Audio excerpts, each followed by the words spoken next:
Afternoon. Let me pause that. I was gonna start the stream a bit earlier, but I did not. So here we are. Uh, Good afternoon. So, for those of you that are unaware, Half-Life 2 turned 20 years old a few days ago. And by a few days ago, I mean over a week ago.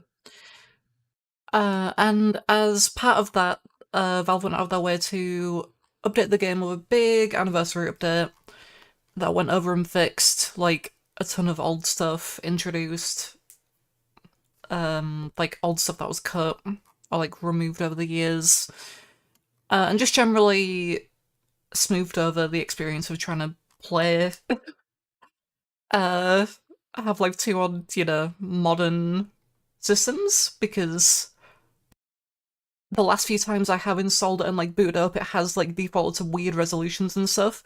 Didn't do that this time, it was completely fine, defaulted to the correct resolution. All the default settings looked pretty okay, actually, so The other big thing they did was they combined the episodes into just base Half-Life 2, so you can just play all three different games from Half-Life 2 by itself, which is, a nice change. I think the episodes still exist. Yeah, the episodes still exist individually as their own, things on Steam, but they're separate. They're under the tools category now, which is kind of strange. Anyway, the big thing with the Half-Life 2 anniversary update, which is the main reason that I want to have a look at it, because Half-Life 2 isn't a game that I want to go back to all that often, I'll be totally honest. Unlike Half-Life 1, where I know I can just blast through it in a couple hours and it won't take that long and I'll generally have a good time with it.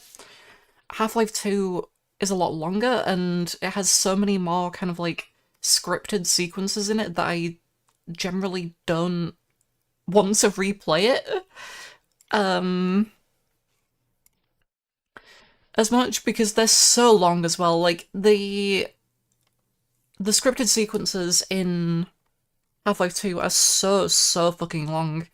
If they were shorter, then I would probably, I'd probably be more willing to replay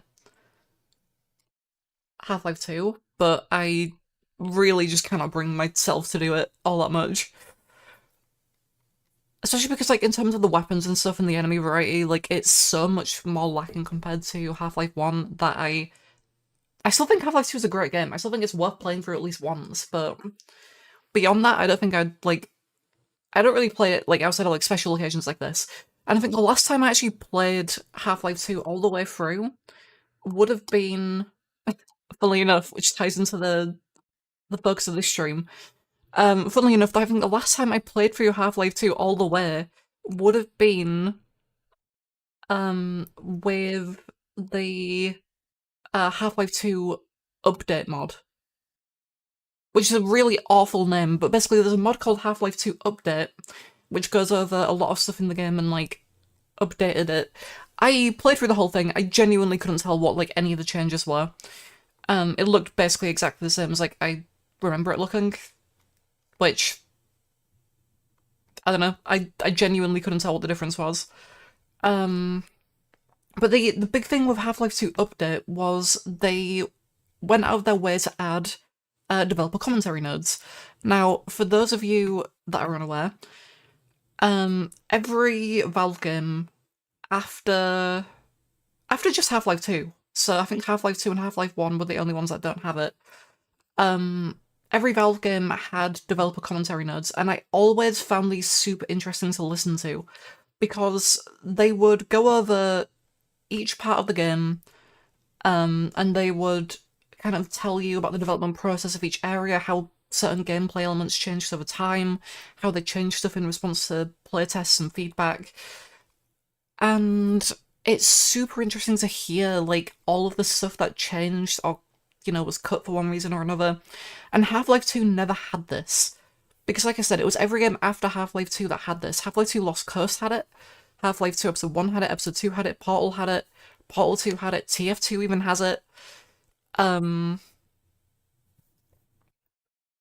The multiplayer games, so CS and Dota don't, which is, I guess, kind of strange that TF2 does actually have it. But yeah, the developer commentary nodes are, to me, super fascinating, and the mod called Half-Life 2 Update, not the Half-Life 2 Update, the mod called Half-Life 2 Update, claimed to add these, right? They claimed, we added developer commentary nodes throughout the whole game, and we got some big content creators to voice them. Kid Icarus does some of them. It's really funny. The people they chose have nothing to do with Half-Life, and it's super funny to listen to. I hope they got paid well. But the main thing is... said, "Are you one of them?" No, God no. But yeah, I played through the mod called Half-Life 2 Update. I need to keep specifying that because it's a terrible name. I played through the mod called Half-Life 2 Update a few years ago, and that was the last time that I think I played through Half-Life 2. And now here we are again, a few years later, But the reason I played through the mod was because I wanted to see the developer commentary notes that they added.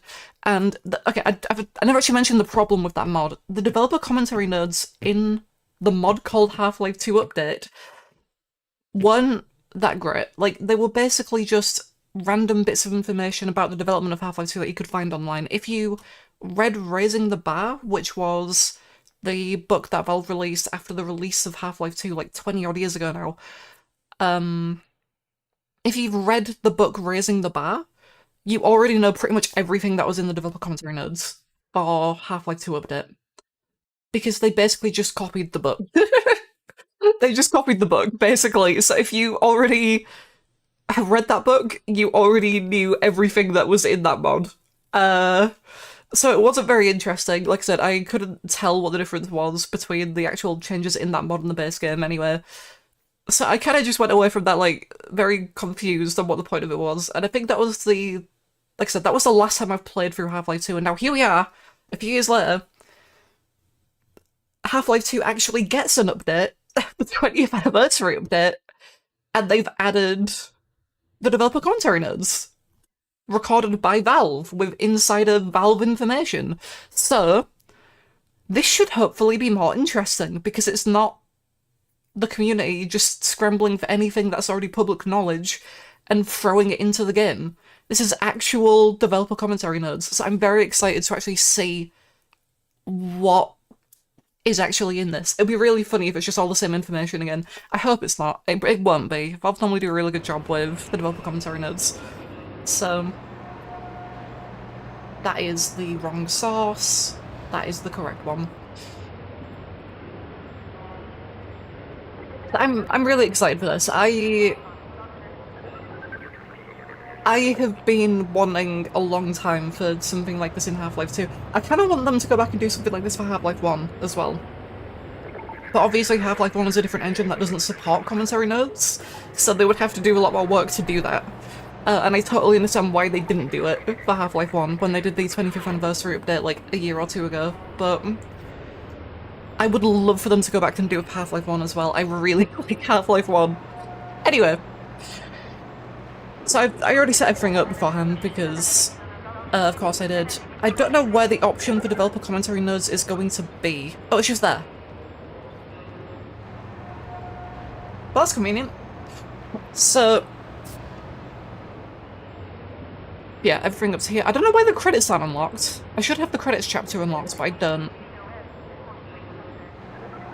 I guess that's enough rambling about all that. I guess I should probably actually, let me just make sure I've got everything set up here correctly, because I don't want any one of these things to break and just stop working. Cool. Did you always move this? I feel like you couldn't always move this. Maybe I'm just crazy. I think you might have always been able to, but I wasn't paying attention before. But yeah, like, I do really like how, like, the menus have been modernized for this update as well. Like, they're so much larger and, like, easy to read on, like, higher resolutions. They're not tiny and, like, designed for ants. Which is, you know, really nice. I believe I've got everything set up correctly. D? Should that be D? That should be D, yeah.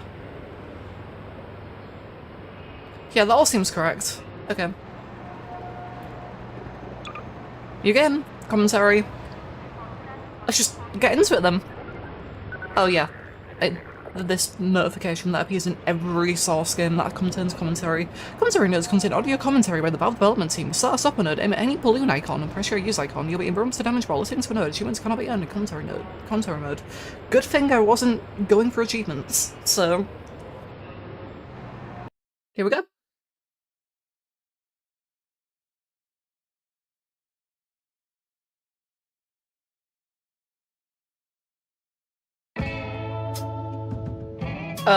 Rise and shine, Mr. Freeman.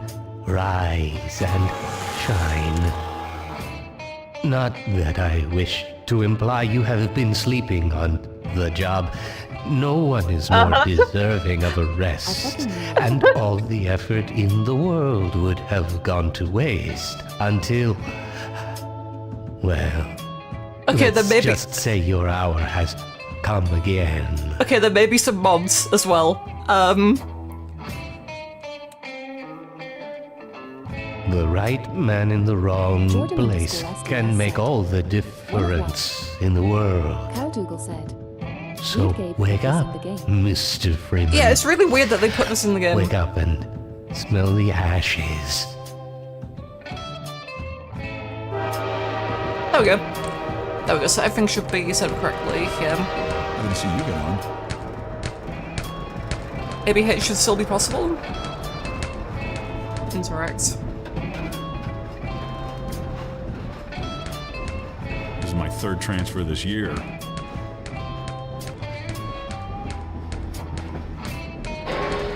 Is the music gonna stop? Oh, there we go, first node. I'm Gabe Newell, and welcome back to Half-Life 2. It's been a long 20 years since its release. In this anniversary update, we've tried to respond to as many of the community's requests as possible. And while this might not be... Okay, yeah, I'd seen on Twitter people say... Fuck you so much! Leave the fucking city now! Get back on that fucking train and go back where you fucking came from, you fucking assholes! I fucking hate you Okay, so much. right, ignoring that, Fuck you, Gordon. I hope you get run over by a fucking train. I had read on Twitter that apparently the quality on these is absolutely awful, presumably because they just recorded them from home and then did like noise removal processing over it to like make them listenable. And it means they sound really weird, and yeah, no, they do sound really weird. I didn't think it would be that bad, but no, it actually is awful, huh? I'm Gabe Newell, and welcome back to Half-Life 2. It's been a long 20 years since its release. In this anniversary update, we've tried to respond to as many of the community's Like, I remember there were requests as people like possible. actually saying like, And while this sounds like might not be the AI, absolute and I number kind of one get request from it. It does fans, sound really I bad. often hear how much people would like a commentary mode, so we're excited to finally make eyes. that happen. Not only was it a challenge to remember many of the details of Half-Life 2's development, but it's not easy to crack open decades-old computer code and wonder what the hell you were thinking way back then. Way back Along then. with the dev commentary, we've cleaned up a bunch of old bugs and tried to leave things in a better shape than we found them. And at least this time, we had the luxury of knowing how things turned out in the end. To listen to a commentary node, put your crosshair over the floating it's commentary basically all symbol hearsay, and press so your the only use thing key. they can say To is, stop "Yeah, a we made a commentary cool game." node, put your crosshair mean, over the rotating node they did and make a press cool the use game. key again. And please, let me know what you think. You can Let me reach know me what you at think. GabeN@valvesoftware.com. Oh my god, he emphasized the N. Thanks, He didn't and say have Gabe fun. N. Oh, Gabe, you ruined it. Physics objects. Oh, this is a way better mic It might quality. be Holy hard to shit. remember it now, but back when Half-Life 2 came out, small objects in games, like these bits of trash, were usually static. As in, they didn't really move, or if they did, it was in a very simple way. If you were lucky, they might break apart into some sprites if you hit them. One of the goals for this initial train station section was to really make it clear to players that these kinds of things were properly, physically, actually being simulated in Half-Life 2. It's strange They how, could be like, picked up, dropped, thrown, it's so broken, easy to take this for moved by granted other nowadays. forces, you name it. Here we're starting with just a small thing, showing that trash is being blown by the arrival of the train, or, more specifically, an invisible volume that's triggered by the player leaving the train. yeah, it's so strange that, like, it's really easy to take stuff like this just for granted nowadays. And, like, this wasn't a thing at all. Train station. The beginning of a Half-Life game has a big job to do. We have to introduce players to a new world while teaching them how to interact with it. Players need to quickly grasp what's happening, who the key players are, what threats they face, and how they fit into it all. Above all I else, like that it has to Bethesda be as have this fun and elaborate interactive physics as system possible. and just never Nailing utilizes it. this takes a lot of Sure, iteration yeah, and like, play testing, Bethesda games, like, especially on the there small are, like, moments a that fair make few up a places bigger where you picture can of the see they have, game. like, In this section, we'll pretty highlight solid some key physics, and they moments, just don't really game use it design anymore, which problems, is kind of strange. and a few play tests where things didn't quite go as planned. Train Hold on, just station. read through that. The beginning of a Half-Life game has a big job to do. Yeah, okay. Metro cop shoving citizens. We've only walked a few feet and I'm so- You haven't chosen, or I have been chosen to get fucked in the ass! Fuck you! Okay. Metro cop shoving citizens. Yeah. We've only walked a few feet and we're Yeah. already got problems to solve. We're introducing the Metro Cop, an enemy that What does eventually we're that going to ask entail? players to kill, Okay. and giving you a glimpse of the world they're stepping into. It's a simple, clear moment that shows the relationships between the Metro Cops and citizens, and by extension, the player. Yep. At the same time, we decided to reinforce the existence of the fucking core God. physics simulation, showing the way in which NPCs can casually interact with objects in the Yeah. world. Seeing something like a suitcase knock into another and dislodge was pretty novel back then. Yeah, I remember seeing this for the first These time and moments at thinking, the wow, train that's station where crazy. we combined multiple goals Oh, were and the like, most because these are like successful. physics They objects, felt you can just natural, also that then the game go and wasn't pick them up pausing if you just want teach to you as a well. Oh my lesson. god, it changes the posters. Sweeping Vortigaunt. Another key moment of storytelling, and another nod to the physics system. This is another awful Here, mic. we're showing Okay. how Vortigaunts fit into this new world, which is a big shift from their Half-Life 1 role as enemies. Like so many moments in Train Station, the Sweeping Vortigaunt came from our constant hunt for ways to show characters interacting naturally with the physics system. Why just tell players Vortigaunts are friendly now, when you can show one casually sweeping the floor and knocking around some simulated objects? Nothing signals, hey, don't shoot me this time around, like someone willing to tidy up. Nah, I'm still shooting them. You stupid mother. Whether you are here to stay or passing through on your way to parts unknown, welcome. Were you the only ones to on that City train? 17. God, I can't wait to get cursed. Citizens.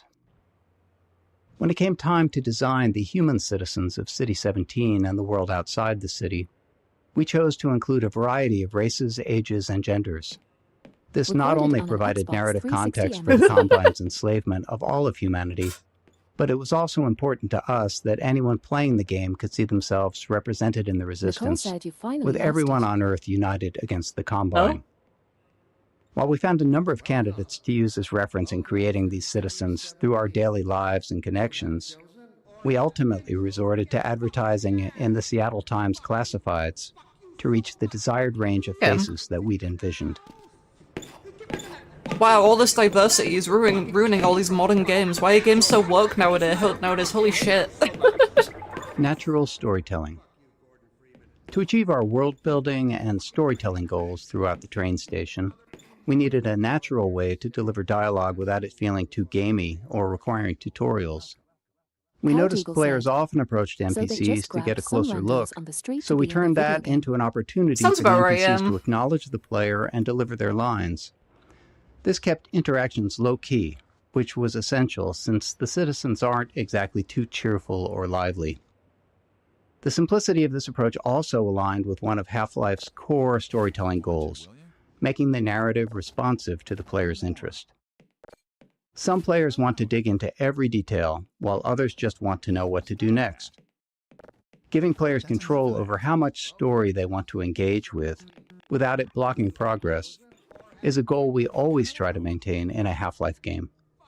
Plus, the less complicated a feature is to implement, the more of it we can include. Makes sense. They're always departing, but they never arrive. And the ones that do arrive, they never leave. You never see them go. They're always full. No one ever gets on, but they're always departing, but they never arrive. And the ones that do arrive, they never leave. You never see them go. They're always full. No one ever gets on, but they're always departing, but they never. Isn't this the guy that says... Don't drink the water. Yeah. They put something in it to make you forget. I don't even remember how I got Don't here. drink the water. I see they took your suitcase too. They can't get away with this much longer. I'm working up the nerve to go on. Okay. Dr. Breen again? I was hoping I'd seen the last of him in City 14. I wouldn't say that too loud. This is his base of operations. It's been so long since I last actually, like, listened to, like, all these voice lines. Early tech planning. Shipping a game always teaches us a lot. We finally get to find out which choices we made were good ones, and which were ones we should do differently next time. So after Half-Life 1, when we sat down to start thinking about what kind of sequel we could build, we had all kinds of player feedback to digest. From it, we tried to build a master list of things that Half-Life 2 was going to focus on. We didn't try to design a specific player experience. Instead, we found it more useful to approach the question from a technological standpoint. Black Mesa's security guards and scientists had worked well. What could we do if we pushed it really, really hard on characters? We liked our interactive storytelling. What could we build that would allow us to do even more of So it, many of and a these. greater variety? The exploration and interaction with the Black Mesa was compelling to players. Maybe a physics system would allow us to take that further. In all these areas, we tried to imagine the best version of it could look like years in the future, and back solve from that a set of technological steps that might get us there. Storytelling.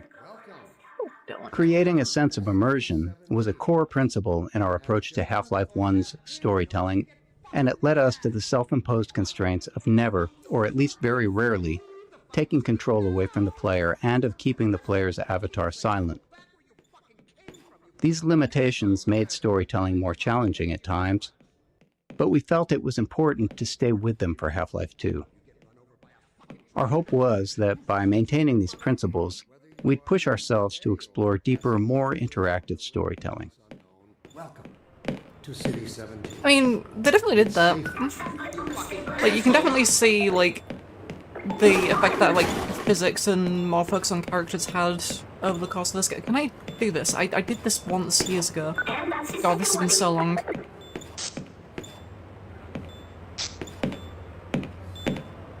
Nope.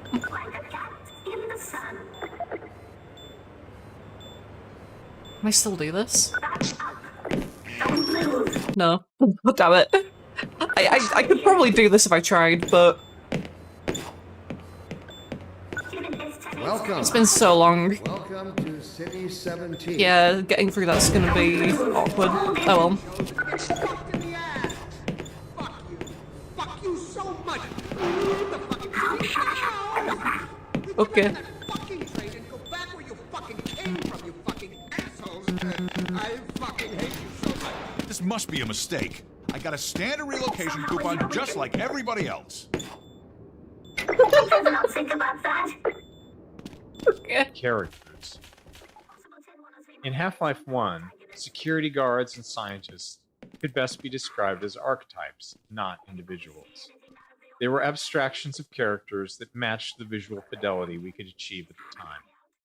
But as our technology improved with Half-Life 2, we saw an opportunity to move beyond abstractions.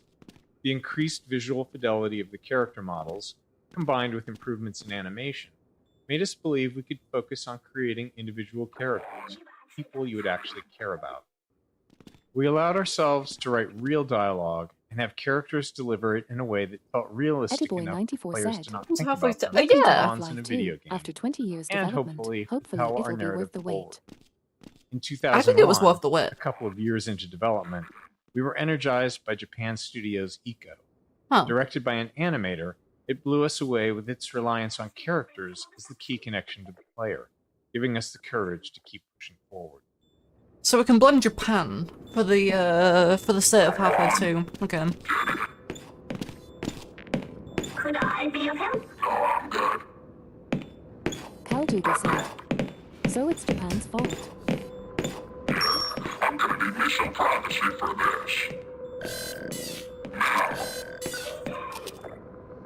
About that beer I owed you. Thank you, It's Barney. me, Gordon. 94 Barney cent. from Black Mesa. Mannequin Hey, tech. sorry for the scare. I had to put on a show for the cameras. I've been working undercover with civil protection. I can't take too long or they'll get suspicious. 2 I'm weeks way wasn't enough. behind on my beating quota. We need a third. Kalduga said. Holy shit, it's Barney from Half-Life 1. Oh my Sorry, god. Doc, but look who's here. Great Scott! Gordon Freeman! Eddie 94 said. Yeah, you and me both, Help me, Doc. Barney. He was about to board the express to Nova Prospect. Well, Barney, what do you intend? I'm thinking. Alex is around here somewhere. She would have a better idea how to get him here. Oh, as long as he God. stays away from checkpoints, we should be okay. Listen, I gotta go, Doc. We're taking enough chances as it is. Well, and, Gordon, good to see you. Okay, Gordon. You're gonna have to make your own way to Dr. Kleiner's lab. Thank you. Oh, man, that's what I was afraid of. Get in here, Gordon, before you blow my cover. Blocking tutorials. At times, we need to be certain the player has learned something, and the standard method, at least in game development, not in life, is to trap them behind a gate of Not in some life. kind, where the player Okay. must demonstrate their knowledge. Okay, don't to trap be people able to behind a gate complete. in real life. That's We bad. try to disguise these gates as something natural, so it doesn't feel like the game has come to a halt. Of course, time, resources, or the environmental context itself can make that tricky. In this case, we needed to teach the players how to move objects, so a simple stacking puzzle seemed like the best solution. We tested more complex designs, I don't think but they are there ended really up that being many less parts of the effective game at that you actually teaching need the to stack actual stuff to thing progress. we So I don't needed think the there player to are. learn. There might be like one part later on, but I guess by that point you've probably already figured out that you can interact with stuff. Blocking tutorials 2. There are 2 failures of note in this tutorial. 2 failures of note? Wait, players what? can break it by tossing all the boxes out the window, which is obviously not great. This leaves them stuck and unable to continue, which we consider a game-stopping bug that must be fixed. What is this? Tetris? A clean solution would have been to tweak the window or crate sizes so that the player could fit through but not the crates. The problem was that we really only caught this problem late in development. Aim right or aim right. Making even a simple change like that can have unpredictable, game-breaking consequences, and right before launch no less. Also, this issue was purely theoretical. We'd never actually seen players do it. Our playtest of the design space had gone smoothly, with players learning what they needed and moving on. So changing the room's design this late in the game could have disrupted that success in ways that we couldn't foresee. So we opted for a more conservative fix rather than something elegant. If you're curious, try tossing all the boxes out the window and see what happens. What? Okay. Okay, yeah, that makes sense. Sure. Cowdoodle said, I feel like the wall should just collapse. Yeah, it should just break the wall. Blocking tutorials 3. The second failure in this tutorial space is a case of misteaching, where we accidentally teach the players something we didn't intend. This can be hard to avoid without extensive playtesting, since the game is always teaching, even when it's not by design. We cover a more extreme example of this later in Train Station. Some cases of misteaching are critical to fix, like if the player learns the wrong way to use a weapon or interact with a common element of the game. But this one was more subtle. While teaching players to move objects, we also taught them to stack physics objects to escape a space. Normally that's fine, except we don't deploy that puzzle later in the game. Right, then yeah, that never comes up again. Just clutters up their So, mental yeah, like, I'm toolkit wondering and makes why it harder that's to readily here. keep useful things in Is mind there a later mod on. to change the font? Worse, stacking objects to escape the play space become a I problem don't know, later on, actually. something we had to actively prevent in I multiple would imagine areas. you could probably do it. With so many physics-based objects in the game, blocking this behavior without putting ceilings everywhere wasn't really an option. In the end, we hoped players wouldn't overthink this early lesson, and when playtests showed players getting stuck later on, we made sure not to remind them of it. Make the text invisible. I mean, I can just turn off the subtitles. Fall damage. Teaching players how to do things is an essential thing for the game to do. But for them to make confident decisions, they also need to understand the more subtle rules. This small moment covers 2 of those. First, it shows how far the player can fall without taking damage. Second, it introduces a bit of the game's vocabulary, how the game will communicate with them. Players often worry about taking fall damage, but they also worry about taking a step that they can't take back. So here, a welcoming crate to land on signals that dropping down is safe and it's the way forward. And when the crate breaks, it reinforces the physics simulation, and is likely the first time players will see that larger objects can be broken apart. Except if you're cool, you'll just like...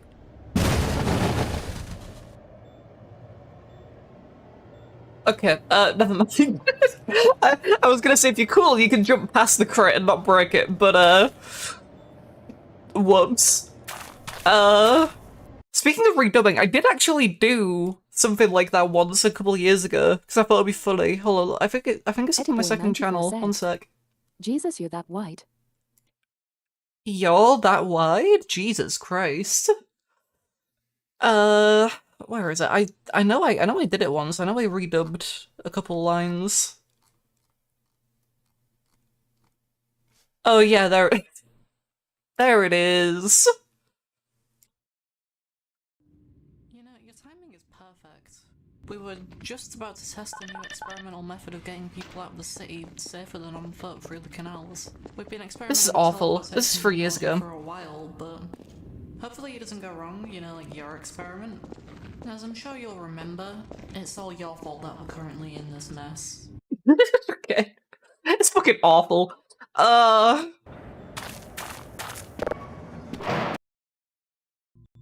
Loading. Crazy to think about the loading times of that shot, given that it would have been a lot longer years ago. Now do the entire death commentary. Let me read a letter produced in the museum. What? Dear Dr. Breen, why has your Oh my god, it's Prime. Holy shit. to suppress our reproductive cycle? Sincerely, a concerned citizen. Eddie Boy 94 said. Thank you for Pack it up, pack it in. I am KSI, LOL. No. Pick up that can. Oh my god. Contextualizing tutorials, creating a story scenario in which they happen, lets us do more than just stop the game to teach players something. We get to add narrative value to the moment. Here, teaching the player how to throw objects is combined with a narrative setup that gives them a choice in how to respond. After watching the Metro cops casually abuse citizens, it felt right to put the player in a similar position next. If they had opinions on how the citizens should have reacted, now they get to express them. Playtesting showed most players either complied or refused the request to pick up the can, but some tried to avoid the confrontation entirely. Others would comply initially, then retaliate after feeling humiliated. By keeping the moment relatively constrained, in both terms of player actions and the space itself, we could generally react appropriately to whatever choice they made. Playtesting. Playtesting is a core part of how we make games. We can never fully predict how players will respond or what they'll take away from what we've built. So we test to learn and hopefully improve. During a playtest, we don't guide or talk to the player, even if they're stuck, as it's extremely unlikely that we'll be sitting there next to the player once the game ships.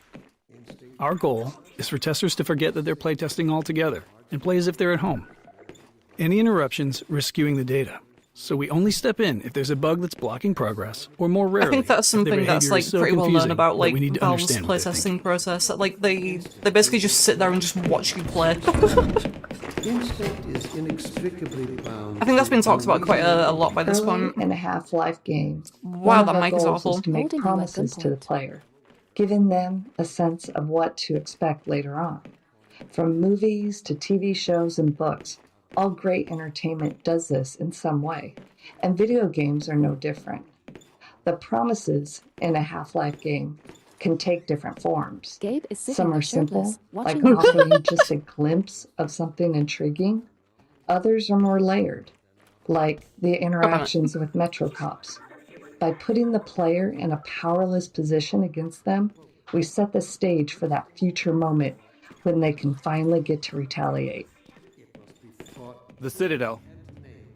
We wanted the player's first view of City 17 to highlight the Citadel and its dominance over the city, representing the Combine's complete and total power over humanity. Isn't this why they like fucking It also made needed to serve as a skyboxes? clear Because they goal. wanted it to be Even huge. at the start, you can see where and they your couldn't do journey that ends. normally. But despite its massive size, playtesters often missed it. A player's sense of depth and scale can be tricky on a computer monitor. If you've played any games in VR, you'll likely have noticed that scale feels more natural. Anyway, in this case, the Citadel's position above the player didn't help things either, which may be because FPS games train players to focus straight ahead or down at their feet. Yep. To improve the chances of players taking in the Citadel, we added birds flying towards the structure. A subtle trick we found I guess helps they guide forgot the the player's skybox view. thing for Cactus Canyon. That's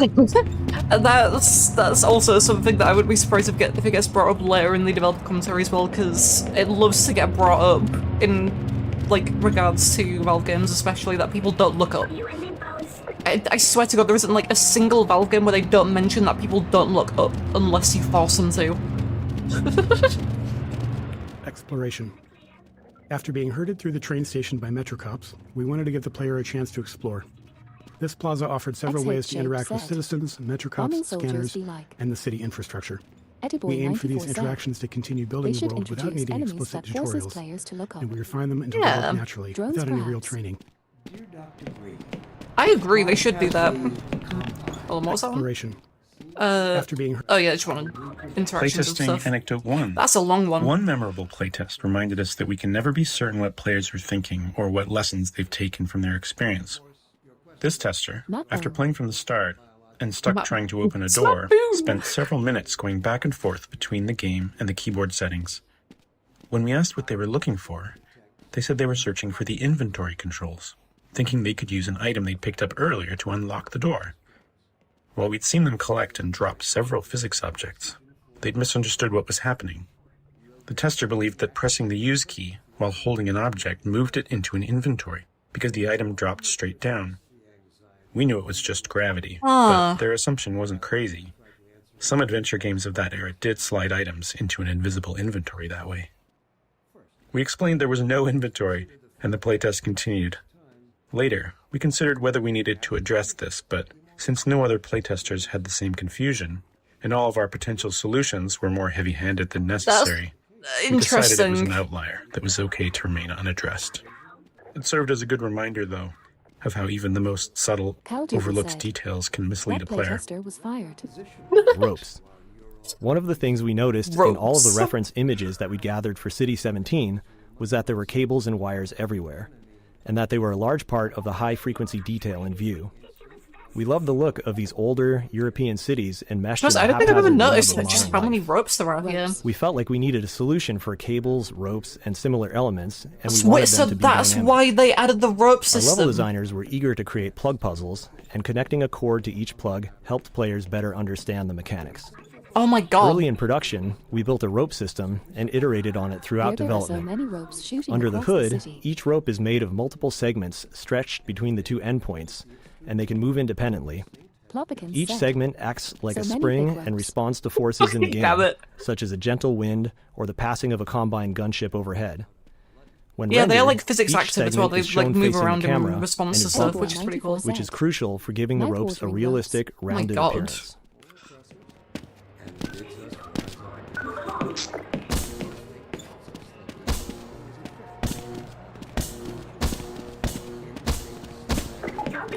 Strider. This simple moment is a promise that you'll encounter this enormous thing later in the game. Even an uncomplicated scene such as this really does require a lot of playtesting and iteration because of Half-Life's goal of not taking control away from the player. As you would have lasted a day in Half-Life 1. You see Greg Coomer and then fucking many players lose as it. possible are looking at the right place at the right time. You see the Kuma The street locker and layout start the laughing. Metrocop scene are all set to guide the player's gaze, perfectly framing the Strider when it appears. Early game exploration. Up until this plaza, the player likely hasn't had to think much about their path, as it's been clear and straightforward. But here, we wanted to encourage exploration, which meant making the way forward less obvious, which can produce a feeling of being lost or, worse, confused, as you might expect. Does Coomer got any These kinds of shifts Don't can know. be tough, especially early in the game, when the player is still learning the game's guidance cues. Here, it's further complicated by force-fielded checkpoints, which allow NPC citizens to move through, but restrict the player, leading many playtesters to believe that there was a way to bypass them. Eddie94 said. Ultimately, I it was guess you could say extensive it's a bit of testing a that Coomer helped us party. find the right visibility for the alley forward, using lighting, layout, Yeah, this like green and a wooden light. crate, Wait, green light. an object Holy shit. players have already used as a sign they're headed in the right direction, all to subtly guide them forward. Green sun. Green sun? Here comes the green sun. Closed captions. During Half-Life 2 development, we were approached by folks interested in accessibility who encouraged us to go beyond the subtitle Why is system it- we had what built is it for looking Half-Life at? 1. They requested a full-featured closed captioning system to capture all game sounds, not just dialogue. This turned out to be a much tougher challenge than expected. Wait, a subtitle system for Half-Life 1? A wide variety of sounds, and categorizing Wait, them what? for captions was crucial. Caldougl said. Prioritization During was also development key. of Half-Life 2, Dialogue we needed were to stand approached by out, Sweet and Baby it had to be clear who was speaking.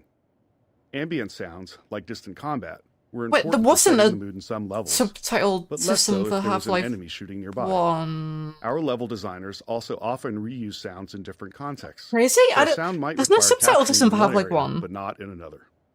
Ultimately, every sound in the game ended up with its own caption data, formatted almost like a small version of HTML, giving us control over the visual style of each caption. As with the audio files, the caption data was too large to keep in memory, so we built an asynchronous caching system to handle it efficiently. Eddie94 said. So much for being the self-proclaimed HL1 encyclopedia. There's no subtitles in Half-Life 1! Oh, sorry, I never said that. This is how it always starts. First the building, Caldogle then the said. whole block. The They have next no reason to come to commentary our is place. insane. Sorry I Don't lied worry, about they'll find HL1 one. captions. Jellababes said. Half-Life 2. Physics simulation. Eddie94 Even though we said. began Half-Life You 2 with a literally I have functional never said third-party that. physics simulation, it still took us years of additional work both on the simulation itself and its integration into the game Jellababes said. until we felt This like is we where could meet New our designers' originated, Emma. ambitions. Oh my god, it was. Maintaining a shippable level of quality and Caldogle performance said. was something we knew would be console a ones challenge have along the way, captions. but the more subtle they? issue was actually figuring Jellababes out said. what to simulate New and to what woo. extent. We can't simulate everything, and even if we could, there are game design reasons why the experience is better when we don't. When we don't. In many cases, we deliberately bend the simulation to improve the player's experience. These adjustments usually go unnoticed because they align with player intentions. For example, we disable collisions between the player and large objects to let them turn in narrow spaces. Or we tweak the Combine rifle's alternate fire to gently guide the Combine ball toward enemies, making it more effective. I don't think I've ever noticed that. HL2 said, Jay saying the players deserve nothing.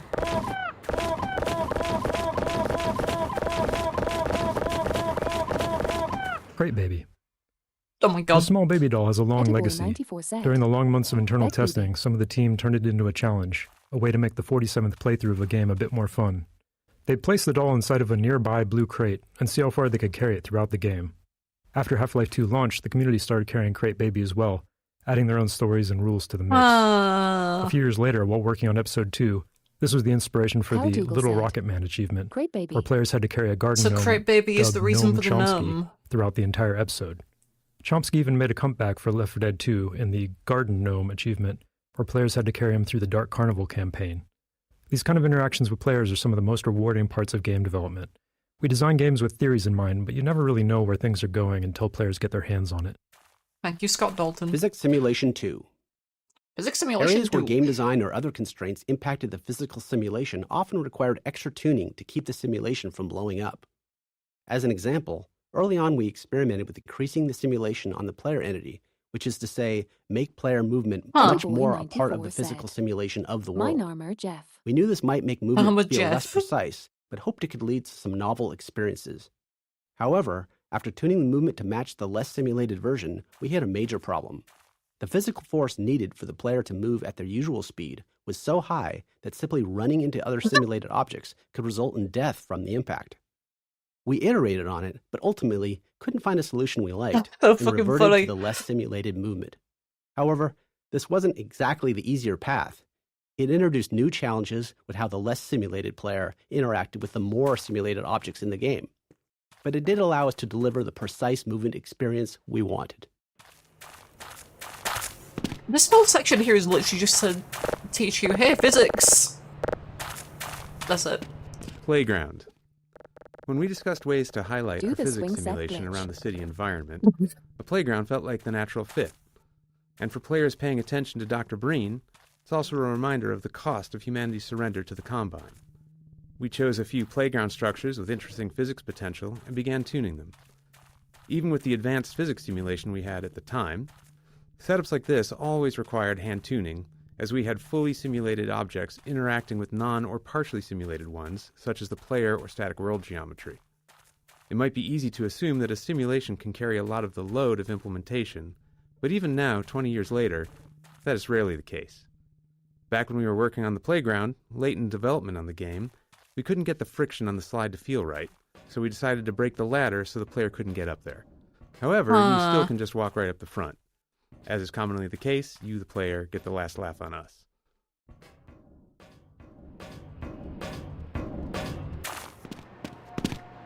Fair enough. The swing cycle. I mean, GTA 4 was a game that used a lot of physics too. Materials and shaders. Half-Life 2 came out in the midst of a significant God, yeah, I shift never in thought 3D about how the graphics, start where the would be, industry like, moved from textures to materials really and shaders. cool at the time, huh? In Half-Life 1, every surface had a texture, essentially an image wrapped onto the polygons of the surface. But by Half-Life 2, just 5 years later, every surface had both a material and a shader. That's a cool The shader was a lump of That's a code that cool-ass customized doll. how the surface was rendered. The material defined properties for See, how what the I surface always behaved used to like physically doing was and pick how up it this bike and responded then to move it gameplay around. features. It also held references Gary to McTaggart, textures and yeah. other parameters for the shader to use for rendering. As a result, artists and designers had much more control over how things looked and behaved. However, this came with a trade-off. Half-Life 1 could run on a computer with only a CPU, but Half-Life 2 required a GPU because the computations needed for materials and shaders were specifically designed for GPU hardware. The refracting glass door here is a clear example of a custom shader, but every surface in the scene is actually running a shader of some kind. Oh, every... So, huh. HL2 I guess that said, makes sense, yeah. Half-Life 2 is shit because it needs a GPU. That's so loud. Ediboy94 said. Solo couldn't run HL2. 603 uncommon said. That's what I gained from that guy. I told you to move along. Okay. That's what I gained from that guy. Yeah, I mean, yeah, basically. I mean, there's the one clip from the E3 demo, E3 2003 demo, where a guy in the audience says, "And this will run on my 486." Cube maps. With the addition of materials and shaders, we needed a solution for reflective surfaces like glass and steel. These surfaces had to know what to reflect, but in 2003 we couldn't do any of that rendering in real time. So we developed the cube map system for pre-computed reflections. Oh god, yeah. A cube map is a set of 6 images on the inside of a cube, capturing the environment in every direction. And cube like maps a panoramic kept being photo used that surrounds you on all until sides. the present day. Level designers placed invisible marker entities throughout the levels. Yeah, the cube and maps in Source are we really generate a cube map bad of in each how they marker. work, but Then, it was during 2003. gameplay, when rendering a reflective surface, we locate the nearest pre-computed cube map to create the reflection. Okay. Field of view.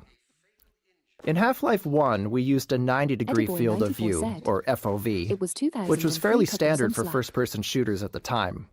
But during Half-Life 2's development, we grew unhappy with it. With our game's focus on characters, we'd put extensive effort into detailed facial and body animations. But the 90-degree FOV just didn't allow players to get close enough to fully appreciate that Mr. Beast detail. didn't exist in So we began 2003. experimenting with a tighter FOV, and ultimately landed on 75 degrees. It took some adjustment for both us and players, and it required an additional FOV for view Yeah. models, which are the player's weapon, held at the bottom of the screen. Their models were originally built with 90 degrees in mind, Yeah, so they because looked there's a different command for view model FOV, yeah.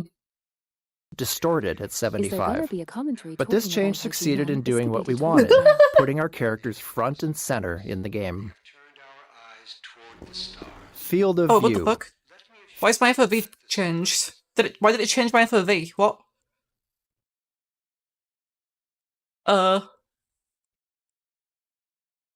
Oh my god, it set it back to 75. Okay. Thank you. Reference maps. As our characters grew more lifelike between Half-Life 1 and Half-Life 2, we wanted the game world to feel equally realistic. In Half-Life 1, the limitations of first-person games often made it easier to lean on stylized or abstracted environments. Ediboy94 said. But with Half-Life I 2, fucking love we Mr. set out to West. create a setting that felt grounded in reality, Yeah. which meant focusing on a lot of small details we hadn't before.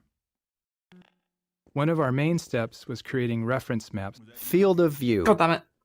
Reference Oh my god, it changed FOV again. I just wanted to grab something.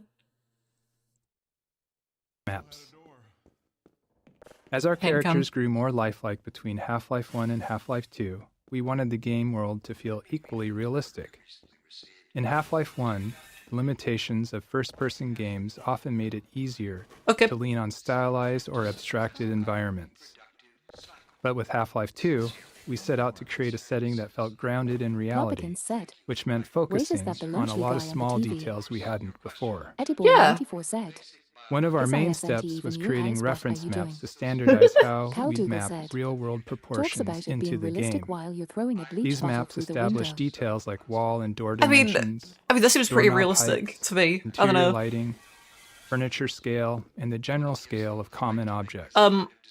We created standardized textures for level Just like designers, IRL. complete with The fuck scale is and that? lighting values. The layouts would be consistent from the start. Besides setting up the physical world, these Creature. reference maps defined how the player would move through it, how high they could jump, how low they could duck, and the size of spaces like vents. Using these maps as Ediboy94 foundation, said. we were able to keep Touch our it. world geometry consistent and ensure realistically sized spaces across the game. Missing material. Early on in developing our low-level graphics code, This is we supposed to be realized it here. would be difficult to spot polygons that weren't rendering due to a missing texture. When this happened, you'd typically just see black where the polygon should be, which could easily go unnoticed in darker scenes. To catch this bug more reliably, we created an error texture Cal Dougal that would be said. visually unmistakable Make a mod and that generated looks at a automatically whenever a texture failed to load. This gave rise to the now iconic purple and black checkerboard texture, which has since taken on a life of its own well beyond Half-Life 2. That's entirely true, yeah. Like, I think even Minecraft uses it. Uses the purple and black checkerboard texture for like its missing textures as well. Watch it, will you? No. Is there anything in the bathroom? Minecraft also uses textures, I agree. I mean, yeah, I'm pretty sure it does. Why is there a shelf in the bathroom? Who just keeps like a full wooden shelf in their bathroom? The bathroom shelf, WTF, you chatting? Like a wooden bookshelf? Restore toilet The raid. paper, smiley face.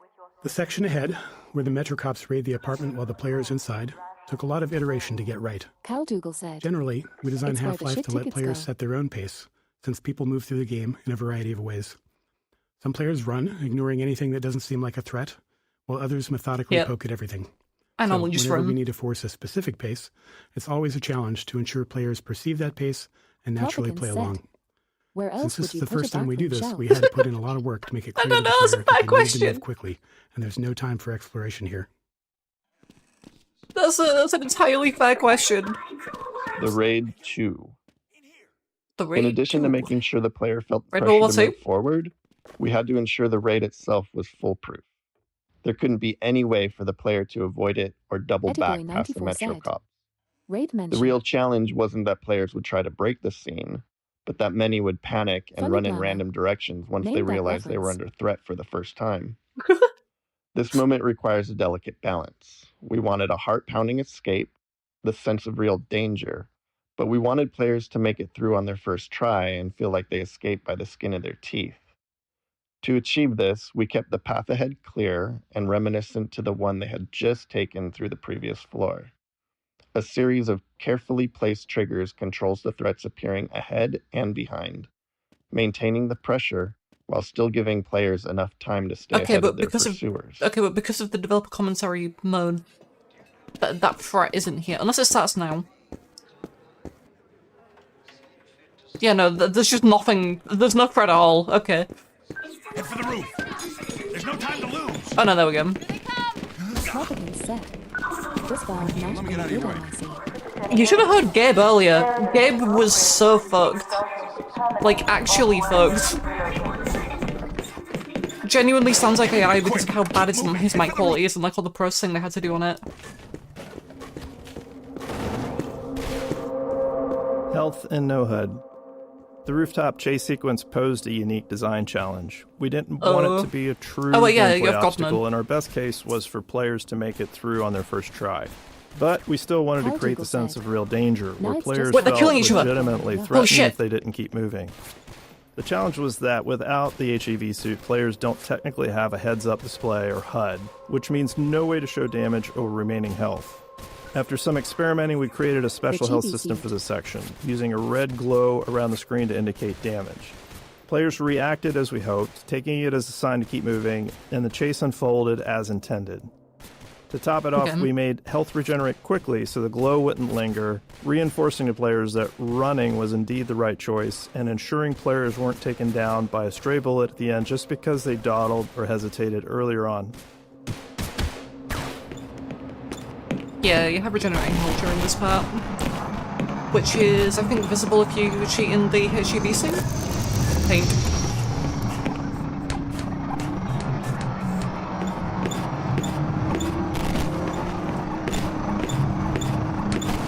It's cool, because this sequence here, you see the stuff down there later on during the city sequence. In the upcoming section, we needed the player to be knocked down so Alex could save them.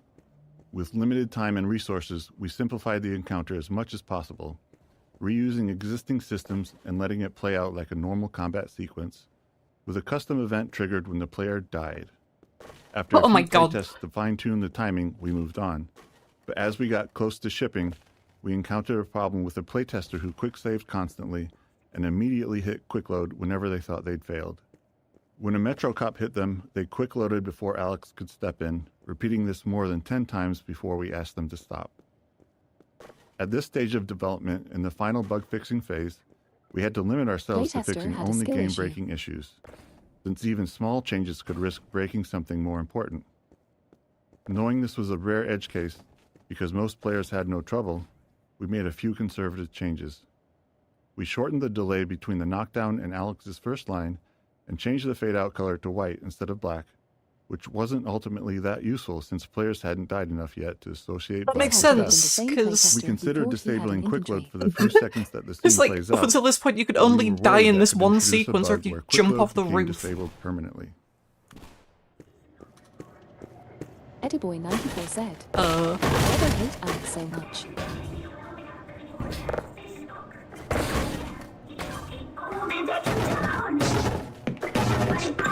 Oh. Over here! Uh. No, you don't. Oh.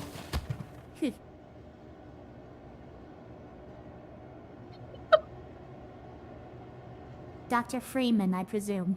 I completely forgot what I downloaded, by the way. I'm glad you re-recorded those Alex lines. I completely forgot what I downloaded. I did this a few days Oh ago. my fucking god. Dr. Kleiner said you'd be coming this way. I don't think it occurred to him that you might not have a map. Okay. Alex. Nailing Alex's design was a big challenge. We wanted the player to both respect and care for her. Saving Eli was a key player goal midway Nailing through the Alex. game, and we knew that getting players to care about Oh that my goal god, would be nailing easier if Alex? They also cared about Alex and her relationship with her father. We intentionally designed, wrote dialogue, and cast a voice actor for Alex to be savvy, capable, and relatable within the Combine-controlled world, while also making her attractive and charismatic. We aimed to avoid the objectification, exaggeration, and hypersexuality that many games of the 2000s featured, as we felt that would undermine our goals for her character. God, I hate Alex so much, but I do like Hatun Michael. I'm Hudson and Nico. Oh my god. You back in Black Mesa? I'm sure you don't remember me though. Man, a few words, aren't you?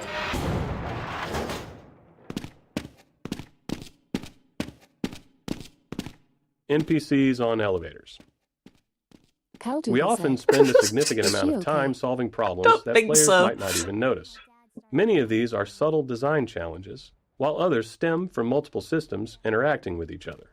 For example, getting non-player Holy shit, Mr. characters Breast. to ride in elevators posed a complex problem because it involved various systems, NPC AI decision-making, navigation planning, and movement simulation, to name It's a a few. real elevator. Additionally, the elevator Holy itself fuck, Mr. had its Breast. own simulation requirements unrelated to NPCs.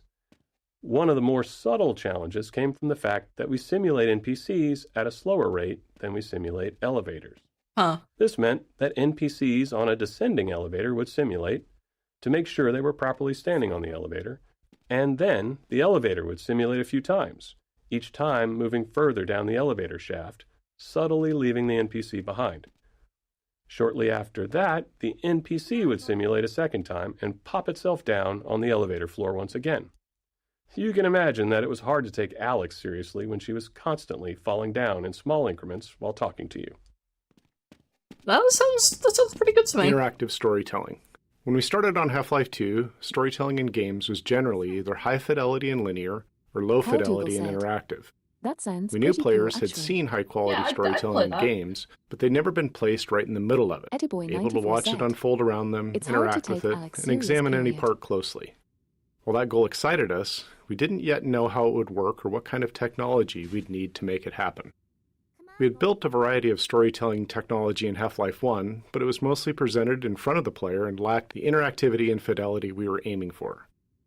So Kleiner's lab became the section of the game we used as a testbed to figure out how our interactive storytelling would actually function. Yeah, from what I'm aware, they basically built the Kleiner's Lab sequence as like one of the first. It's one of the first things they built like overall for the game to like figure out how they wanted stuff to work. Kleiner's Lab. Kleiner's Lab was the first piece Oh, of well, there we go. storytelling we worked on, and the one that took the longest to figure out. In addition to its role in launching the player into the game, It eventually became the unifying vision for the development team in terms of storytelling. As we began building our characters and narrative delivery around the player, many questions arose, all of which felt like major risks for the game. Would players be able to extract the important information from the scene? Could we get them to care about these characters?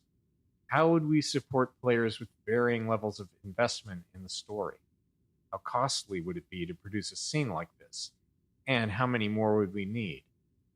These and many more were questions we couldn't answer until we'd built enough of the scene and tested it with a lot of playtesting. Miss HL2 Encyclopedia. Frustratingly, unlike many other problems we face, these weren't questions we could confidently answer until we had done significant work.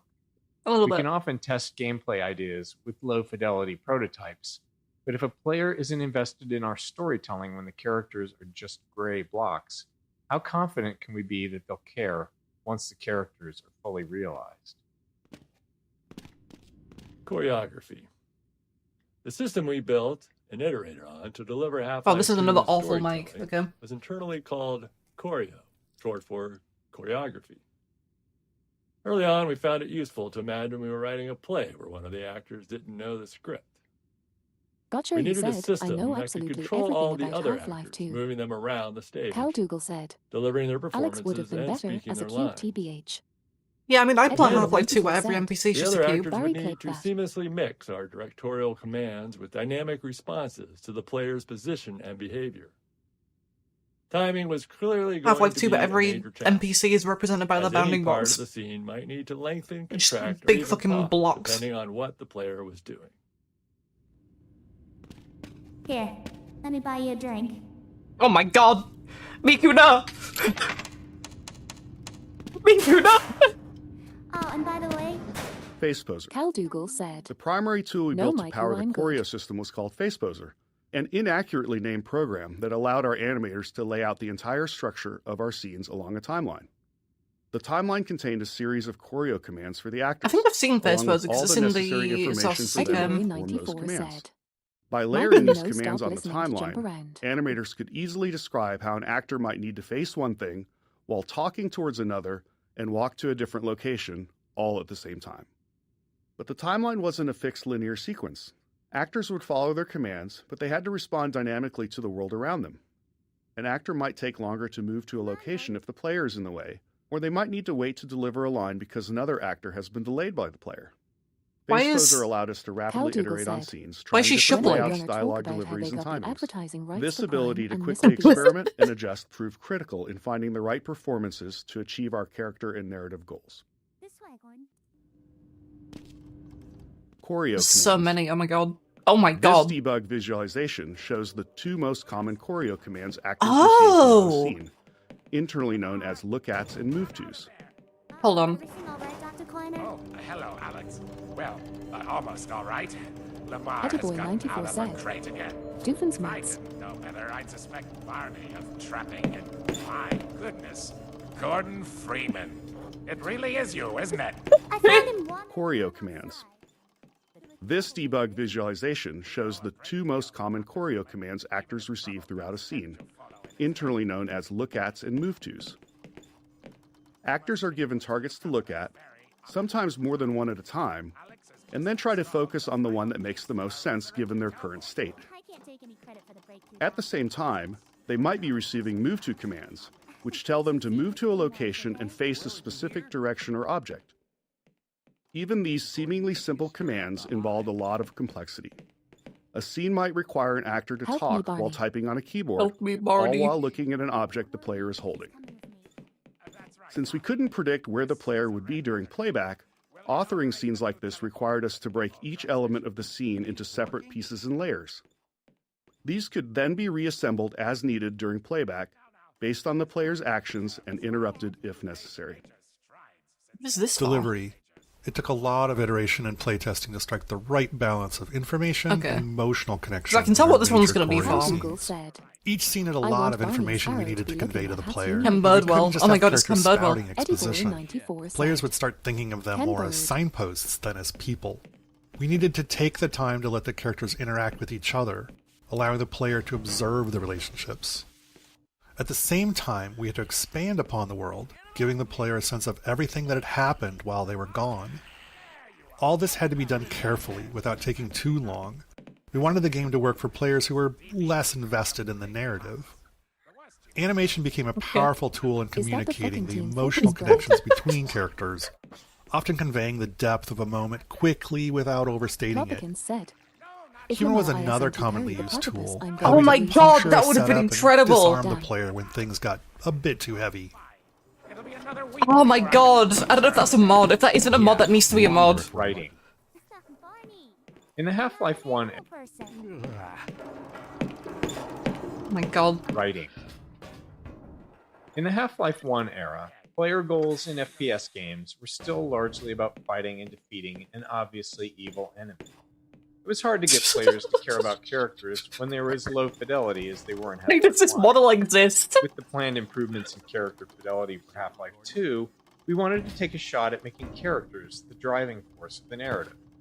Our goal was for the player's motivations to align with those of our characters, for the player to care about these people, their hopes and fears, and to want them to succeed. With this in mind, we were able to assemble our approach to character and dialogue. We would create a set of characters who liked and cared about each other, hoping that the player would feel the same. These characters would interact in a way that felt inclusive, like a group of old friends who see the player as one of them, just someone who's been away for a while. If the characters demonstrated it has been realistic like emotional 20 years other, in we game, I believed we think, could right? build an emotional connection with the player as well. Voice Something actors. like that. To create more responsive and multidimensional characters in Ediboy Half-Life 94 2, said, we Gordon needed to Freeman is evolve my our friend. approach to It's working not with nice. voice actors. While running through a script with a modicum of direction was sufficient for much of the NPC dialogue for Half-Life 1, for Half-Life 2 we decided to give the actors more of an opportunity to be involved in helping to define the characters and bring them to life. We provided much more story context to the actors, showing them the game world, the environments their characters inhabited, and the other characters they interacted with. We sought actors who could take all that information and synthesize it into their performances to elevate their characters beyond what we had imagined. We held multiple sessions with the main actors, allowing them to digest and build upon their characters over time. For scenes where characters are interacting with each other, we'd often cue an actor with performances from other actors in the scene to create a better sense of connection and flow. Though we'd arrive at the studio with a script and a plan for the recording session, we made sure that the actors felt empowered and had the space to bring their own ideas to the character and performances. Having animators attend the voiceover sessions also proved critical, as they were responsible for stitching the characters' dialogue together with physical actions and expressions to form the resulting choreo scene. So many more of these. Often, animators found that their plans for how a scene would play out evolved quite a bit after working with the voice actor. Character reactions. Figuring out what characters should I imagine react once to it gets and into how actual was an gameplay, it'll ongoing slow down a challenge. bit. At the core, we always want the game to respond to player input. However, any response from the game can be seen as a reward by the player. So, what characters react to and what they ignore teaches the player about the kind of input the game expects. As a result, we made sure to respond to things we wanted more of, like players tinkering with devices in the lab, and ignored behaviors we wanted less of, like players repeatedly slapping Kleiner in the face with a box over and over again. Slapping Kleiner in the Seriously, face with a we watch. watched a playtester do it for 5 minutes straight. That's kind of best. Animation. Constructing believable human motion for our characters out of many discrete layers of animation required a lot of technological iteration. Even simple actions like turning to look at something or walking to a location became more complex when combined with the need to dynamically respond to the player and the requirements of choreo commands. For example, turning to look at something had to be fully composed, allowing a character to use any combination of its eyes, head, shoulders, upper torso, or full body to face a target. In Half-Life 1, human characters had their bodies separated into upper and lower halves, allowing them to walk in one direction while facing another. However, this approach was too abstract for Half-Life 2's characters. Instead, our animators created walking animations in all 8 directions of the compass, which could then be smoothly blended together at runtime. Tone. Setting the right tone for our characters and their dialogue was critical. We aimed for a respectful, almost pleasant style of interaction with the player, while avoiding anything that felt too subservient. This balance was especially tricky with Alex, who needed to support the player without compromising the strength of her character, something we felt was crucial for players to respect her. Her relationship with Eli was a core driver of the player's motivations, so it was important that players liked her and wanted to help her. We also wanted to contrast the warmth and camaraderie between the player's allies against the hostilities of Breen and the Combine, inspiring a sense of righteous indignation in the players for the battles ahead. Okay, and then this is the last one, other than the teleport one. We wanted to create narrative links between Half-Life 1 and Half-Life 2 through our characters. Our idea was to design individuals who felt like representations of Half-Life 1's archetypes, so that players might find them familiar, almost as though they'd met them in Half-Life 1 at some point that they couldn't quite remember. We based Dr. Kleiner on the scientist model we felt was the most iconic, and his personality was largely shaped by Hal Robbins, whose voice and performances had defined the Half-Life 1 scientist. I imagine that has to do with... One day, when we were in the thick of trying to figure out this character, Dr. Kleiner's face came into focus, as we happened to share an elevator with an accountant from an office on another floor of our building. And looking at him, it was clear that this is Dr. Kleiner's face. Luckily, he was receptive when we asked if we could photograph him for a video game character. Because I know which model they're talking about. That particular model, I think it was called Walter? That particular model, I know was like popular on like the internet, like way back in the day. Lab interactivity. In our choreo scenes, we have the player trapped for a bit, allowing us to focus on the characters and narrative. To accommodate different players, some deeply invested in the story, others unable to stand still for more than a second, we felt like we needed a constant stream of interesting details on screen. We scattered narrative elements throughout the environment, ensuring some were interactive, essentially toys for the player to tinker with. In some cases, we embedded further storytelling into these, like the cactus mini-teleporter hinting at the upcoming teleporter failure. It was a delicate balance. Too much visual interest could distract players from the core of the scene. Ultimately, Kleiner's lab played it safe with interactivity, as it was the first major choreo scene. Later, in Eli's lab, we explored it more deeply, ensuring the characters themselves paid attention to what the players were tinkering with. That's true, yeah. Well, Gordon, go ahead. Slip into your suit now. Because the Eli lab sequence later on has a lot more going on with it.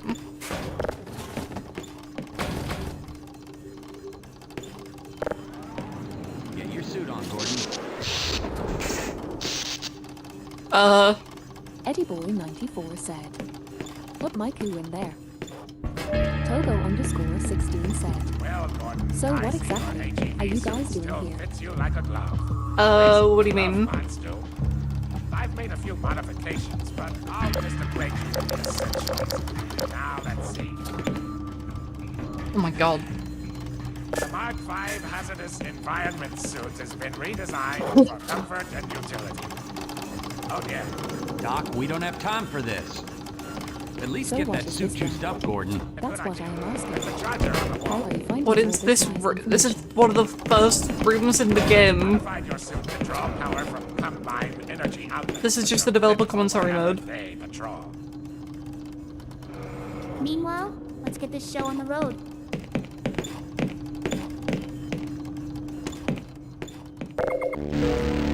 Oh yeah, I've got to do that. There we go.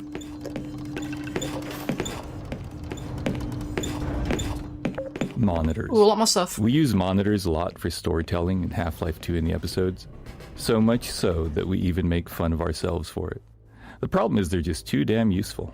They're fantastic for expanding the world by showing events happening elsewhere, and they provide an easy way to have characters talk without needing to explain how they all got to the player's location. Anyone who's ever written any kind of story, especially one with an ensemble cast, understands the unique frustration of trying to create natural reasons for all of your characters to come together in the same place.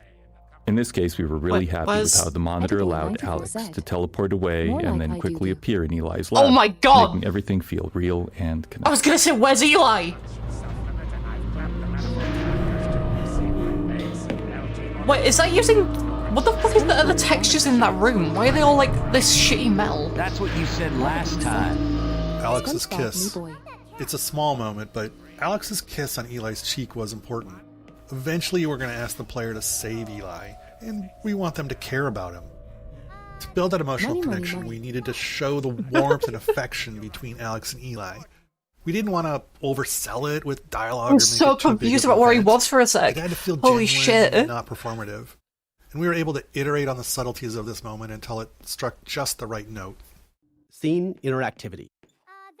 At certain points in our choreo scenes, we require the player to take action. Beyond simply giving them something to do and keeping them engaged, these moments served a few key purposes. Eddie94 said. First, they allow the My player to Norma catch Jeff. up, even if they've been distracted by something else in the environment. The scene could safely pause until the player completed the task, ensuring they were back and paying attention. At the same time, it let us position the player where we needed them, which was used for framing the scene and making sure they saw something important. In some cases, we got double value out of these moments by using them to train the player. Here, they're learning to interact with plugs and sockets, a skill they'll need for puzzles later in the game. Do this IRL. You gonna let Gordon throw the switch? Gordon, go right ahead. Very good. Final sequence. Fencing. Now. I can't look.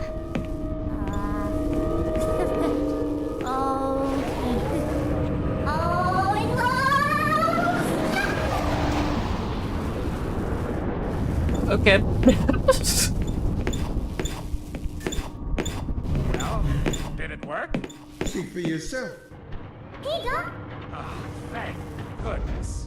My relief is almost palpable. Fantastic work, is it? Well, I can't take all the credit. Dr. Freeman proved an able assistant. Let's go ahead and bring Gordon through now. Right you are. Speak to you again in a few moments. Good job, Gordon. Throwing that switch and all. I can see your MIT education really pays for itself. I'm really disappointed that there's no fucking... Gee, thanks. I really hope that, like, a Perry the Platypus, like, Lamar replacement does exist, and I just didn't see it. Excellent. Initializing in 3, 2, 1. Now, Barney, if you'd be so kind. Good luck out there, Gordon. Yes, indeed. We're ready to project you, Gordon. Bon voyage, and best of luck in your future endeavors. Final sequence. What the hell? What is it? It's your pet, the freaking headhumper! French.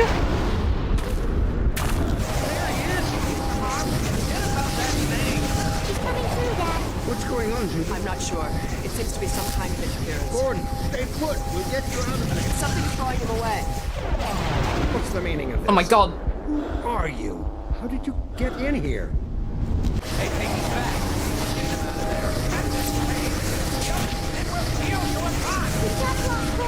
What's going on? Don't worry, Gordon. There he is. Oh, we're losing it again. The fucking Miku and Doofenshmirtz's voices are killing me. I can't.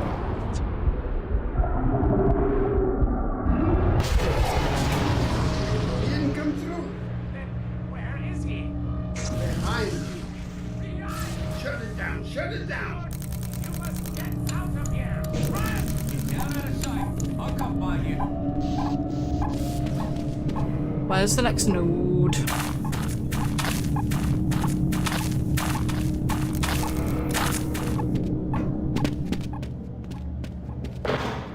No node?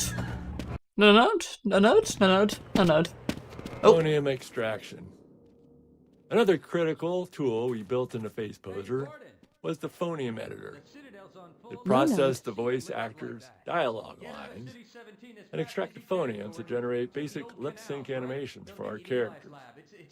For the hero, yeah, look at that lip sync animation. Use this as a starting point to create high-quality custom animations for each dialogue line, incorporating full facial animation.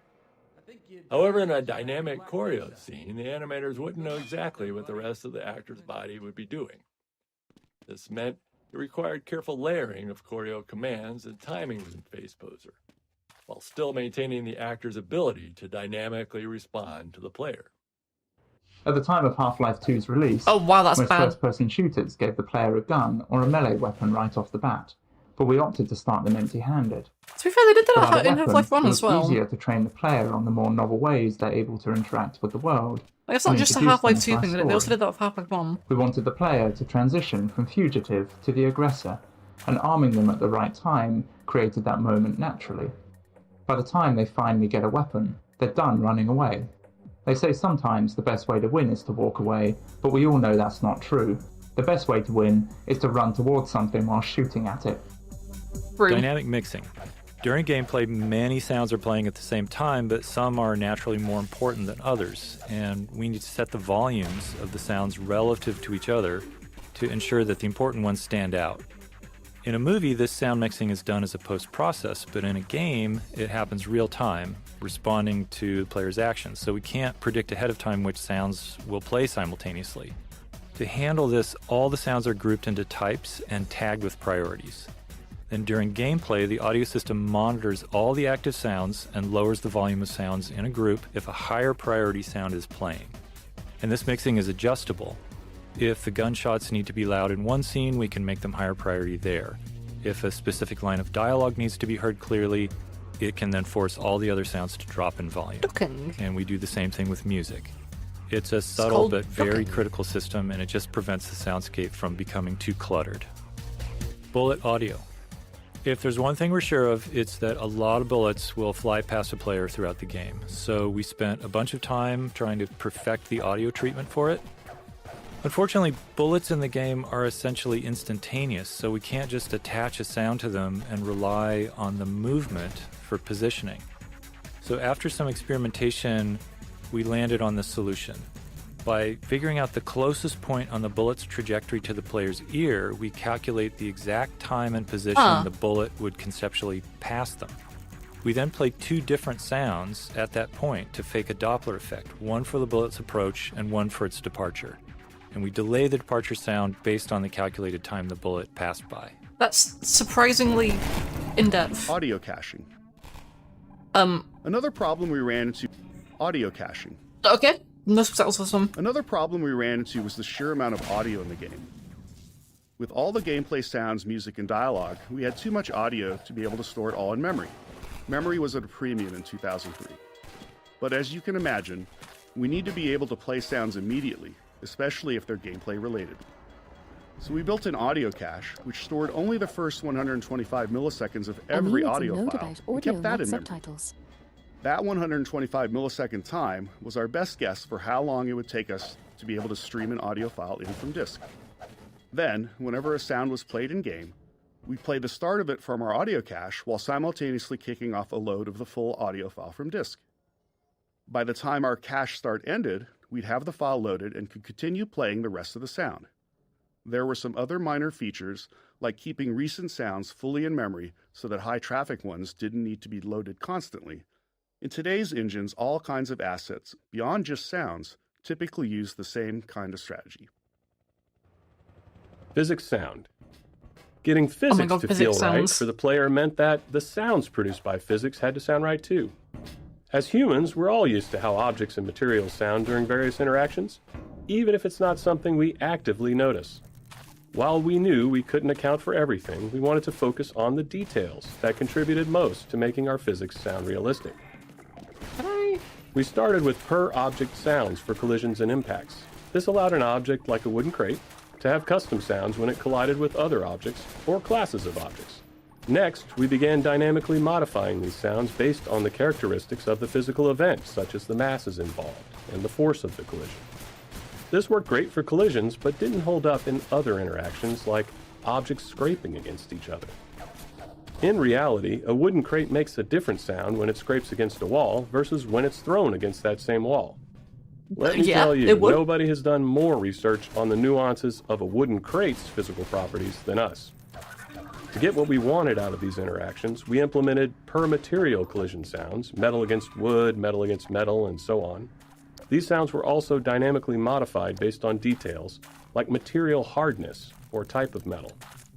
Getting this system to sound right required countless small tweaks, which we could only identify once it was running. We also experimented with custom sounds for rolling objects, but ultimately cut the feature because we weren't happy with the results. It's important. They've got to get the hardness right. Automating DSP. All the sounds a player Yeah, hears it's are not processed backside through our fill, digital signal unfortunately. processing system, or DSP. DSP. And this just refers DSP to settings how are really audio cool. is altered to reflect the environment the player is in. For Sarah example, the said same Apex, sound will will you be on differ President when heard in a Python? parking garage, I think it would be Pugger. Smiley face. Oh my god. a small room. I was gonna say, like, In Half-Life 1, we yeah, it's manually basically like placed those different invisible like nodes types of throughout the echoes world and to stuff like that. define But then he these just DSP did it settings for each he space. showed it in For Half-Life 2, in the voice we in knew the that thingy, manual so placement was just going to be way too time-consuming, especially since we wanted a larger game, and we still only had one audio person on the team. which was So Kelly we built Bailey. a system that automatically determines the DSP settings around the player in real time. Ediboy It does this by 94 said, analyzing the space I around the didn't know player, they got assessing the DSP for volume there HL2. within. It examines the materials that make up the The environment. DSP system is like basically. legitimately really And cool. then though. the system matches that space to one of the 25 hand-authored basic DSP types. We adjust some parameters, and we create the fully detailed DSP that modifies the sounds the player hears. Like, it's why in the coast levels, like, there's like a really sort of like long delay, like reverb thing going on with the sound effects. It's really, really cool. Metro Cop scene. This is another scene designed to make it clear that the Metro Cops are the bad guys, except this time the player has a weapon and can finally do something about it. That something comes out of the barrel of a gun. We knew we needed the player to feel righteous, and this moment was part of creating that. The Metro Cops are still human, unlike the rest of the Combine in the game, so we felt like we had to go the extra mile in making sure the player's actions felt like justice and not just wrath. Staircase. Oh. There are situations throughout the game that stem from simple and quite straightforward design goals, and this staircase features two of them. The first was to frame the Citadel as it awakened, showing the player they stirred up the hive. The second was to showcase our ragdoll system. While it's standard now, in 2004 it was still a novelty to see bodies tumble realistically, and stairs provided a perfect stage to make that happen. Okay. City 17 awakens. The early train station section was designed to make the city feel indifferent toward the player, as if Gordon is just another nameless, faceless citizen, ripe for subjugation. But during the tenement raid and rooftop chase, the city identifies the player as an anomaly and starts to stir. Now, with the player as the aggressor, the city fully turns its attention on them. The Overwatch PA system, first heard during the raid, played a key role in delivering this message. If players listen closely, there's a lot of information about the city's awareness. Holy fuck, Overwatch. Even when players didn't pay attention, though, the audio treatment still conveyed my the God. emotional message we were aiming for. Explosive barrels. Here, we introduce explosive barrels, a staple of first-person shooters, but with a new twist. The second pistol shot sets the barrel on fire, starting a timed detonation.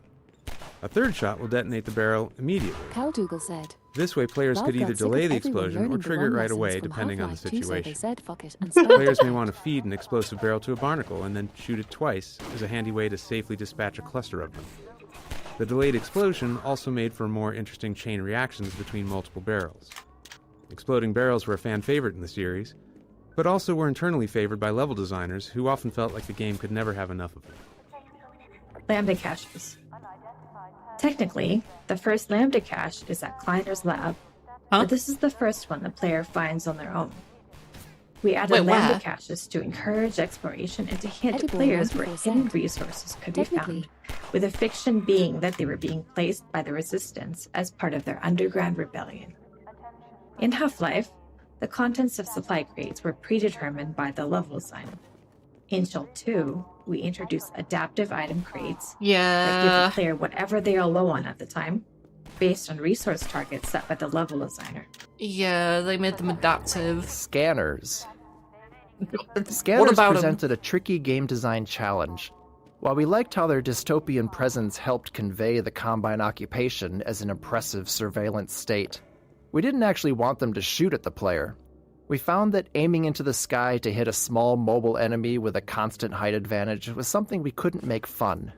Since we loved their role in the story, we decided that in combat, scanners would serve primarily as eyes, alerting nearby enemies to the player's presence, a feature we reinforced with sound effects from the soldiers.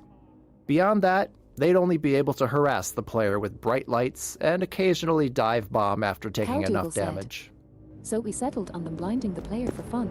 Small, floating targets that shoot at you with a height advantage and the fun to fight? Oh my god, that's crazy. Overwatch. During development, we generated the Overwatch voice using a free text-to-speech tool. But as we neared shipping, we realized we didn't actually have the rights to use it, so we held auditions with voice actors to find someone who could match the qualities we liked in the generated lines. Didn't take long before we found Ellen McLean, whose delivery was exactly what we were looking for. In her sessions, we played the generated lines for her to mimic, though in her own style. She was a bit sarcastic at first, given that she was being asked to replicate such a robotic delivery, but years later when she returned for her iconic role as GLaDOS in Portal, she'd found a way to creatively integrate that tone into her performance. Yeah, I don't think I've ever actually realised that Ellen McLean was the Overwatch voice. Pistol design. The standard pistol is the workhorse of the game, functioning not only as the first range weapon you learn to use, but also as a method to interact with physics and destructible objects at a safe distance for the entirety of the game. To help make it feel more responsive and fun to use, the pistol employs a refire mechanic that's unique to it in the game. The gun will fire as fast as the player can click their input button, meaning that they feel an instant response to their input, and the faster they can click, the faster they can shoot. That's not- I'm clicking faster than that, I promise you.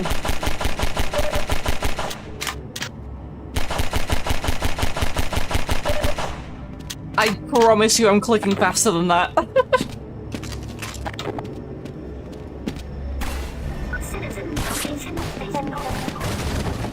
Unidentified person of interest. Confirm your status with local protection.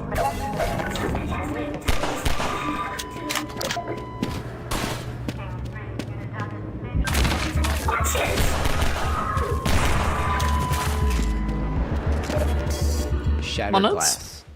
Oh yeah, the fucking where there are fewer mechanics unbreakable surf, yeah. We found that it's just as engaging to spotlight new technical features instead, as we did here with breakable glass. For the shattering effect, glass was divided into a grid of small squares, allowing us to track which were intact or broken, and to blow out larger sections once enough squares were no longer connected. Each square was rendered with a unique texture based on the status of its neighboring squares, creating the sharp, jagged edges between broken and intact glass. While breaking glass is now commonplace in games, it was something we hadn't seen much back when we were making Half-Life 2, and I still really like the way this glass level of looks fidelity today. Like I don't think, it brought to the like game. I don't think there are that many games that kind of get this sort of like feeling of breaking glass like that. It's really satisfying.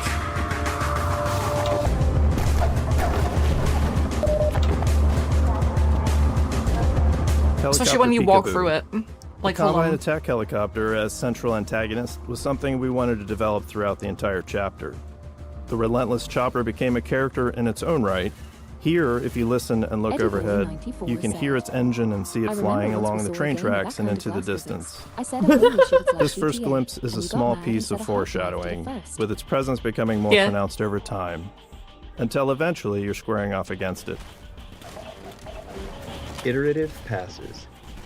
Some chapters of the game, such as the on-foot sections of the canals in Ravenholm, were developed in multiple passes by different cabals.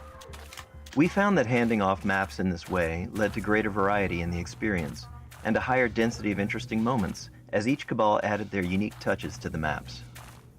In the on-foot portion of the canals, the first pass established the art direction and the player path, along with the broad strokes of the experience and some major beats.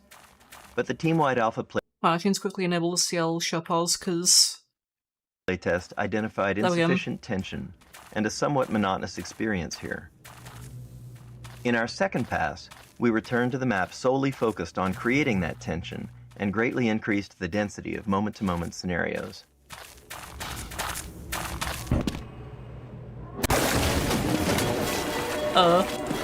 Water shader.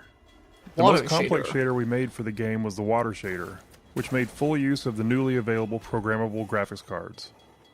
When water was present, the scene was rendered 3 times. First, the underwater world for refraction, second, a reflected view, and third, the parts above the water. When rendering the water surface, we blended the refractive and reflective views, showing more reflection. Look at that, it's not screen space reflections, it actually reflects stuff that's off the screen, oh my god. We also tracked the ground depth below the water's surface, making it more transparent and less refractive in shallow areas.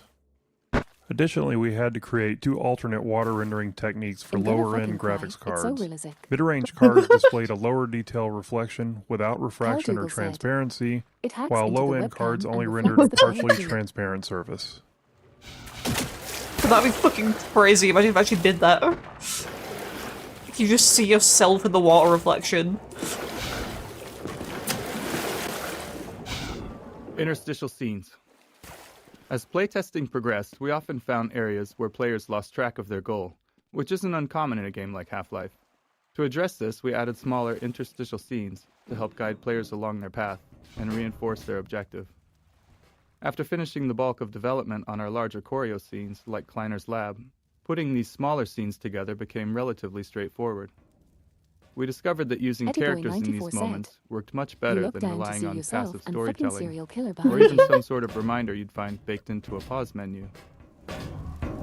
See Gabe Neal standing behind you. Boxcar Bill. What? Boxcar Bill. What the fuck are those words? Boxcar Bill. Boxcar Bill. Gabe, shirtless, sweating. Boxcar Bill. Boxcar Bill. Boxcar Bill. Boxcar Bill. Boxcar Bill? Boxcar Bill. It took a while to figure that out, oh my god. Boxcar Bill. Boxcar Bill. I think that's Boxcar Bill. Boxcar Bill. Boxcar Bill. Boxcar Bill. That's so hard to tell though, my god, okay. Boxcar Bill. This small scene originally featured 2 human characters, but later in development, we replaced one with a Vortigaunt. We wanted to show that Vortigaunts were coexisting with humans and resisting the Combine as well. We also introduced their ability to heal the player, although we didn't fully capitalize on that feature. Yeah, I don't think that ever comes up again. Vortigaunts became a useful narrative tool for keeping dialogue brief, as their hive mind justified their full knowledge of the world and the player's goals. This meant they never had to ask questions, neatly sidestepping the challenge of writing dialogue for a silent protagonist. We serve the same history. Okay. Keep going.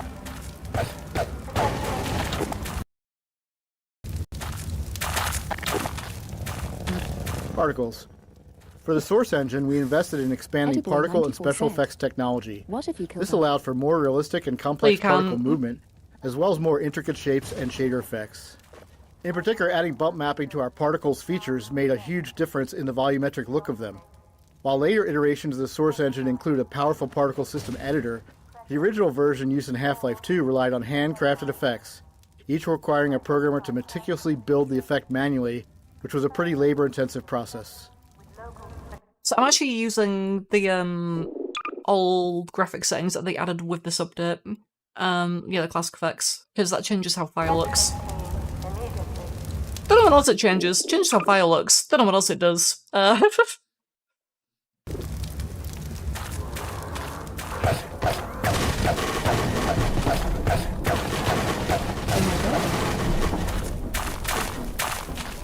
Yeah, bump mapping. It's almost like it's been a thing for a long time. Barnacle Introduction. Because barnacles can be confusing when first encountered, we wanted to introduce them in a way that showed players their behavior at a safe distance.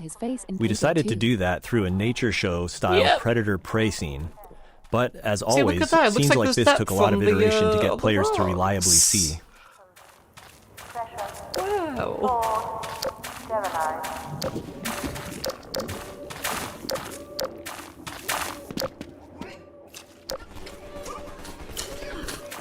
Mounted gun gallery.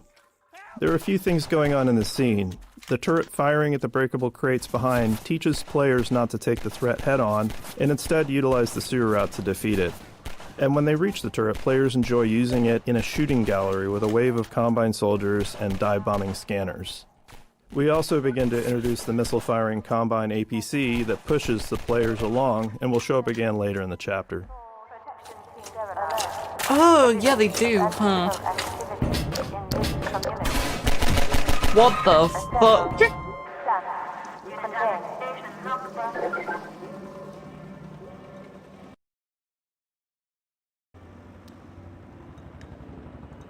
Huh.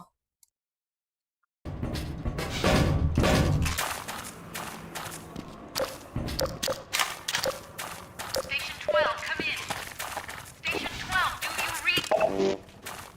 This is Station 8. We heard 12 go Nothing down for this? now. Okay. Surgical strike units are targeting railway stations. Repeat, civil protection is coming down on underground stations. We're already getting refugees from 9 and outlying.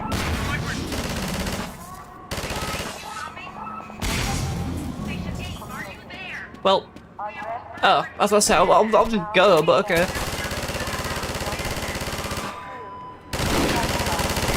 Well, that was fun. What the fuck? Well, that was fun. Time to move on, I guess.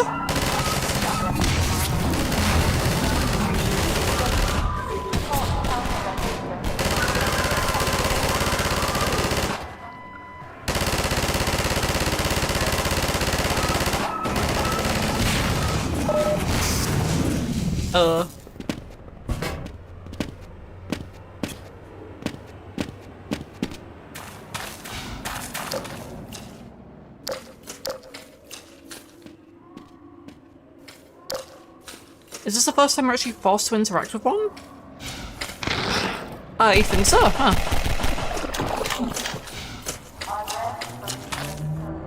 Over here!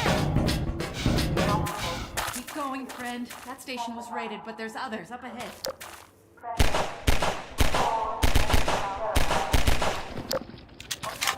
Okay. How do you say? Was that Mario?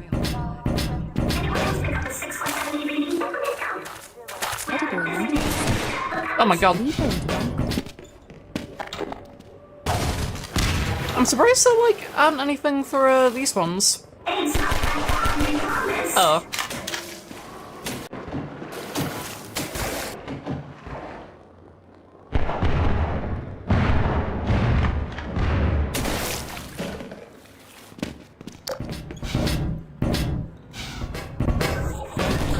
Running around a corner into a new area just to see enemies standing there is always awkward, and it makes the world feel less alive and more like a shooting gallery. So we were motivated to introduce enemies into combat spaces in more interesting and dynamic ways that would communicate planning and intentionality on their part, as if these soldiers had had a plan for Gordon even before he showed up. The Metro cops in this scene jump down into this space via scripted sequences. Later in the game, we use rappelling in a similar way. It doesn't matter where they're coming from in reality, because players end up telling that story to themselves. We found that in the end, combat should have a story implied in its setup. An ambush, a surprise, a surge, an assault. All of these scenarios use much of the same enemy AI, I didn't get but all the felt yet. different to playtesters.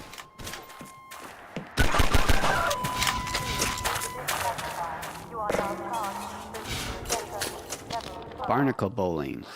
This is a satisfying example of how a bunch of design elements can come together in a matrix of interactions to create a memorable scenario for the player. We got barnacles, our physics simulations, slippery mud surface properties, and last but not least, explosive barrels. You've encountered all of these on their own, but they're able to snap together naturally to create a moment we called barnacle bowling. Yeah. There's an achievement for that as well, I'm pretty sure.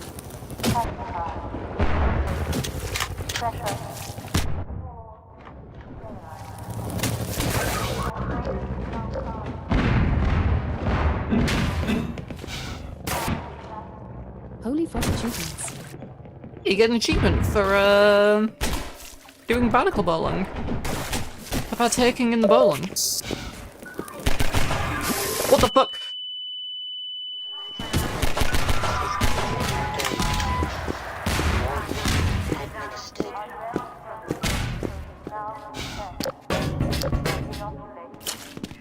There's no way there isn't one here.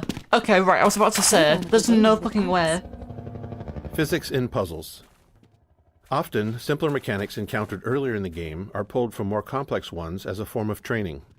The teeter-totter puzzle, the first physics-based contraption in the game, was actually derived from a later, more intricate washing machine puzzle in the canals. The teeter-totter uses the same principles of mass and ramps, but in a more straightforward way that players can directly interact with, helping them understand the game's physics and making later puzzles easier to tackle. Need training. This puzzle also highlights the analog nature of the physics system, with the placement of cement blocks and the player's own weight both factoring into the solution.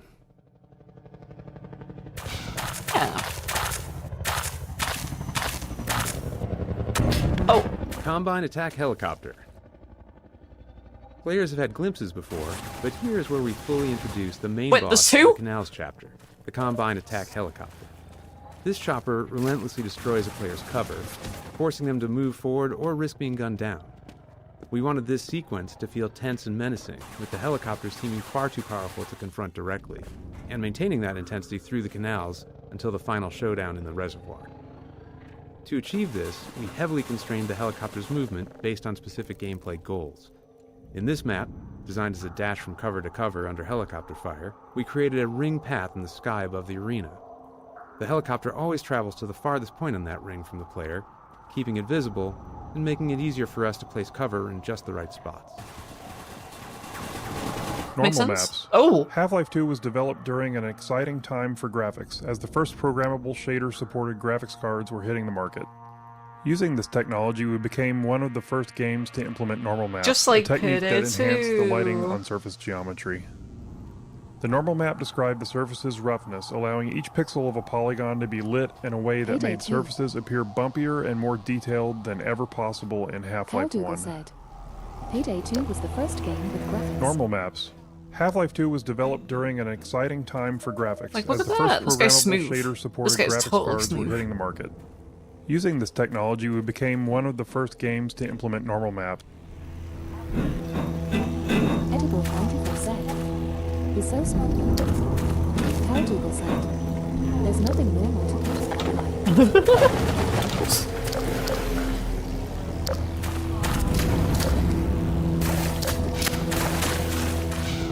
Actually, is this guy smooth? Half-Life 2 was developed during an exciting time Yeah, for look, graphics, I thought this as the guy would first be programmable absolutely shader-supported covered in graphics shit, cards were yeah. hitting the market. Using this technology, we became one of the first games to implement normal maps, a tech...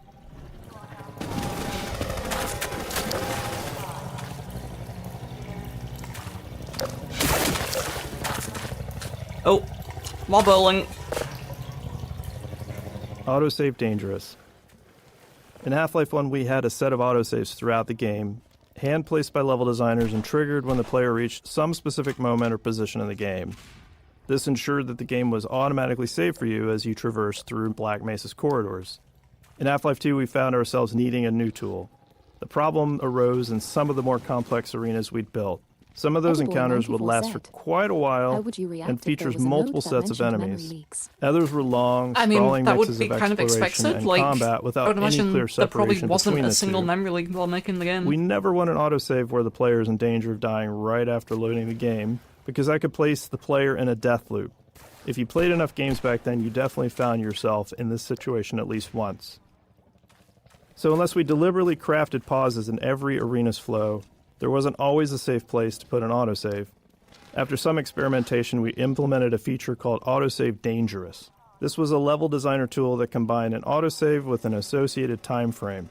When triggered by the level designer, it immediately saved the game, but kept the save off to the side, not available as a save game to load from.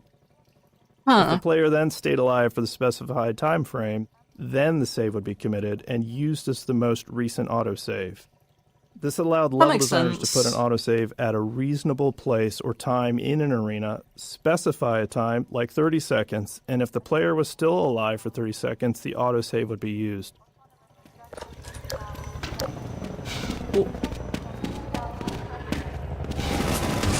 Soundscapes. In Half-Life 1, ambient sounds were placed by hand and then individually tuned. For Half-Life 2, we wanted more ambient sounds in our environment with higher quality. Unless you're 31 seconds in and it'll autosave and still let you yell. It was literally just they create an autosave, but they don't like actually save it yet until like a certain amount of time has passed, so that like if it's like a really long like arena basically and they want to make sure that you don't go in with like 1 health, it autosaves and then you instantly die and you get stuck like dying constantly.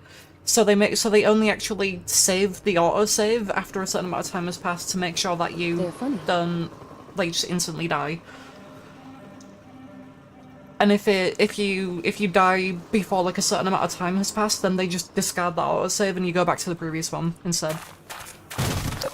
It's basically just to make sure that you don't like get stuck in a death loop, like they said. To make sure like you actually have the resources to actually do whatever they want you to do.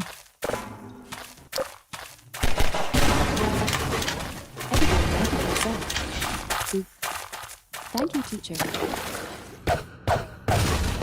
Oh, they're gonna mention what happens to this guy if you come back. Holy shit. Manhack Map. We called this guy Manhack Map. We wanted to give players the sense that hundreds of citizens inhabited the hidden nooks and crannies of City 17. At this point in the game, it had been a while since players had seen a citizen, and we wanted to explain the significance of the Manhacks, which was the first physics-based enemy that we created. In the original concept, there was a video arcade in the city where players could fly Manhacks around to attack virtual citizens.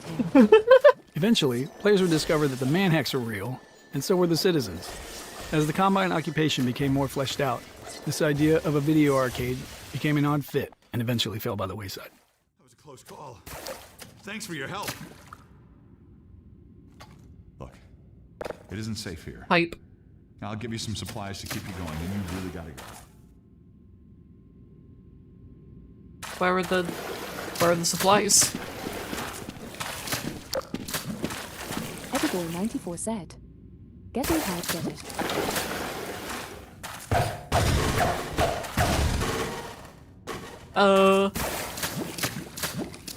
I can see him. Okay. Name that slang term. Getting tight.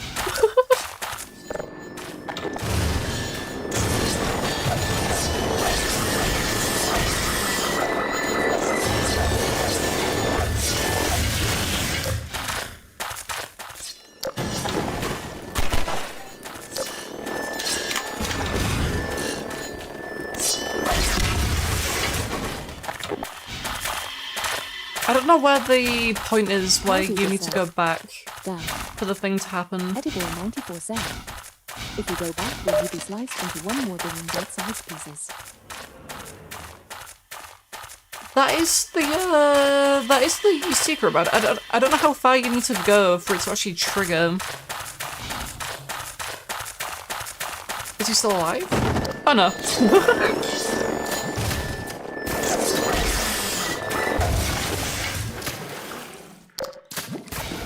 Well, onwards and upwards. Idiot. Cal Google said, "My hacks are so stupid."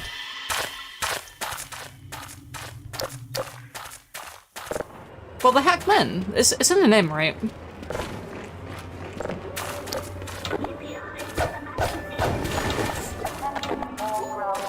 Edible 94 said, "Hearts know that classic funny."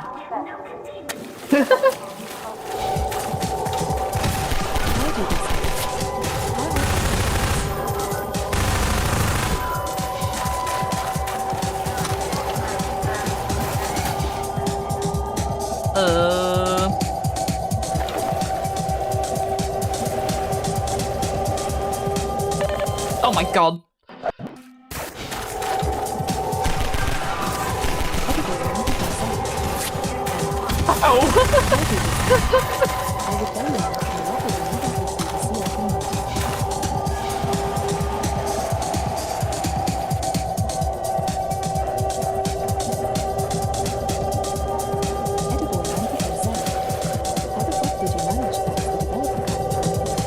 I mean, that would have happened regardless of what mode I was in.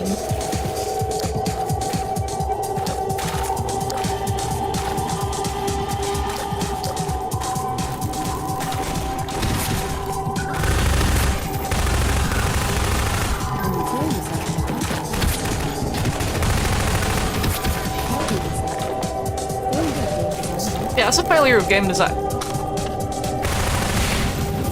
That's a failure of game design. I need to go back to the drawing board, but in the camp of people like me.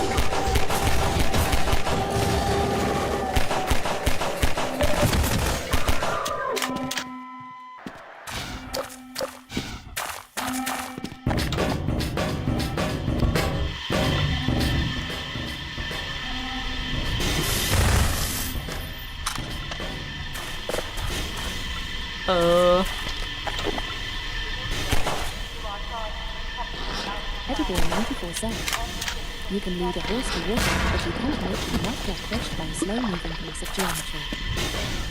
Yeah, it's hard to get horses to do what you want. What? I know a pretty good way.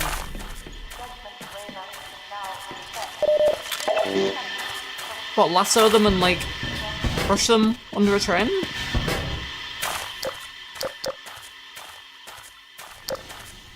Oh my god.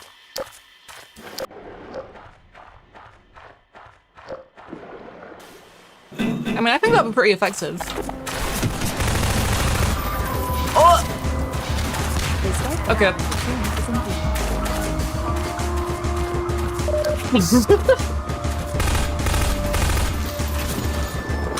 What the fuck?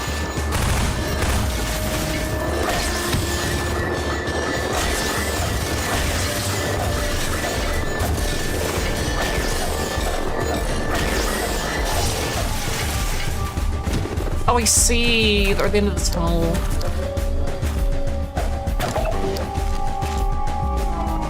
This was not the right way.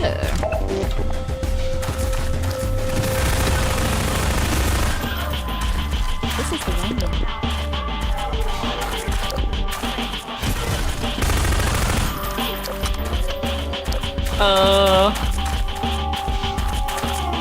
Am I stupid?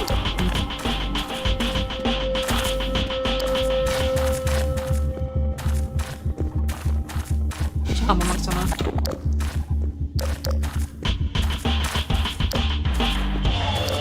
Oh yeah, I'm just blind. Okay.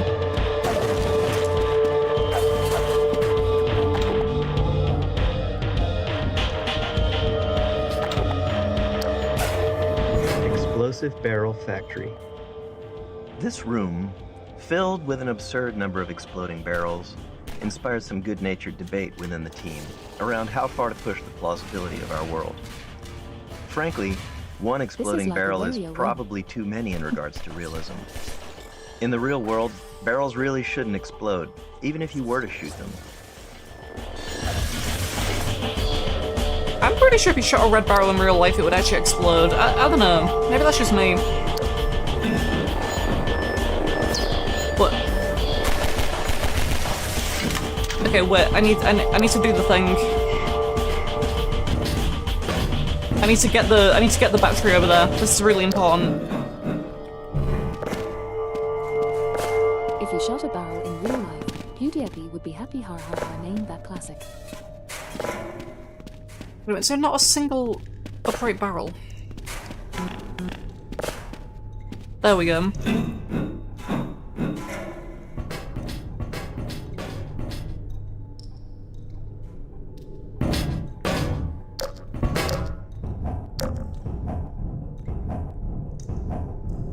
This is still such a weird spot for a suit battery.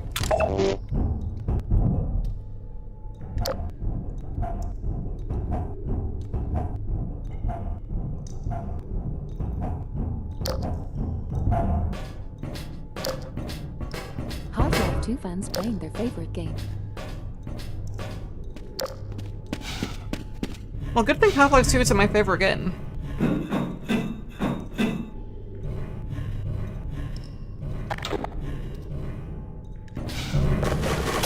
Would be only 7. That is absolutely not fucking true. Can I just... Did that work? I didn't know you were alive.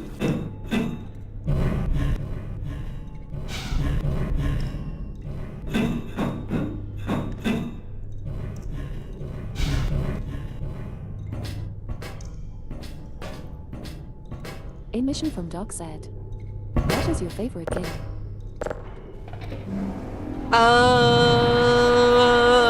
Good question. I don't know.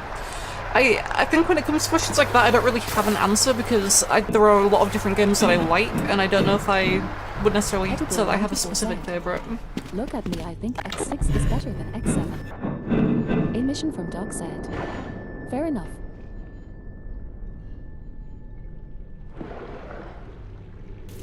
Half-Life 1 is definitely one of my favorite games, though. Rising water. The floating bridge and wooden spools here introduce the concept of buoyancy as a tool for the player. In this case, it's not really a puzzle. It's just some fun for the player interacting with the physics system. But later, the PS2 port's fine. Like, element unironically, I think if you're playing the PS2 port normally and weren't trying to, like, speedrun it, like, it would be fine. It's just because I was trying to blast through it, like, in an afternoon. Like, I didn't realize that it had a fucking memory leak.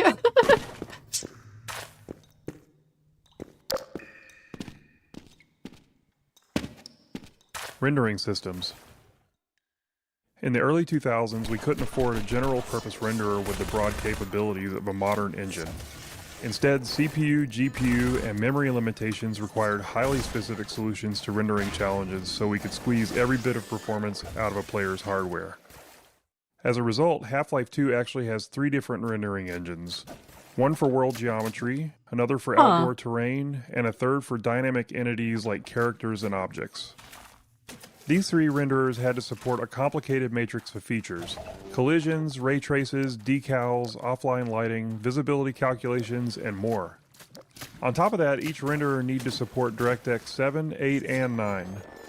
The differences among these DirectX versions were significant, often requiring different data storage and rendering approaches. They even used different programming languages. Altogether, we essentially had 9 different renderers, each needing unique solutions, and getting them all to look consistent was one of the most challenging tech problems we faced during development.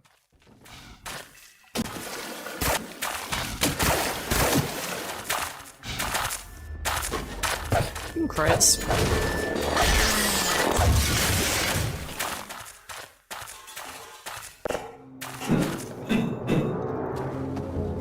Oh my god. Fucking Christ. Yeah, I don't really miss the physics shenanigans of Half-Life 2 that much, like that, where fucking objects can just shift instead of walking on them. Or like that, where you just bump into it.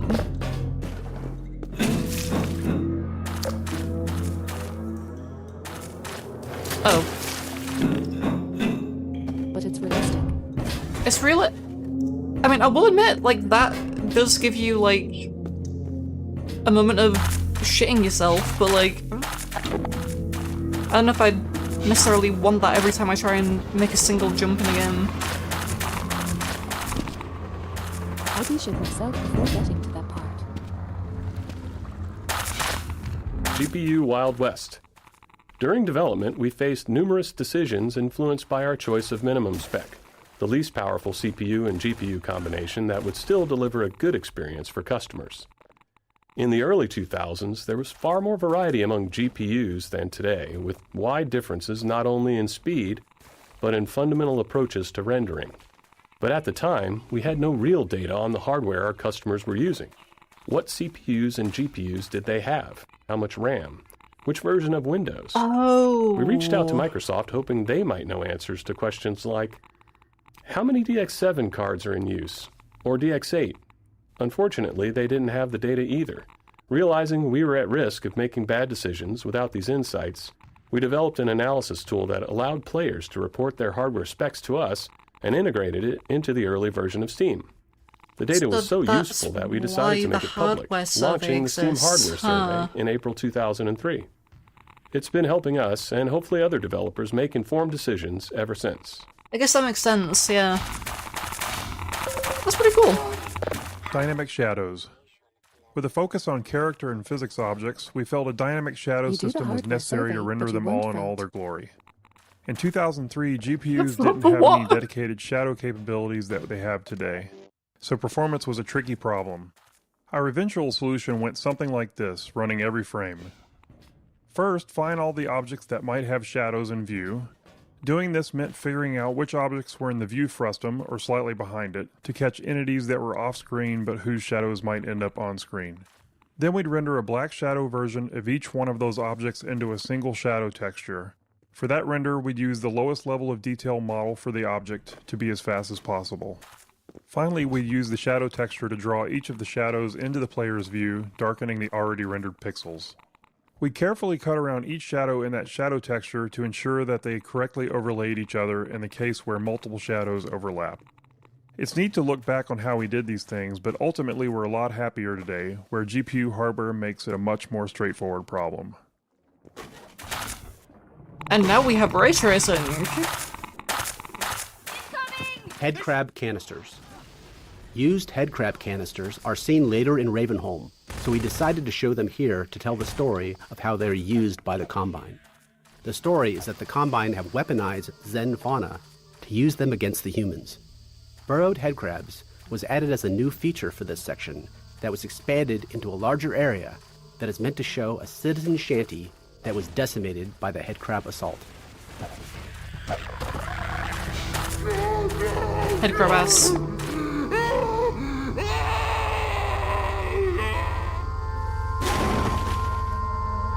That really feels like a Half-Life 1 hour animation, holy shit. Imagine the grip. Wow, yeah, they're so scary. I agree.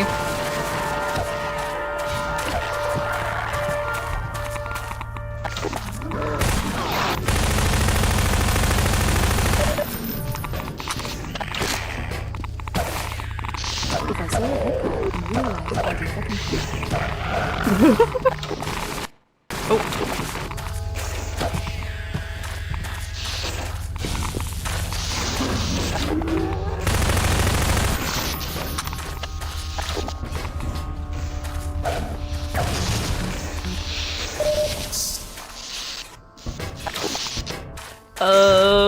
There's something you need to do here. Oh my god, even the baddies have the fucking Team Fortress grad genius. Yeah. I mean, of course they would.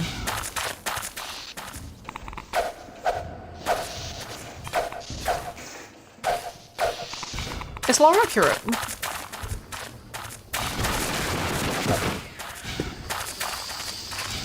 They really respawn all the way back to here, huh? Same universe. Same universe? I mean, yeah, we know that Half-Life 2 and TF2 take place in the same universe, obviously. Obviously. Am I stupid? I'm not paying attention to something.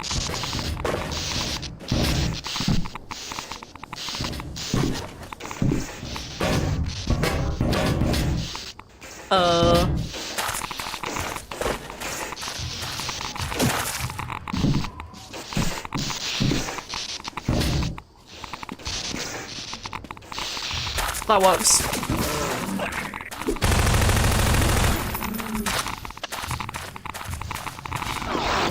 Airboat? Airboat intro. This is where the player gets the first vehicle of the game, the airboat. We wanted to create a safe space for players to practice driving the airboat for as long as they wanted before moving on. The arena is sprinkled with opportunities for jumps and tricks, and we filled the arena with toxic slime to keep players in the airboat longer, while preventing them from leaving the vehicle behind and progressing forward on foot. Combinatorial shader explosion. Rendering became much more complex during Half-Life 2's development with the addition of hardware shaders, small bits of code controlling how each pixel on a surface should render. In 2003, shaders were far more limited than today. Half-Life 2 era shaders lacked conditionals and had severe code size restrictions. This meant no if-else branching logic to adjust based on different conditions, and no large shaders with broad feature sets. Also, compiling shaders as needed was just too slow to be useful, so we had to pre-compile them. To work within these limits, we had to compute every possible shader combination and store each one individually as its own shader. For example, if a shader affected a surface based on a single light source, we'd need another shader version for 2 lights, another for 3, and so on. And it was combinatorial. If that shader also supported a normal map, we'd need 2 versions per light, one with a normal map and one without. With features like texture blending, vertex tinting, specular highlights, alpha testing, and various other light types, directional point and spotlights, our shader count exploded. By release, we had thousands of individual shaders. Shortly after, we released Lost Coast, adding HDR support, which doubled the shader count again. Once compiling shaders on the local developers machine started taking too long, we switched to distributing the shader compiles over the entire network using VMPI. We also had a dynamic shader compilation mode that was useful for developing shaders that gave fast turnaround at the expense of frame rate hitching when a shader had to be compiled.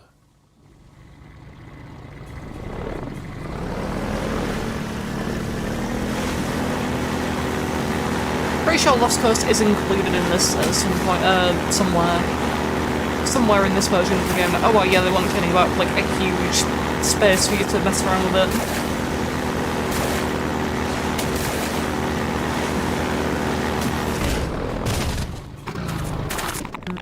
Fighting motion sickness. In early playtesting, many players developed motion sickness while driving the airboat. Holy shit, it's like Sonic and While several trying to fix All-Stars this, we racing discovered several transformed. factors Smiley that face. contributed to it.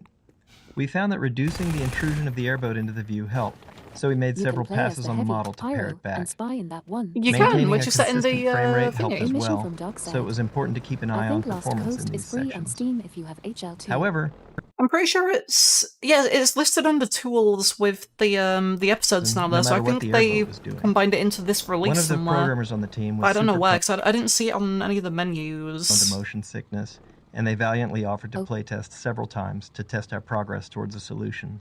I'm pretty sure they threw up at least once after playtesting, my and their God. noble sacrifice was hugely appreciated. Like, hold on, if I just quickly save it. Turn to my menu. Eddie94 said, Margie MML2 Tech. Cowdougal said, Gabe I threw up.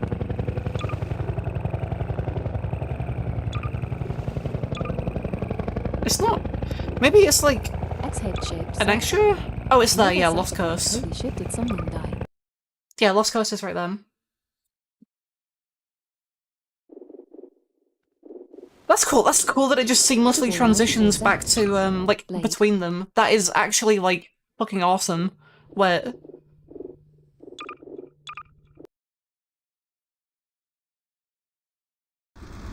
Oh, that's so cool! Oh, that's actually really cool. Okay.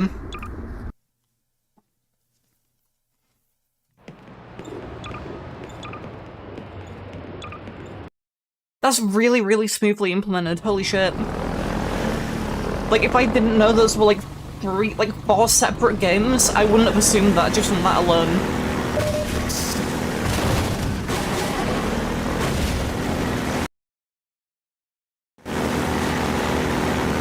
What hazard? Sacrifice.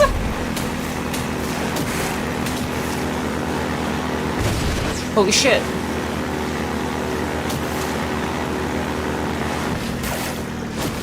You know, fuck, I'm gonna skip that. Actually, wait, there might be a note up there where, oh... There might be a note up there, never mind. Airboat time. Finding the right balance between vehicle time and time on foot took some work. Driving at full speed propelled players through the world quickly, and in early playtests we felt that players were missing out on exploring and taking in the game's detail. Exploration and world examination are core values of Half-Life, so we didn't want the vehicle to eliminate that. To address this, we added periodic spots where players could get out and explore small pockets of dense detail. Additionally, as the physics system evolved, we were learning new ways to use it. Sorry, something fell These over. spots off the airboat let us introduce an element of discovery around physics, like dropping crates into the water or combining barrels to raise a ramp. This gave players a chance to interact with water and physics in different ways. I didn't spill anything, the lid was on. I always have the lid on bottles when I'm not using them because I know that I'm clumsy and I'll spill them otherwise.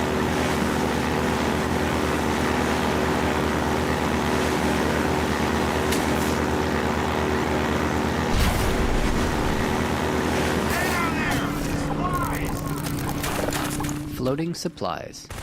In the alpha playtest, the canals were sprinkled with floating supply crates that players could smash with the airboat to collect the supplies inside. The mechanics were somewhat gamey, I but don't have a helped keep the sippy flow cup. of the What the gameplay fuck going, do you allowing mean? the It's just player a to resupply ball. as It's they just a go. ball of water. To help make the premise more plausible, we wanted to tell the story of how the floating crates ended up so conveniently placed along the player's path. This scene of the citizens dropping supply crates helped sell that fiction, while also making the canals feel more alive. It also made players feel more heroic and important to be helped by so many supporting characters. It's a ball of water.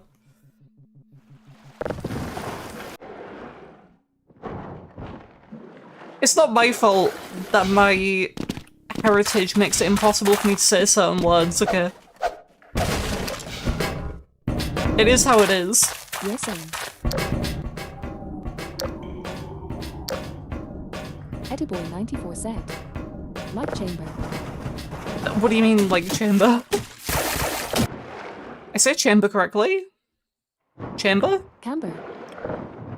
Okay, no, that's because the TF2 map is called Camber, and you keep calling it chamber even though there's no hedge. Like, where is the hedge? Answer that one, atheist. God damn it. It doesn't. Where's the hedge? Chamber and camber are two different words. You have to be, like, dyslexic to not tell the difference, I swear. No, I don't. I genuinely don't.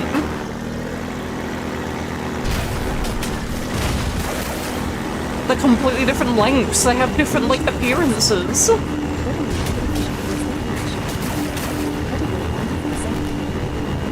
Where's the hatch? Wait, what do you mean, where's the hatch?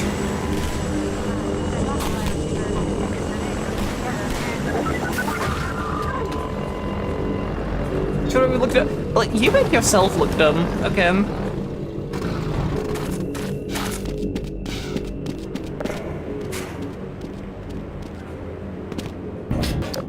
You need no help. I am a college graduate. That doesn't mean... Oh my god, there's a node here. Zombie surprise. There's a little bit of a cheeky jump scare in this sewer pipe. Thank you for informing me. Players wander in here, all focused and curious, and then an underwater zombie pops up, almost always Cheeky scaring the jump scare. pants off of playtesters. One fell completely out of their chair, and we mark that moment as a success. Okay. Caldougal said, "What a piece of shit." That sounds like something I would do. 94 said, "I would have fucking projectile shitted myself." If I was that dev in that moment, I would have been proud. If someone fell for that. Oh.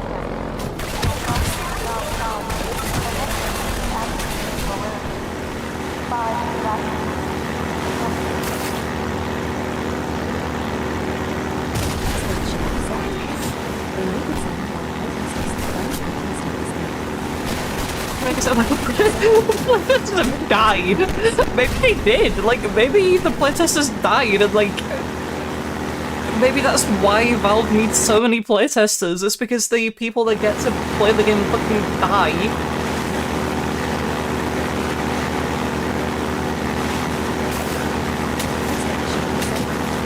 Certain moments are points where people die. EddieBoy94 said, Just turn that down a bit. "They get hit by a bus on the way to Valve HQ."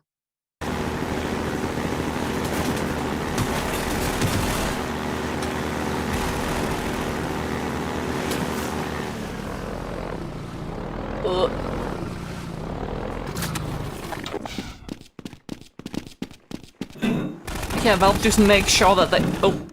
Valve makes sure they die. Nice parking. Thanks. You packed that yourself? I love the windows in Source so much. Grenade intro. We conceived of this Combine base as both a training area and a playground It's for like grenades. GTA, Introducing smiley them face. here in infinite supply crates to signal that it's safe for players to use grenades freely without fear of running out. Go wild. The Combine encounter here uses extensive markup to direct the soldier AI towards cover and provide good opportunities for players to make use of grenades. At the end of the area, the same You want me to go wild and use grenades? I mean, I'll do it. Turret placement, You break it as yourself. a direct assault is a lot more difficult if you don't. A bright red light and a particle trail were added to the grenades, making it significantly easier for players to follow their trajectory, whether they're throwing them or dodging one from a Combine soldier.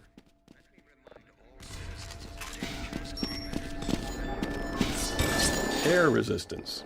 One important feature we had to add to our physics engine for Half-Life 2 was air resistance.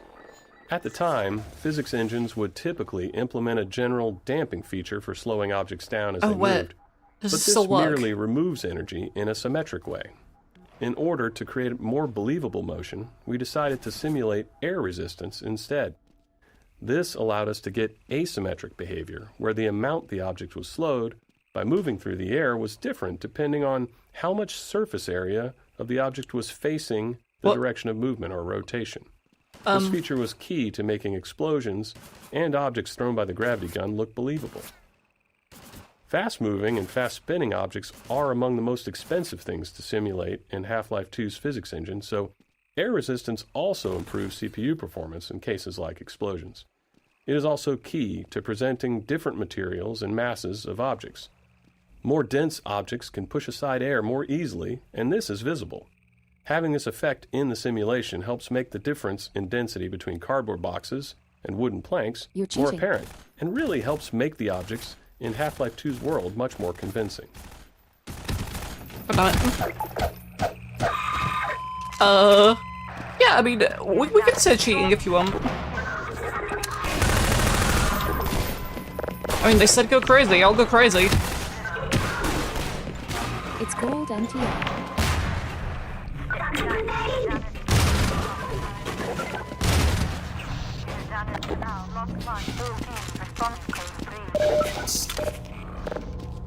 Oh, even more? Okay, yeah, sure.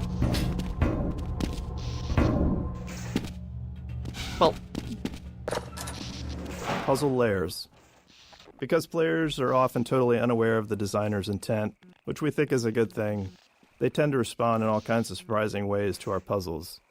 Even seemingly simple puzzles can see countless failures along the way to success. That was the case with this puzzle to open the canal gates, which required many layers of hints and cues.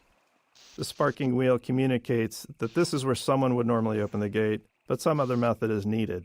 A few crows draw the player's eye towards the solution, in this case, a bundle of girders on a pendulum.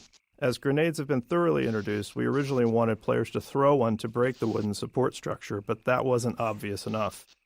We added exploding barrels as a much clearer clue. But even after solving the puzzle, some players didn't realize that the gates were now open, which led them to endlessly explore the base interior looking for another exit. So we had to remind them of their original problem, the broken gate. We added smoke, the alarm klaxon, and a spinning light, and it was then that we finally started seeing reliably good results in playtesting.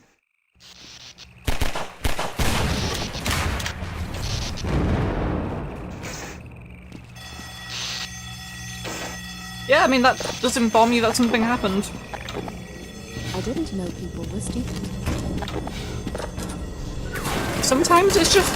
So, I mean, you have to remember, the average person is stupider than you think.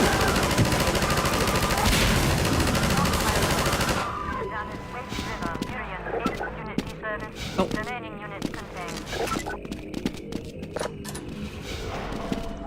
Although sometimes you might think something is obvious, but it actually isn't obvious at all.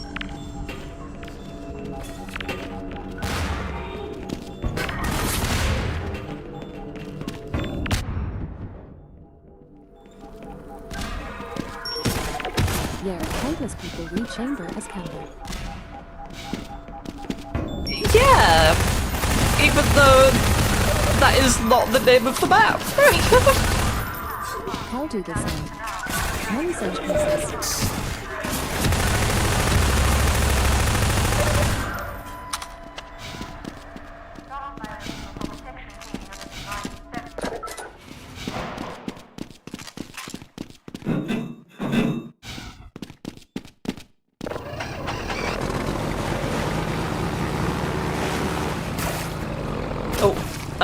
Okay.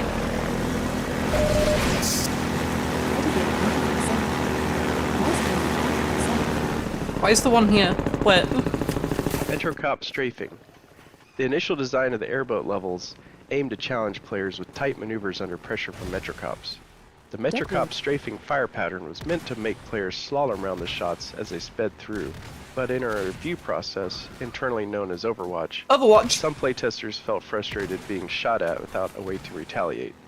They wanted the airboat to feel powerful and unstoppable.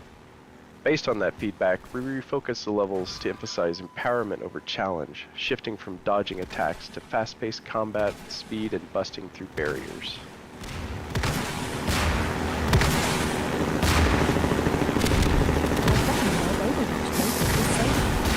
Oh my god.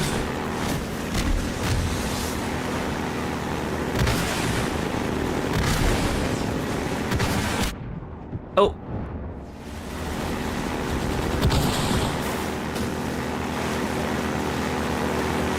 I will always remember that segment there because a few years ago, like many years ago now, back when I was still doing Uninstalled with some friends, one of the streams that I did was, what's it called? Synergy, the, like, Half-Life 2, like, campaign co-op mod, and that map was changed in such an awful way. There's APCs that are firing rockets fired at, like, 5 times the speed or something, so you would just die every time. It sucked so much. That map took so long.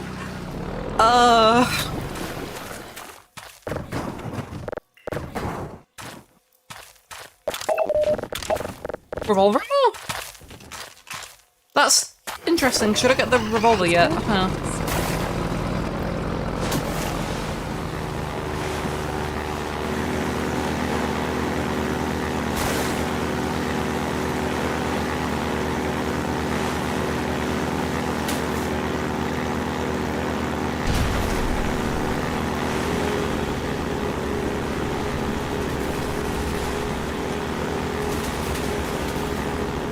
Okay, there's a couple here.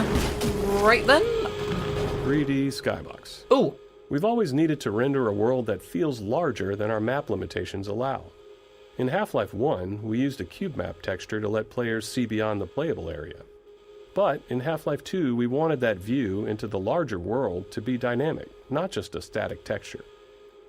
Our map size limitation was about half a mile in each dimension, but we realized we could create a much larger outer world if we stored it at a reduced scale. So, we invented what we called the 3D skybox. The 3D skybox is a small box hidden within the actual game map containing geometry at 1/16th scale. Inside it, a reference point corresponds to a matching origin in the main map.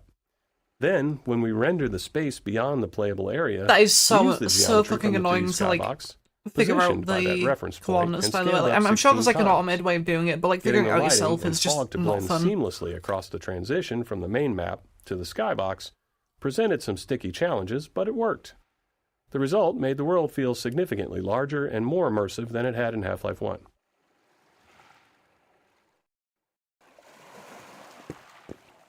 Can't believe Valve invested skyboxes. Invested?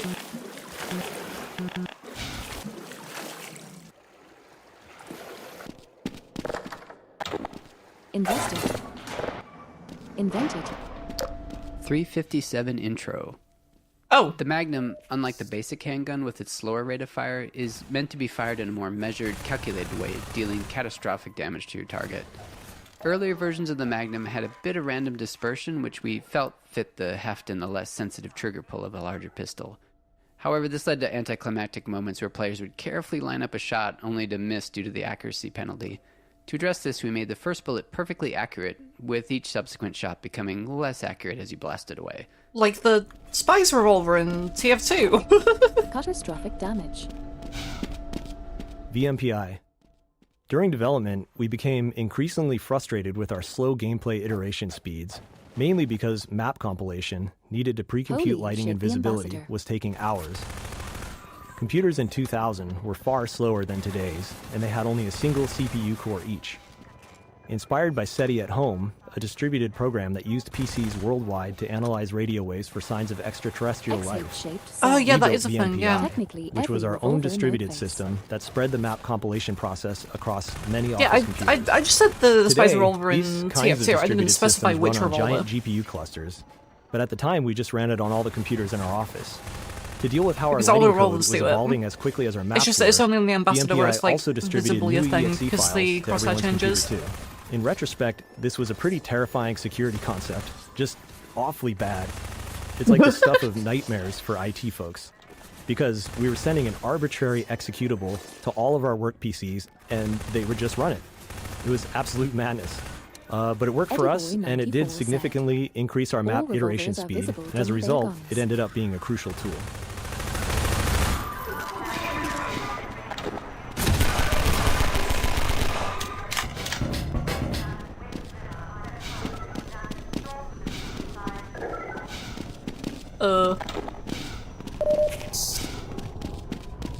They're all dead?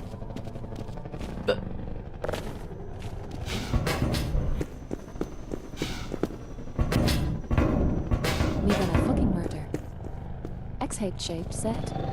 Wait, does R underscore it should do. It's in like every thingy, every source skin. Yeah.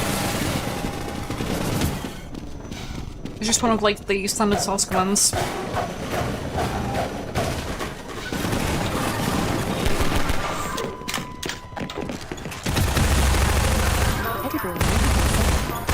Bind it to control like I have it. Smiley face. Why? Why do you have it bound to control?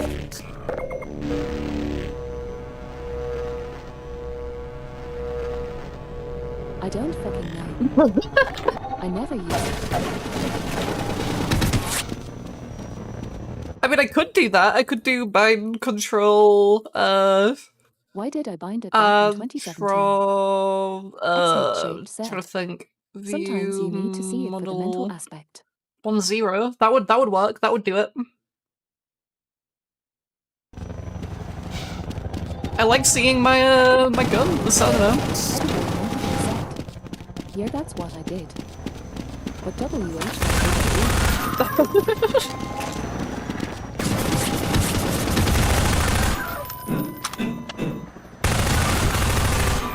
Mounted gun. The mounted guns were added here to help train the player on the gun's effectiveness I still don't against know. the I attack never played helicopter without for the final battle in the reservoir. Guns. This was necessary because up to this point, the helicopter was invulnerable to the player's weapons, and we had to give some indication that it could be harmed with larger weaponry. This was only somewhat effective in playtest due to the amount of pressure the player was under at the moment, which led us to developing the particle effects and sounds that would sell to the players that they were really doing damage.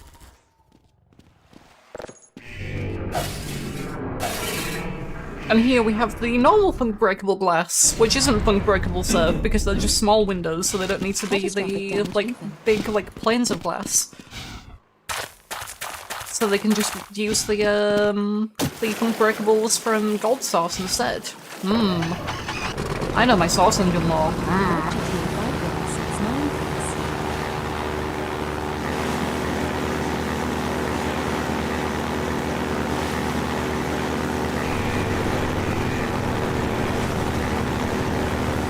Wait, what time is it? Oh, I need to take a tablet.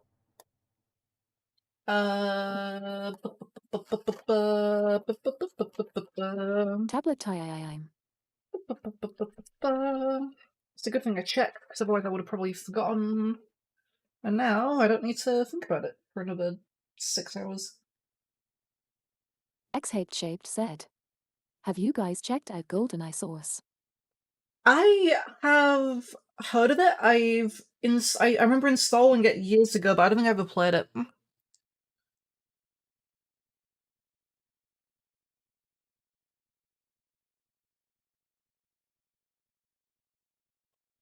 I think it was something that I was curious about and I wanted to check out, but I never ended up actually like playing it.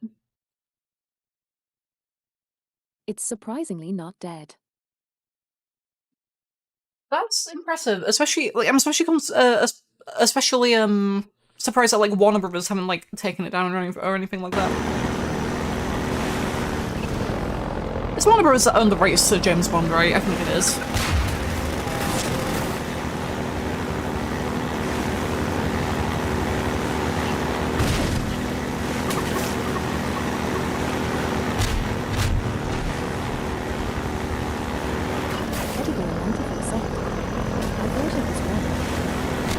The game company Rare owns the entire licensing rights to the franchise James Bond. All the books, all the movies, everything.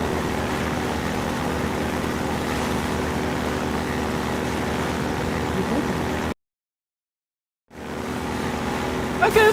I mean that's valid, I guess. Helicopter bombing run. Rare owns Daniel Craig. This is another example of us creating movement hazards while driving the airboat. The helicopter attempts to stay in front of the player when dropping bombs, and if the player backtracks, it switches to hovering and turns to attacking the player. In one playtest, a bomb just so happened to drop between the pipe seams, creating a pretty cinematic moment. The playtester had a positive reaction, so the team decided to script it so it happened every time. This process has become part of our organic design process. Every so often, a cool thing randomly happens in a playtest, and we find a way to make it happen more reliably.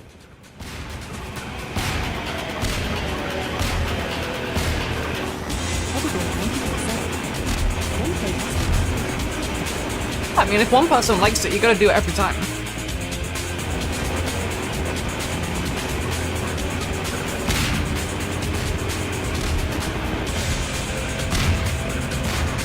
Oh, the pipe scenes, yeah, here.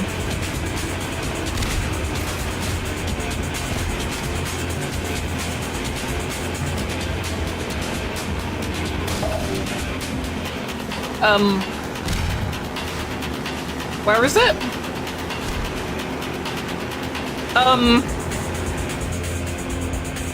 We made it happen every time? Oh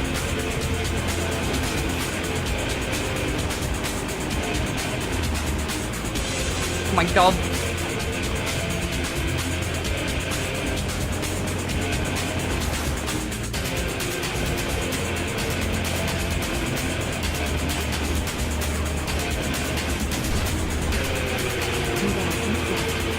It's hard, it's like a sloped surface, you like bounce off it. Caldougall said, the protester was still exploiting his mind.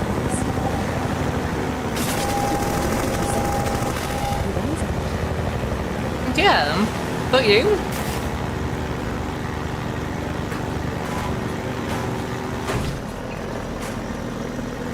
Holy shit, there's three of them.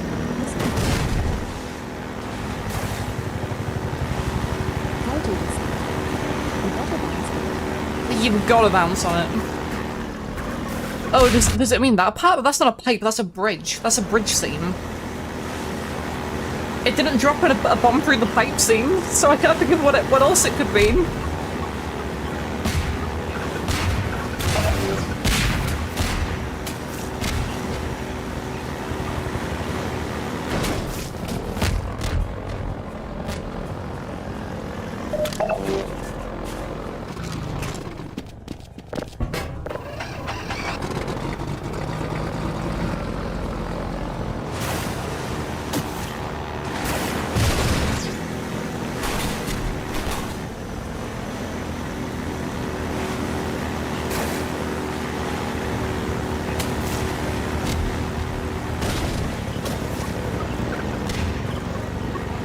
Oh, maybe it means that part? It can't mean that part. Oh.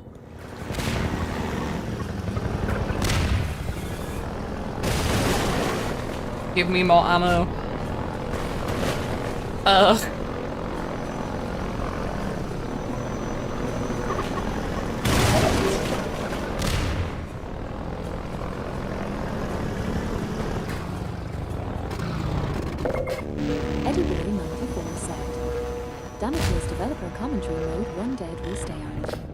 I mean, if you want to do a damage list, you just have to, like, speedrun it while keeping developer commentary nodes active, because they give you God mode.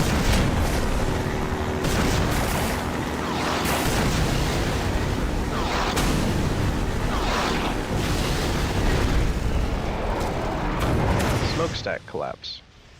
When making a cinematic action game like the first Half-Life, we'd always wanted to make some big, spectacular destruction sequence, but we were never quite able to do anything like that. Half-Life 2's physics introduced a system for breaking physics small objects, such as crates, into pieces, which provoked the idea of doing something much bigger. We took a leap and tried breaking a smokestack into pieces as it fell. So we experimented with the masses until it felt better, refined the model, and added lots of smoke and audio to sell the effect. And there we had it. We had our big spectacular destruction moment. Ultimately, our physics made the sequence just barely possible in a way that maybe seems quaint by modern standards, but felt really awesome at the time.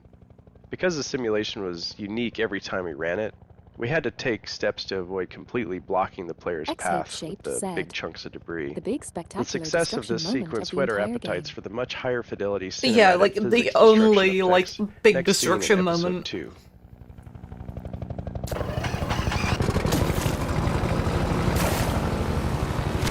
And then the ones in episode 2 don't even actually use physics, because the ones in episode 2, like all the bridges and stuff that explode, they're all like pre-rendered basically.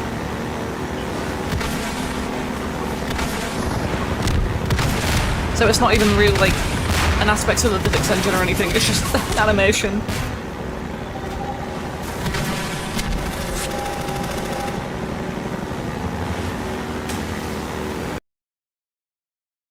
Oh, is this the washing machine puzzle that we were talking about earlier? Yes, yes it is.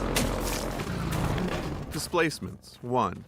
Oh, displacements. After Half-Life 1 shipped, our level designers and artists wanted a better solution for outdoor environments, so we built the first version of our terrain system. It was based on subdivided quads. To visualize this, imagine a flat square divided into a grid, where basically each point every on the bumpy grid surface can be in the source moved is a up or displacement. down. Level designers could lay out multiple squares and then use a paintbrush tool to shape hills and valleys by adjusting the grid points. For rendering, we used a special blended texture, which combined two different textures. Each grid point specified how much of each texture to use, allowing smooth transitions between surfaces like sand, grass, dirt, and gravel. This type of terrain system wasn't unusual in game engines at the time, and we naively thought it would be enough for our game designers. Displacements 2. Once the initial terrain system was up and running, we expected level designers to use it for outdoor spaces. Instead, they began experimenting, adding detail in unexpected places. They used the subdivided quads on the top of walls to create ruined edges, rounded off street curbs, and even attempted to make pipes. This met with varying success since the terrain system was designed for landscapes, not architectural detail. So we returned to the code mines, transforming the height-based terrain system into a fully 3D displacement system.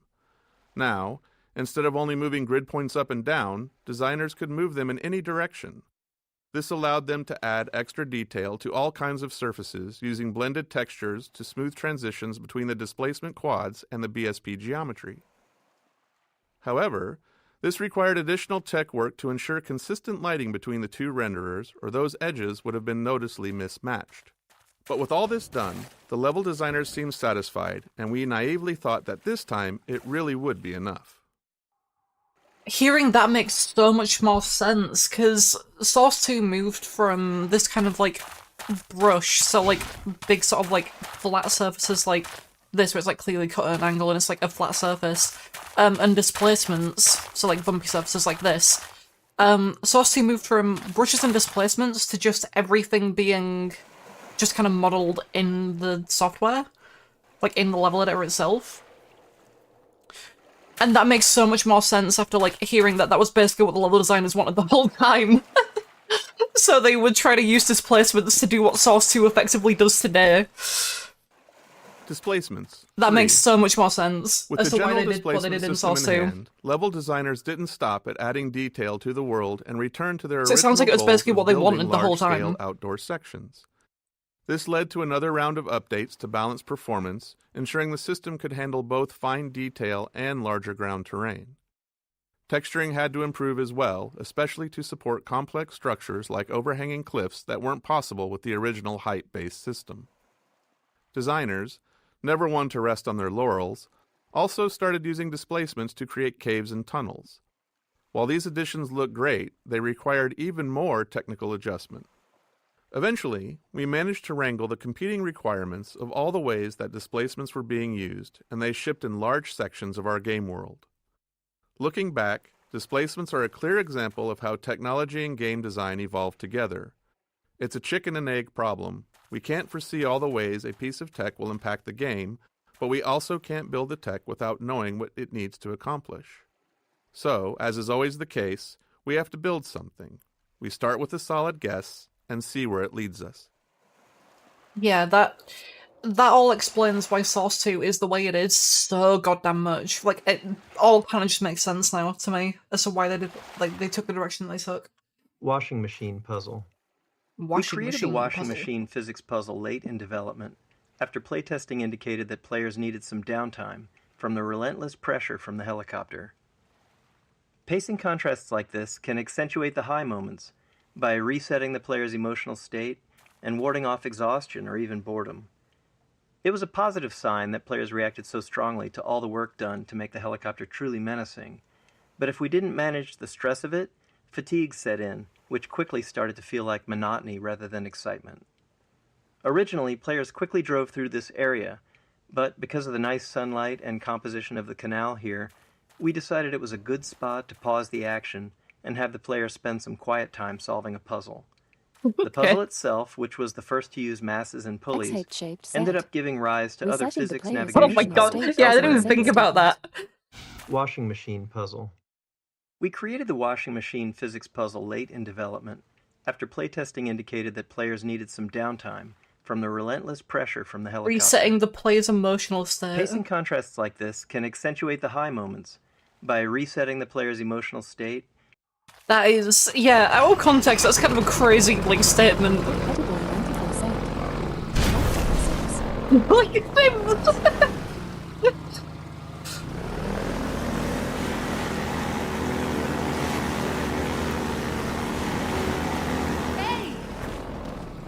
Aren't you?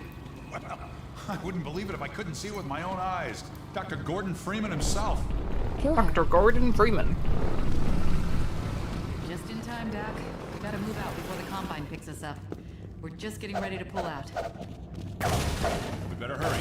We gotta tear down this camp and get out of here. Gestures. Each of our characters had a library of simple animations called gestures, which we could easily layer on top of other body movements. While originally planned as a production savings to allow us to reuse animations throughout the game, we found they actually had more utility than that. Humans often repeat certain movements, and these can be markers of a specific personality. As a result, our gestures library ended up capturing the essence of each character, helping to unify our animation team's understanding of who those characters were. This made it much easier for our animators to share any one character's workload among themselves, which production often required. Stone's throw from the apron and nestled in the old hydro plant. But getting there, oh look, more shaders. Whoa! Next to impossible. Good news is the Vortigaunt's working his magic on your airboat, so you'll have a little more firepower going forward. I think he's just finishing up now. Go on out. Okay. Cowdougal said, "EY buddy, don't touch that." There we are. Hey buddy, that's mine.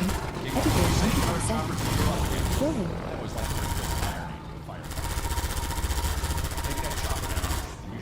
Tear on through to Eli's place. Freeman will accept this weapon or suffer greatly. Suffer greatly?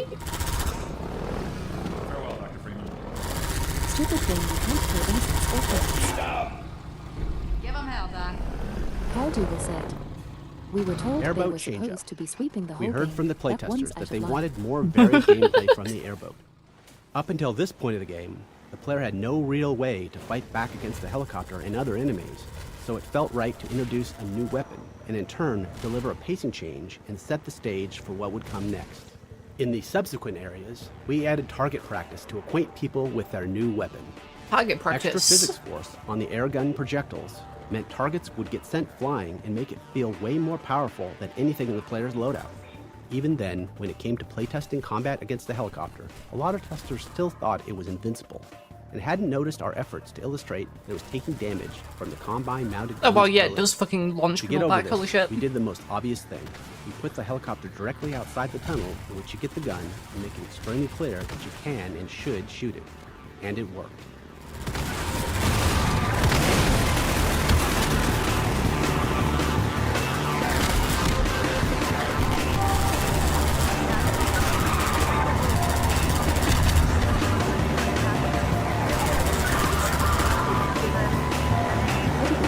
said.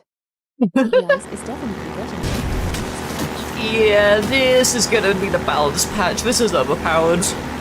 You can't have this in your game. This is just too strong.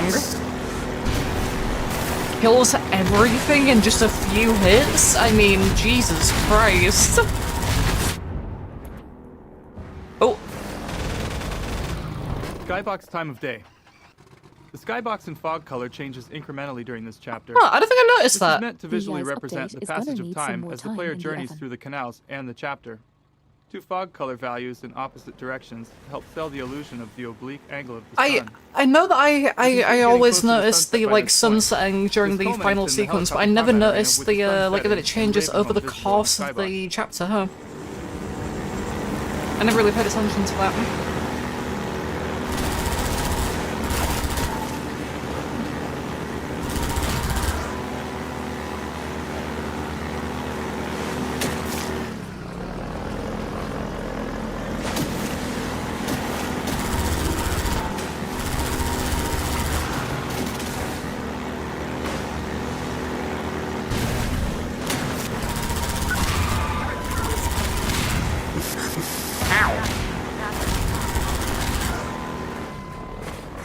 Donkey Kong Barrel Ramp. Donkey Kong Barrel Ramp! This particular area, the drainage ramp, originally started as just an interesting piece of level architecture.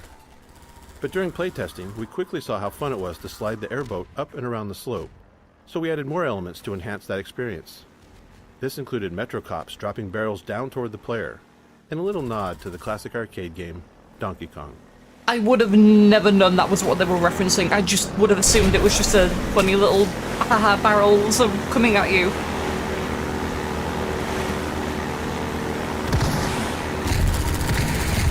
Paul Dougal said, "You're like why we have the Olympics." Oh my god. Oh my god.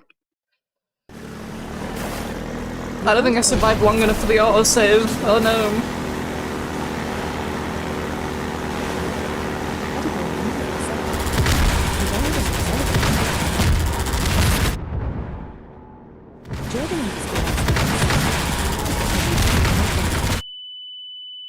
Fucking die! Why are there two of them here?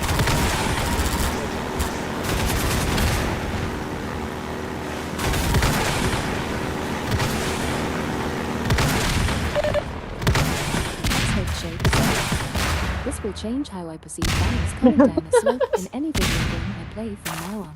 Yeah, I'm gonna be like constantly questioning now, like if a barrel that I see is a reference to Donkey Kong or not.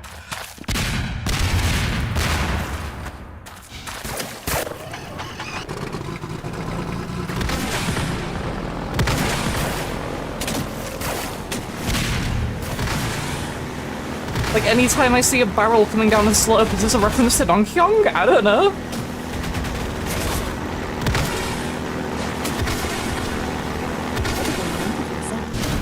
Is that a fucking reference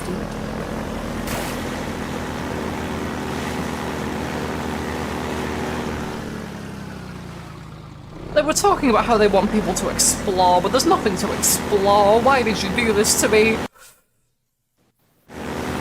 Oh well, the lighting just visibly changed. Okay, never mind. Yeah, then this is the Sunset Skybox, the one that I very distinctly remember.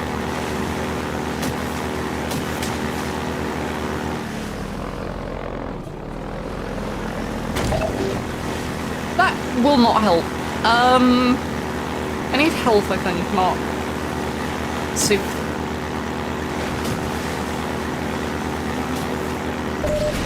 There we go.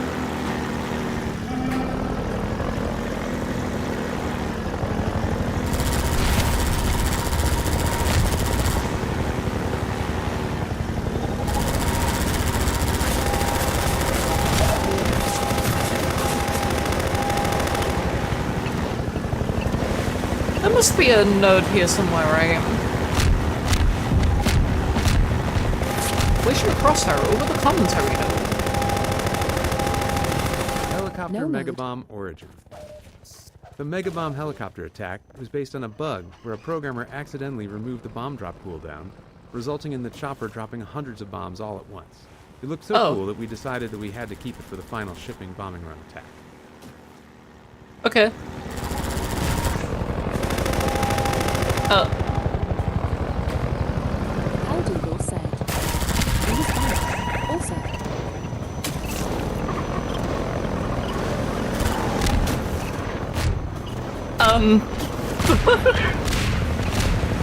He was fired.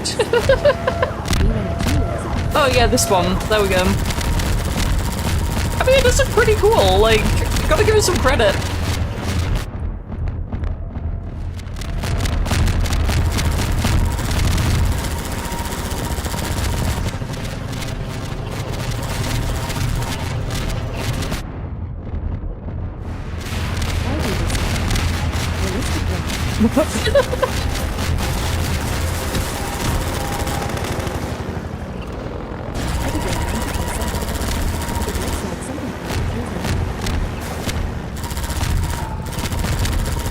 Kaiser Half-Life. There we go.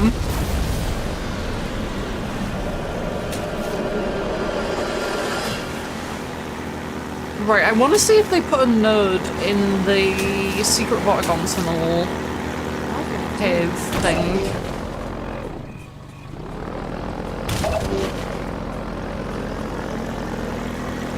Where's that tunnel? I don't remember where that tunnel is.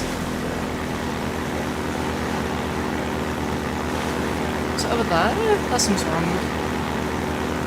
Have I missed it? Have I gone past it and I just didn't notice? I might have gone past it. I thought I was in this map, but maybe I'm wrong.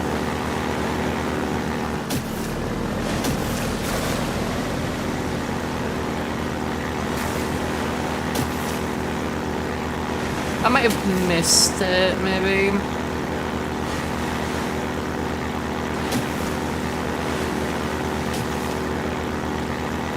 Unless it's back here. No.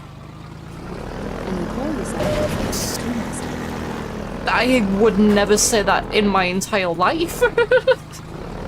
I would have never once said that. I know a lot about the development of the game. I know a lot about the lore. I don't know a lot about the game itself because I haven't played it all that much compared to Half-Life 1. Like my actual like game knowledge is pretty low.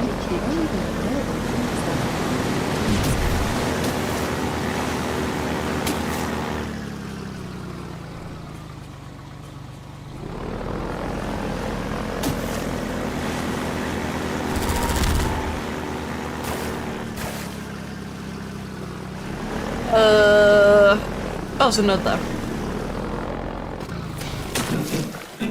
Arena exit gate. The wheel mechanism to raise the exit gate was added specifically to force the player to defeat the helicopter before they can move forward. Is that a fucking We often load, refer dude? to elements like this as gating the player, using design elements to keep them from progressing until they've completed a necessary task. That's over there, yeah. Here, I'm it's right. quite literally a gate. I told you I knew what I meant. I told you I knew what I meant. I told you. What did I say? The secret tunnel is right here.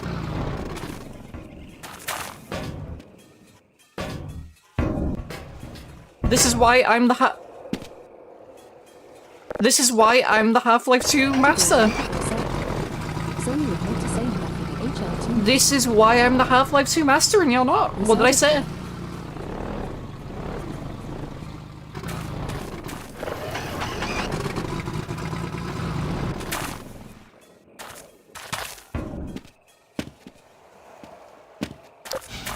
It's been so long since I've last gone through here. Oh my god. Can I even live?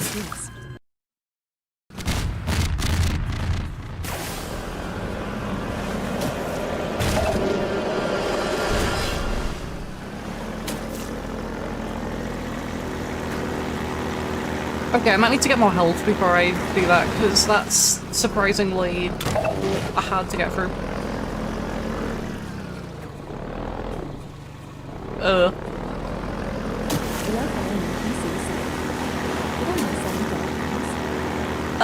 I mean, there's no dog security. I mean, I guess there is technically a dog.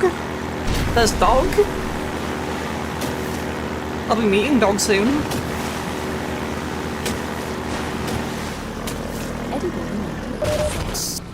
Half-Life 2 Master can't get through that section without abusing health.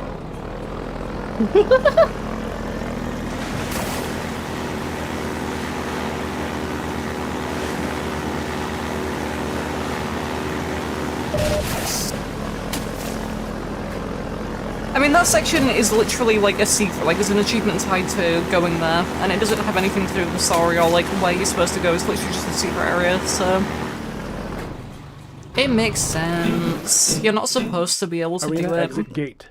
The wheel mechanism to raise the exit gate was added specifically to force the Oh, I guess you player are supposed to be able to do it, defeat but the like, I guess you're helicopter supposed before they to can move be prepared forward. to go through it. We often refer to elements like this as gating the player, using design elements to keep them from There we go. progressing until they've completed a necessary task. Be prepared. Here, it's quite literally a gate.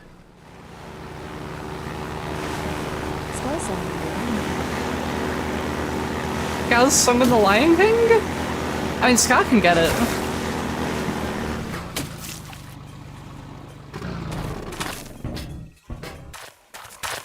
Scar can fucking get it. Okay.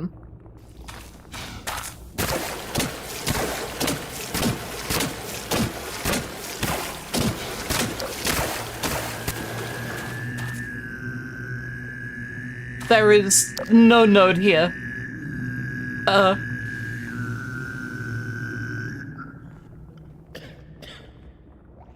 Okay. Ow. His weird kill him.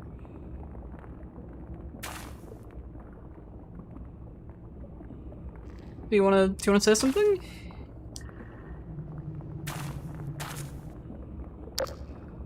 No?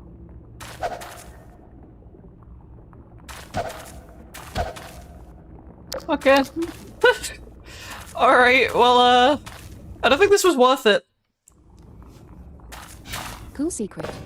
Yep, that was... I thought there might be, like, some dev nerd there or something, like, explaining something to do with that, like, maybe why he's there, what the purpose of that was, or, like, whatever. Nope, okay, alright.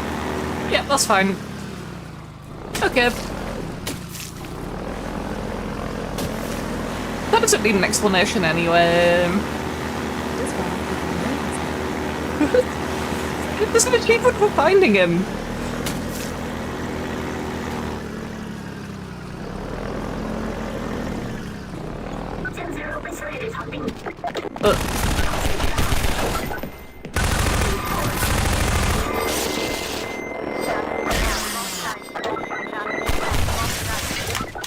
Helicopter Final Battle.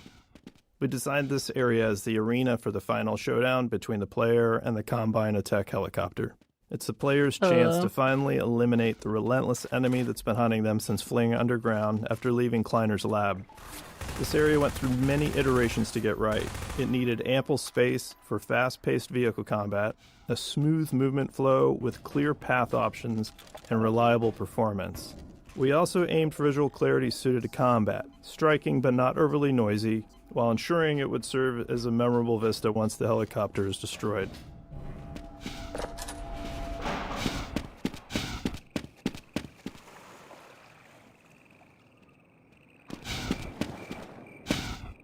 It's him.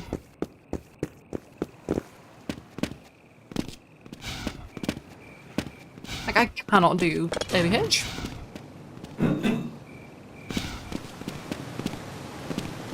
Yeah, I just cannot do it right now.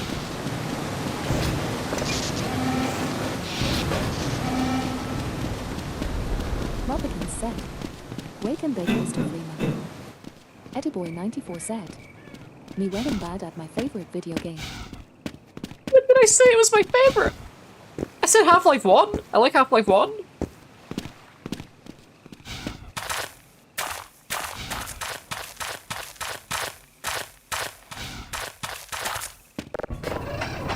Whatever. I need to figure out what I'm looking up before I get to Coast, because I'm gonna do Coast about the car.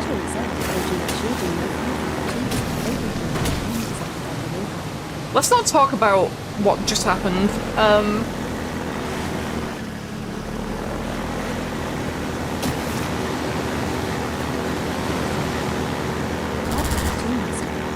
Half-Life 2 Master, yeah. Blackness East.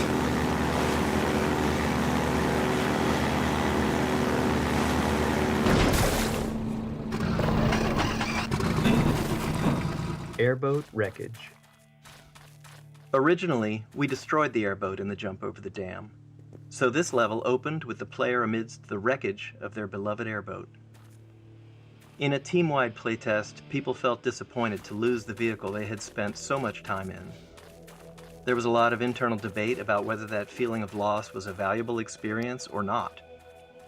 Ultimately, we decided to leave the airboat intact, to allow for the possibility of the player reuniting with it someday. Who cares about the damn airboat? I don't. That airboat is still out there, waiting for you. I mean, like, by all, like, accounts, you lose the airboat anyway because you never see it again for the rest of the game, so, like, I don't know. Alex and Moss. Eddie94 said, In it's our like early losing your plans for horse in Red Half-Life 2's Dead. narrative, we wanted to take on the challenge of doing something less explicitly game-focused. Not just a story HL2 about said, the obviously the good airboat player would not let defeating you the ride it obviously again if it evil ever enemy. saw you. Instead, we aimed to focus on characters and their relationships. We thought it would be interesting to explore family as a central dynamic unit of Half-Life 2. The tension Eddie94 between said, Alex and Mossman is emerged this from nice that piece idea, of ass? and we liked it because it felt relatable, Something players How can Dougal said, understand and empathize it's really with. about family. Yeah, Half-Life 2 is all about family. It's all about family She worked with connections. Eli and Dr. Kleiner when they were at the top of their field. Ah, there we go. You can come through now. Ediboy 94 said, I'll take you down to it's Eli about right family, away. guy. He would never forgive me if I kept you waiting. It's all about family.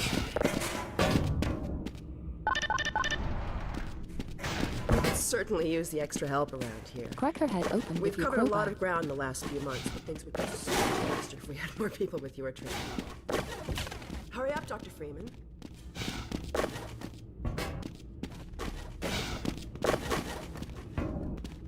Levican said, are there any mods to put VI and Diesel in the game? That is a good question. If there was, I would totally fucking download one. Holy shit, wait, it's Cheeple. Wait, hold on, Cheeple walks past. That's Cheeple! There it is! Cheeple! Similar to our Calabi My god. I can't believe it's really Cheeple. Energy equations. They can tunnel through from their universe, but once they're here, they're dependent on local transportation. If they knew what we were doing with entanglement...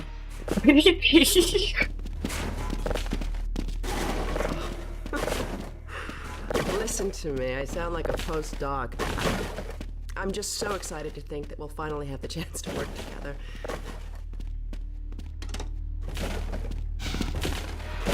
Where was it? Oh, yes. Yeah, what were you? Dr. compressed the Zen relay far beyond anything he imagined at Black Mesa. We figured out how to use Zen as an unexpressed axis, effectively a dimensional slingshot, so we can swing around the border world and come back in local space without having to pass through. Yep. Keep talking. Oh, here's Eli now. All right, good. Keep right on. Eli, look who I found in the catalog. Gordon Freeman. Oh my god. Let me get a look at you, man. My god, you haven't changed one iota. How do you do it? Now let's see. The last time I saw you, I sent you up for help after the resonance cascade. I never thought it would take you this long to get back to me. Welcome to the lab anyway. It's not Black Mesa, but it served us well enough. It's going to be a lot more like Black Mesa with Gordon here to help. Right you are. MIT graduates are few and far between these days. We'll get you out of that hazard suit back into your lab coat where you belong. Let me just finish up some work and I'll see what I can dig up. Dr. Freeman, it's been a real honor. I'm looking forward to working together. Feel free to look around. Yes, tell me about this. Ediboy 94 said, that bitch is such a glazer. We're still Tell me not about this. sure what that does. There we go. Alex brings in the strangest Tell me about things. this. You remember my wife Ozian, don't you? Who? That picture and Alex were all I managed to carry out of Black Mesa. Okay.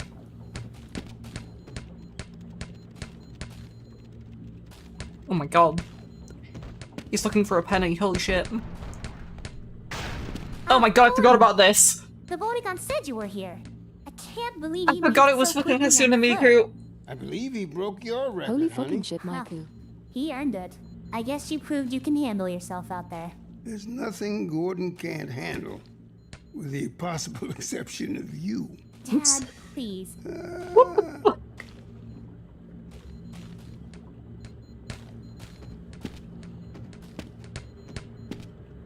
Watch where you're grabbing Mr. Krabs. Oh, Take a look at this, Gordon. He needs to keep those claws to himself. Yeah, he's a real grabby little fella. What about it? Take a look at this. Stares lifelessly at it. Okay. Thanks. Yeah, it's cool, I guess.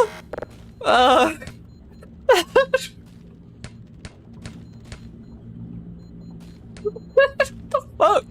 What is he doing?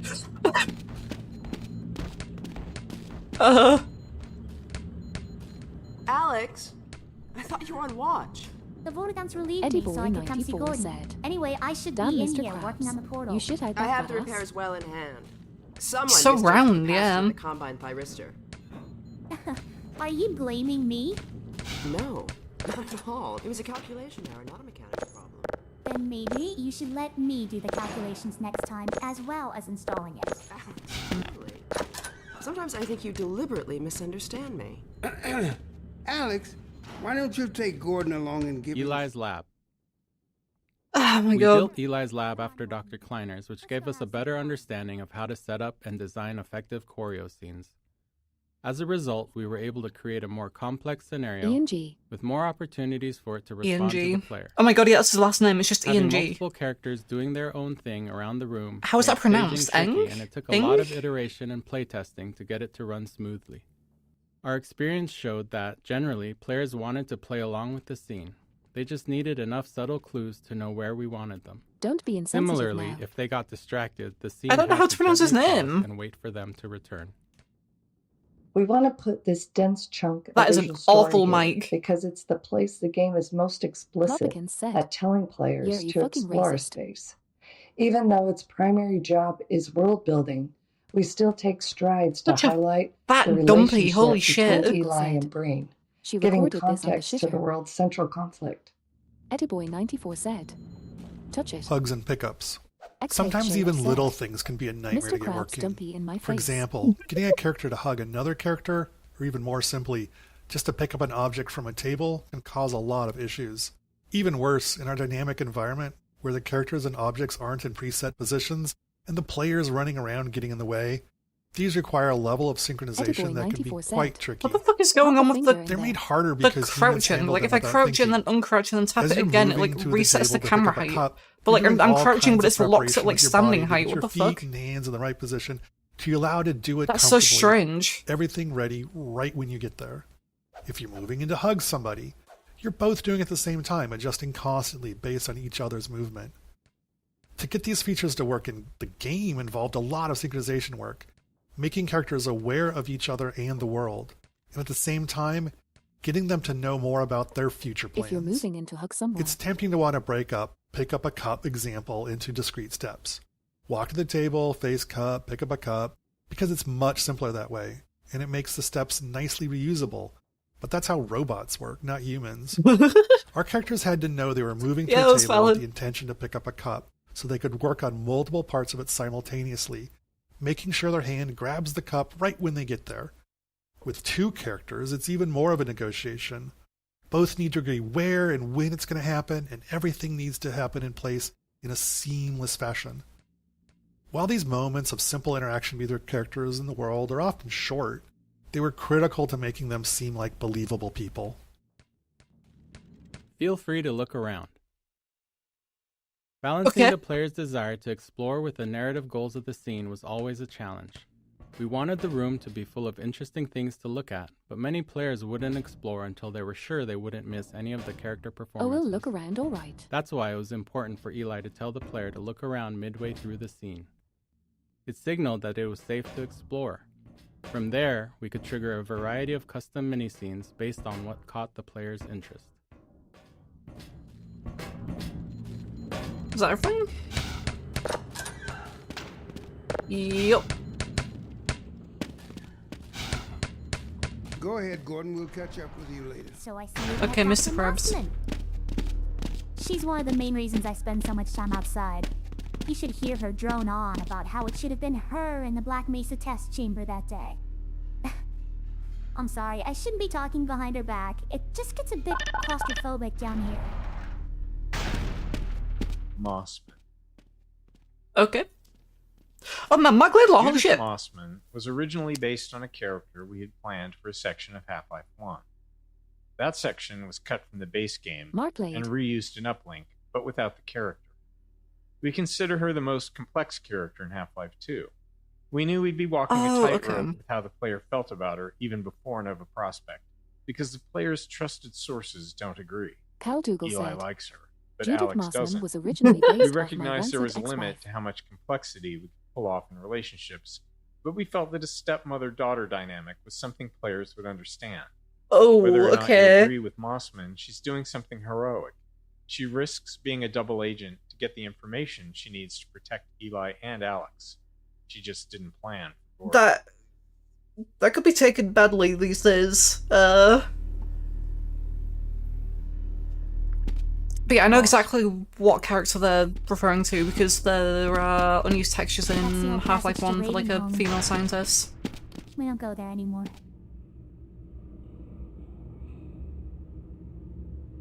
Apparently it would have been for uplink. Okay. That's interesting to know.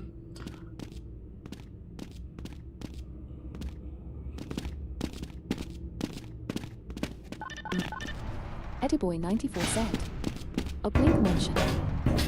Oh, actually, uplink is playable in the Steam release of Half-Life 2 now with the 25th anniversary update, I just realised. So, here we are. The scrapyard. Thank you, This is the Miku. gravity gun my father was talking about. You can call it the zero-point energy field manipulator if you really want to. It's designed for handling hazardous materials, but we mainly use it for heavy lifting.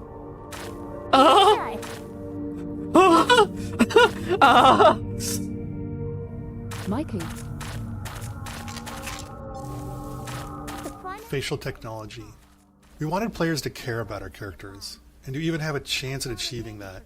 We knew we had to invest a lot of technology for our characters' faces. Yep. Facial. It's well understood that humans are wired to pay attention to faces, subconsciously reading all kinds of information from them. So it's an extremely high bar, and if we couldn't reach it, we'd probably push players away from our characters, not towards them as we hoped. We started out doing a lot of research. It was not heartening. The best examples we could find weren't anywhere near close to being able to be run in real time. Oh, this is about how they made the best burning real-time system. ones weren't close to the quality we wanted. We wanted to look as good as an animated movie, but they often took hours to render frames and were totally linear, authored by up to 100 animators. Whereas ours had to be dynamic. A character might be trying to speak dialogue or a facial move derived from a player's actions and created by just a handful of artists. These requirements eventually led us to Dr. Paul Ekman's facial acting coding system, a system for taxonomizing human facial movements done back in the 1970s. It gave us a vocabulary for describing facial movements throughout our tools and code, and a target to aim for when designing our characters' faces. With it as a framework, we started a many-year process of iterating on how we built faces and heads of our characters. Where others had tried taking bits of Ekman's work, we wanted to try to use it all. That meant a lot of time spent figuring out how to do each piece within the tight performance constraints we had. But we also spent a lot of time just looking at people and faces, trying to find the extra features that would add the most value, like skin elasticity, teeth shadowing. In the end, while we weren't able to do everything we wanted, we did manage to get the pieces we thought were the most important to a convincing facial performance level on our characters. Caldougall said. They did a great job with Miku. Yeah, they really did a great job with Miku, honestly. Character lighting. In the first year of development, we were struggling to get our characters to feel as realistic as we wanted them to. There were actually quite a number of different problems, all of which eventually required specific technological and artistic improvements to fix. The first major problem was lighting. At the time, lighting technology in games had many shortcuts, some due to performance, but many due to misunderstandings of how it all works. They did a good job with fucking To make characters look good at the time, models and textures had to be created with much of their lighting solution baked into them, like shadows and glossiness. The characters looked cool, but they also looked like video game characters. We started building Alex with this approach, because that was how you were supposed to do it. We used the bake solutions and lit her like a movie actor, essentially as if she had a custom lighting rig that followed her around and ensured she always looked good. But it didn't really work.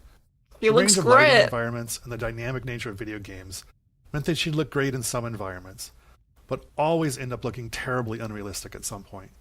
We tried iterating on our lighting rig, increasing its capabilities, but eventually it felt like we were at a dead end. Returning to the drawing board, we decided to try a different approach.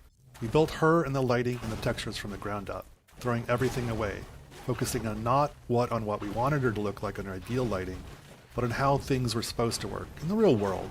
It might seem obvious, but it wasn't how it was done, at least not in video games.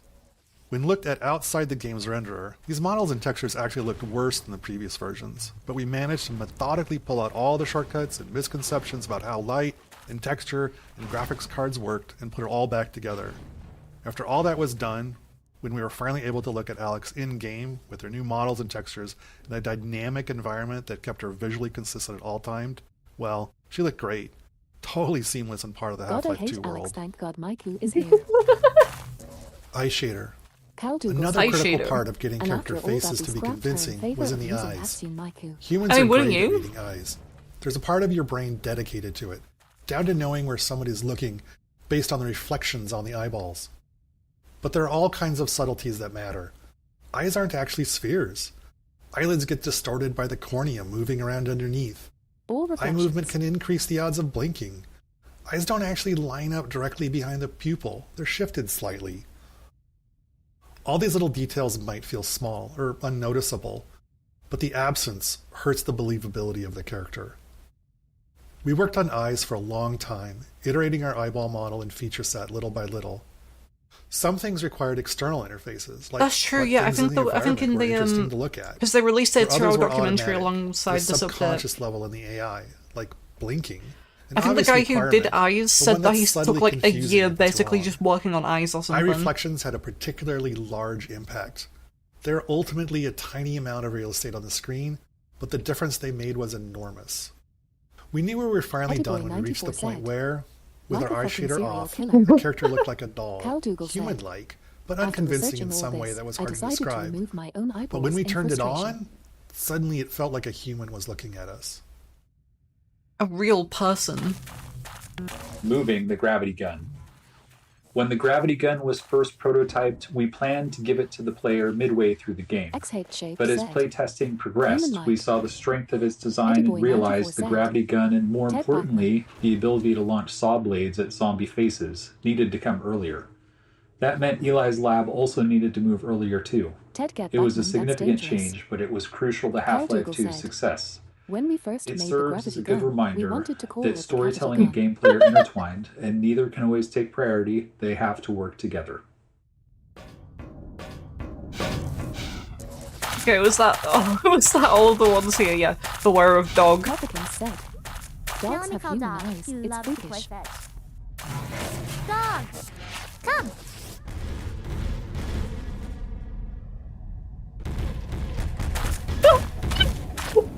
Eddie94 said, oh my god.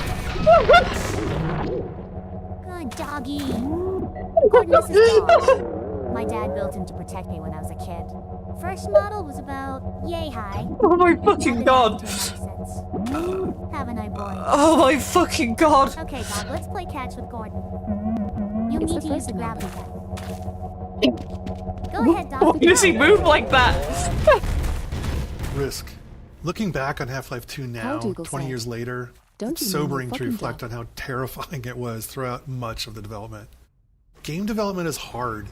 You never really get what you'd like to have, which is be able to validate risk before you start to pile more on top of it. For example, the facial animation technology, it took probably 3 or 4 years of work before we were confident it was actually going to work. What the fuck? But we couldn't wait until then. Game development is in that hard. first year, we immediately started making all kinds of other choices in our game design, our asset production, and our other technologies, all based on the assumption that our facial animation technology was going to work in the end. Yeah, they wanted to get the Donkey Kong reference in because they knew they were going to have Donkey Kong as a character. At the same risk profile is true of other large choices we made early on. We can't wait. We just have to build and hope that our guesses will be true years from now. Terrifying. Why is he staring at me like that?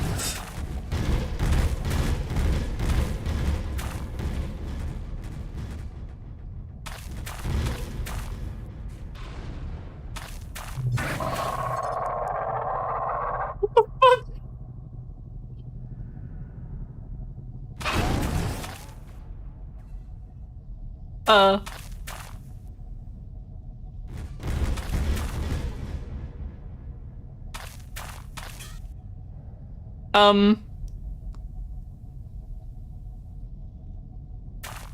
Hey, DK? DK, you good?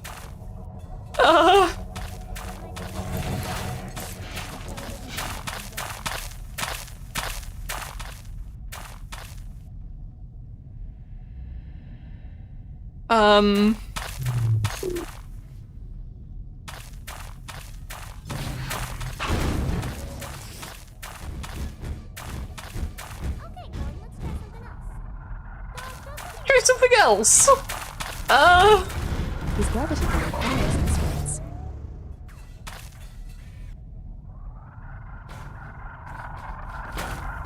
No, Dog. No, boy. Down. Put that down. What is it, dog? My fucking god. There's... Combine sweeping the area. We've gotta hit that... Great. Let's get the fuck out of here, please.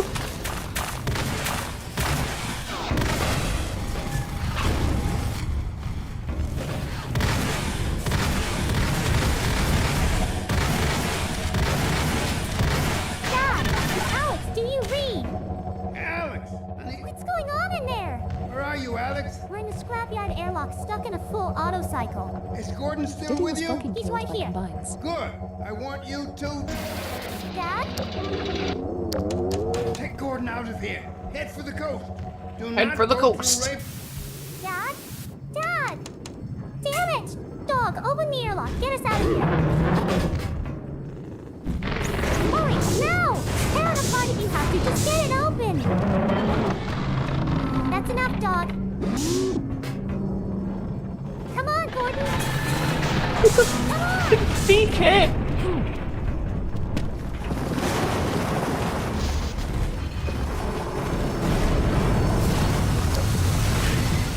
Well...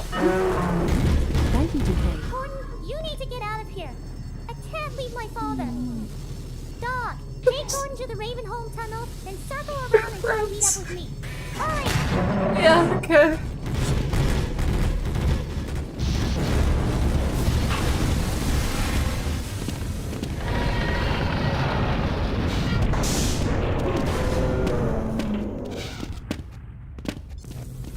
Wrong. I'm doing something wrong with Baby Hitch. I was doing it fine earlier.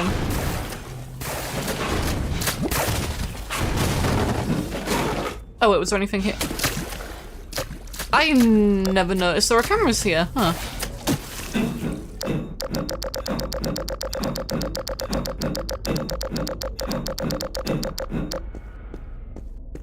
So much for the HL2 master.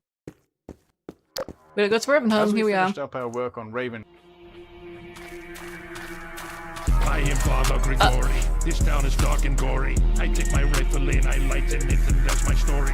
The word of God is holy. My hail of bullets pouring. My inner psyche sick and twisted, inner voices warring. This was my home and now it's hell on earth. These zombies rushed them. I turned a car into an elevator and I crushed them. I used a spinning propeller to slice their ass in two.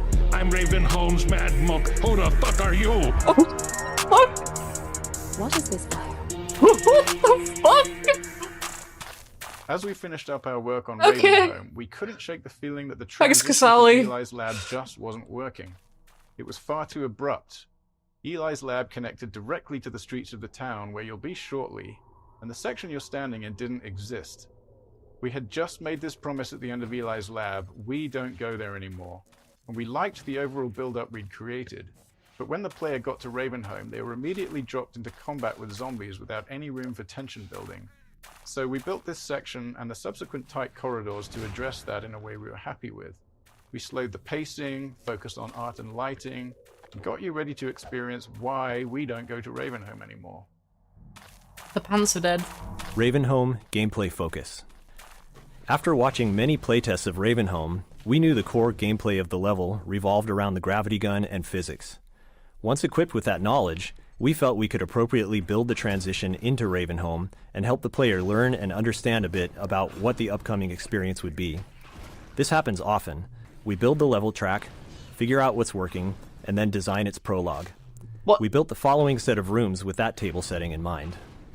The brutality of the tools we provide the player seemed to aid in setting the mood we were striving for, helping to shift the tone from the safety of Eli's lab to something darker and more frightening. Bringing physics to the enemies.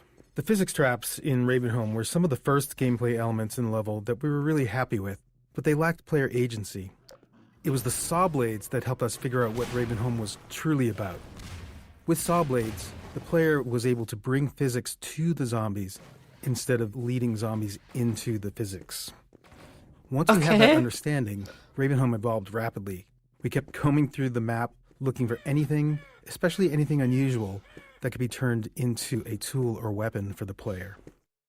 Player tools. By this point in the game, players have a lot of experience with Half-Life 2's physics, but they've just received the gravity gun, which provides a whole new way to interact with the physics objects in the game.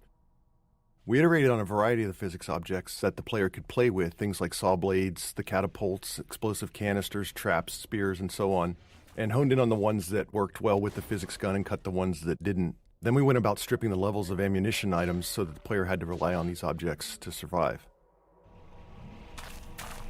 Except they also made the fucking dynamic, like, supply crate system, so you just get ammo anywhere. Contrived setups. There's a pretty obvious contrivance in a bunch of the gravity gun and physics object training. The player pulls a saw blade out of the wall with the gravity gun, and right on cue, a zombie stumbles around the corner, just begging to have a saw blade launched at it. Then the player crawls under a spinning blade trap to turn it off, and suddenly 3 zombies appear, taunting the player to switch the trap back on. We didn't have much time to iterate on this section, so we needed setups that worked for all players, not more open-ended ones that relied on them making the right move. While this kind of design has the potential to reduce players' creativity, in this case, we found that they didn't seem to mind that we forced their hand a little bit. Paint cans. Once we started to succeed at making the gravity gun and physics gameplay the core of the Ravenholm experience, we started to go through the levels and look for objects that we might have overlooked as we were busy working with the really aggressive things like saw blades and exploding canisters. One of the things we found was the paint can, and it was simple enough for us to sort of reinforce player expectations by having the paint can splatter paint on the zombies when you threw one at them.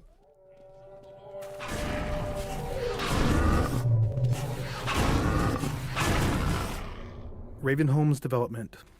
We began developing Ravenholm early in the production of Half-Life 2, so it went through more than one full development pass. The first version predated the gravity gun, with gameplay focused on traditional zombie combat using guns and some of the physics traps.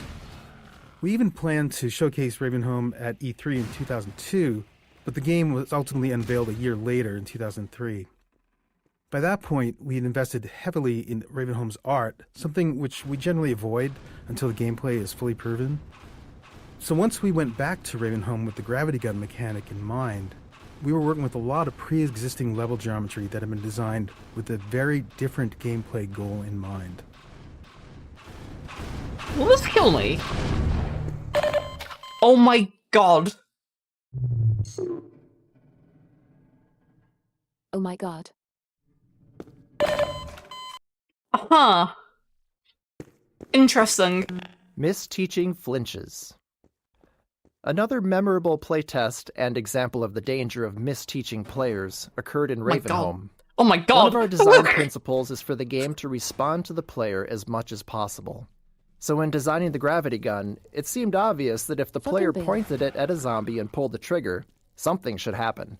It was simple enough to make it zap the zombie for a tiny amount of damage, causing the zombie to play its flinch animation, which felt good and responsive. Later, we watched a playtest where the tester discovered this interaction immediately upon arriving in Ravenholm, and interpreted it as a feedback that the gravity gun was hurting the zombie, which it was, just not very much.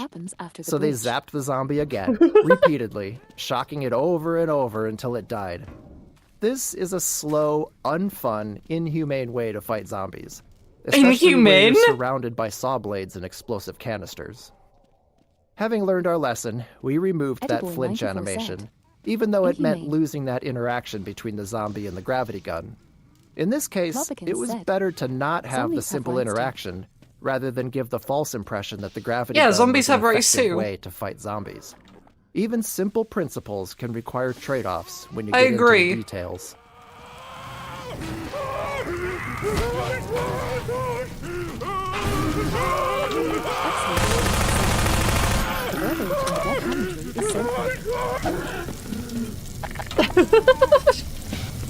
Yeah, it's definitely interesting the way they phrase certain things.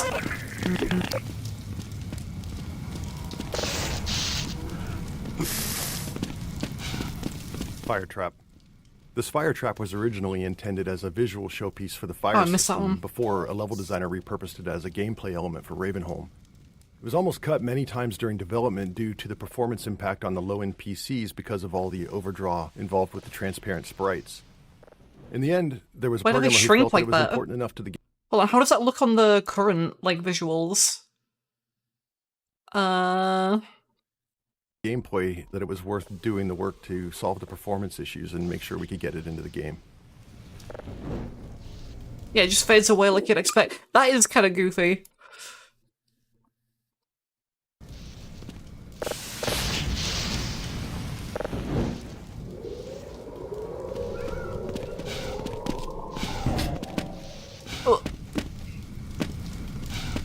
Grigori Plaza. This open plaza is one of the areas that was fully detailed in our first development pass. And when we returned to it, we wanted to preserve as much of the existing I saw that was being held, and I was wondering. 3 dimensions, moving players up and down, through windows, across rooftops, and between buildings. It wasn't a large space, so we had to squeeze as much track out of it as possible. And since that started as an art-focused area, it was light on gameplay, and we needed to address that playtesters tended to fly right through it. And to top that off, it was already pushing our rendering performance budget with little room left. I forgot as well. The challenge became finding small additions to slow the player down by adding threats around corners and into every nook and cranny of the level. Inhumane. Oh, wait, the car engine?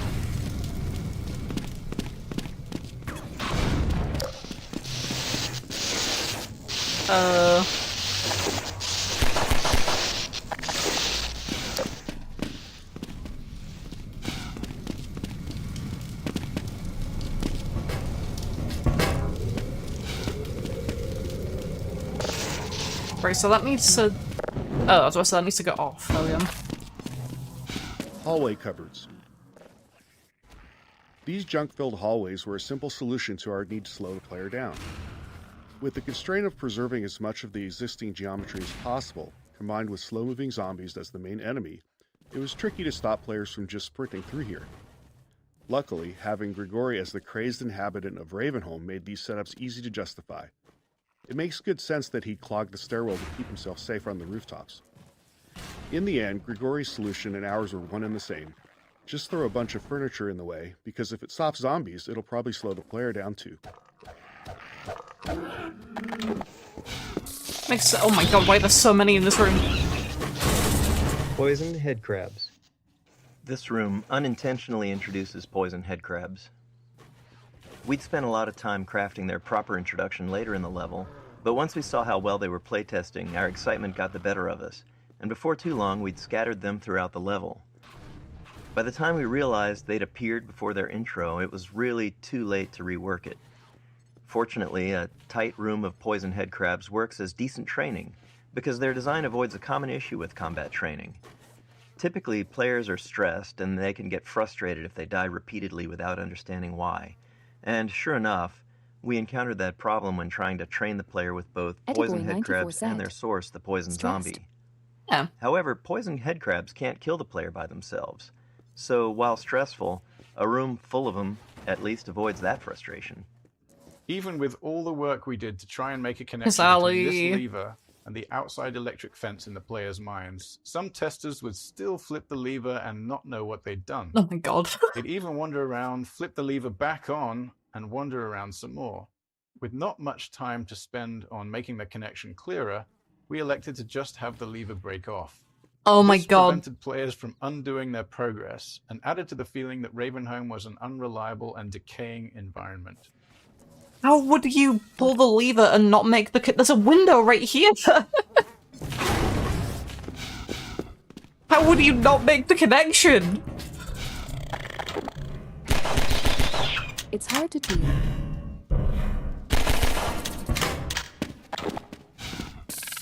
Oh my god. We all went to Ravenholm. When fans talk to us about Half-Life 2, Ravenholm is often the most remembered section. Thanks to its multiple development passes and the density of the material in it, more members of the team are represented in Ravenholm than anywhere else. It was where we figured out how to apply our artistic pipeline to the set pieces and mood we wanted, how physics and gameplay combined with the gravity gun, how headcrabs and zombies need to evolve for Half-Life 2, and much more. Looking back on it now, it reassures our belief in individual empowerment over centralized design. Ravenholm is dense, highly efficient in its gameplay and artistic execution, and the sum of many small contributions by individuals who understood how they could push it just a little further with their own unique capabilities.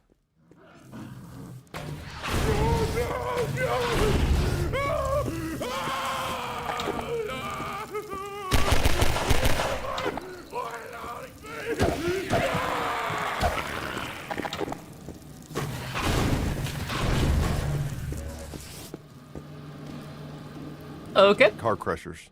These car crushers required some adjustments and quite a bit of work to our physics damage system. There's always a challenge when big physics objects interact with non-player characters. For instance, if the physics can push the NPC, it might shove them somewhere they're not supposed to go, leaving them unable to recover.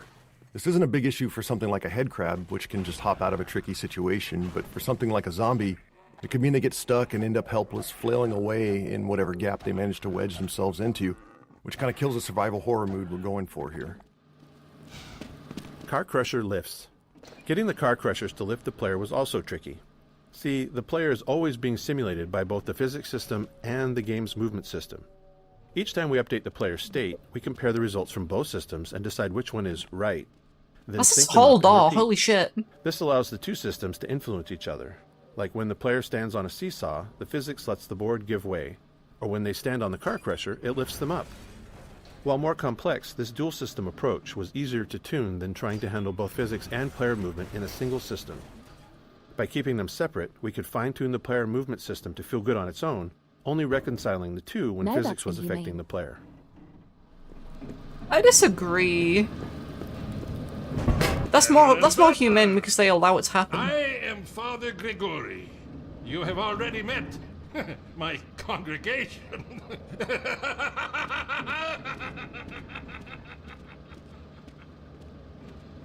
Thank you, Bill. Calduga said. Is he okay? He's very okay. Oh. Boy94 said. Say thank you, Bill. Woe to thee!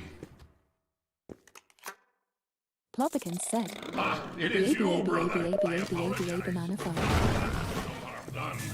My bullets are the least of your concerns.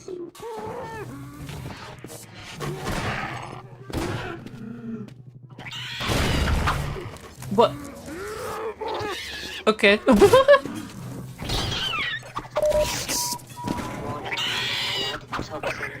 There may be banana phone related plans, I'm not sure on. Pacing switch. Now that the player's through the training section, we can start shifting the pacing from moody, claustrophobic spaces to more combat-focused action arenas. With the player familiar with the various physics tools in the environment, we can start mixing those into open spaces and just give the player the freedom to choose their approach.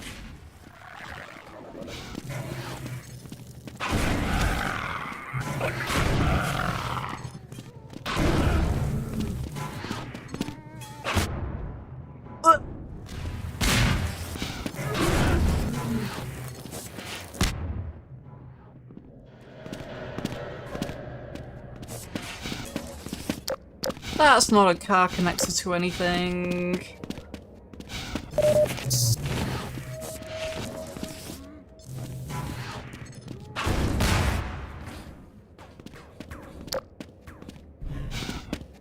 Eddie94 said.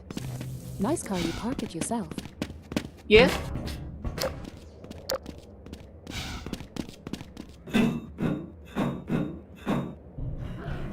Yeah. A gun. Crazy, I care not, for thou art my helper, my strength, and my faith. Look, okay.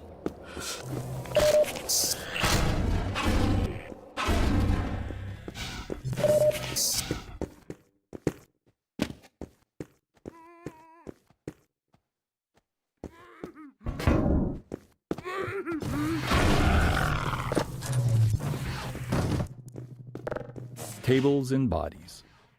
Towards the end of Ravenholm's production, with all the major pieces in place, we went through and tried to fill out every bit of empty space with something interesting.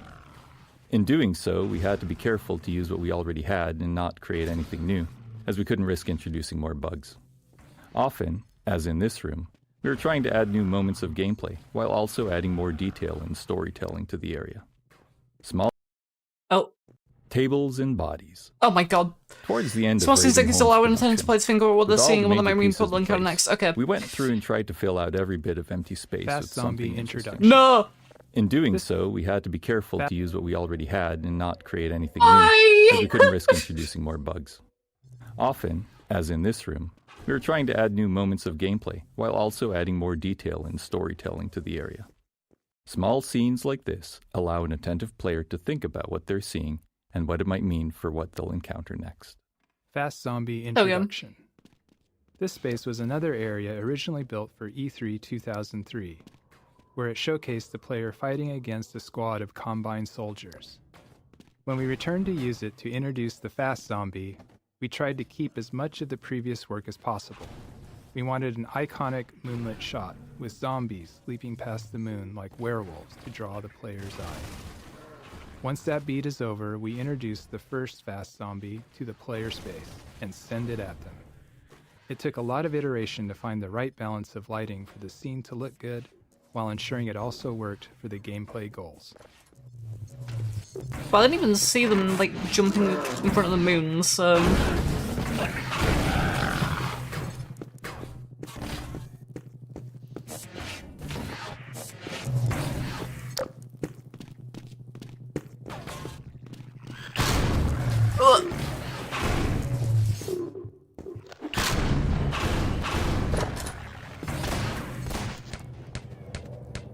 Here, brother!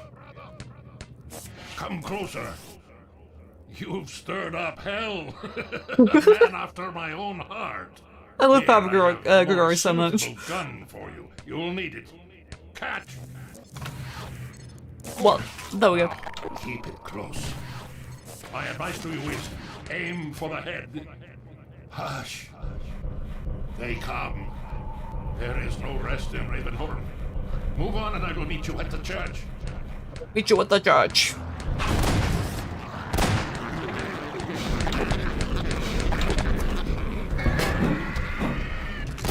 Signal them. May the light of lights be with you.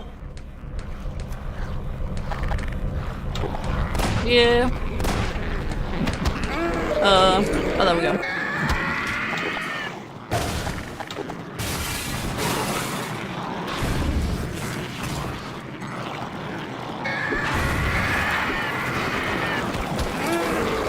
See ya. Where the fuck am I going from here? Down here? Oh,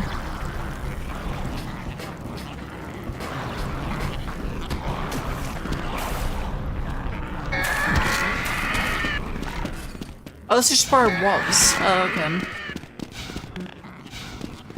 Physics object consistency.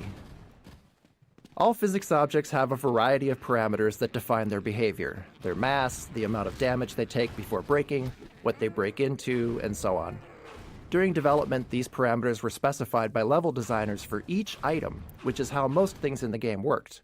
But later in development, we realized we'd created a problem for ourselves. There were thousands of physics objects in the game, and no method to ensure consistency across them. As a result, a cardboard box might break apart with a single pistol shot in one level, and be completely invulnerable in another. Internally, we generally referred to these inconsistencies as level designer crimes. To fix these, and to deliver some justice, we built a system that enforced consistency on all physics objects based on their visual model. Since most of the game had already been built, we were forced to allow level designers to explicitly opt out of this system for rare edge cases where they needed to do something criminal to preserve what they'd designed. Internally, we refer to these designers as recidivists, some of whom perpetuate their life of crime at Valve to this day. X-head-shaped set. Forced to allow. Poison Zombie Introduction. Cal Dougal said. Constraining the player in a tight space while providing them with a view outward is a useful way to increase the chances that they'll notice something we want them to see. Here, we draw the player's attention with the sound of a wail before the poison zombie itself becomes visible.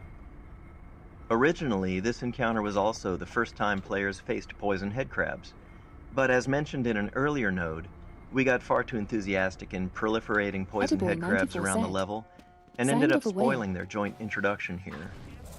In the end, however, these first encounters worked better as separate instances anyway. Oh, it's up here. Oh.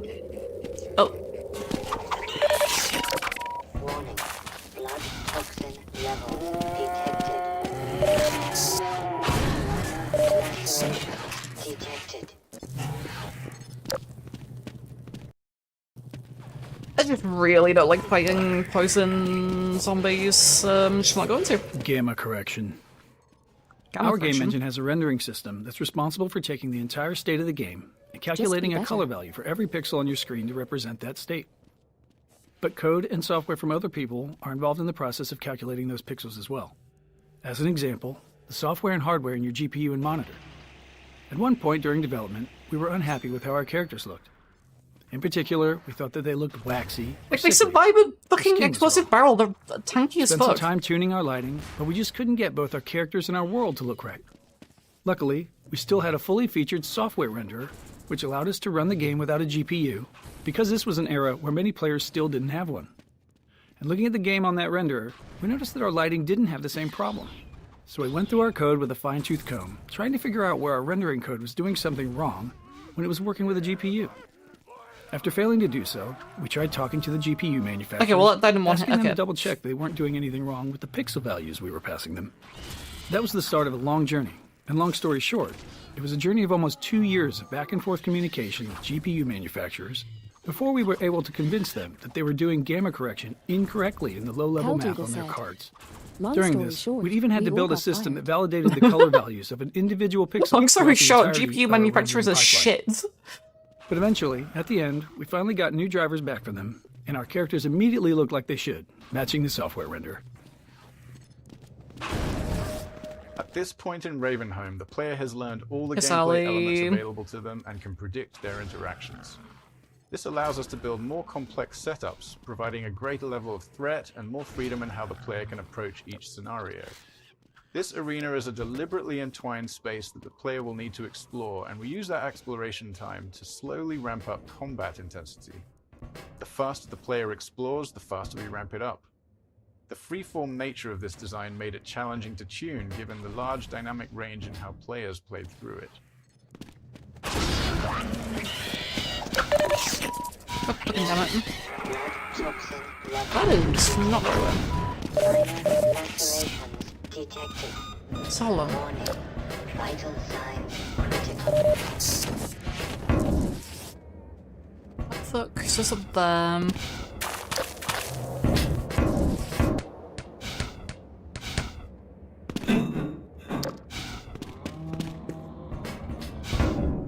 Playtester archetypes. Iteration and regular playtest were the lifeblood of Half-Life 2's production. Every week, we'd quietly watch over the shoulder of a player going through the section we were working on, taking notes on what worked and what didn't. It was important for us to test with a wide range of skill levels to be sure that we weren't making decisions that only worked for some. Over time, we learned to choose specific types of playtesters based on the development stage we were at. Early on, we used experienced gamers, usually teammates, who could handle rough, unfinished areas and were good at explaining their thought process. For combat testing, we'd find players of all skill levels, especially those creative in their usage with the tools. Finally, as sections became more polished, we'd focus on beginners, people who didn't play games much or weren't familiar with first-person shooters. Even if they weren't necessarily someone who might buy the game, we often learned something valuable from watching them. Oh my god.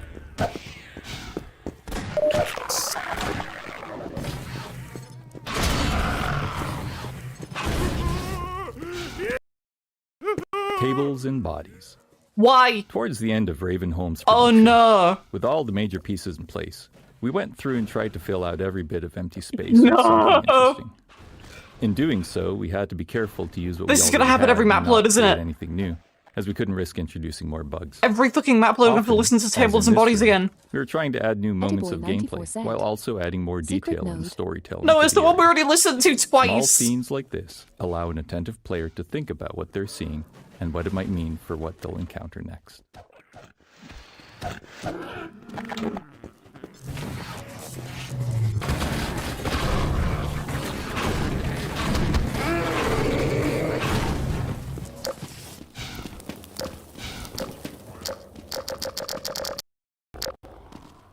Tables and no?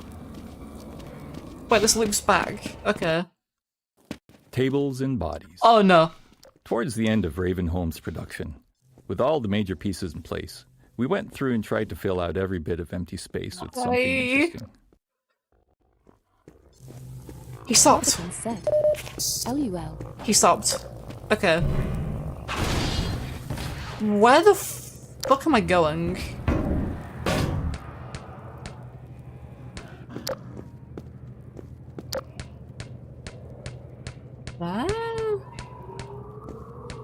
No?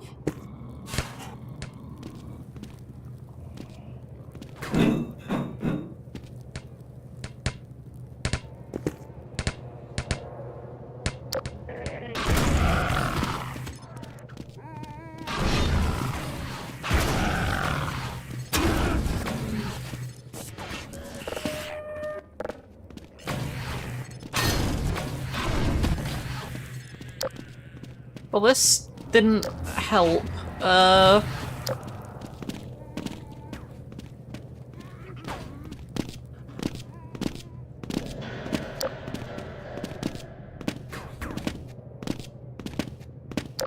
I thought I would have been up there, but...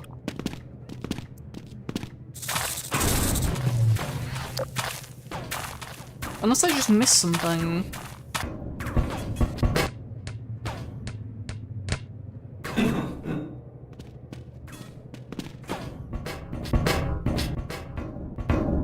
It didn't look correct. What's that platform?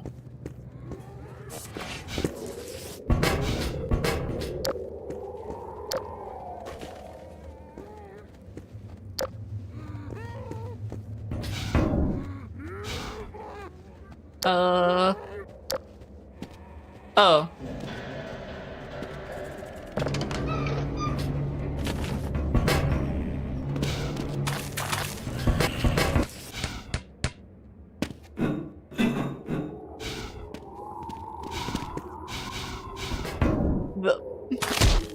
My fucking god, I can explain what just happened there. I'm not going to, it's gonna be funnier if I don't. Eddie 94 said, "Hurry, pick that for me."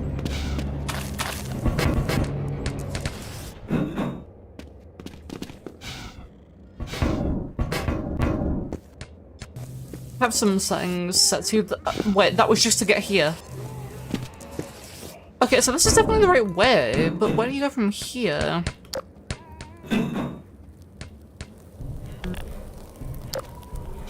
It must be over here then. Huh. Tables and bodies. Tables and bodies. Towards the end of Ravenholm's production, I haven't with all the played major this game pieces that in place, I was up here, we I went think. through and tried to fill out every bit of empty space with something interesting. I don't play this game In that doing much. so, we had to be careful to use what we already had. And Also, I not never said create it's my anything new, favorite. 'cause we couldn't risk I've introducing never more said bugs. it's my favorite. What the fuck? Often, as in this room, we were trying to add new moments of gameplay while also adding more detail and storytelling to the area. Small scenes like this allow an attentive player to think about what they're seeing and what it might mean for what they'll encounter next. Oh, there we go. Final arena. When we finished the first pass over Ravenholm, this rooftop was intended to be the culminating fight. Like other spaces in Ravenholm, it had begun life as a space purely focused on being an interesting Components. And bodies. Oh my When god. we finished the Towards first the end pass of over Ravenholm's Ravenholm, production, final tables and arena. bodies. When we finished the Towards first the end Oh of my God. Ravenholm's production, with all the major Okay, so I do take damage, tables right? and bodies. Towards the end of Ravenholm's production, What? tables and arena. bodies. Oh my god. Towards the end of Ravenholm's production, with all the major I see. tables and bodies. Tables and bodies. Towards the end of Ravenholm's production, with Nope. Okay. tables and bodies. Towards the end of Ravenholm's production, Tables and bodies. with all the major pieces in place, we went through and tried to fill out every bit of empty space with something interesting. In doing so, we had to be careful to use what we already had and not create anything My new, god. as we Final couldn't risk arena. introducing more bugs. When we finished the first pass Often, over Ravenholm, as in this room, we were trying to add new moments of gameplay while also adding more detail and Towards the storytelling end of to the area. Ravenholm's development. Small scenes like this allow an attentive player to think about what they're seeing and what it might mean for what they'll encounter next. final Okay. arena. Final When we arena. finished the first pass over Ravenholm, This rooftop was intended to be the culminating fight. Like other spaces in Ravenholm, it had begun life as a space purely focused on being an interesting visual location. We felt it was important that, as the player left Ravenholm, they had a moment to look back over the town they had just survived and get a glimpse of where they were headed next. Multiple gameplay groups took a shot at building a fight here, but the tight geometry and performance constraints meant we never really created a finale we were happy with. Not unlike the Half-Life saga itself, it seemed as if Ravenholm was destined to not have a real ending. Oh. Oh, there we go.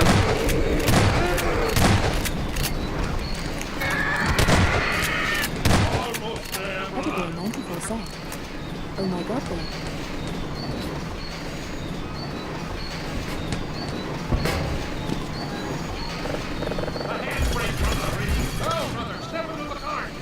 Ow, brother!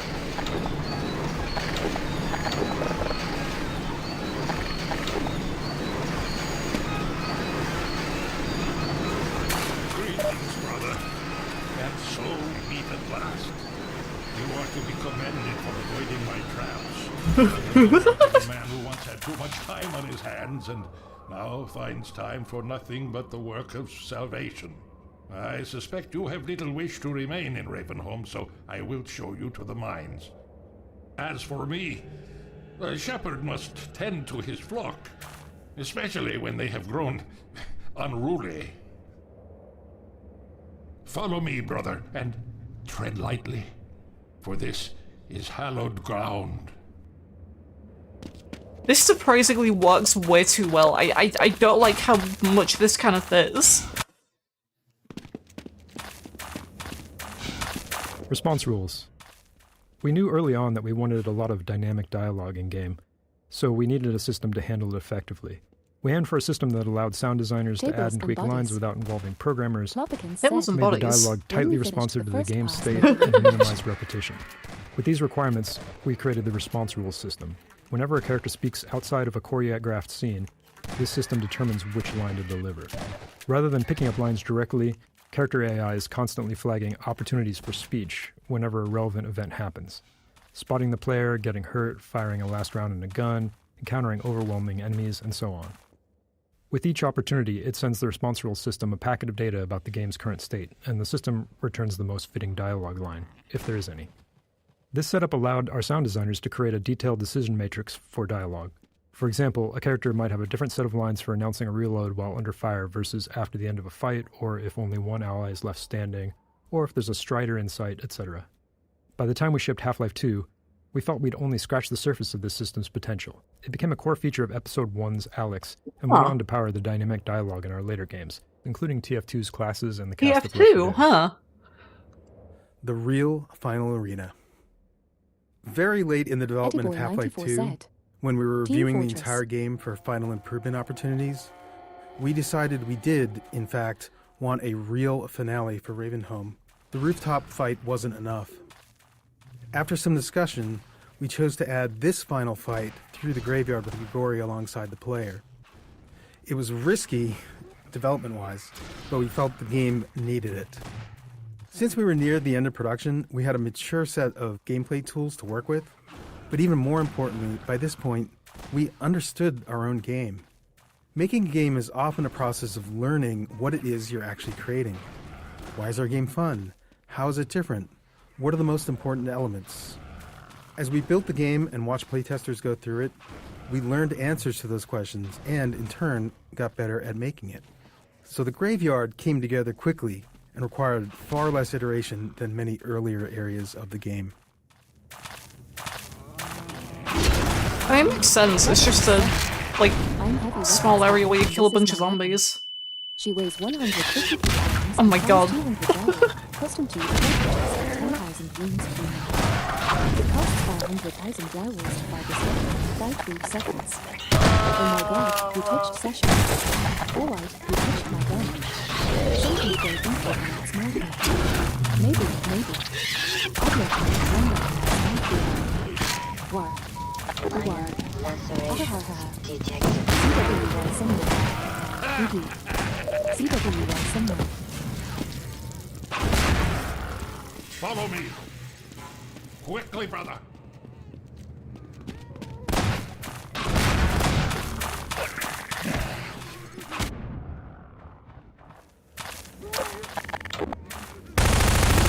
Eddie94 said, Bill should have talked like this in actual L4D.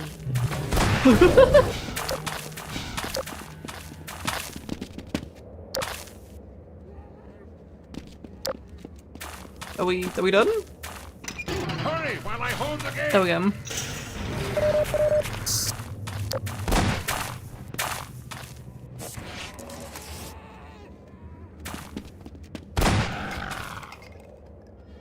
Hey, are you gonna do the thing, or?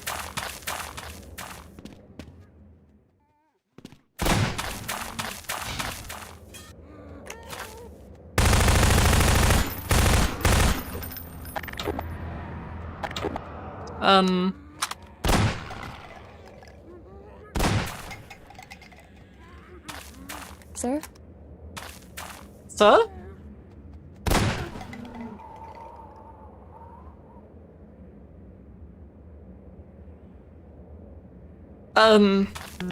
Okay.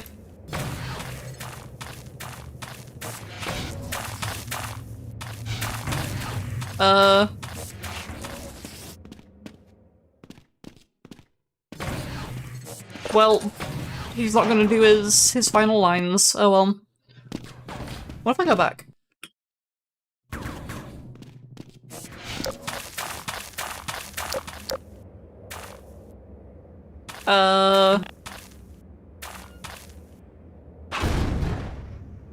Okay. Look, nobody said the game was flawless, okay?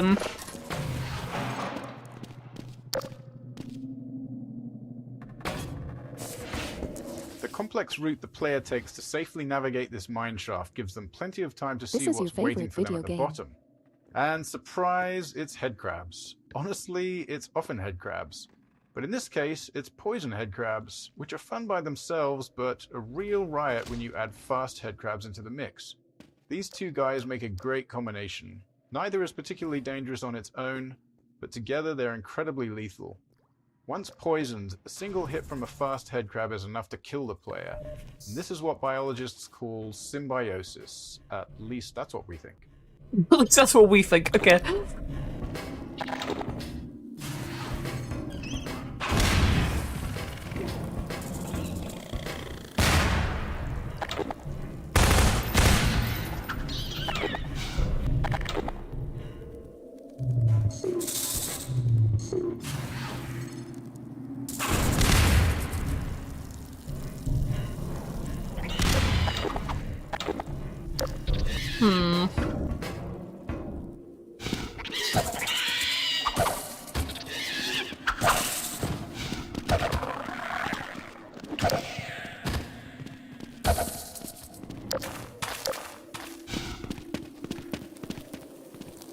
Yeah, there's a fucking lot of them.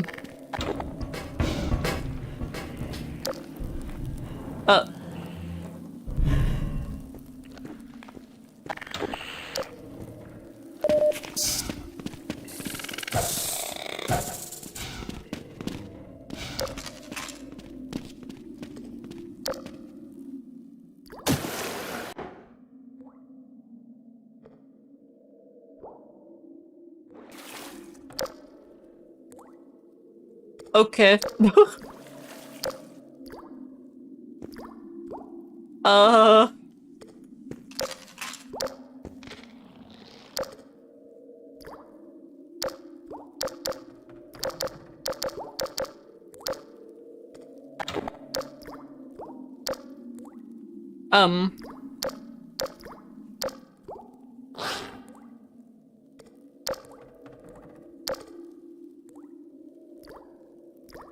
I don't think this is the right way. Oh, okay.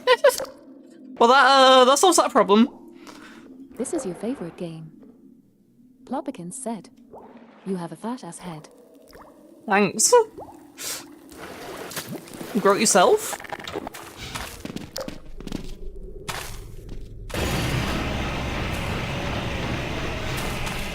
Eddie94 said, thanks.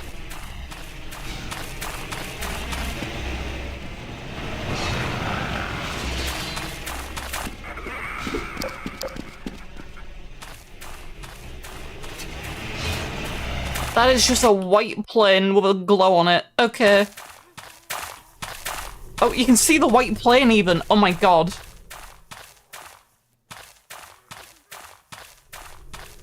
Like, it just pops out of existence. Holy shit. It was 2003. Cut them some slack. I don't think putting them some slack. I just think it's neat. Sniper Alley. This section of Game Track was added late in development, after we moved Eli's lab and Ravenholm to come before Coast. While you might think that we build the game linearly, we actually split up into 3 different groups and worked in parallel on different sections, starting mostly in the middle of the game. Each group's first pass focused on nailing down the core of their section before they moved on. And then once we had a rough version of the whole game laid out, we went back over each section to polish it, adding successful elements from other areas and removing what wasn't working. In some cases, such as in Ravenholm, entire sections were moved. And then, after Ravenholm was relocated, we needed a new piece to connect it to the coast, which is the area you're entering now.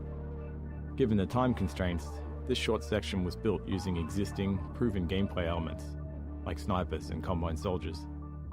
Half-Life 2's physics gave us a variety of tools to make combat more exciting. For instance, when enemies miss the player, we subtly redirect their shots toward breakable objects nearby, adding mayhem and creating that action movie feel. We also employed physics to add hints. We created what we called ragdoll magnets across the game to make enemy corpses fall in interesting and dramatic ways, such as off ledges or into the path of a train.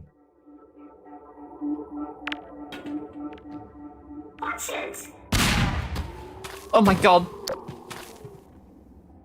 Okay. Snipers. The Half-Life 2 team was never very large, so we were always looking for ways to create new gameplay without high asset production costs. The sniper is a great example. It has no actual model, just a laser beam, so it required no art or animation support. When it dies, it simply spawns a Combine Soldier ragdoll and launches it out the window. Despite that simplicity, we got a lot of unique gameplay from it. We were especially happy with how it interacted with the physics objects in the game world. Players are used to exploiting explosive objects near enemies, so it felt fitting to have an enemy that flipped that dynamic when the player was in cover.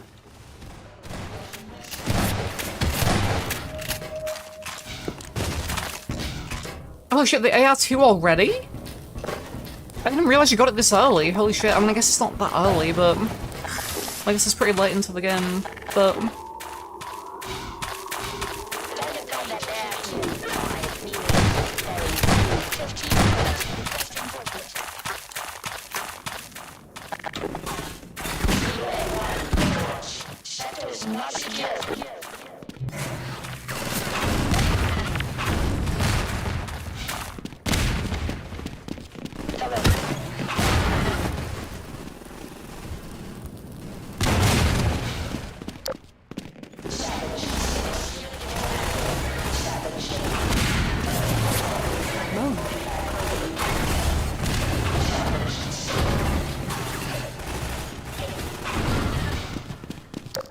Moan? Who's hurt? Winston's been hit. Patch him up and get him to the back as soon as he's stable. I'm just gonna take his gun, Gordon thanks. Freeman. It's incredible you made it. We've been getting communications from Alex. I'll see if I can reach her again. Follow me. Yeah? Okay.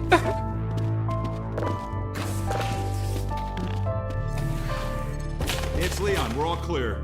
And I've got Gordon Freeman. Dr. Freeman, you're kidding. I've been on the line with Alex. Her father's been captured. Over here, Dr. Freeman. Eli Vance is indispensable to the liberation.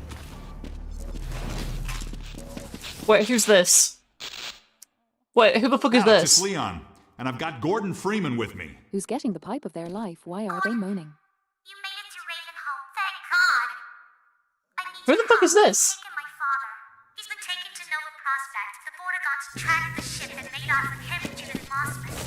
While the trains are still running, I'm gonna get you back. Here's where you come in, Gordon. I need you to make your way along the coast until you get to Nova Prospect. It used to be a Caldugal said. Maybe a dev commentary can explain this part. Ediboy94 said. You wanted to take the coast Who the road? fuck is this You ugly won't last bitch 5 that's minutes not on here? foot. Coast kickoff. Lidlaw! This interstitial scene came along late in development to connect Ravenholm to Coast. Noticing a Marblade. trend? Quite a bit of the connective tissue in our games comes together late. In this case, that meant cutting corners wherever possible. We didn't even have time to animate Alex on the monitor. Oh my god. These kinds of scenes are always a challenge to make interesting, and we didn't succeed with this one. It's a good example of what happens when NPCs are treated like signposts without adding character to them or the scene. The result is a forgettable moment where the game's seams show. Caldugal said. But that's the nature of We were development. so stretched You for only time have we so used much the time, model and you for have to Mikey. decide where to spend it. Kleiner's lab I mean, and that's Eli's basically, lab were yeah, much that's more basically important, so what you that's where said. we focused our efforts. Stay with the car, make use of the thumpers. You'll stand a fair chance Stay with against the car. antlions. Got it. Stay with the car. Got it. Hello, Dr. Freeman. The car's Buggy over. model. The Buggy's model went through many iterations before reaching its final version. We cycled through designs that satisfied both our artistic and physics simulation needs, but then hit an unexpected issue. Many playtesters, even experienced FPS players, were getting motion sick while driving it. Along with some simulation tweaks, we discovered that altering the Buggy model helped. The more the model obscured the world, the worse the motion sickness became. So we began stripping away parts of the model, removing more and more of the body until players stopped feeling sick. In particular, being able to see the ground through the missing undercarriage made a noticeable difference. Undercarriage? Buggy introduction.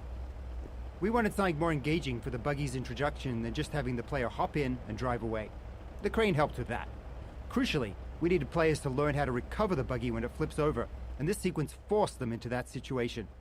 Training under pressure is always tricky. We wanted to emphasize the antlion infestation as the reason to stay inside the Buggy.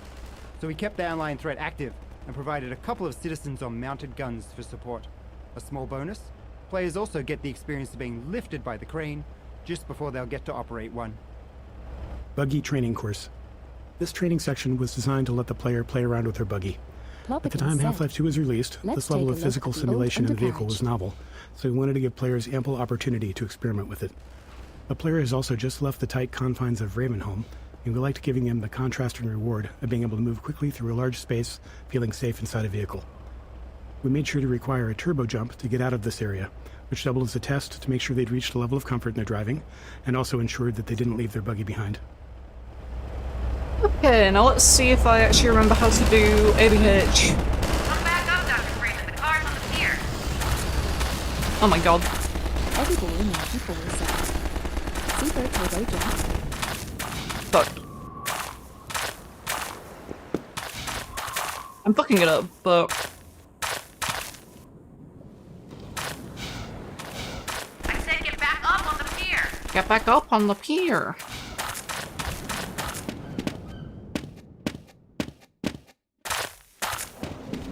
Yep, that's working alright. Transition tunnels. Building the coast required us to develop a way to handle level transitions. To move from one level to another, we need to save everything in the transition space as the player leaves Holy shit, the Coast. first level and restored in the next level after loading. Jabroni Brawl reference. Critically, we also have to save and restore everything visible to the player in the transition area, even if it lies outside the space itself. For this reason, we aim to keep transition spaces as small and enclosed as possible. In most of the game, a small room works well for this purpose, but on the coast, we needed a different solution. After some experimentation, we settled on dark tunnels. Besides being reusable in a believable way, the tunnels allowed us to add a bright light flare at the end to mask the fact that we can't render what's ahead of the player, because it exists in an entirely different level. If I remember correctly, you can also do ABH like this, so you can still see a bit ahead of you. Yeah, this is accelerated side hopping. This is Ash, not Am. Hey, does this look familiar to you? Buggy sound engine. The audio for the Buggy was challenging because we wanted it to feel like a really powerful vehicle that's driving along at super high speed, even though the maps aren't really big enough to support that. And the buggy doesn't really leave first gear, and it has a top speed of maybe 35 miles an hour. Now, in our defense, 35 miles an hour is still pretty fast, especially back in 2004. In addition to the speed, the driving inputs are really simple. So with a keyboard as your target input device, the player's controls are basically binary. So the buggy's either accelerating or not accelerating, it's turning fully in one direction or not. So essentially, we need to create all this audio complexity to represent a simulation where the complexity doesn't actually exist. So we build a fake engine for the buggy's audio. It's got its own transmission, and we combine it'd be cool if you could hear it, but I don't know where the car is.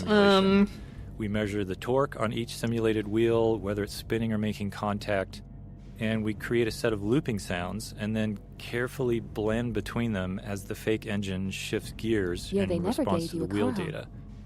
And we just basically kept trying different things. We added more complexity. We did some fine-tuning until the buggy just feels more fun and sort of rewards you for that feeling of going fast. And most players, they don't really comment on it other than saying the buggy sounds good, and to us that's the success, given the amount of craziness that was going on under the hood. Thumpers. Whenever possible, there's a lot of value in players feeling like they've figured something out on their own. It makes the world feel more alive, rather than just a series of gameplay elements lined up for the player. If we can accept the risk that some percentage of players might miss an element entirely, we can take a more subtle approach. We took this approach with Thumpers, designing setups that players are likely to encounter, but aren't forced to engage with. There are plenty of visual and audio cues, as well as inline reactions, to help the player understand what's happening. It doesn't guarantee all players will figure it out, but playtesting showed that most did. Yep. Antlions. Yep. With the player driving the buggy throughout the coast, we needed a pervasive enemy that could justifiably appear anywhere and act as a constant threat to keep the player in or near their buggy. Antlions spawning from the sand were the perfect solution. Their high mobility allowed them to keep up with the buggy for short bursts, unlike our humanoid enemies. Plus, they were very satisfying to run over. But they're just little buggy guys. They don't deserve to die. Coast. We wanted a wide open section of the game for the buggy, but we still needed a way to constrain the player's movement. Choosing a coastline gave us a natural boundary along one side of the map while still feeling open and expansive. It also helped visualize the effects of the Combine's extraction of Earth's resources. Playtesters still tried to swim out to sea, so we added leeches to deter them. The leeches couldn't be a real avoidable enemy that players felt they could fight, so they're a bit magical. Players generally understood that they were pushing the game's boundaries, so we didn't overdevelop them. Grenade House. A lot of a Half-Life game is about giving players slightly novel combat experiences around each corner, even if they're just small tweaks on previous ones.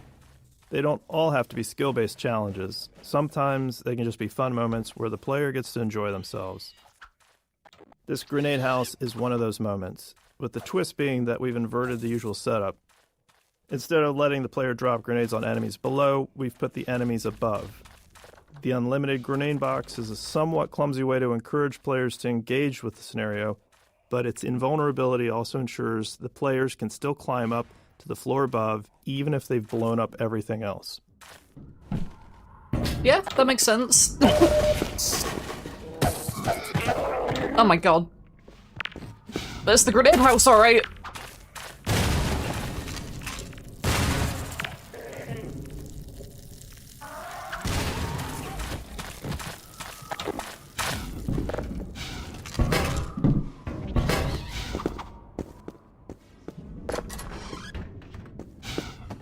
I guess there's a reason they call it Grenade House.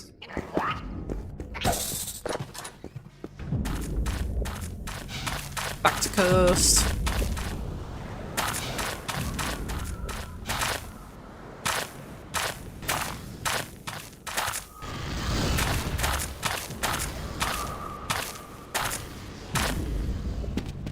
Edible 94 cent. Holy fucking shit, it's like Buggy Jabroni bird. Brawl.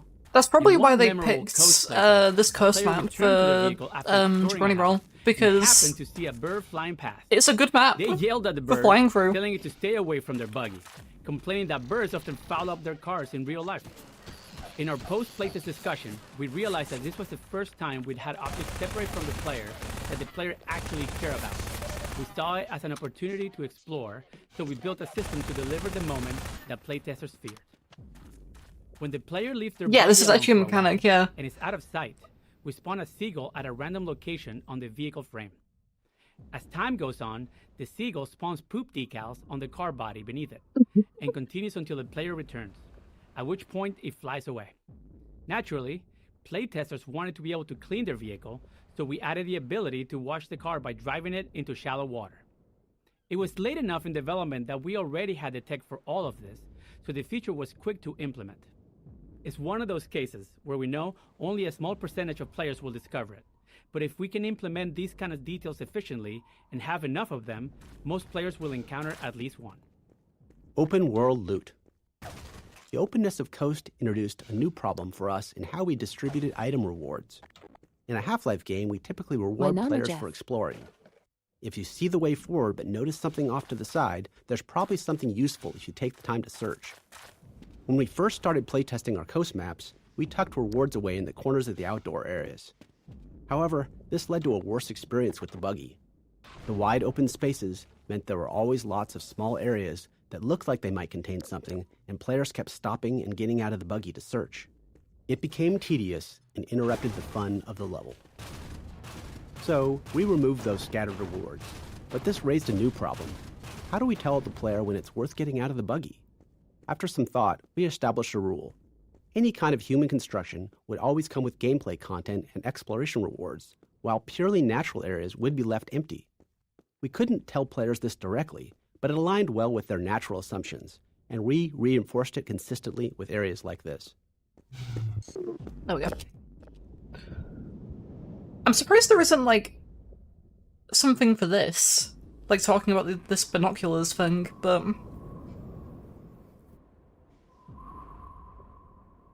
I guess it probably doesn't need anything.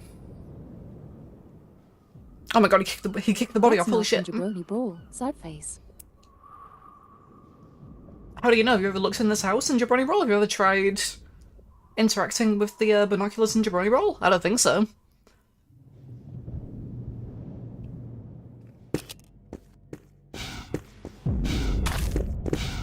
Antlion design. In some of the earliest design work for the game, we had plans for multiple core alien races, with the Combine being just one of them. One of the other races was a religious insectoid species, and antlions were part of that.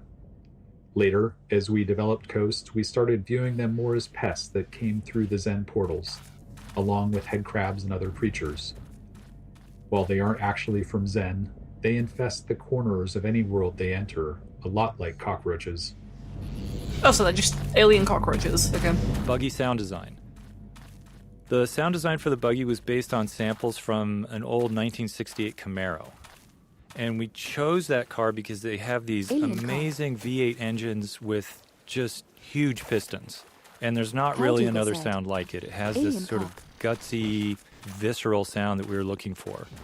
The transmission also has this really wonderful mechanical whine when it stops accelerating. And that combination felt really responsive within this basically binary input system that we had to work with. So the fake engine transmission wasn't modeled after a real-world car. Instead, it was just designed as a simple system to reward the player for holding down. Oh, it's Kelly Bailey. No, Kelly Bailey will have a good mic. It's like a looping escalator. He was like the only sound guy at Valve for like constantly years. Building tension and shifting gears whenever the tone needs to restart. And since the player would quickly run out of space in our relatively small maps, the goal was just to make accelerating fun for a short period of time. Boathouse. Boathouse. In Half-Life 1, we discovered we could get a lot of value from scenarios where different AI enemies fight each other. It's fun for players to watch them engage, and it's much easier to observe enemy behavior when you're not the one that's being threatened. This first encounter between antlions and Combine soldiers is designed to be a fun opportunity to ram something with the buggy, but it also serves to highlight the thumper. By seeing the soldiers use the thumper to hold off antlions, We hoped more players would come to understand its purpose. We liked how the soldiers demonstrated the value of staying near the thumper while engaging with the antlines.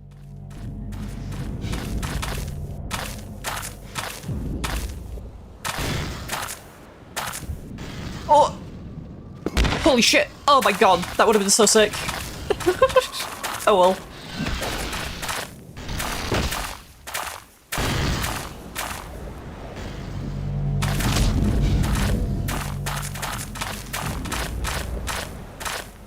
Next up, 40 seconds restart.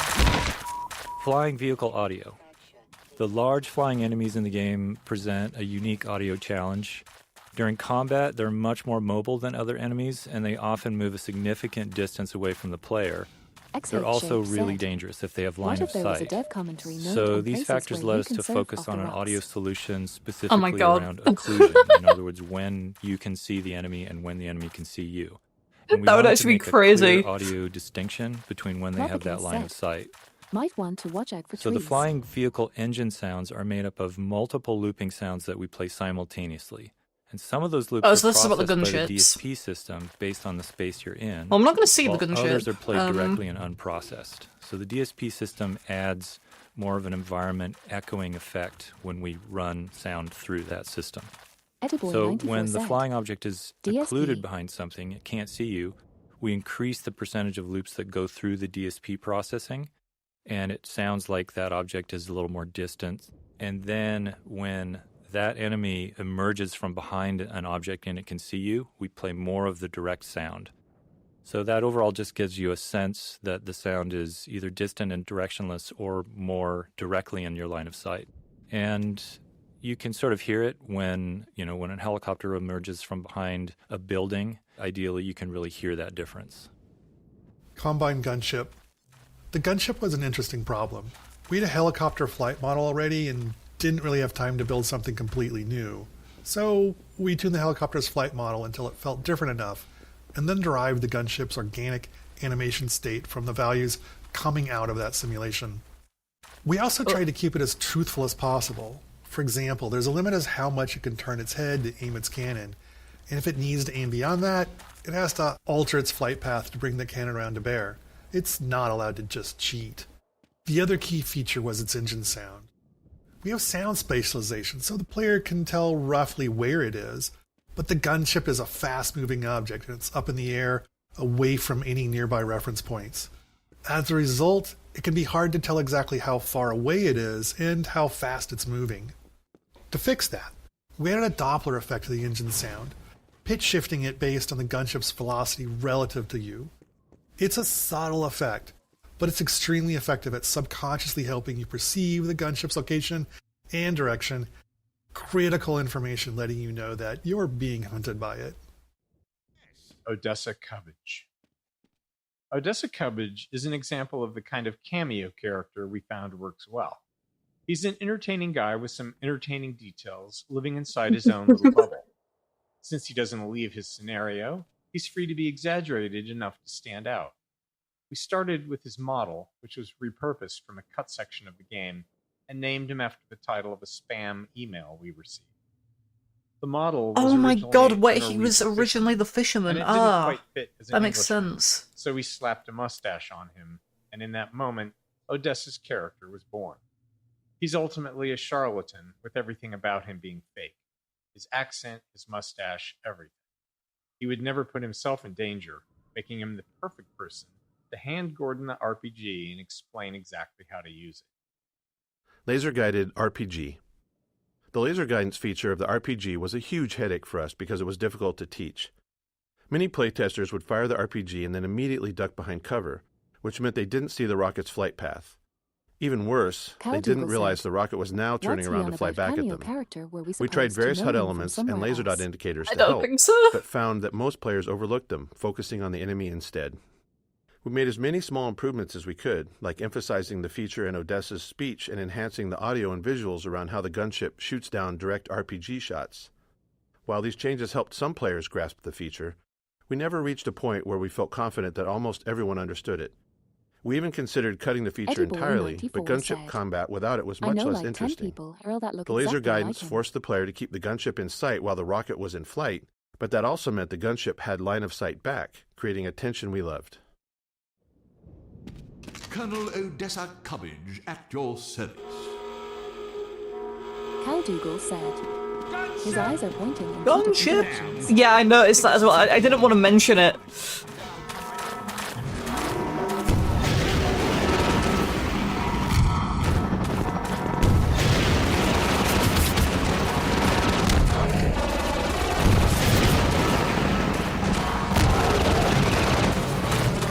Need more rockets? God.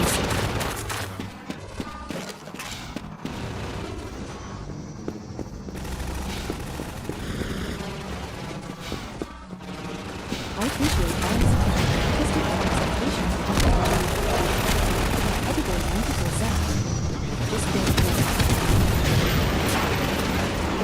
What?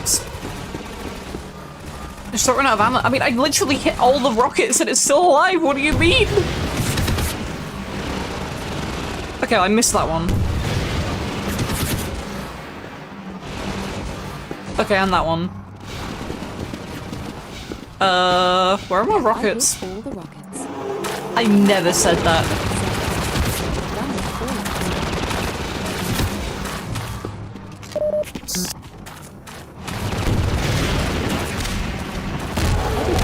There we go. Yeah, I said I hit the first 3 rockets and then I ran out of ammo. I'm gonna hit every single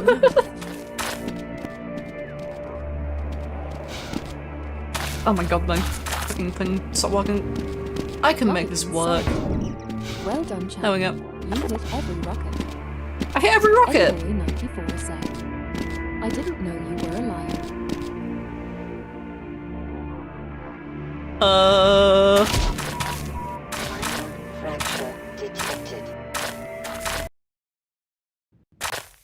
This part ISNT into gaming. I'm pretty sure it is probably there. It's just that, you know, you don't go that way from the map because the map loops around. D2 Coast 04.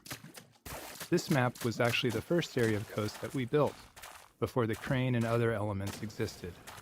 The drained seabed and rusted ships were some of the earliest pieces of art direction we developed. Years later, we showcased the map in our 2003 E3 demonstration, though much of the gameplay was still being figured out at the time. As a result, when we began building out the entire coast section, that demonstration became a useful vision for us to work toward.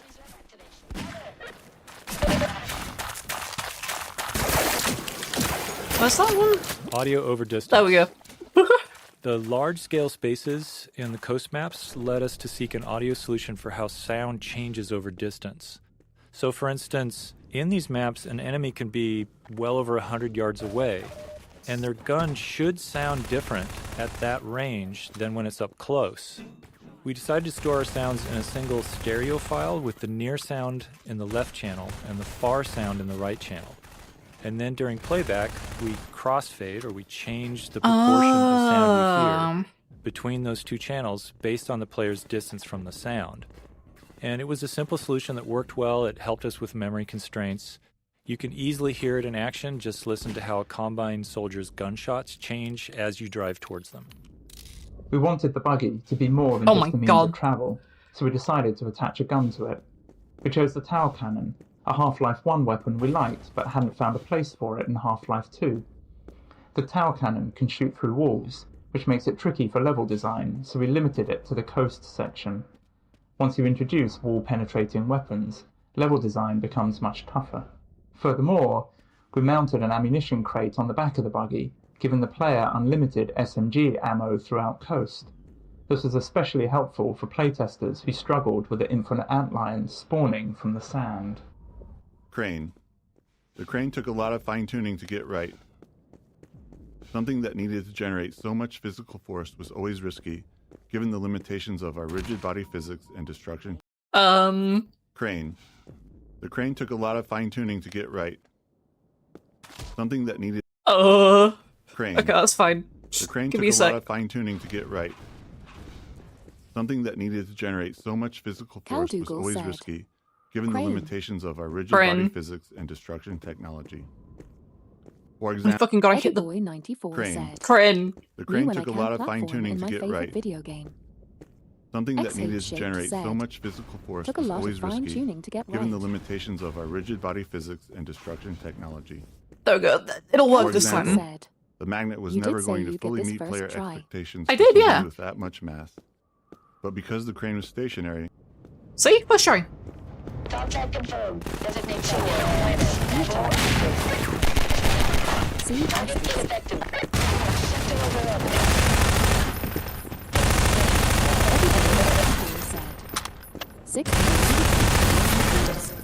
You were not counting.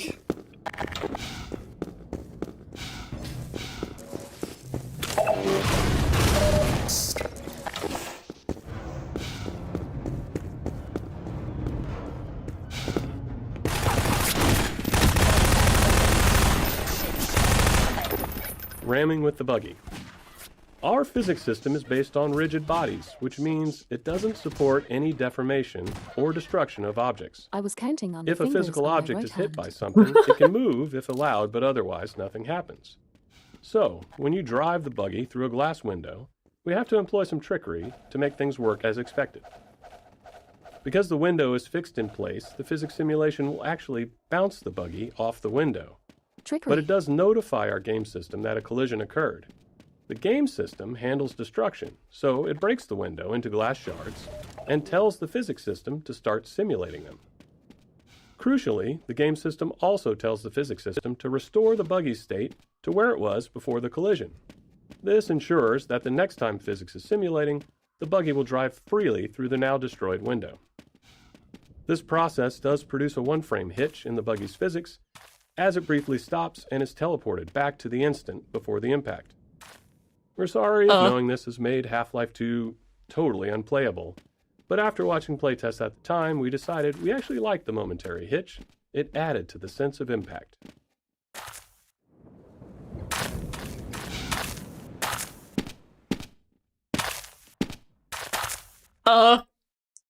It's fine. I've got this. First try. Easy. First try, easy.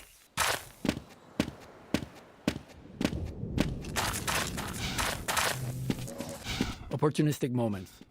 Some memorable moments in the game come from the interactions of multiple game systems, but sometimes we realize these moments are likely to happen only rarely. When that's the case, we often wish more players would experience them. There's a tension here. The more we know players will encounter something, the more effort we can put into it. But if it feels too artificial, the moment can come across as forced, and players may not respond as positively. The gunship cinematic death is an example where we nudge things a bit. Oh yeah, there's supposed to be a gunship sequence here. Moment without being too obvious. The design of this area and the gunship's flight path make it likely that the player and the gunship are in the right spots when it dies. If they are, we trigger the gunship's crash into the cars. If not, it dies in the usual way. It's totally gamey, but playtesters didn't seem to mind when the moment played out well. Map transition.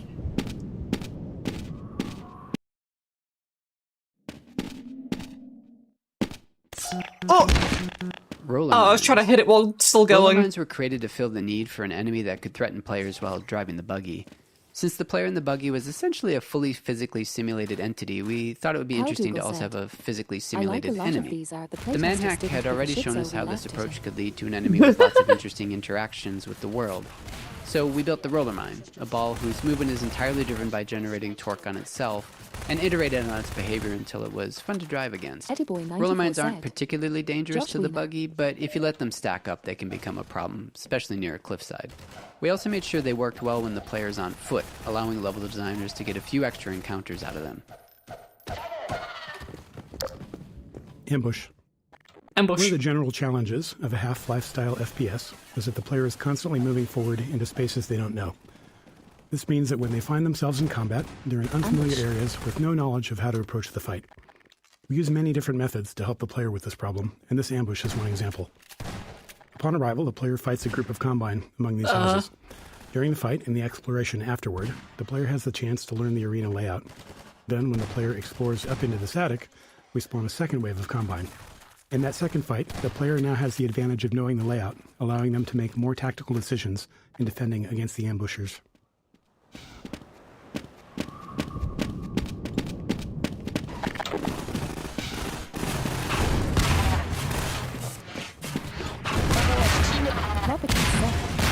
Is David Sawyer a real person?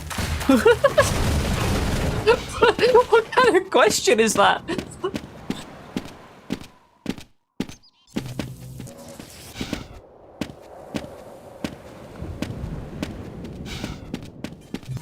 Bicycle.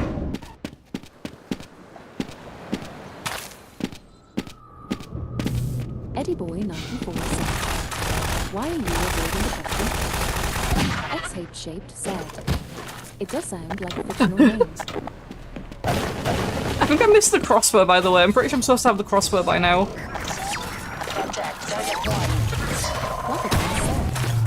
It sounded like he was either reading script from Kent or he's on the spectrum. I mean, he might be on the spectrum.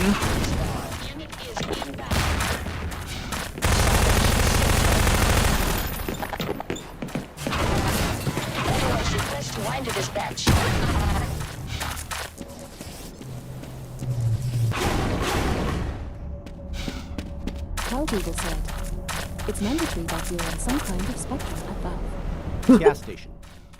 We had grand plans for this encounter. We envisioned building a gas station that the player would fight around, likely igniting the gas tanks and setting fire to everything. We imagined the player driving away from a raging fire, but budget and performance were harsh constraints in 2003, and the station had to keep getting smaller and simpler to fit into Coast's large levels. Our plans for a dynamic fire system didn't materialize, and building it no longer made sense. There's always a limit to how much work we can justify for a single encounter. In the end, the only remnants of our original vision are the explosive gas tanks. I hit the wall. In the end, I got fired and I don't even know how I got into this commentary.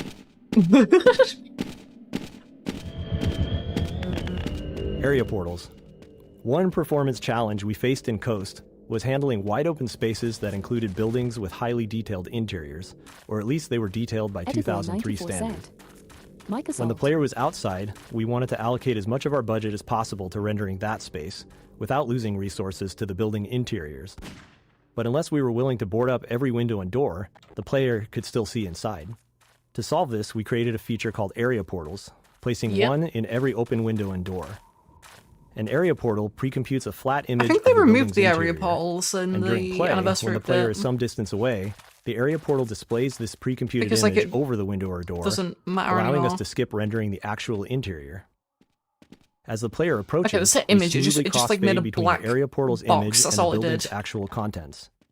With careful use, area portals helped us to meet our performance goals on Coast, along with the occasional door that closed itself behind. Occlusion. In Half-Life 1 and much of Half-Life 2, the world consisted mainly of enclosed tunnels and corridors, which worked well with a binary space partition, or BSP tree. Essentially, this tech allowed us to quickly sort through the geometry and determine what might be visible in the player's view. But the open areas in Coast and other outdoor sections didn't suit that approach, so we needed some new tech. Area portals were one, allowing us to carve out the world into discrete chunks separated by portals. Doors and windows, that is, not aperture science. We also developed an additional occlusion system, which basically said that if the player can't see through, over, or around a large object, don't render what's on the other side. This might seem an obvious thing not to do, but it takes some work to make sure that calculating what's on the other side of the big thing isn't slower than just rendering everything. So to make that calculation fast, level designers placed large occlusion volumes inside major terrain shapes and big occluding objects like buildings, and during rendering, we could then test the bounds of entities against these volumes to avoid rendering anything the player couldn't see. Oh,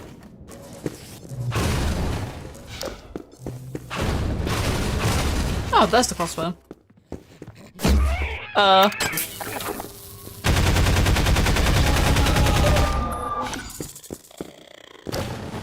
Why the fuck is there a zombie in this house? terrain and performance. Our performance budget was often a significant constraint when it came to combat, and even more so for combat on terrain surfaces.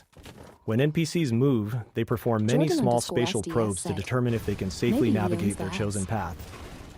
To help visualize it, imagine they can't see and are constantly waving a stick in front of themselves to check if the way is clear.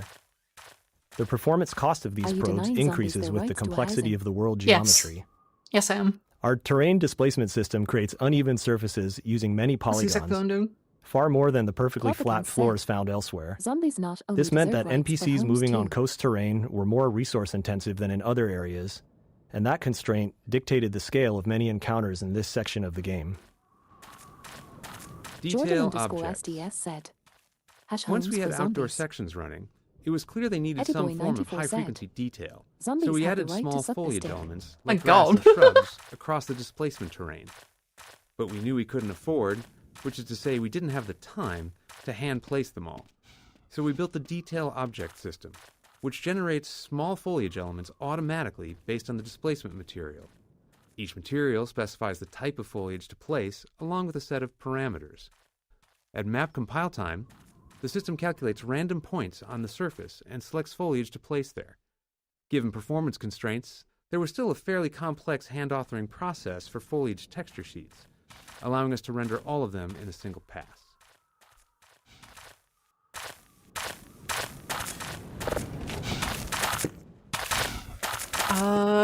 Do I have to do the... I'll do the bridge. There might be some coolness here.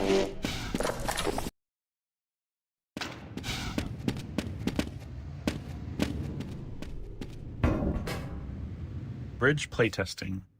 The bridge section was always a high point in playtests, with testers consistently having strong reactions to it. The tension they felt while slowly making their way over the girders was visible in their movements. Over time, we layered more challenges into the traversal, and playtests only became more entertaining to watch. From the train rumbling across the bridge and shaking the player, to a surprise head crab in a shack that seemed like a safe haven midway through, we did feel a little guilty relishing the playtesters' visible stress, but we weren't total monsters. After players made it across the bridge, they'd breathe a sigh of relief, disable the Combine shield, and then realize they had to return across the underside. Concerned they might be bored on the second trip, we decided to add a gunship to keep them company out on the girders. Oh, that's evil. Gunship. We were particularly happy with the gunship fight, despite it being tricky to set up given the level geometry. Thank you, Being on the underside of the bridge allowed the gunship to move fully around the player, using all 3 dimensions to position itself above and below at different moments. The girders provide plenty of high-frequency cover, creating opportunities for the gunship's fire to produce a fun and dynamic visual and audio display.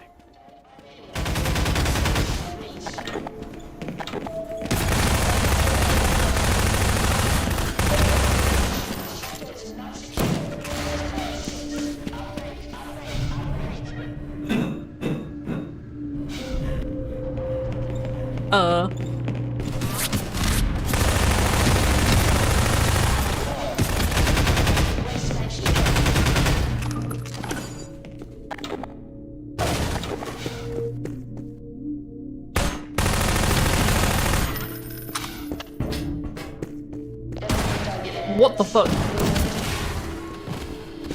There we go.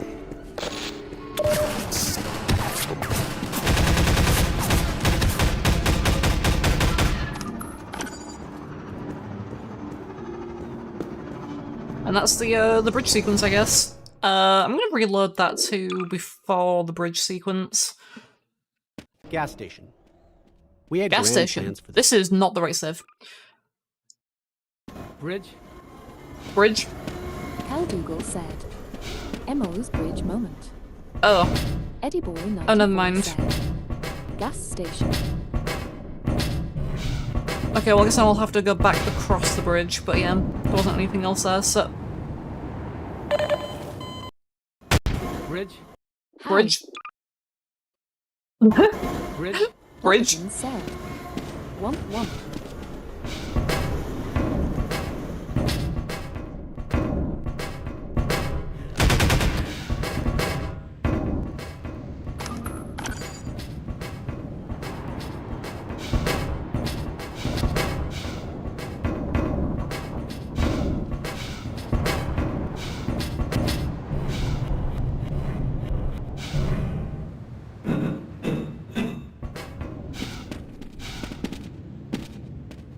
have just done it backwards. No, we haven't.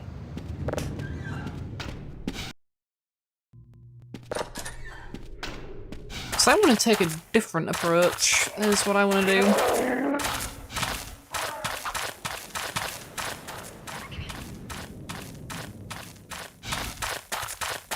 Problem is, I don't remember. Oh, but I can activate a commentary and don't get God mode. That might help. Ediboy 94 said, "Daring today, aren't we?" Yeah, very daring.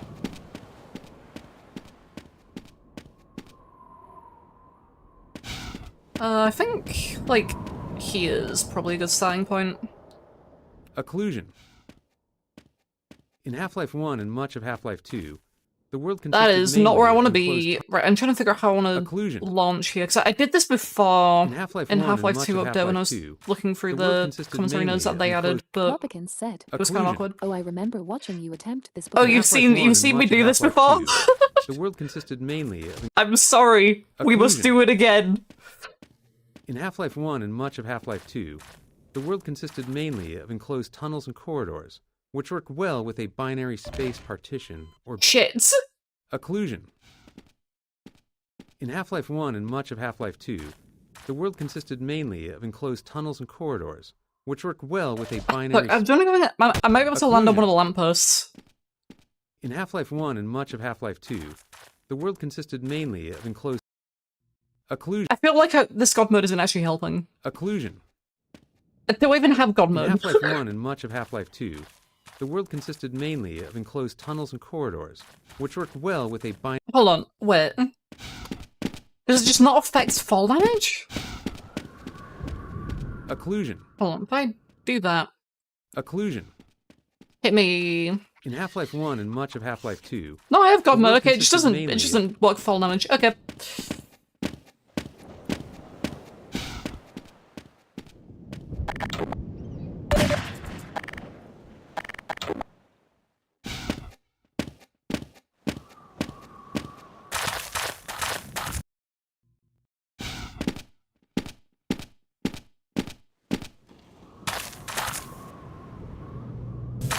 That would have been... Wait, can I just... No, it's like slightly too wide. Okay.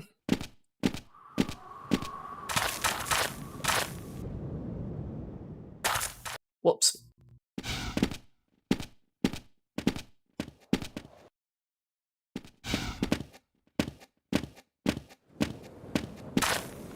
Whoops.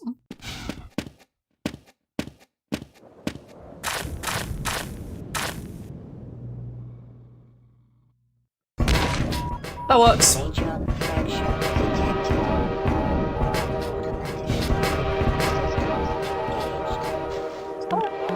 No.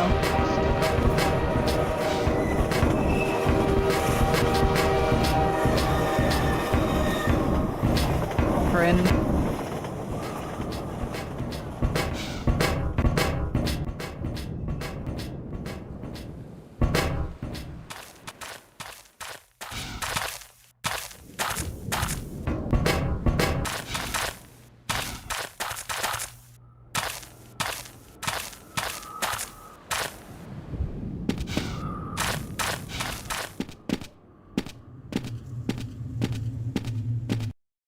That is not a white wall, that's a black wall. Hold on. Sun traps.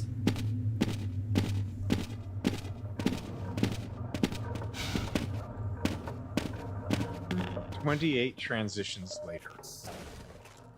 After stringing together a few levels with dark tunnels as transition spaces, we realized we could subvert player expectations by building another one that appeared to be a transition, but instead contained because that means we're going to another map in the coast section. And immediately wanted to create an escalating zombie encounter in one of our dark tunnels. It came together quickly, and we were pleased with the result. Years later, and they said earlier that they were Alex using Garland, white walls to represent the transitions, but that was a black wall, not white one. His movie inspired this section. Ramming zombies with the buggy. Ramming zombies? As human beings, we have expectations for our physical world, as mentioned a few times in this commentary. One of those expectations is, if you hit a zombie with your car, it should get absolutely booted into the air. But getting this effect in-game isn't as straightforward as it is in the real world. For performance in the real world, you reasons, just hit enemies someone, like right? the zombie use a simplified collision box during gameplay. This is a box that fits snugly around the zombie with no part of the model sticking out. But when the zombie dies, it's converted into a ragdoll with more accurate per-limb collision boxes. So this is more expensive to simulate. This change in collision representation adds further complexity when you ram a zombie with the buggy, beyond just the frame hitch. When the buggy first collides with the zombie, it touches the zombie's simplified collision box. The game then kills the zombie, converting it into a ragdoll that the physics system begins to simulate. Now, with more accurate per-limb collision, the closest part of the zombie may be several inches away from the buggy. As a result, the next time the physics system simulates, the zombie starts falling from gravity because the buggy is no longer pushing it. While it's only a short moment before the buggy reaches the zombie again, this small discrepancy made ramming zombies unsatisfying. They often fell out of the player's view. To fix this, we saved the force the zombie's collision box received when hit by the buggy, and applied that same force to the ragdoll after conversion.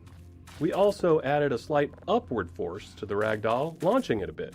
With these tweaks, zombies reliably folded over the front of the buggy when hit, which better matched player expectations.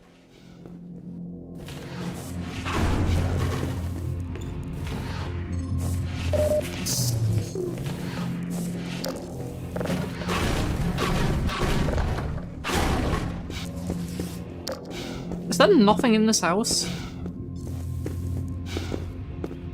Other than... okay. Well, sure. I was gonna say other than health, but... I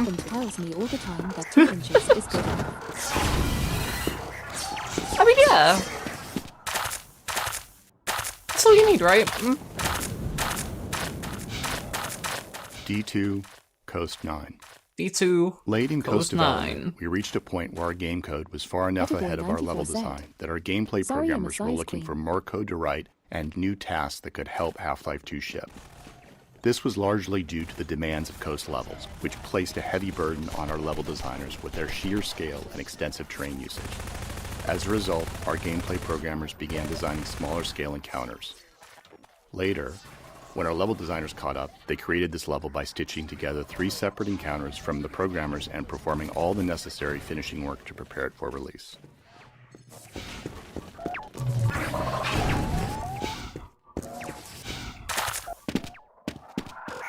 Well...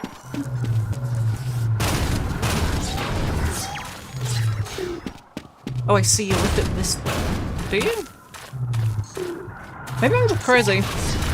Oh well.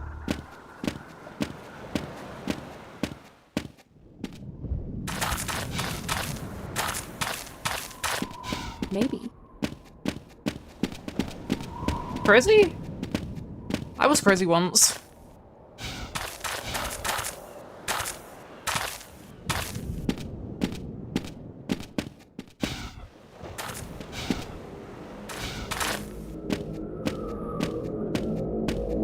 Battery finding. With the increased density of objects in Half-Life 2's gameplay spaces, we thought it would be interesting to have players search for a specific item, especially if there was some logic to where it might be found. This way, players could locate the item either through careful observation and deduction, or just by brute force searching the area. Since we already had models for cars and batteries, it was a natural step to create a small junkyard for players to explore. We also hid a couple of extra batteries in unexpected places for the players who chose the brute force method. As with other item-based puzzles, this one needed a failsafe in case players lost the batteries. You can try throwing all of them over the cliff if you want to see what happens.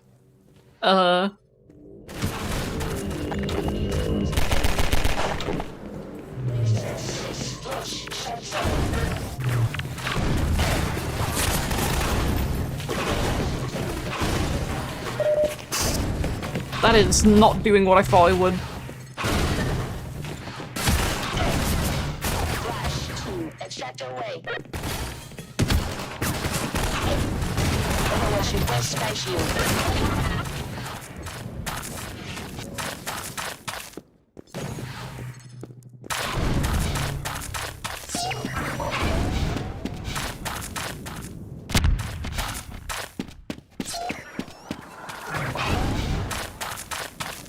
god, I need to find all the batteries then.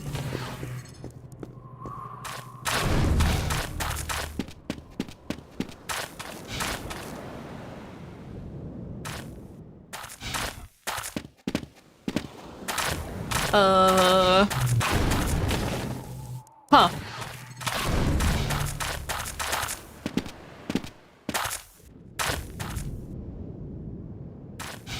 Are they just respawning?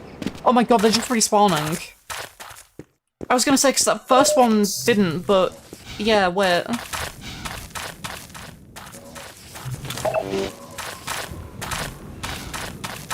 Is there another one?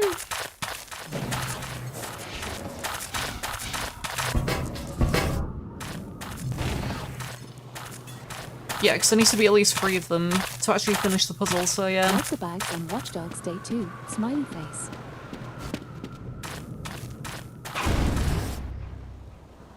Yeah, just instantly teleports back, okay. Okay. Wait.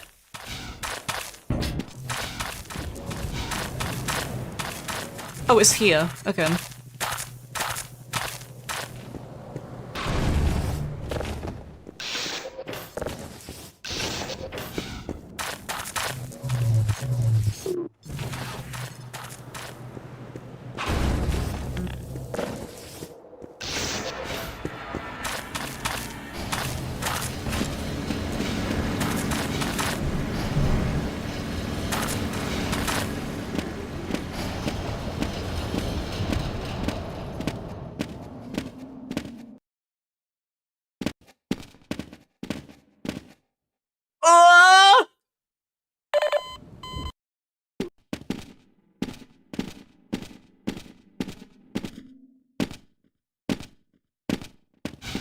Oh god, I need to listen to the notes here, but I can't complete this area. Performance constraints. Because... Okay, Doc. You'll have to go on foot from here. There's a secret path along the cliffside, but no one's going anywhere until we fight off this attack. Go on, say it. Having you here to fight alongside us is going to make a big difference for morale. Oh, crap. Here come the dropships. Wait. Wait, did they patch it?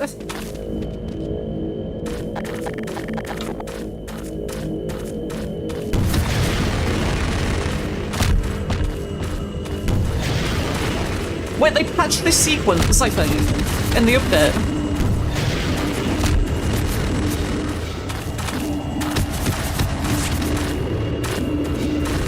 Because I know for a fact the last time I played this, I got stuck there because they wanted me to park the car in that garage, but I didn't have the car.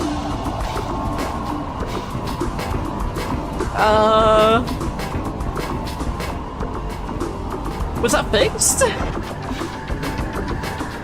Lighthouse gunship. The gunship scenario here took some work to play out the way we envisioned it. We wanted it to unfold as it would in a movie.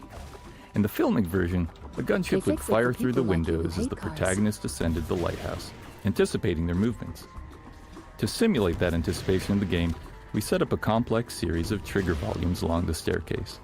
As they detect the player moving up, they instruct the gunship to choose a new flight path that matches the player's altitude. The triggers also enable bullseye targets in the windows nearest the player. These are invisible game objects that the enemy AI will immediately perceive as hostile, and prompts the gunship to fire at the windows. This blend of AI and scripting is central to Half-Life's combat scenarios. The AI manages the general adaptive behavior of the NPCs, while the scripting customizes each scenario's unique requirements.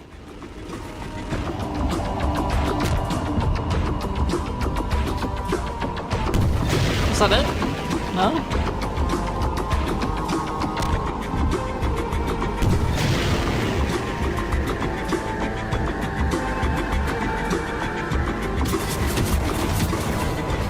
Oh. Performance constraints. For the final coast arena, we envisioned a big finale where the player and a squad of citizens would hold out against waves of combined soldiers, culminating in a gunship battle. Unfortunately, the computational cost of having soldiers and friendly allies moving around on terrain meant that the battle kept being scaled back to fit within our performance budget. By the time we were down to featuring only a single squad of soldiers at any given time, we were already late in development. Too late to make large-scale changes to the arena to accommodate more enemies, we had to redesign the flow of the fight to keep the number of soldiers to a minimum.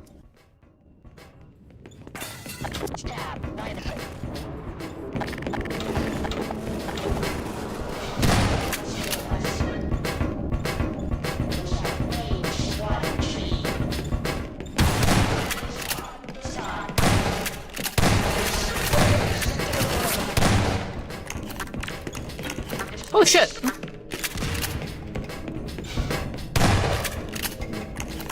AI throwing grenades? Holy shit. Is there another ship or... yeah, okay.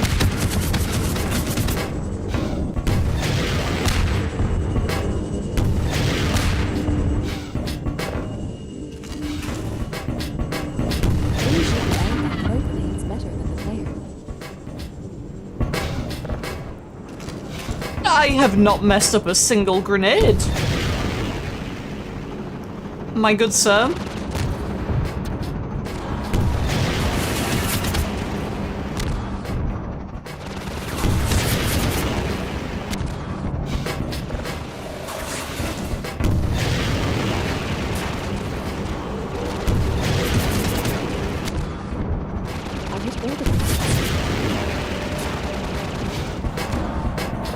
Yeah, I hit everything.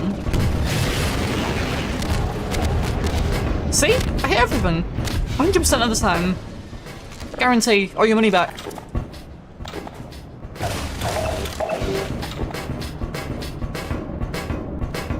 I hit everything too. Like my wife. Oh my god. Sorry, Dr. Freeman. We'll take the cliff path before another gunship finds us. Okay.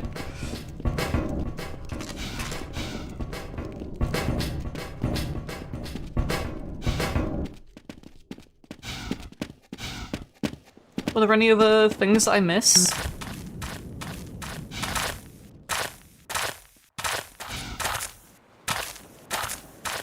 Yes. Dropship deployment.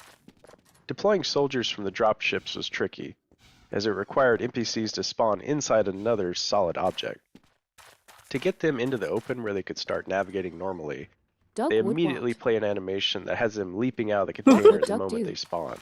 Once that was working, we encountered another issue. Savvy players would simply just wait outside the container and shoot the soldiers during their exit animation.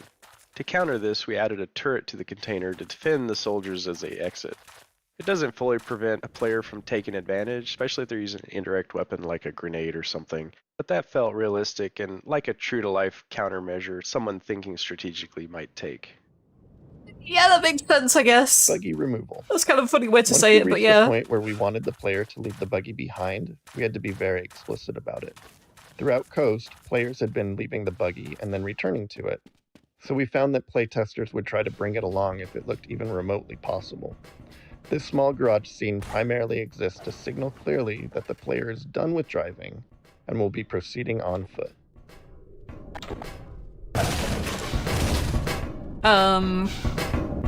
He didn't... What?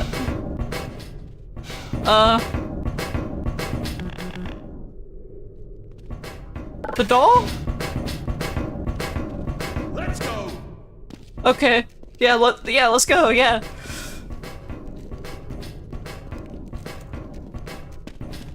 Right along there. And watch your step.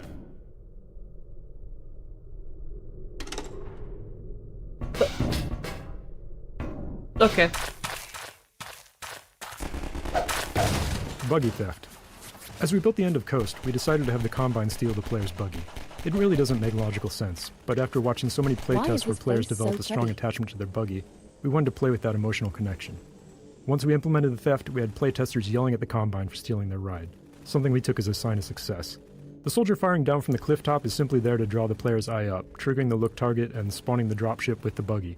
Watching it now, 20 years later, we're struck by how ridiculous it all is. Yeah, none of that makes any sense. It was in a garage. How did they get it? Or it was supposed to be in a garage.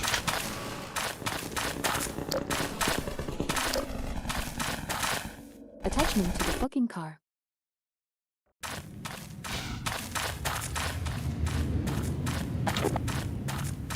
finest mind of his generation.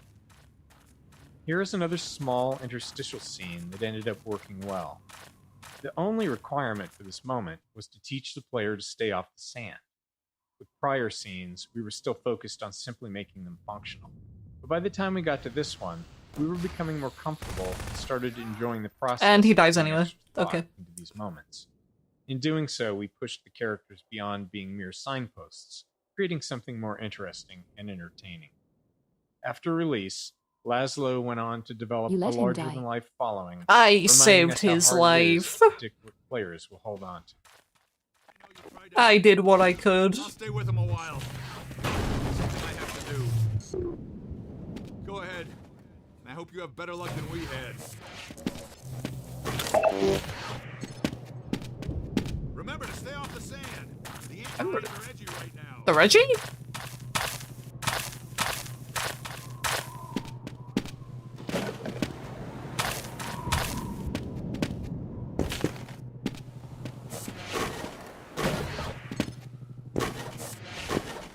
Floppican said, "What else do they have to do for fun?"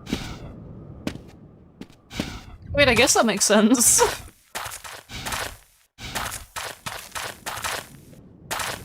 Floor is lava. Eddie Boy 94 Building said, gameplay around broadly "They're understood edgy. concepts like the floor is lava made training I it can easy. also be a bit edgy We sometimes. like how our physics Hee-hee. systems allow for a high degree of creative freedom in how players chose to tackle it. Some build walkways out of many objects, while others focus on using just their two favorite sheets of metal. Some carefully follow the path up in the rocks, concerned about falling, while others move directly towards the exit, perch on objects just above the sand. Playstyles vary. Some players consider it a failure if they summon antlions, reloading immediately, while others enjoy scrambling back up on the rocks to recover. We also like that it functions as a navigation puzzle, but could be turned into an arena if players prefer. Some just jump onto the sand and fought their way to the end. Floppican said, "You woo." Can I get back?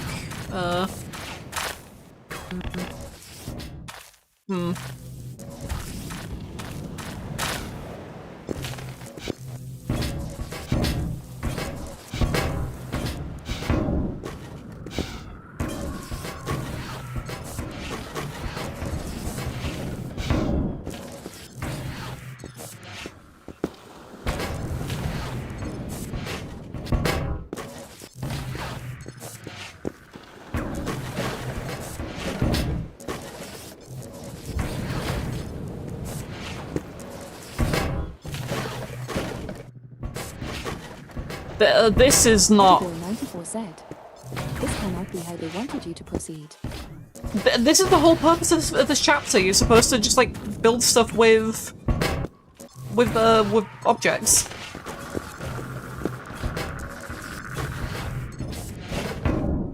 It seems so silly.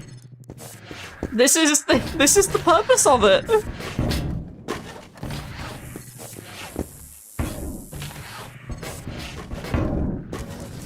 Sandtrap Hunter. Like an edit and The Eddie scam or explosive some barrels shit. are provided for players to use against antlions while standing safely within the thumper's protection. But we're also using this as a hint for the upcoming antlion guard encounter, where players often use similar tactics to win the fight. Uh-oh. Optional player actions, like launching explosives with a gravity gun, can be forgotten if they aren't used regularly. With the wide range of offensive options we give players, there's no guarantee they've used this ability recently. So here, we're subtly suggesting they bring it back into their toolkit before they face the guard.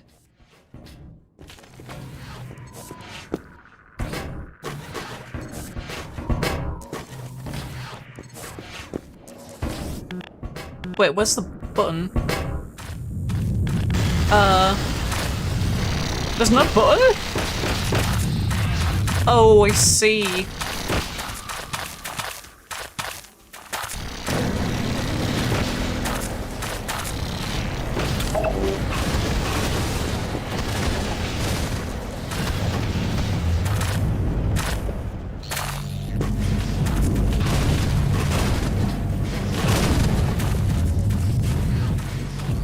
Well, might as well make use of it.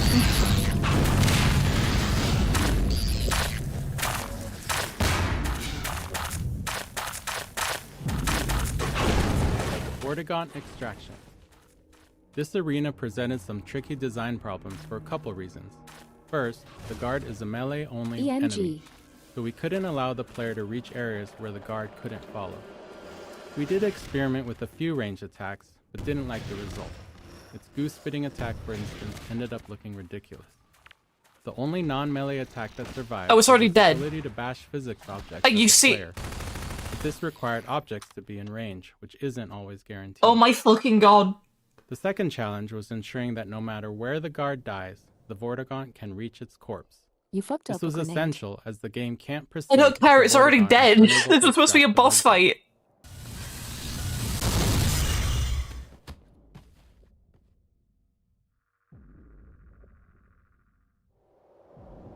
You gonna say something, or?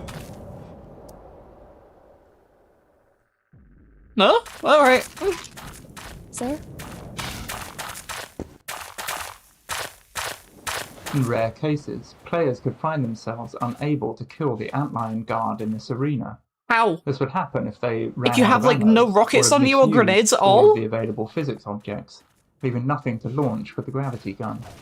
To address this, we added a citizen on the mounted turret above the gate as a failsafe, allowing a stuck player to rely on a citizen to kill the guard. I feel like you would have to genuinely struggle to not kill it. Freeman must excuse us. It is rude.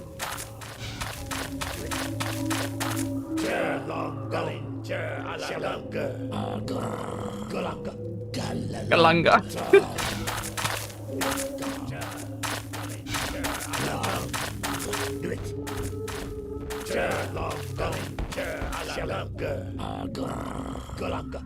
Galanga. Galalonga. Keep going, Dr. Freeman. Nova Prospect is just ahead. One man alone wouldn't stand much chance going there. A man with a pack of antlions, well, that's a different story. Yeah. I got balls. The Freeman honors us by his presence. Follow Freeman.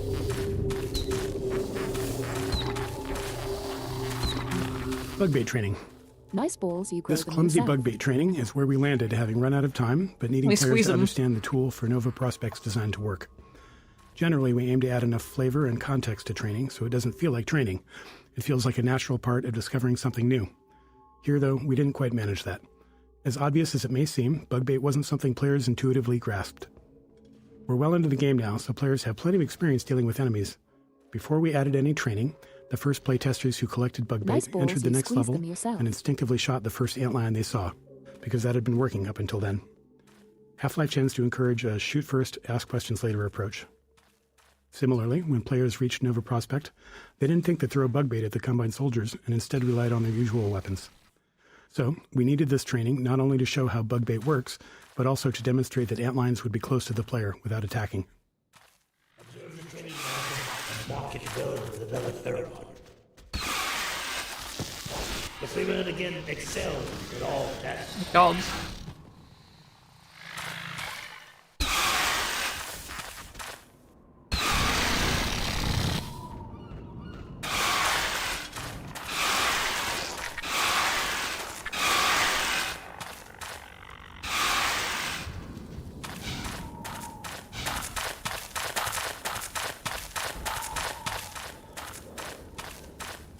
Where is he going?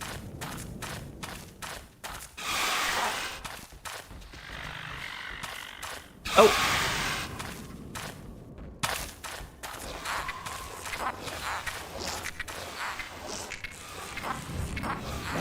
Agenda.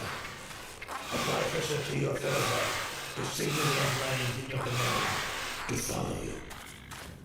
The Freeman Yeah. with excellence in all things.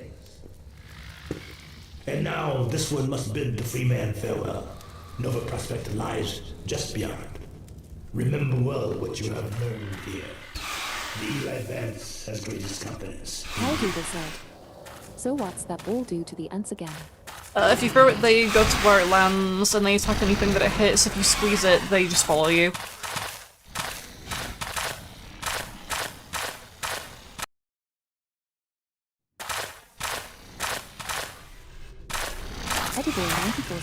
Oh my god! This is not where I wanted to be. There we go. Fracture detected.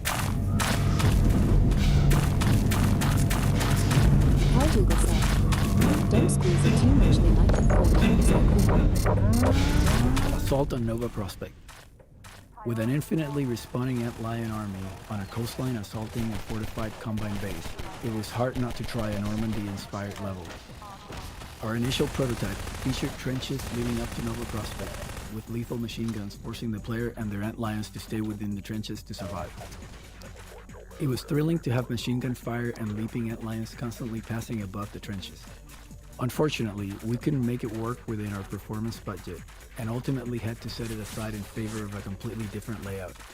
However, the mounted guns remained, as their lethality proved useful in encouraging players to rely on their ant lions.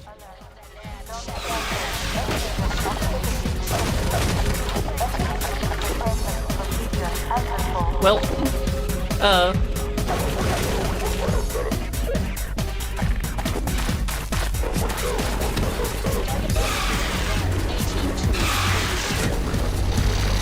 I think this is the most I've ever used bug bit.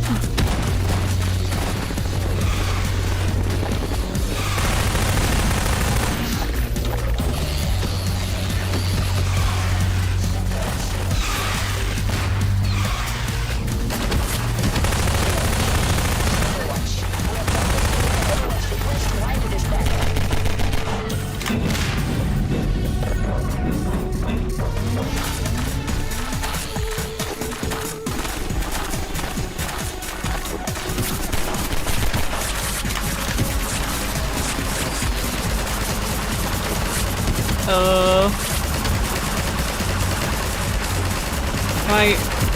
Yeah, that's a window, of course it is. Okay.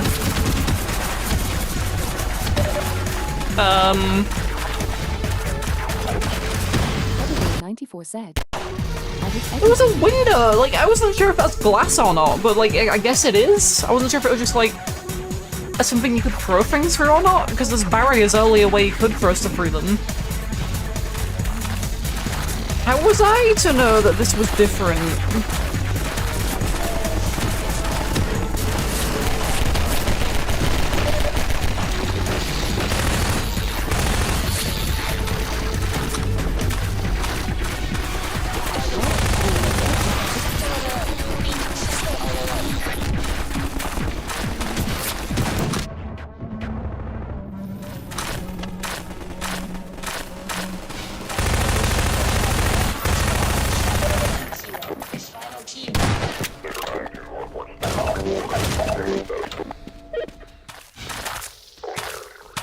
Why is there just a hole here? What the fuck? I'm trying to think if I've ever been through this area. What the fuck is this? Have I ever been through here?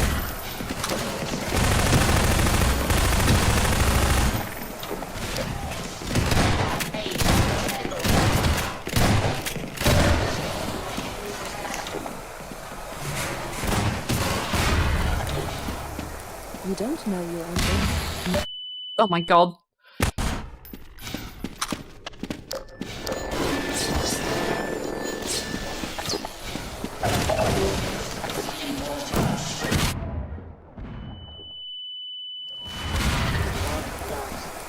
Well.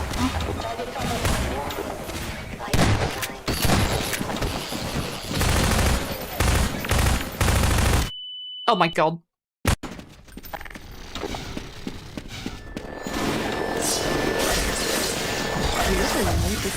Do you mean you've never been here?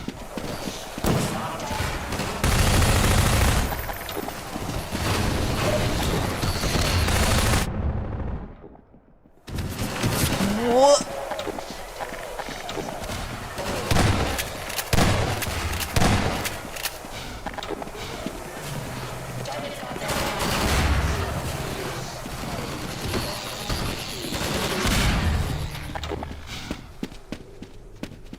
Yeah, I don't know. I legitimately don't know if I've ever been through this, like, bunker area before. That feels completely unfamiliar.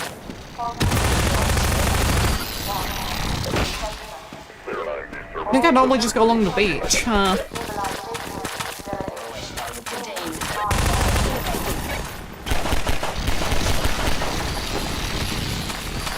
you? No, I guess you are forced to go this way, are you?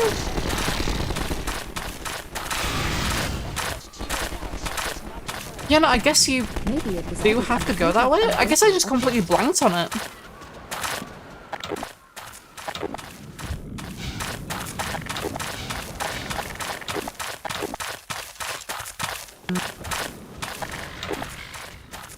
Nova Prospect Stabilization Force Directive 2. Engage reserve. Contain Engage? oxygen incursion. The engage?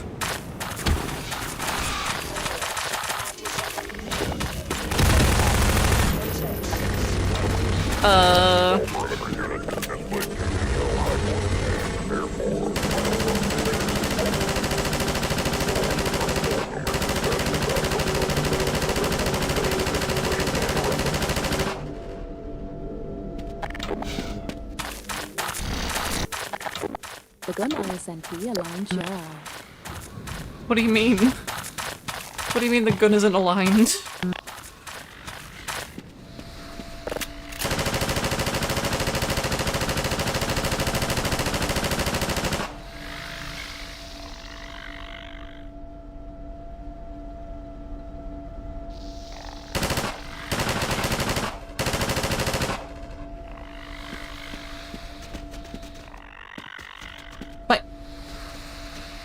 The birds are coming out at a weird angle from the gun GR. No? They come out of the gun. Like, you can see they are directly coming out of the gun. Oh no, wait, hold on. Yeah, they are coming out of the gun.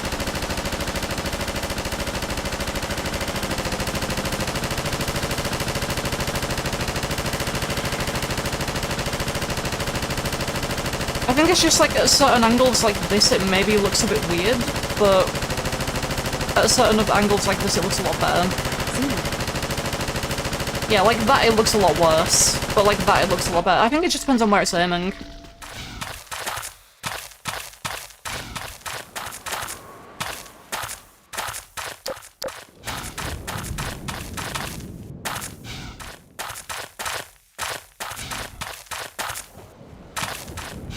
Dude, I almost fuck up that jump because I'm not paying attention.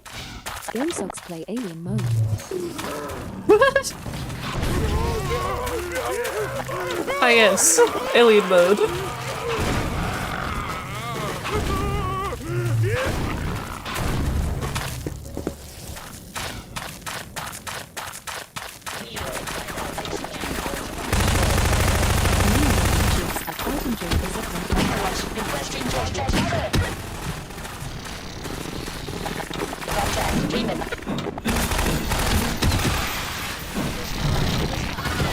Oh. Well.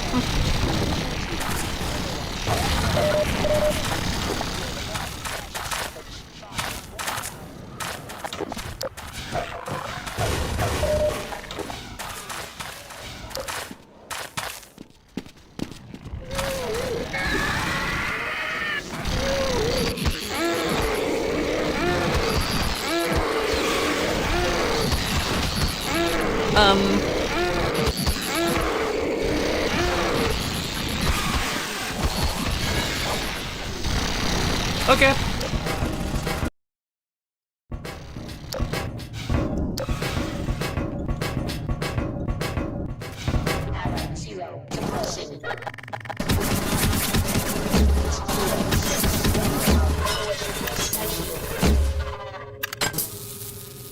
Works for me.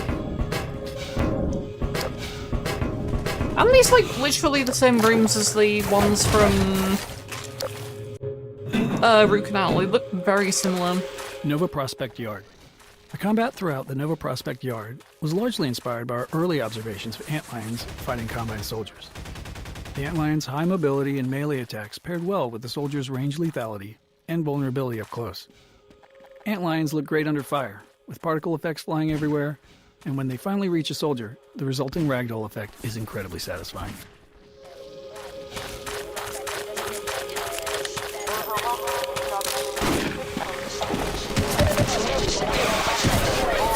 I'm gonna die.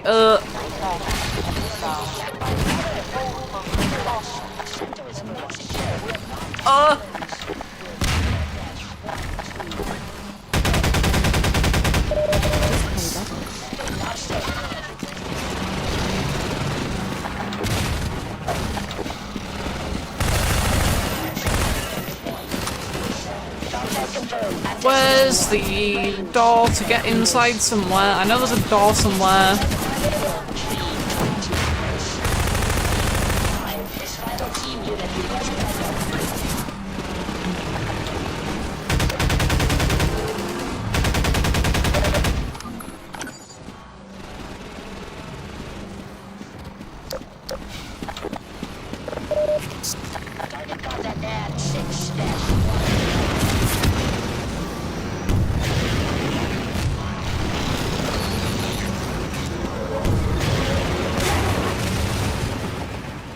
Come back! Come back!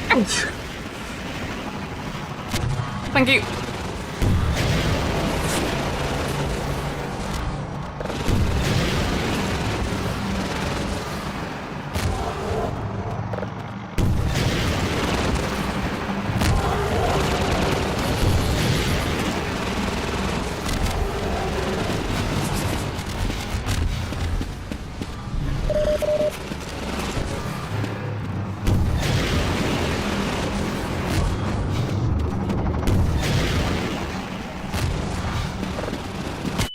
What the fuck? Okay.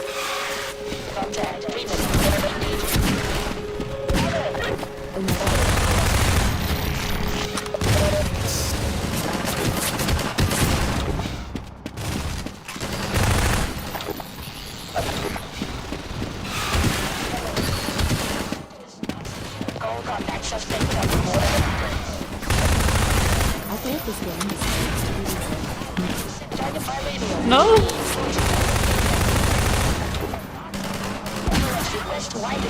It's supposed to be playable, but this sequence is like easily one of the most difficult sequences in the game, if I remember correctly. Or at least to me it's always been like one of the harder ones.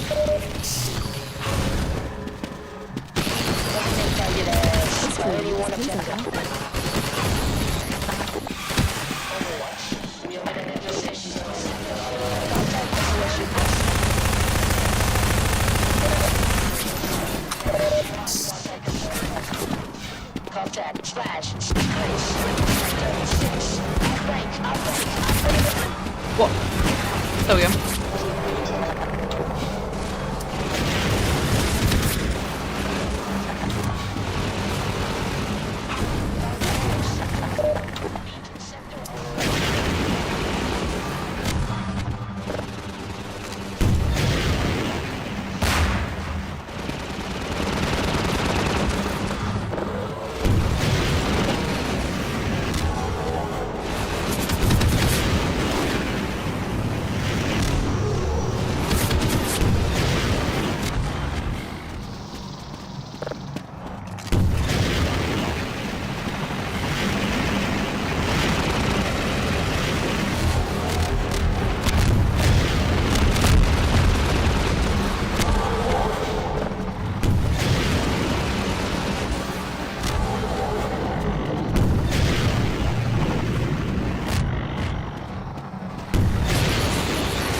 Is that it? Am I done?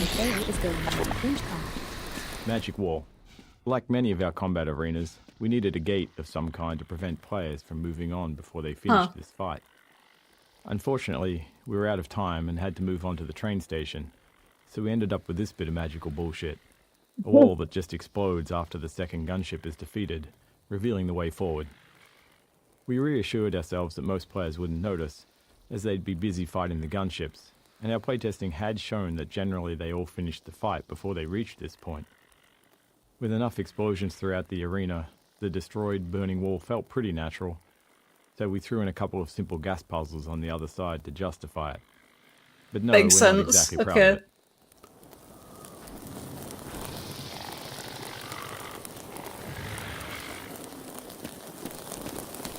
works. I think it works.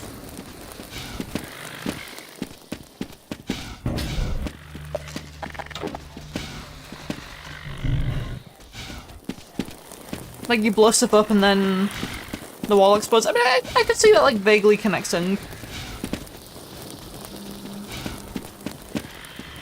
Priority alert. Nova Prospect oxygen breach. Perimeter communication. It just about makes sense, I think. Internal stabilization scheme. Deploy sterilizers.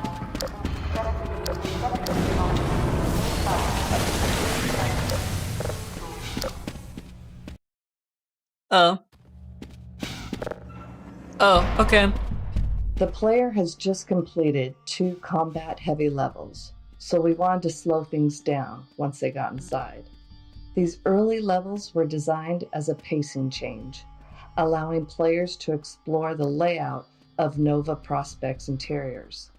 Along the way, we began to introduce the turret gameplay, first as an enemy to the player, and later as a tool they could use. Much of this level was built by reusing prototypes and art spaces created earlier in the project, when we were focused on shaping the look of Nova Prospect.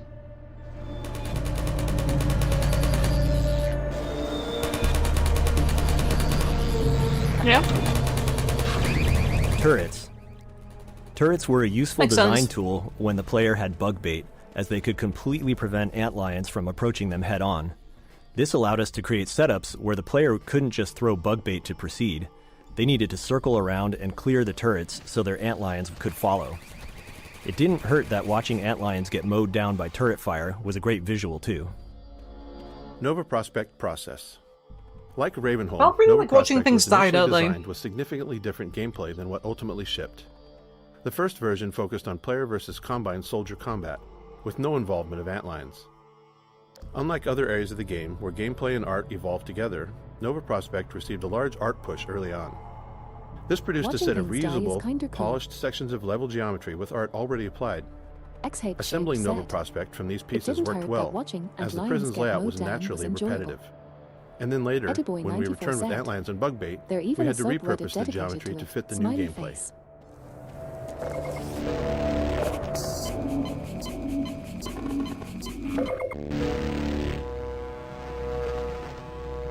There's a whole subreddit dedicated to it.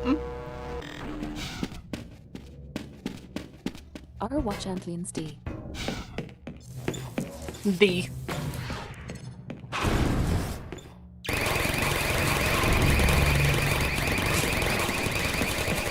D.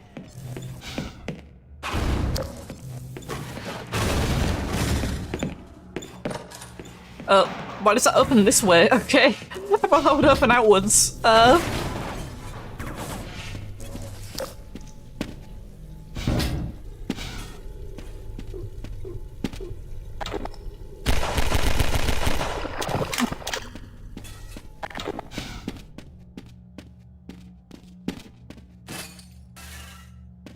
What? Oh. Okay.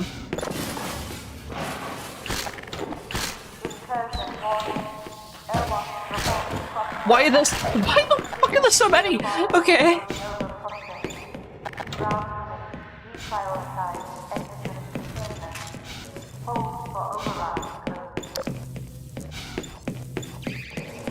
But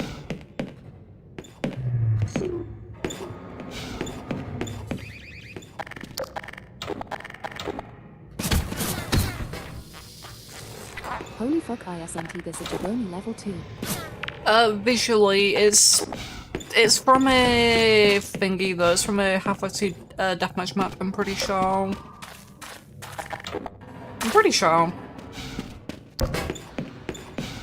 Because there's a Half-Life 2 deathmatch map based on Nova Prospect.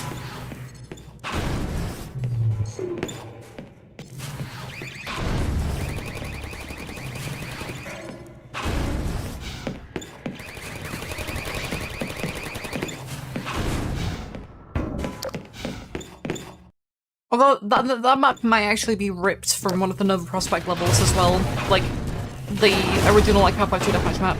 Because one of the other Half-Life 2 Deathmatch maps is definitely just a, like, just a normal map from Half-Life 2 that they just ripped apart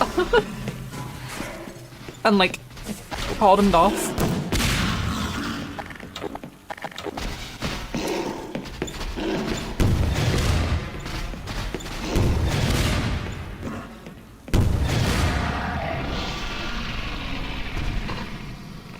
Okay. Attention Nova Prospect Internal Containment Team. Desever all political conscripts in Block A7. Prohibit external contact. But actually, it might be this map, actually. Yeah, it might actually be this map, because I feel like some of these rooms are in that, that map that I'm thinking of. It might actually be this map, yeah. I wouldn't know without comparing them, though.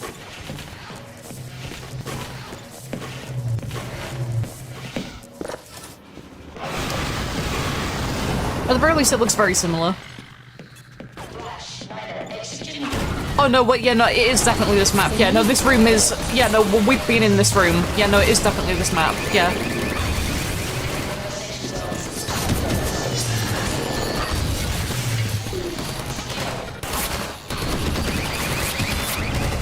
This room feels so fucking familiar.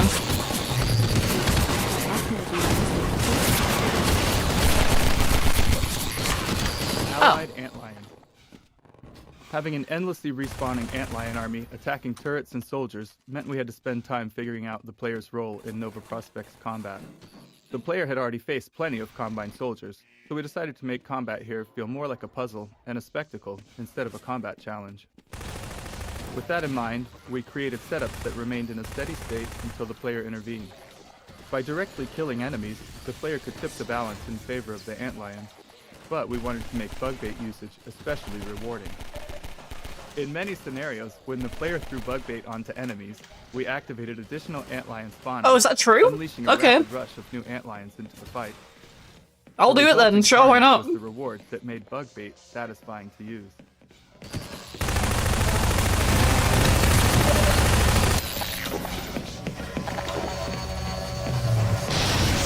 Ragdoll Vortigaunt. There's a lot of pain to see in this dead Vortigaunt, pain of our level designers.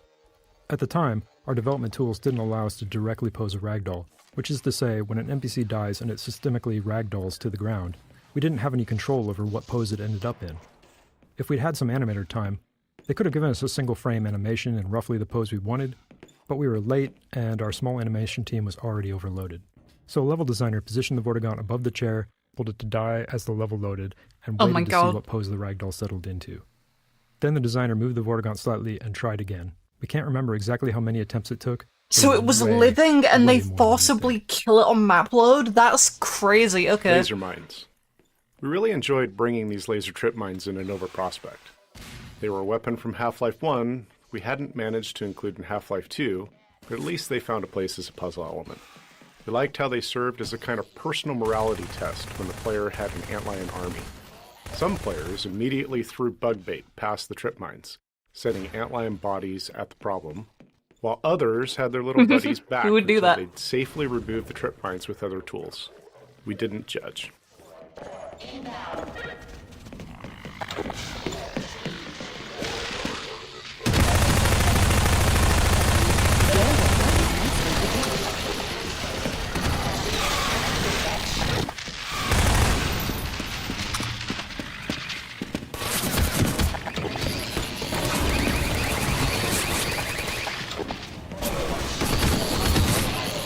What kind of lunatic would send their kids further? Yeah.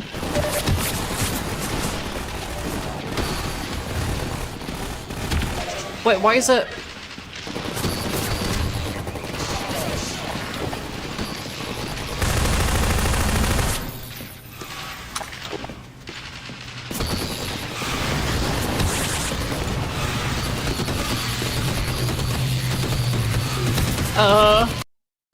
Laser mines.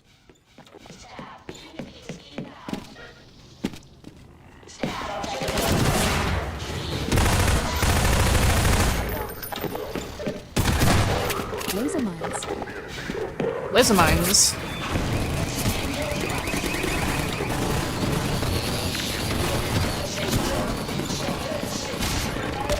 Razor mind. Oh, there's a vent. Oh.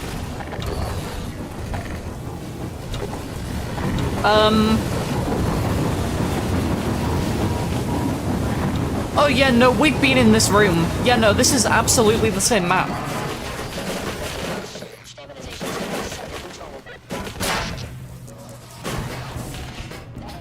Because this room was one of the Battle Royale zones.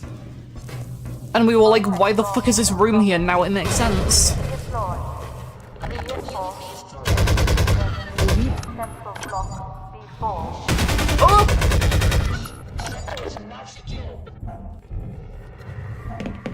Oh my god.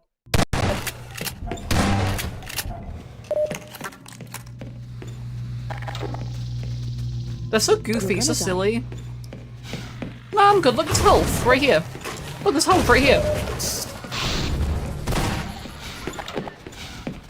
Dynamic resupply system.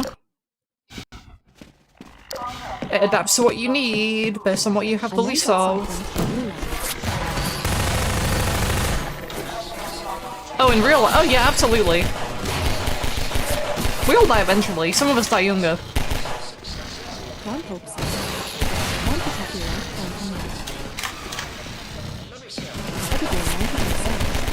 HL2 Prison 04. Throughout development, our artists created small vertical slices of environments, which we called art zoos. These zoos laid out how to use textures and props to create gameplay spaces that achieved our visual goals. However, when building the prison's gameplay track, the repetitive layout allowed us to use the art more directly. This map was initially built as the primary art zoo for Nova Prospect. It's still such a shame that I'm gonna outlive you gameplay Double funny prototypes, face. including those that Yeah, eventually led to absolutely, Bug yeah. that became part of the actual level architecture. Yeah, I think this might have been the map that they showed off in the book 20 years ago, Resin the Bar. Speaking of, actually, they said in the fucking announcement that they were going to do a new copy of Resin the Bar, right? That it was gonna include stuff from the episode, so I actually might buy that. Oh my god.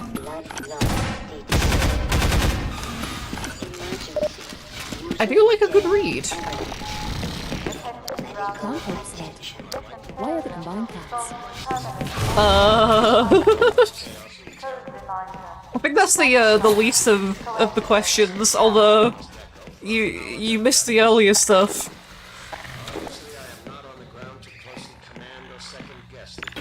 Oh my god. No, no, no, no. Okay. Eddie Boy 94 said. What? Wait till Dot comes back. Go over there.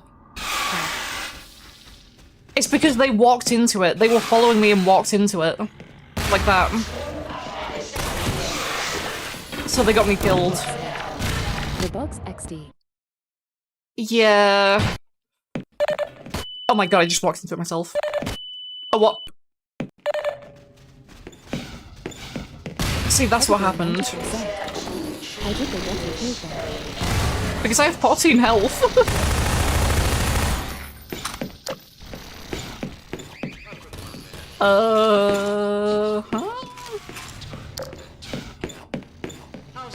Wait, I think this was the map that they showed up in Raising the Bar in like various states of completion.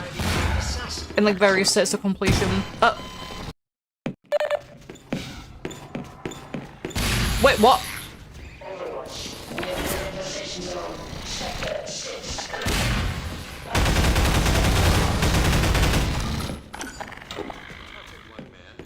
Where's the... Oh, the one that was close wasn't there that time. Yeah, sure. This is not some ancient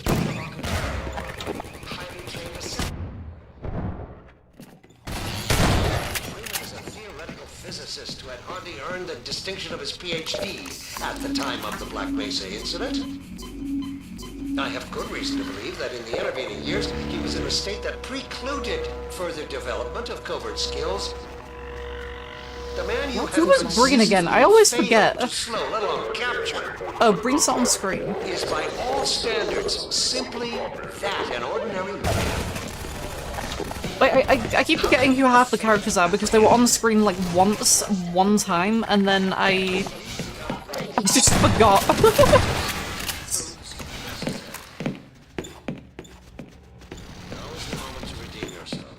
If the transhuman forces Oh, yeah, no, he was Mr. Beast, yeah. Okay, that makes sense.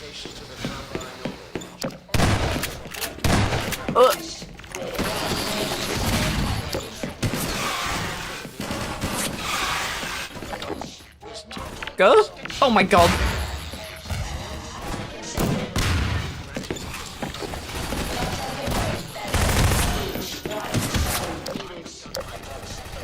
These rooms are very empty.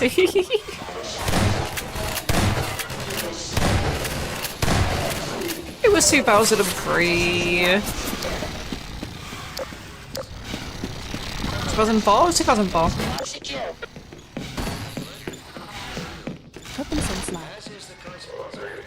Yeah, hold on. So where am I going? Did I do the right thing? Oh god, now I'm the dumb playtester that wasn't paying attention to what happened. Hold on.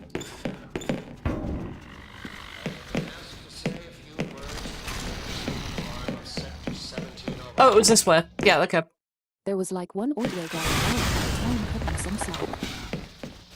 D2 Prison 05 start. With the player able to move a large number of objects, we often ran into challenges, especially given the limitations of 2003's CPUs. One limitation was that our AI navigation system wasn't aware of dynamic physics objects. Like why is this not a dot? What the fuck? While our NPC movement system could detect and avoid physics objects while moving, This is like a Half-Life 1 door. It only opens when you walk into it. What the fuck? Before movement. This was primarily due to performance limitations. You can't press the interact key on it, huh? We also faced design challenges without clear solutions, like how a soldier should respond if a player completely blocked a corridor with large physics objects. That's so strange. Why is that door like that? No, that's just weird, because every other door in the game, like, you interact with, but this one you have to walk into it. And ensuring That's enough just... empty space to handle props okay, landing that's just anywhere within it. strange. This setup is a high-risk one. The combination of soldiers hiding behind beds and antlions charging for melee attacks creates a good chance of awkward interactions between the NPC movement system and the beds. Are you done? There we go. Laundry. By the time the player reaches this level, known as Laundry, we're confident they're comfortable using bug bait to solve combat scenarios. Oh my god. So, we wanted to raise the stakes a bit by creating a scenario that encourages the player to get even more involved, combining bug bait with their full set of weapons.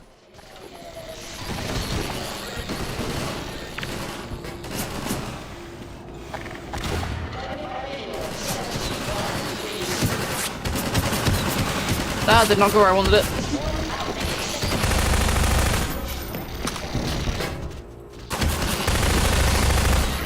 Laundry. I did laundry yesterday. Smiley face. You did, yeah.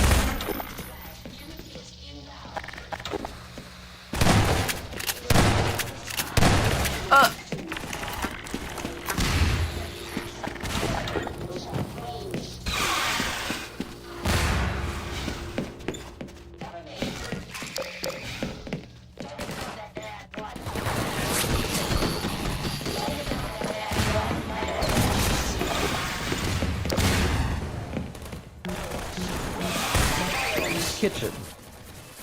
It's a well-known custom among game developers that all video game kitchens must feature a gas explosion. Is it? I mean, now that I think about it, the same thing happens in Left 4 Dead 2, right? In the parish? And it got me fucking sick, that's why I was asleep for like 14 hours today.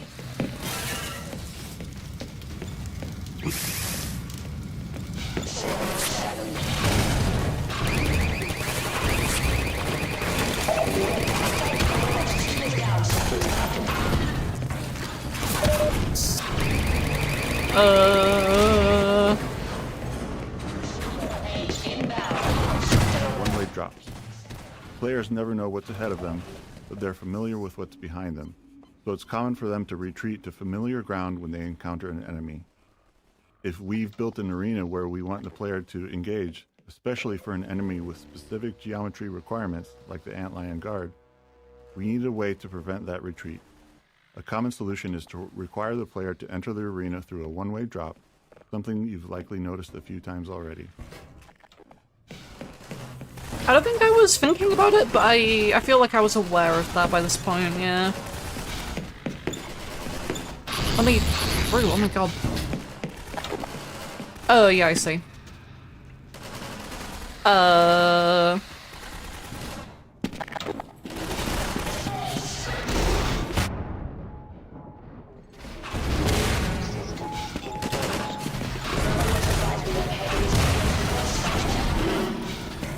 You can just kill them.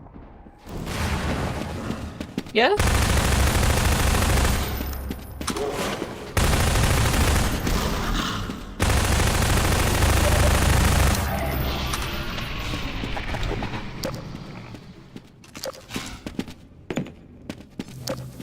I mean, why would you not be able to? The little boogie guys.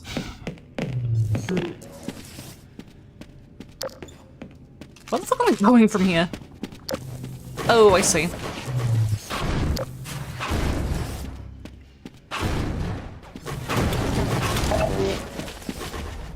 Of course they're your friends. Double frowny face.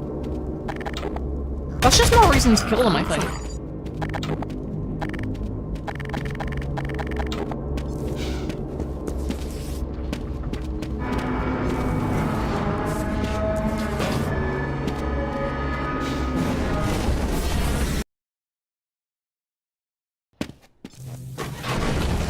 Entanglement. I kill my friends all the time. Holy shit, me too. Hold it there. Gordon, you made it. Mikey. Boy, am I glad to see you.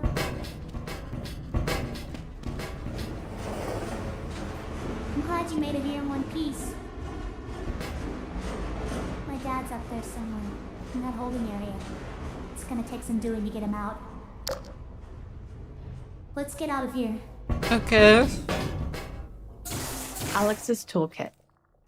Alex's multi-tool is incredibly useful for letting us use her as a key.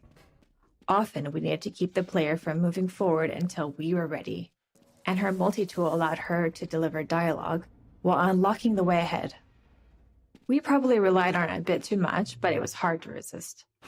There's always a trade-off. Using Alex to gate a room instead of creating a custom solution saved time that we could spend on other parts of the game, often more critical ones. Alex as companion. This section became an unintentional prototype for what Episode 1 would eventually feature, Alex as a companion, moving smoothly along a path that blends dynamic combat why with does she scripted do that? choreography. We didn't yet have a clear model for how she would fit alongside the player in these scenarios. Oh my god, but even this brief section taught us a lot, Holy despite fuck. not having enough time to iterate on it.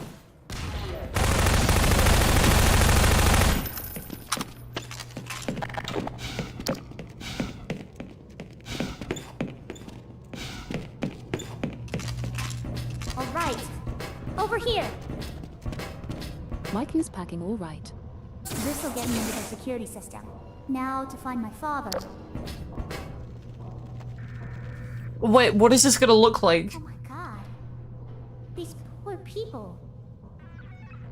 Oh my There. god. All right, I think I can bring him in.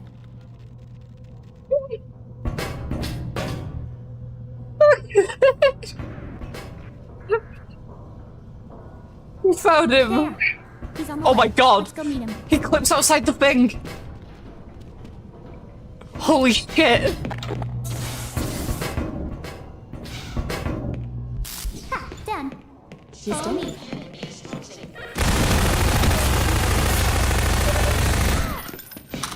Ow. Wait, I feel like I recognize his texture.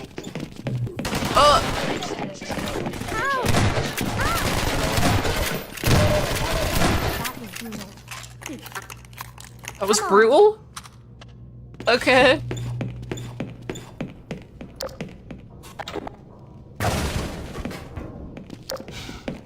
He should be in here. Let me just get this open. Oh my god. Eli in pod choreography. We wrote and recorded dialogue for the scene while still building out Nova Prospect. At that stage, we knew Alex and Gordon would teleport out of the prison, but none of those specifics had been worked out. So the dialogue needed to be broad enough to fit whatever we ultimately built. This led us to focus less on the player's actions and more on Alex's vulnerability and her connection to her father. Oh my fucking We god. hoped the emotion would carry the scene more than the narrative itself. Ultimately, we're aiming for the player to care about these characters and want to prioritize what's important to Alex. Yeah, saving Mr. Krabs. We're here to get you out, Dad. Never mind me. Save No, yourselves. we're not leaving you. I think I can recalibrate the Combine portal to get us out of here. Where will you go? I talked to Dr. Kleiner. His portal was almost working again. If he's managed to repair it, we'll end up there. If he hasn't, well, we couldn't be any worse off. It's not worth the risk, Alex. I can't lose you. Get out while you can. We're not leaving here without you. That's final. We can't leave Judith here either. Don't worry, Dad. We'll find her. For now, I'm going to send you to the teleport chamber. I'm not saying goodbye, Dad. We'll meet you there. I know you will. I'll see you there, baby. Yeah, emotions are sure running high, alright.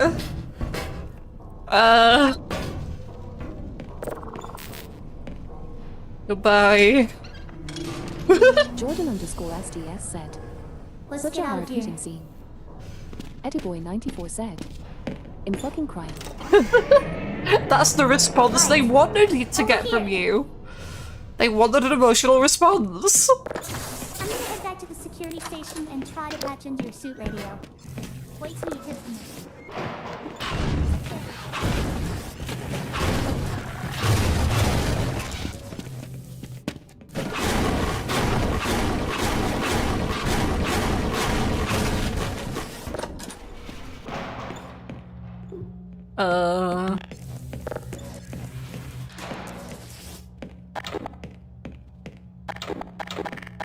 Oh my god. Holy shit. I haven't seen one of these in ages.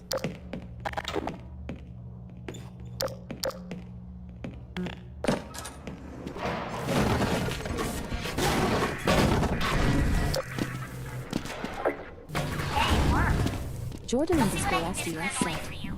Wait, does that say leave? Oh my god. Yeah, it does. It says lead flavor. And also poop inside.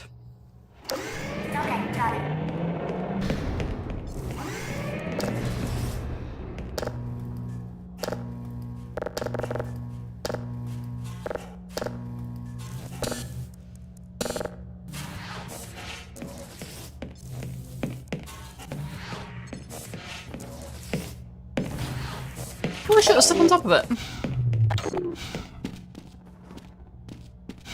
Maybe Mr. Beast isn't so bad after all. Most of the drinks are out of stock. Yeah.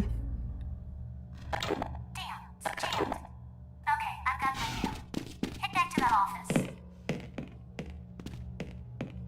According to the schematics, there should be a vent behind those shelves.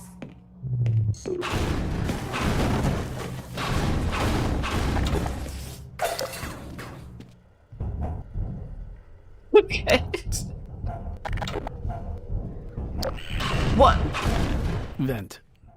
You probably know this, but if there's a vent, there has to be a head grab in it. We don't make these rules. They, like the vents themselves, come straight from the top. Okay.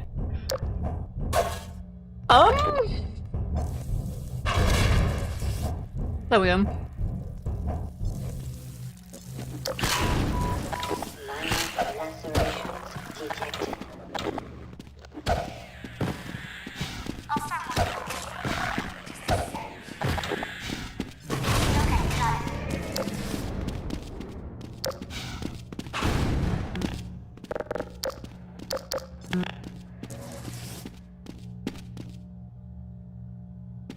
Thank you, Miku.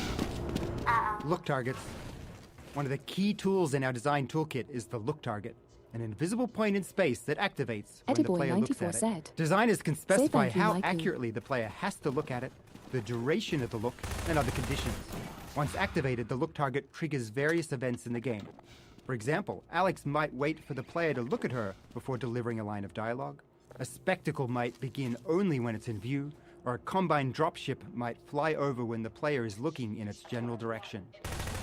Once we implemented look targets, designers found endless ways to use them to make gameplay feel more reliable for players, especially since some move at very different speeds or in difficult to predict ways. Well, some players move in difficult to predict ways. I can't imagine what kind of person would do that. Grenade puzzle. This small puzzle often caused players to get stuck during playtests because the unlimited grenade box was placed a bit behind them on their path. By this point in the game, players have fully learned to associate unlimited ammo boxes with puzzle solutions. So if a grenade box were here, they'd immediately know they needed a grenade to solve it. We wanted them to have to think a little first. Eventually, we added a subtle hint by making grenades visible on the desk through a window, just to remind players they're available. They also helped uncover a bug in a playtest when a player approached to look more closely and ended up collecting the grenade to the glass. Oh my god. Wait, I can... But it's giving me the prompts. Wait. Wait, but that's still... Hold on. Remind players that grenades exist.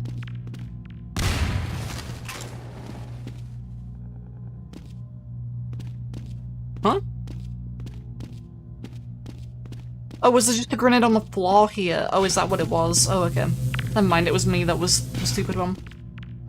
To remind players that grenades exist, just in case they haven't been using them. What the fuck?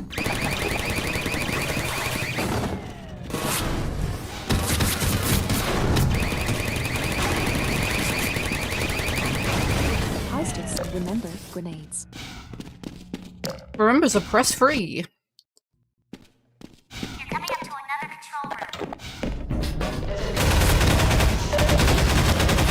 Mossman's betrayal. Our original plan for Judith Mossman's arc was for her to betray the player around this point. But by the time we reached the scene, having developed other parts of the game, we felt she was more likely just trying to protect Eli. We envisioned her reconsidering, realizing she couldn't actually betray Gordon. We had ideas to clarify this shift later, but ultimately we never finished her arc. We liked the ambiguity in Mossman, but players didn't seem to. They almost universally hated her. That might be a success, though. We worked hard to build the player's affinity for Alex, and Alex wasn't exactly a fan of Judith either. I'm going to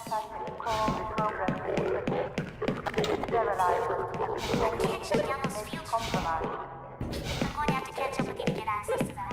I'm picking up a lot of incoming soldiers. Hold the fort till I get there. Okay.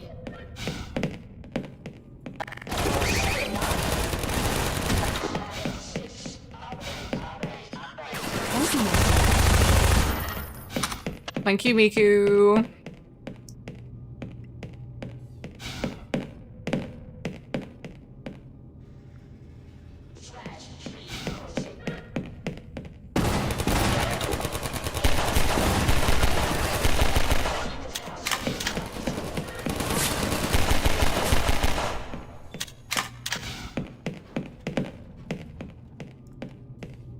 God, I hate Alex so fucking much. I'm so happy they replaced her with Mikey.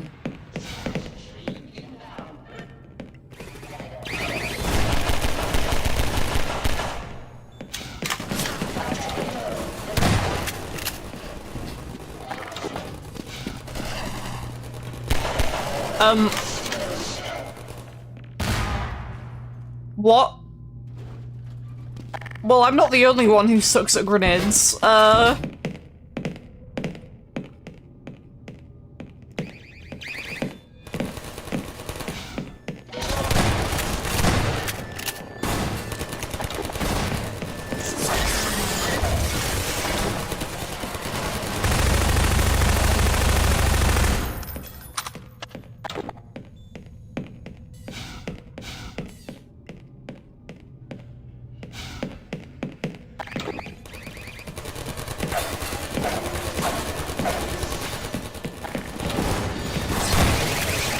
Nope. Not on my watch.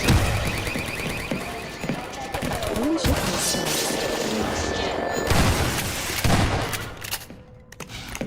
Oh my god, it really is just like a cloak event. Holy shit.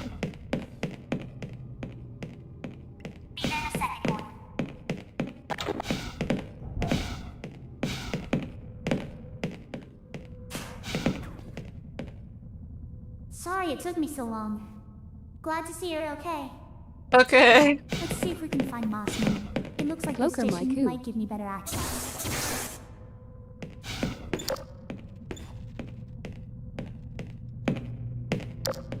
There she is. Wait a minute. How'd she... It's from your area. I'm not calling about that. What's she up to? You promised you weren't going to touch Eli. Oh my The god. soldiers were a bit overzealous, I admit, but he was too tempting a prize to simply turn loose. Especially in the absence of Gordon Freeman. You would have had Freeman if you'd been patient and just waited for my signal. We weren't entirely sure you were ever going to get around to that. Human loyalties being what they are. Dr. As I have stated before, you have to let Eli come around on his own. I You have can't just- known Dr. Vance far longer than you, my dear. I'm afraid your feelings for him may have blinded you. Feelings? This has nothing to do with feelings. It's a simple truth that when Eli believes This our... is not open to debate, Dr. Mossman. Doctor, please. So sorry, Judith. I'm all out of time. I don't believe this! Come on, Gordon. Now we've really gotta hurry. Go on ahead. I'll disrupt the next level of security and catch up with you when I can. Okay. Well, I have plans. I have big plans.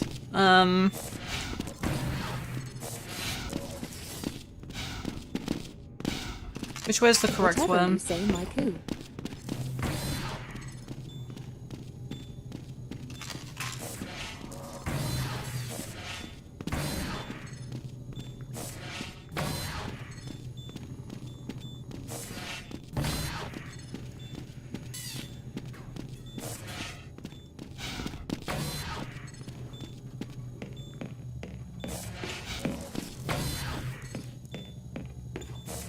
Turret training exit.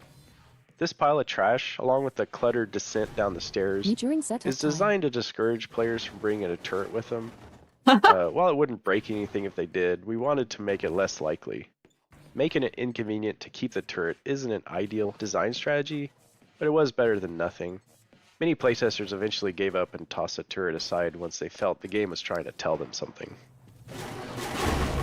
Oh, I'm not that weak-willed. You don't know me.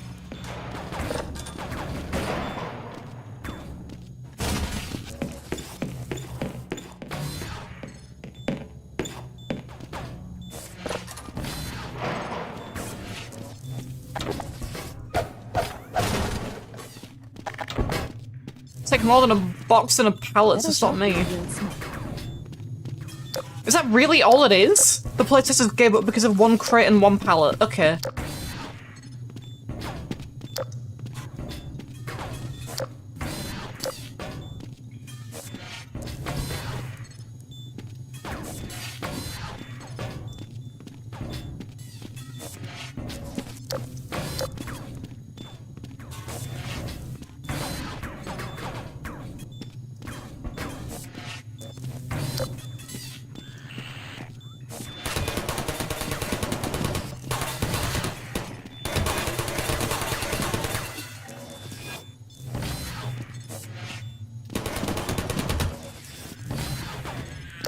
Onwards!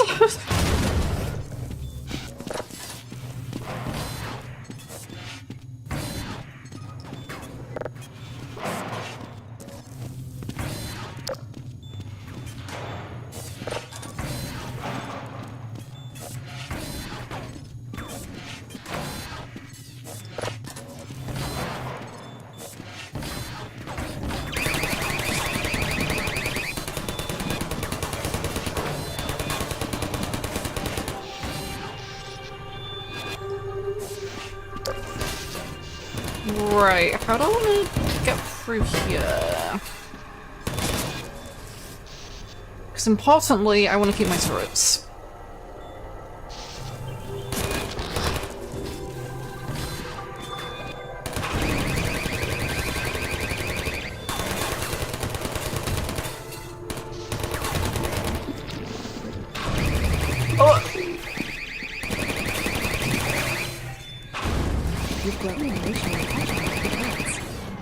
Yeah.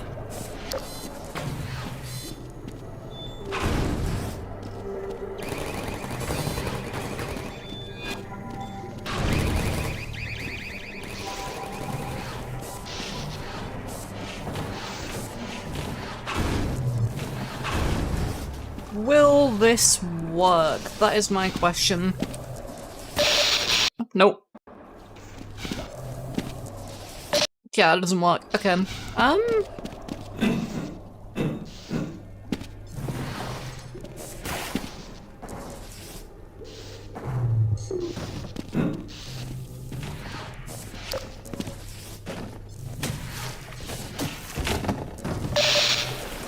Ow.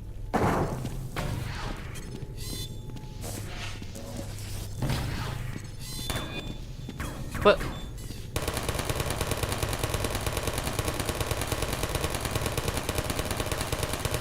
huh?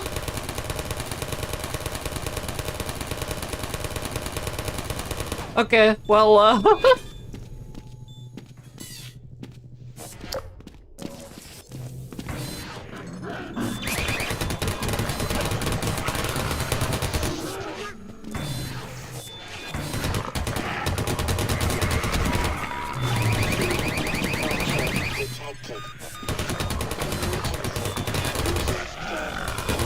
they're my friends!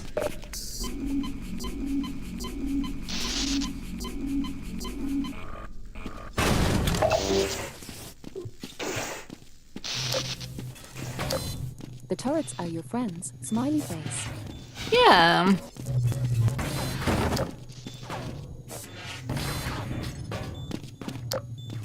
Like how the Team Fortress mercs are my friends, smiley face. Yeah.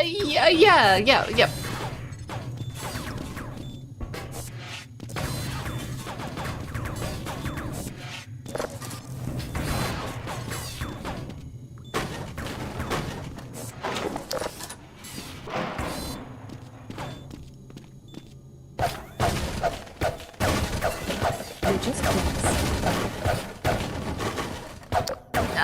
Yeah, I mean, jealous is one word.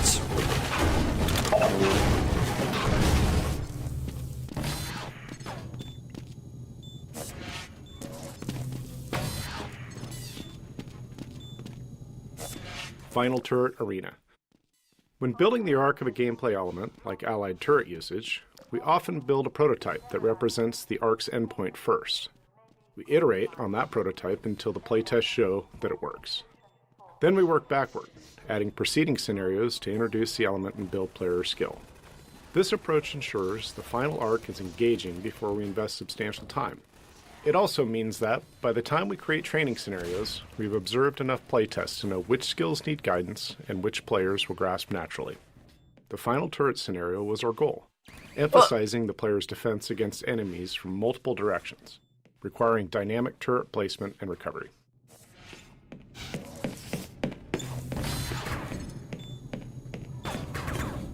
You're jealous that the heavy is my friend who built booties OM. Yeah. We can say that.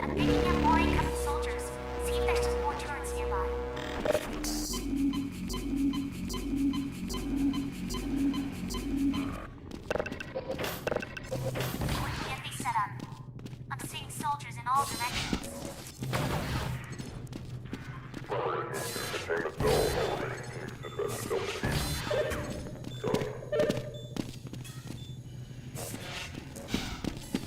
Allied turrets balancing. Balancing this fight around the allied turrets was challenging.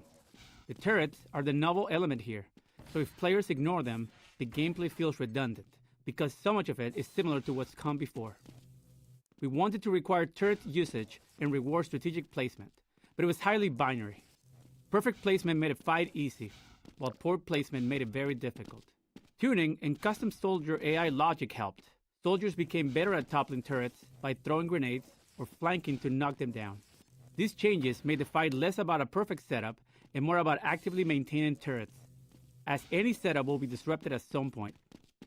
Playtests vary widely, with some players finding it too hard and others calling it their favorite fight. Running out of time, we ultimately made it a bit easier and shipped it. Oh, I never So we moved were this one. Is that why it's not unsatisfied with started the final yet?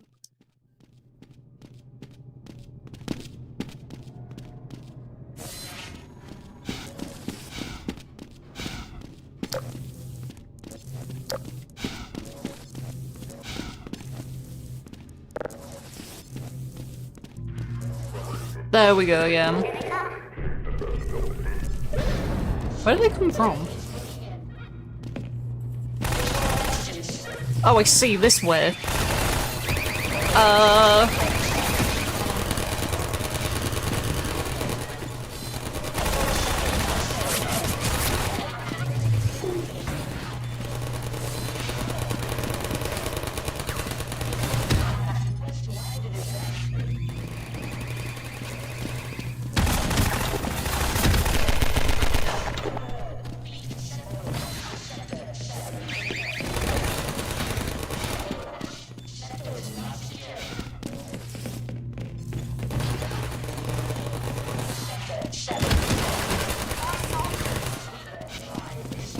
Is this one still up? No.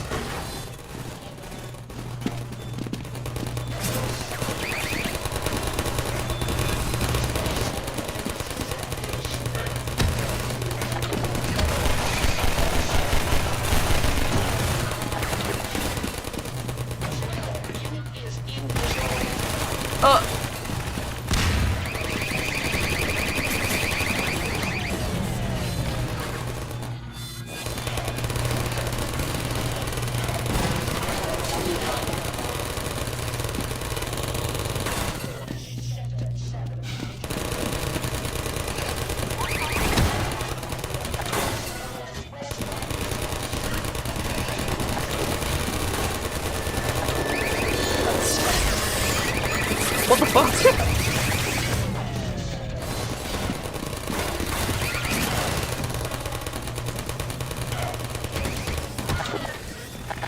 Don't hurt your friends.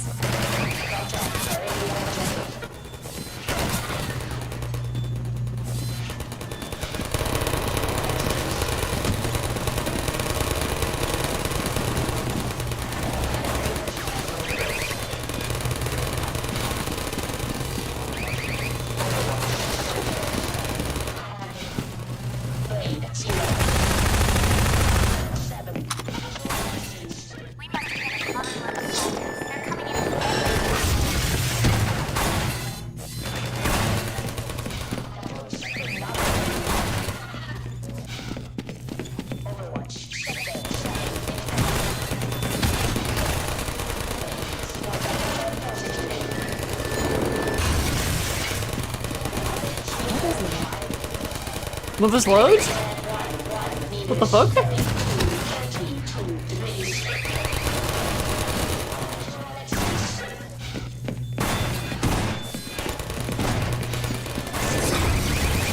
They might be sad with nothing.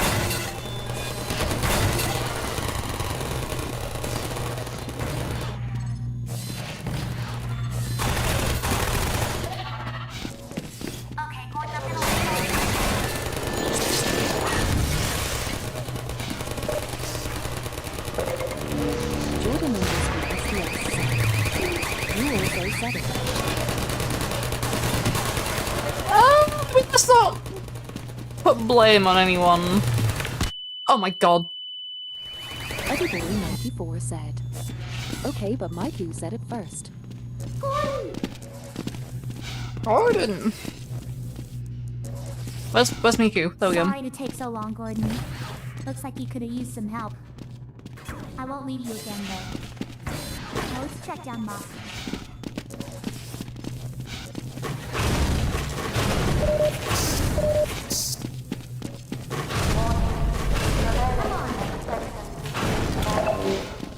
Never leave me again, Maiku.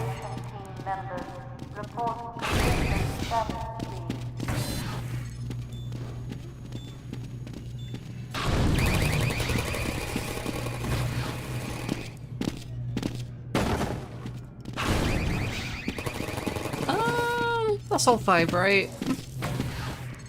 1, 2... Wait. 1?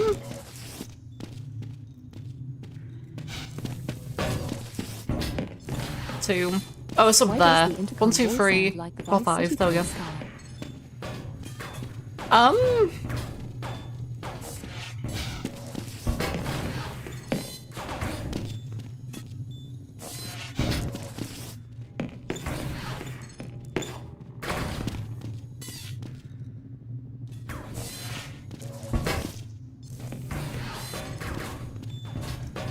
The gang's all here.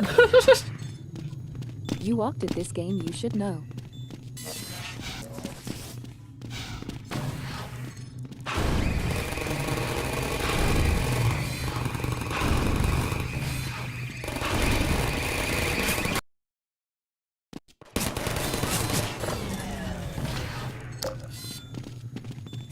Flares. This section is a nice Tables and counterpoint bodies. to the previous turret segment in terms of production and cost and iteration. Built very late, it came together quickly as the AI for Alex and the Combine Soldier was already mature. We liked the darkness Mature? and flares and filed it away as something to explore further. Later, we revisited it when planning the dark sections in episode 1.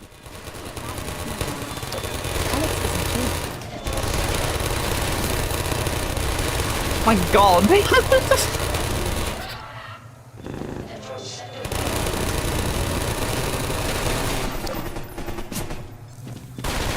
The gang's all here.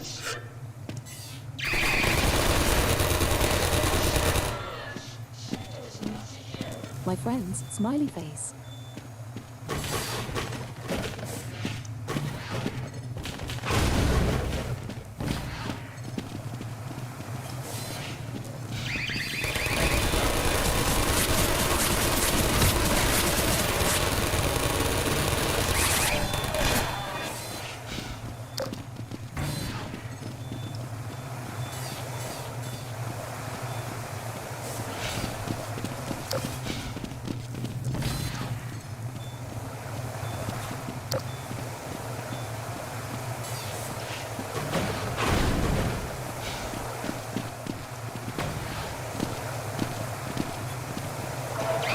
Oh, that is not what I meant to do.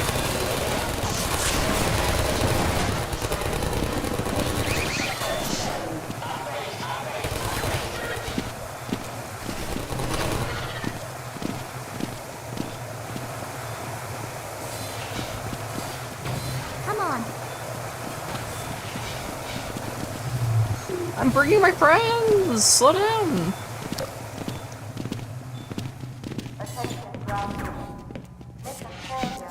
Hold your horses, my crew.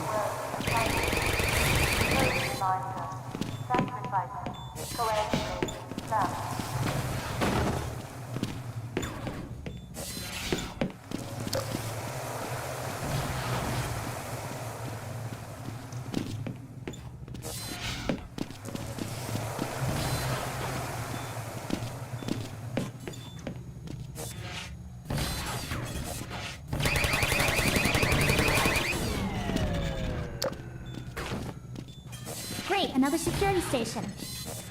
Another security station. Ha. Found it. Ha! Got you now. Uh-oh.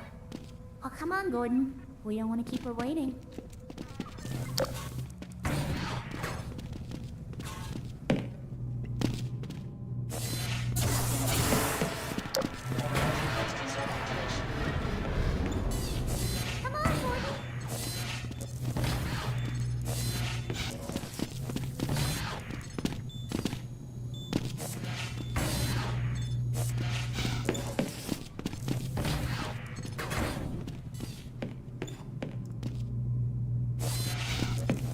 I don't remember exactly where you go after this, is the problem. I don't know if it's through this way or if it's through that door. I'll make a quick save. Oh no, it's through here. Oh!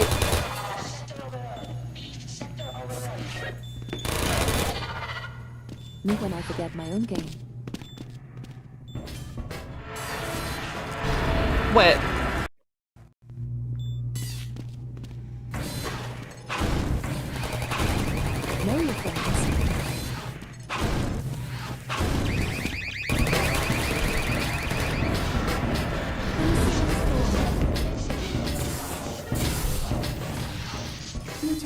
now.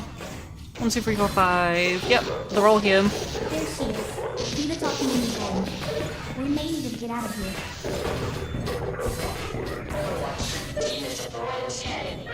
All the friends. One for each finger, smiley Meeting face. Mossman. Reuniting the player and Alex with Mossman after the betrayal scene was tricky. As many players felt, they should shoot Mossman on sight. We couldn't allow this, as we didn't have time to develop alternate story branches. However, we also didn't want to highlight that we were preventing this choice, so we aimed to reduce the likelihood of players trying it. The bulletproof glass here buys time for dialogue between Alex and Mossman, during which it becomes clear that Alex doesn't think shooting Mossman is the right thing to do. What? We're working to the same end. I've already reprogrammed the modulator to emulate a Zen relay. That's my father's work you stole. It's my work too. And I had to prove to Dr. Breen that your father would be the most valuable member of any research effort going forward. Enough of your bullshit! Look, Gordon, there's my dad. I'm going to bring him in. You found Eli? No thanks to you. Just enter the coordinates for Dr. Kleiner's lab and let's get moving. But we need access to the teleport platform and we're locked out. I'll take care of that. Oh, is this the... Oh, this is where the final sequence is. Okay. Okay, so I want to throw them all through here, and then I want to throw them all through that door as well, again.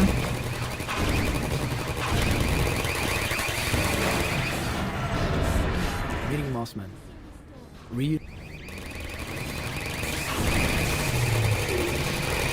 coming back now? Wait, 1, 2, 3, 4. Wait, where's the 5th? There she is. Need to talk to me, Gordon. There it is, okay.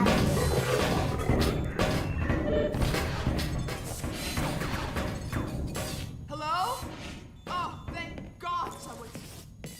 Alex? Gordon, how did you get in here? We know all about you and Green. You've been a spy for the Combine the whole time. What are you talking about? Damn it! Move back, Mossman. We're coming in.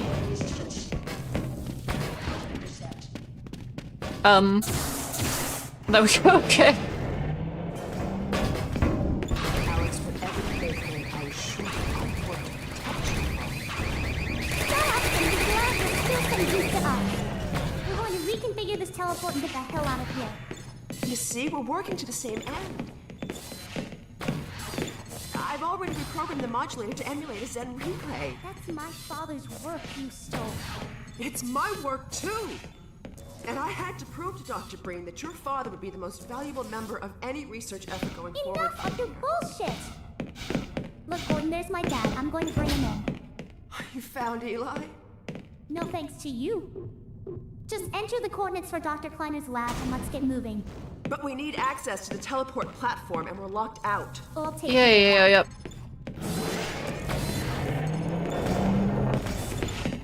Let's get going.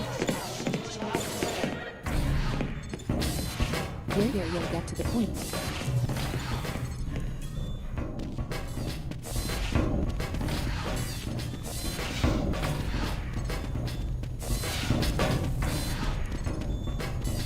Alex, are you okay? Oh, sorry, Miku, you okay? Mossman and Eli. This choreo scene required significant iteration. We wanted to deliver a plot twist in the middle of the scene while keeping player control unrestricted. It required a delicate balance to make that twist clear, yet still make sure that it was uninterruptible. If players followed Alex to the console, they needed to understand what was happening when they turned around. If they stayed back and watched Mossman, they needed to understand what was happening without feeling it was something that they should try to prevent. It required extensive tuning and playtesting to get the timing right, but ultimately, we employed a combination of distraction, delivering the crucial moment quickly, and then finally delivering an explanation after the event.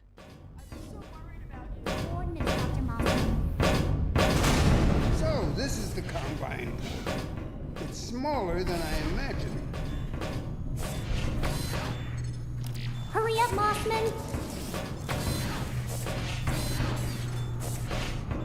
Dr. Kleiner! Yes, Alex, where are you? We're in Nova Prospect, and we're running the Zen emulation for the first time. Are you ready for us? Ready, willing, and fully enabled.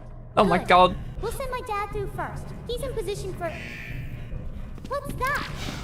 Hold on, gotta bring this back down. Thank you, Judith. No! Stop! What are you doing? I'm sorry, Alex. It's the only way. What's going on, Alex? Judith! What's happening?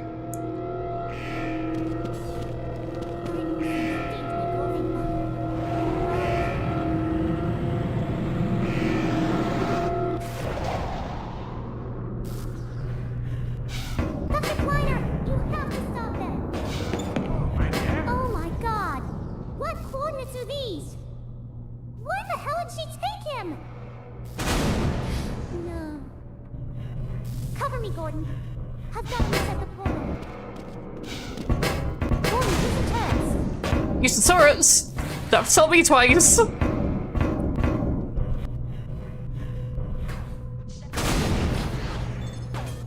More friends, smiling face.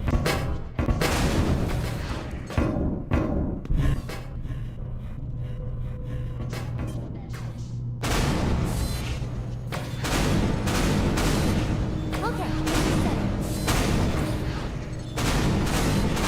They're coming, Gordon. They're coming.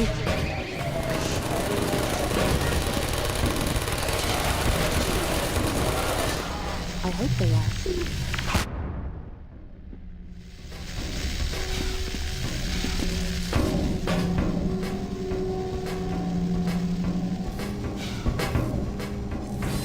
Actually, I'm gonna position both of these further to this side.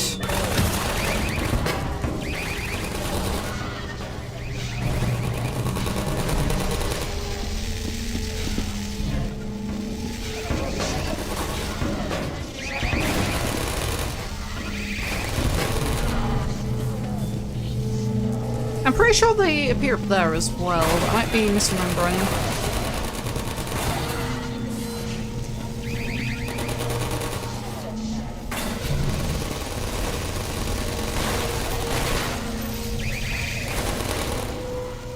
Well, I sure love having to do absolutely nothing.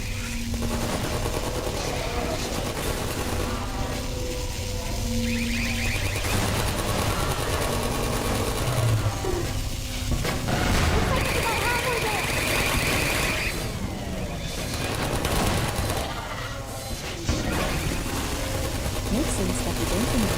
You've never played this game before. Yeah, I've never played this game, but I don't know what this game is.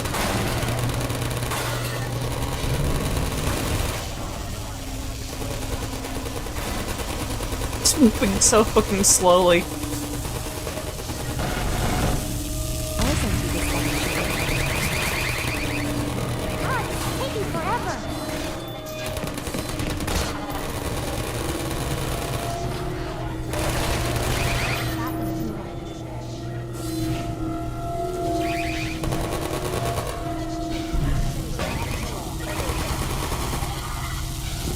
Isn't this Bioshock? Yeah, I'm pretty sure this is Bioshock.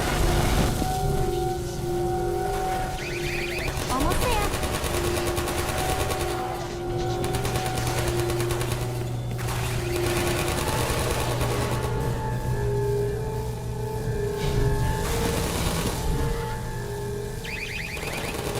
Just a couple more seconds. This looks like Bioshock. Is this Bioshock? I think God, this it's is done. Get the Bioshock. hell out of here. Can I bring some tourists with me? Okay, Doc, we're not done. I await your arrival with great anticipation. Wait, what the fuck? Come on, Gordon. Get in.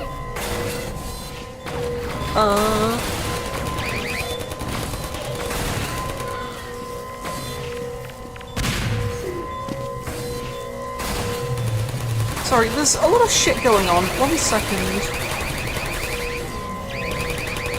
You can't abandon your friends. I'm in, am I not in?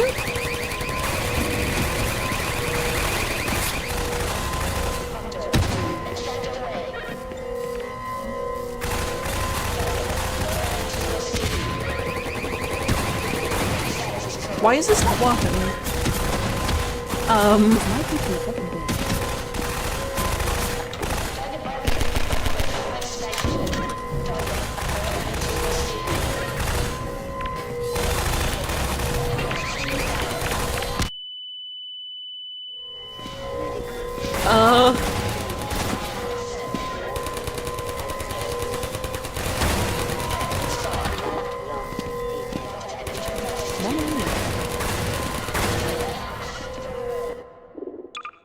Hold on. Yeah, one sec.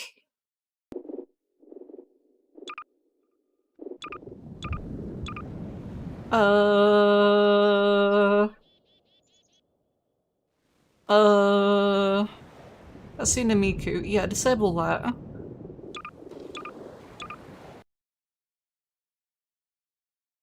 Does it work now?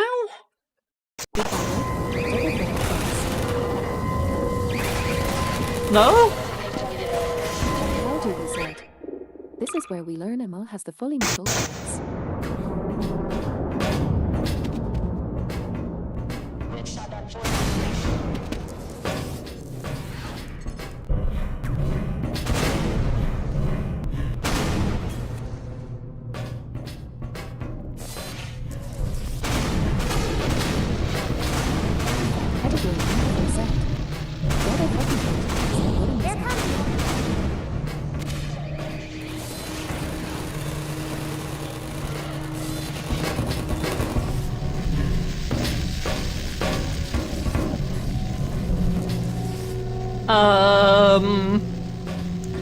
Icers.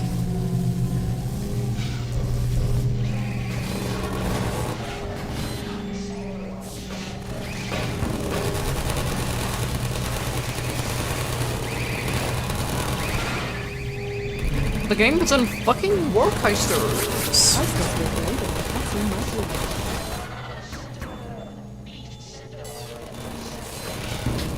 Heisters! We're introducing the Hatsune Miku character pack Heisters!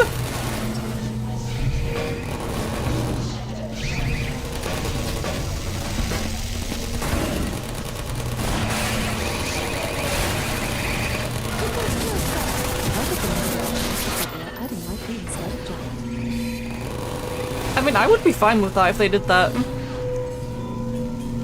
But I just thought, why am I putting them there when I can just put them here? Looks like it's about halfway there. Wait, this makes so much more sense. Now it's actually just a firing squad, hold on.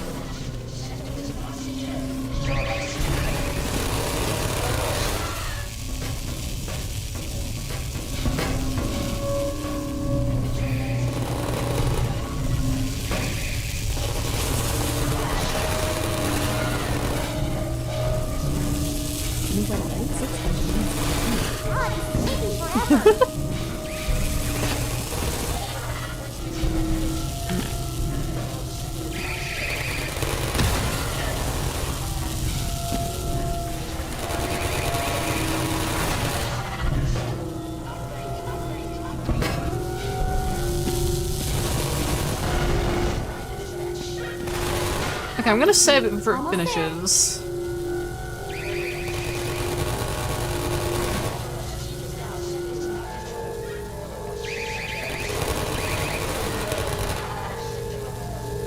Before it finishes. Just a couple more seconds.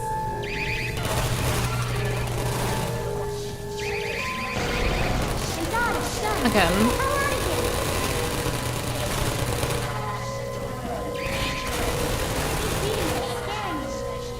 Okay, Doc, we're not done. I await your arrival with great anticipation. Get thank you, Doofenshmirtz. Yeah, she's supposed to be sending further back, I think. Wait.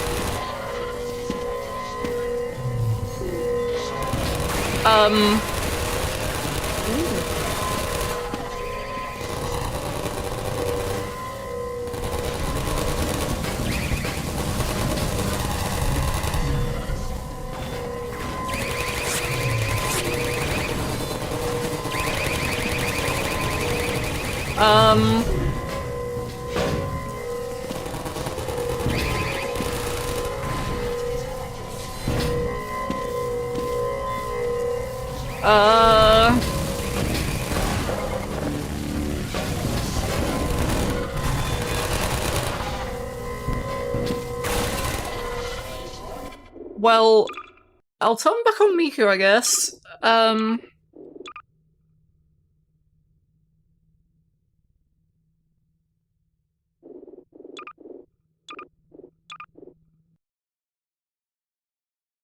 Oh god, is this gonna be another No, I think worst case scenario, this is gonna be a... I need to no-clip moment.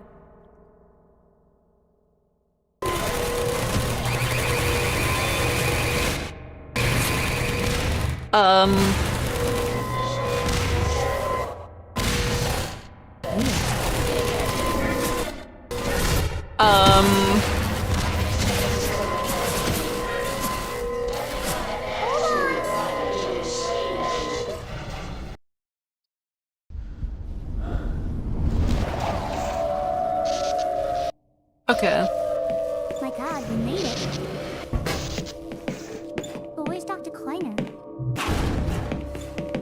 Yeah, you gotta bring the turrets through, I think. Dr. Kleiner, let us out! Oh my god! He's packing! Gordon? My God, how did you get here? And when? What's wrong? My dear, Jesus, I had given up hope of ever seeing you again. I was afraid we might not make it either.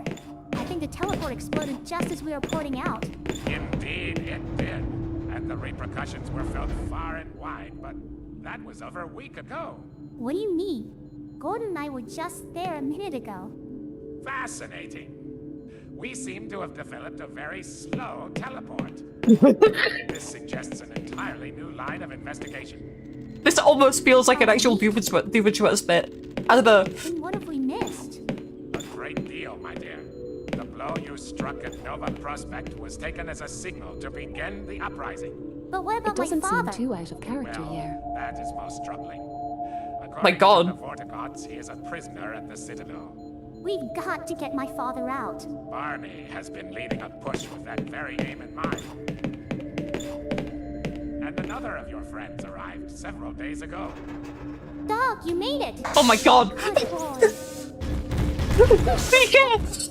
So there, you see, it's not all hopeless. I wish I shared your optimism, Doctor. Oh my god! Doc, come in. Are you there? Hey, Doc, are you there? Yes, Barney, and I'm no longer alone. Alex and Gordon have just arrived. Well, man, that's good news. I almost gave you guys up for lost. We're planning to set up a staging area for attacking the Citadel. Gordon and Dog can head your way. I want to get Dr. Kleiner somewhere safer. Then I'll meet up with you. I'll take all the help I can get. Oh, crap! Incoming! Go on, get going! Okay, Gordon, you heard Okay. it. I'll catch up with you as soon as I get Dr. Kleiner settled. Oh no. Go on, Gordon. I'll take care of this. Citadel of Riggs. The little bricks? Oh my god. Oh my god, a mod that replaces all the fucking Combine with Rick? Take care of yourself out there. Holy shit. Oh my god. Dr. Kleiner, there's really no time. We'll find you another pet head crab. There are plenty to go around.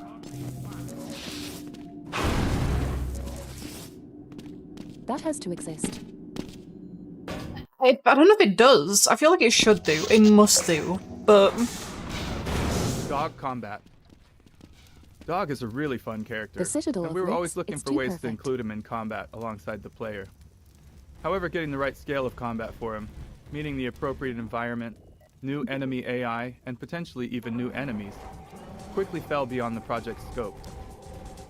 To create a combat scenario that See, did this is justice the to bit at the Dog start of the and could game. That's the stand us building against the you rest go of the game, into. it almost felt like There's we'd like be the building roofs a that you're new running game along, inside except of now it. we're on the streets. We knew he couldn't just run over to a soldier and throw a punch. He'd feel less impressive, Holy without shit, any talk sense about of a awe. callback. He needed What the bigger fuck? threats to match his scale, along with interesting ways to interact with him. Jordan underscore Oh my god. In the end, we chose to On the create a streets, large laying choreographed around. scene, delivering on the cinematic goals for Dog in combat without incorporating Oh my extensive god. gameplay design. PK, holy shit.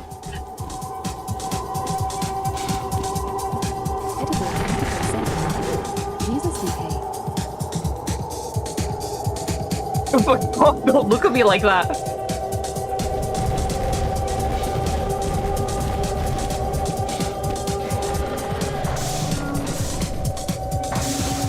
Okay.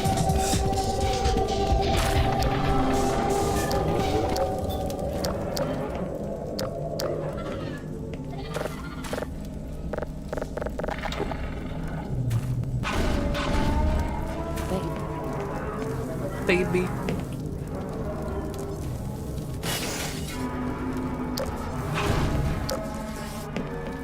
This is not where I thought I was.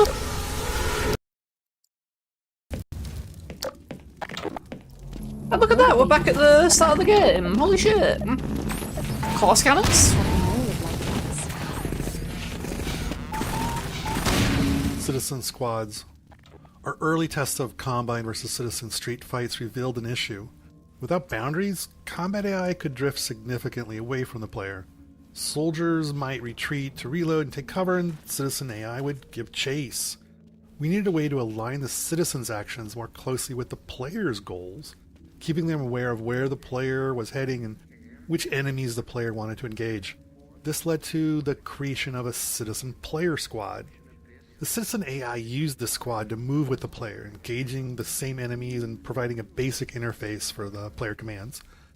We initially had a more complex command system, but it quickly became unwieldy, so we scaled it back.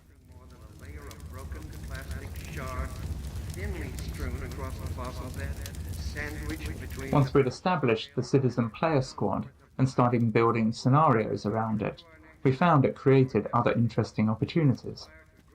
Playtesters began to care about specific squad members, so we added more to their design. Squad members would pick up better weapons if they found them, pass the player ammo when needed, and medics would heal the player as necessary. We also had to ensure the squad could keep up with the player, who often took unpredictable paths.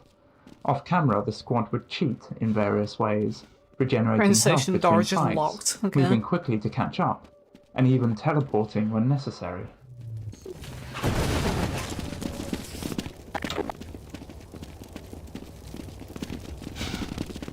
Let us know where you want us, Dr. Freeman.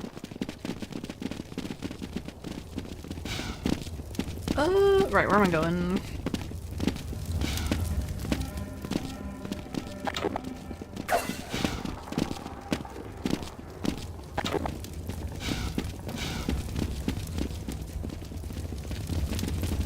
Where the fuck am I going? Where?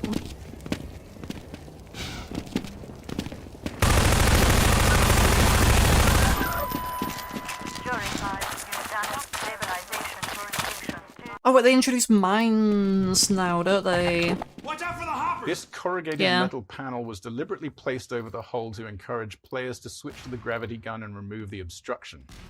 It's a bit of manipulation on our part because we found that training players on hopper mines worked much better if they immediately tried using the gravity gun on them, and the metal panel significantly increased the chance they'd have it ready. We placed multiple mines in the hull so players would have several opportunities to interact with them, increasing the chances they'd discover alternative ways of disposing of them. Furthermore, this is the first time we're doing training while the player has a whole squad of citizens with them, so we took advantage of that opportunity to include some dialogue lines concerning the hopper mines as well. Training.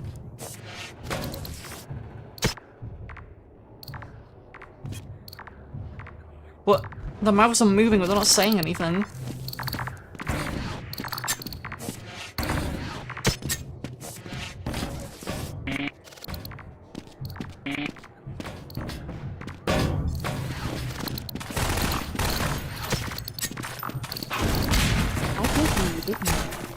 It's the wind. Prominence awaits us among the stars, and only the universal union, small minds called Combine.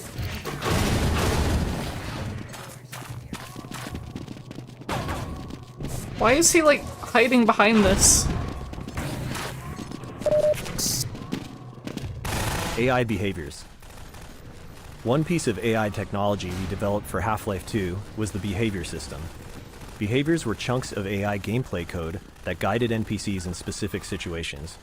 For example, We had a lead behavior that enabled an NPC to guide the player, and a follow behavior, allowing an NPC to follow the player or another NPC. Behaviors work alongside the NPC's base actions, so a medic squad mate using the follow behavior to keep up with the player would still know how to fire at enemies, or dodge grenades, or offer a med kit. But it didn't, so it stopped. They're everywhere! They're everywhere!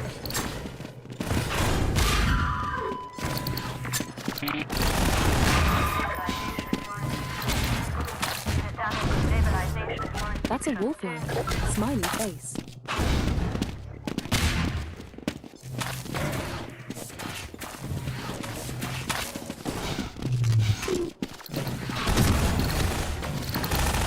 Why is that one right there?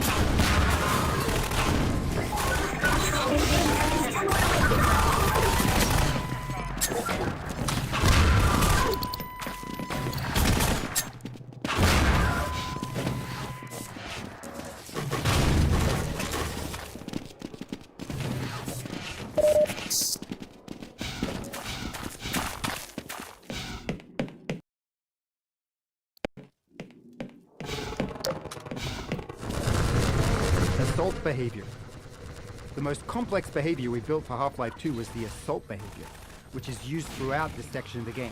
It allowed level designers to set up combat scenarios with Combine soldiers and citizens, establishing battle lines between them and controlling how those battles played out based on the player's actions. Assault? NPCs involved in an assault would try to Why find does smart everything firing copy positions Payday 2? and use cover based on the battle line's location. As the player advanced down a street, they might push the battle line forward, causing allied citizens to advance while enemy soldiers fell back.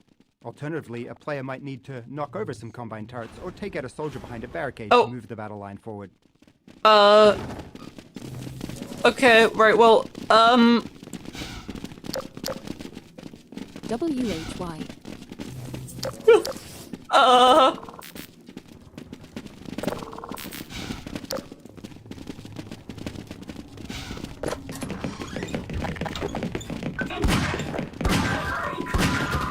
Casualty of what?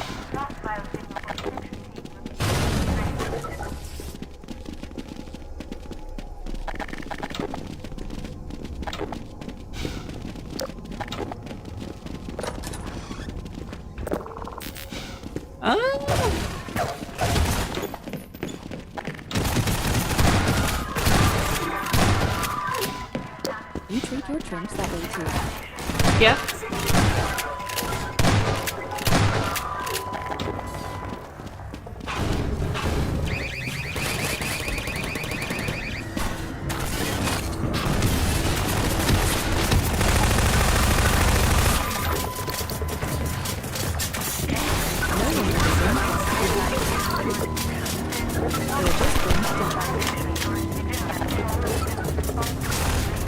I mean that has always been their purpose.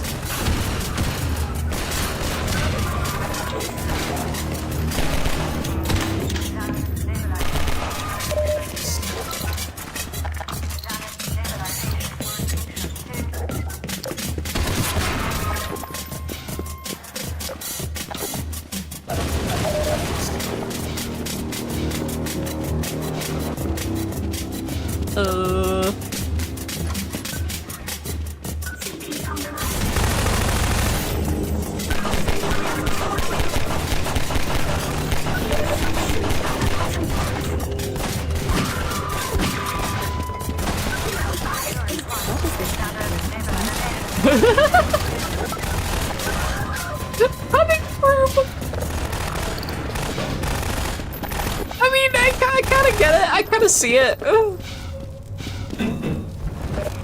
I get the reference. It's a funny reference. Haha, funny reference.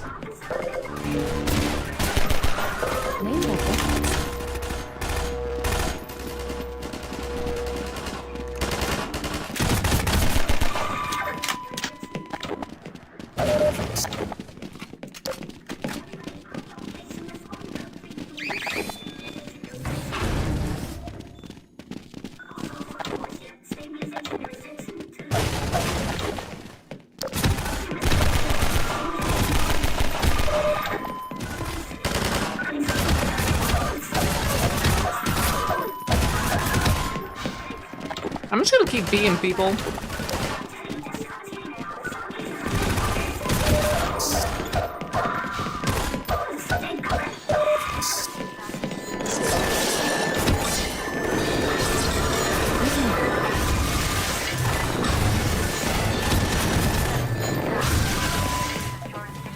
Newspaper?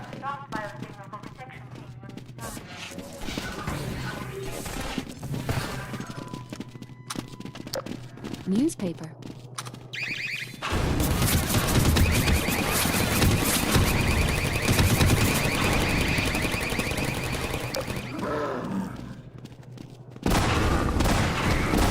Oh my god.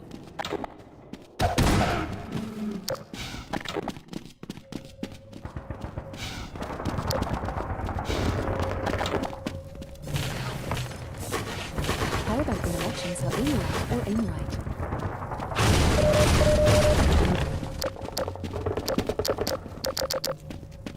Huh? What the f- Oh, here, okay. Oh, it's the tunnel sequence. Cities. One of the trickier challenges in this section was figuring out how to give the player the sense of being in a sprawling city, when our Cities. performance budgets wouldn't allow us to render anything like one. This led us to focusing on tightly packed tenements, underground garages, subway tunnels, culverts, and the like. All places that are in cities, but generally prevent being able to see the horizon. We then supplemented that style of level design with vista locations, where the whole space is dedicated to providing an expansive view to the player. In those, we could devote our entire performance budget to the view, and not have to save any of it for enemy AI or combat.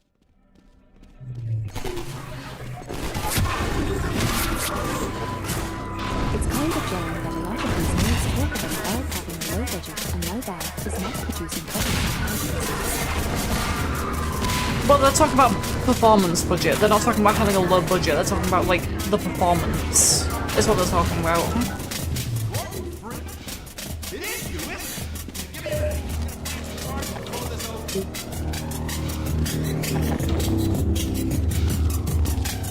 Although they did have a low budget, because, like, they straight up were almost bankrupt during the development of Half-Life 2, but that's a completely different story. The 2-hour documentary covers that.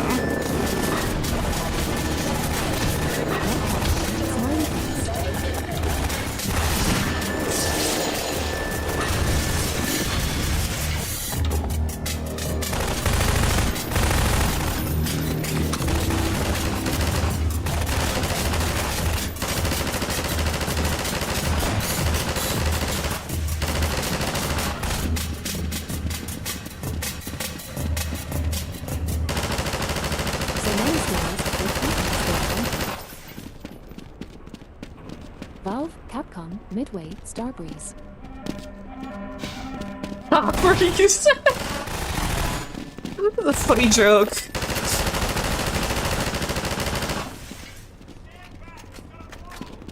It's gonna blow?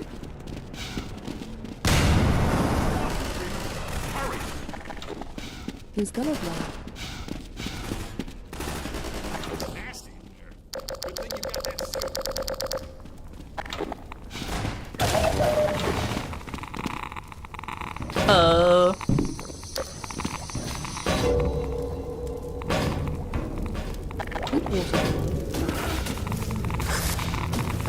Delicious.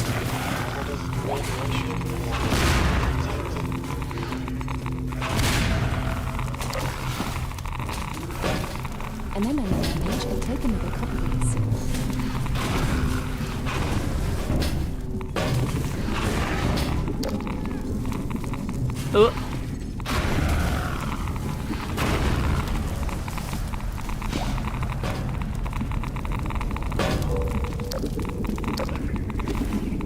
Oh, I see. Okay.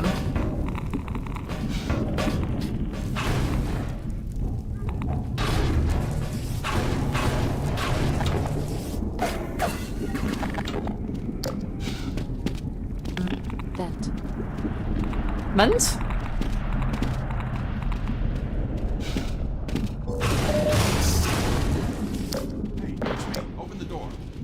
Open the door. See, you made it through okay. Figured you would. Oh, I can get more people. Ugh. There we go. 3 of them are medics. Okay. I mean, that works for me. Dr.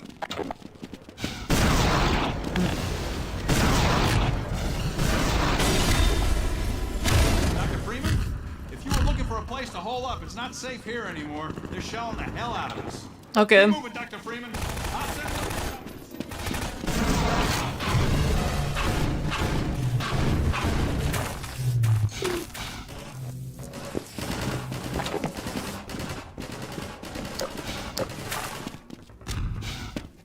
We used a lot of small tricks and built various features to give players the impression of a city at war, with much of the work aimed at providing glimpses of skirmishes or the sounds of distant fighting.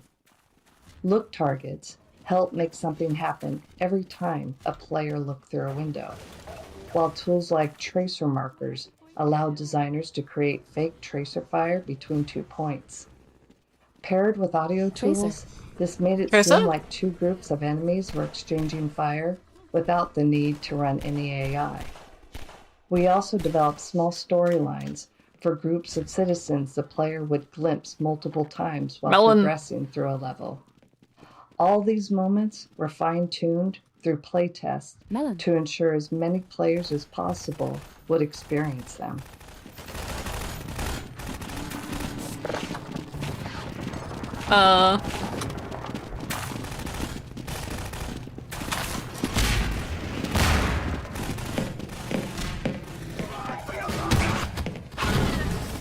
Holy shit! The melon's overpowered?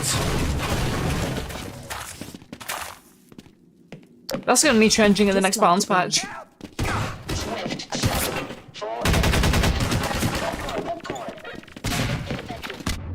Oh my god, there's a second grenade. That's definitely getting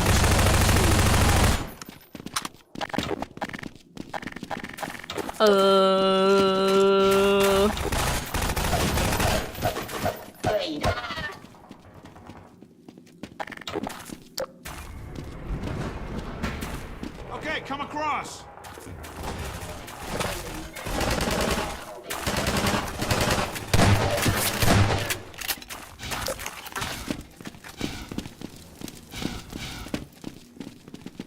Further going up more?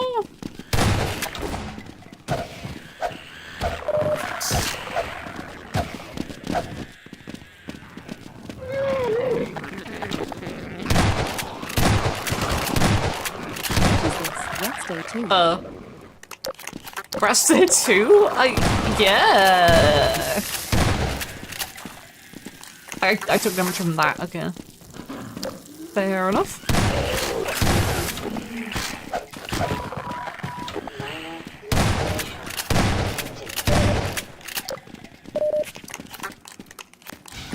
Fire fucking hurts, don't you know? That's a fire observation you just made.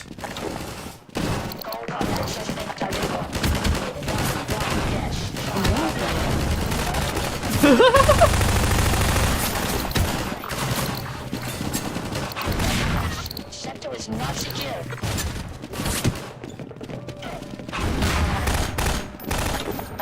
Sweeper.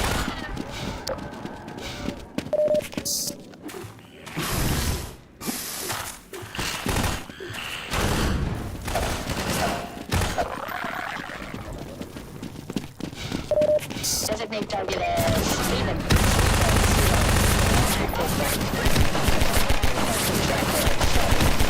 Oh my god.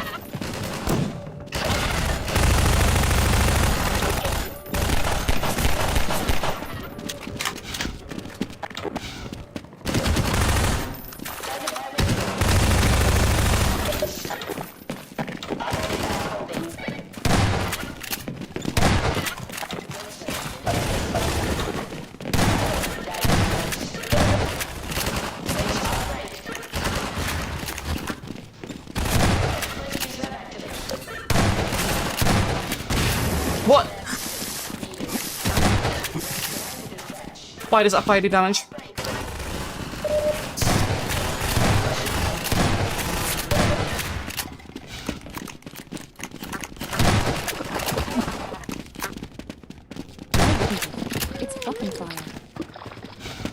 I agree. It's fucking fire. Holy shit. I do mean the rap kind of fire.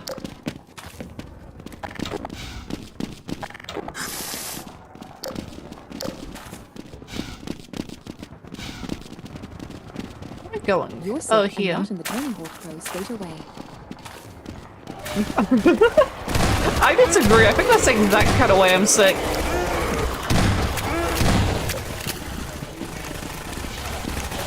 You just don't understand my genius.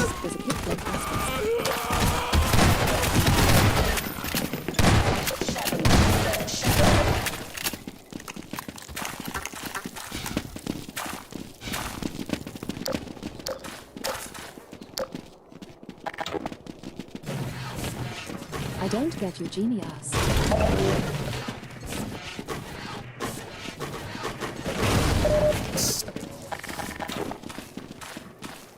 Let me through, Kill her. Thank you. There we go.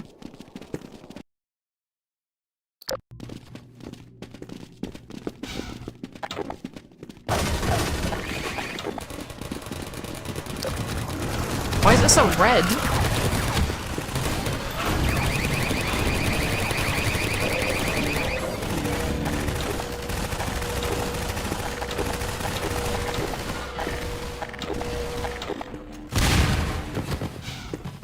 Oh my god, Miku! I had a feeling I'd find you here. I've got Dr. Kleiner in a safe spot. Now we can join up with Barney. There's a command center downstairs. I'm hoping to find information about generator locations. Ready? Let's go. Holy shit.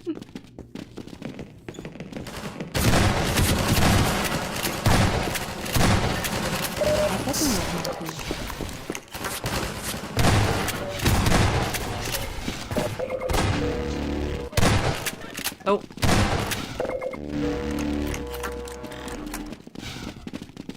But I fucking hate Alex.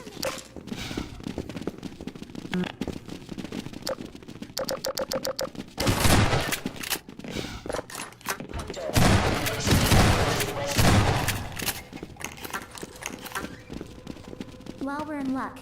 There's a generator in There's the a floor generator. outside. There haven't been that many We're trying to nodes disable in as this many part as of the we can game. to loosen the Combine's grip on this sector. It'll take me a few minutes to expose the core. Then I'll need you to hit it with a burst from the gravity gun.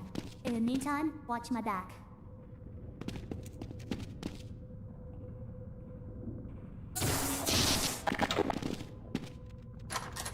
Let's go.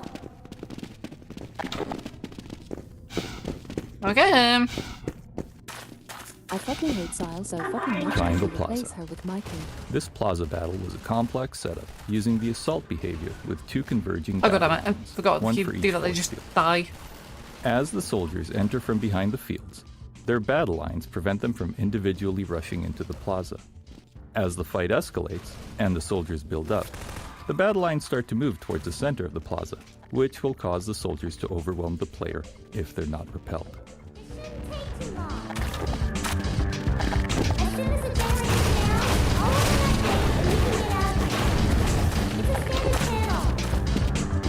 It's a standard panel?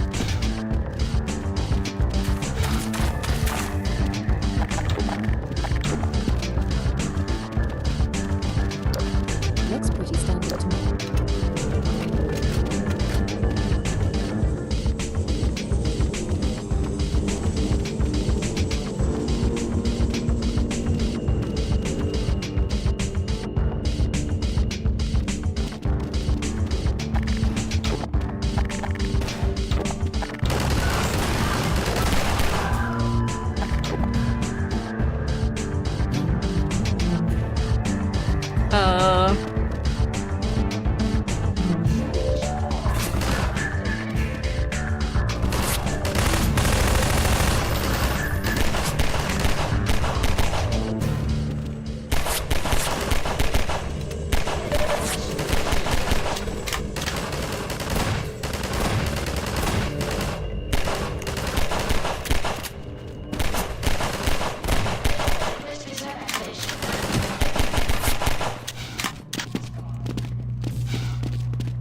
What? Okay.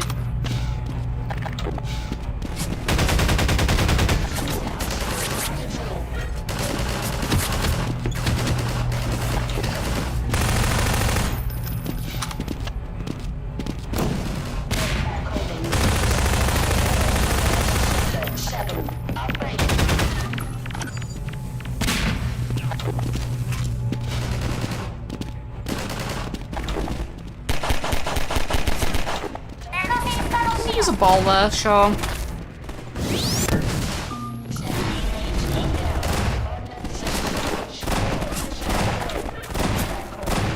Where'd the ball go?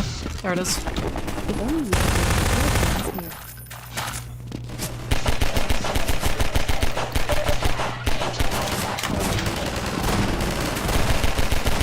Yeah, but I have new turtle friends. Look, they're right here. These ones are better because they have legs.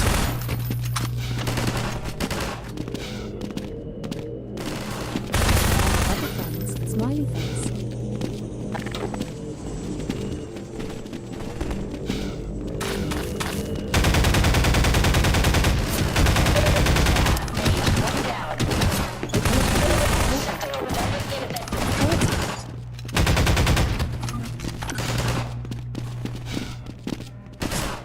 Yeah?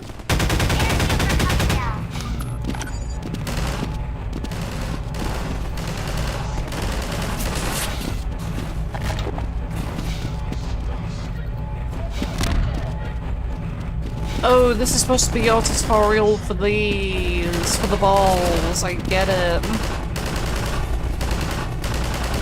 This is your ball tutorial.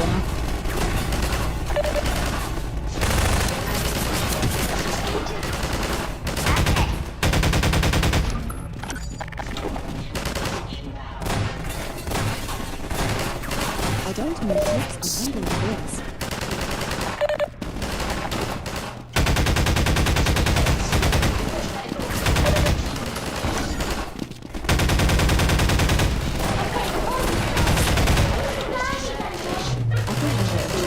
Oh, I need to hit it, okay.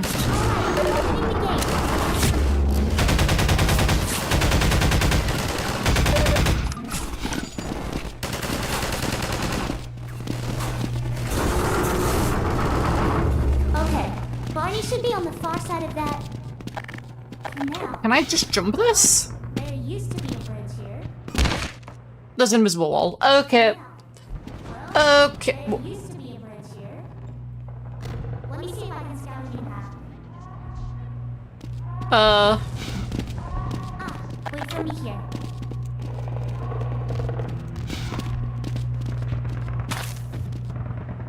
Miku, the fuck?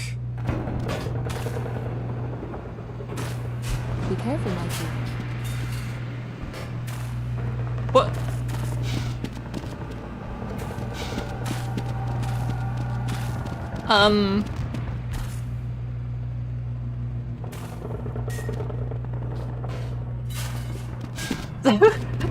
Look, I'm not looking, okay? I should know where she's going. Oh my god. Hey! Looks like we might be able to get through down there. Who's Yep. that way? Ah, no! Okay. Thank you. Gordon, run! Get out of there! Thank you.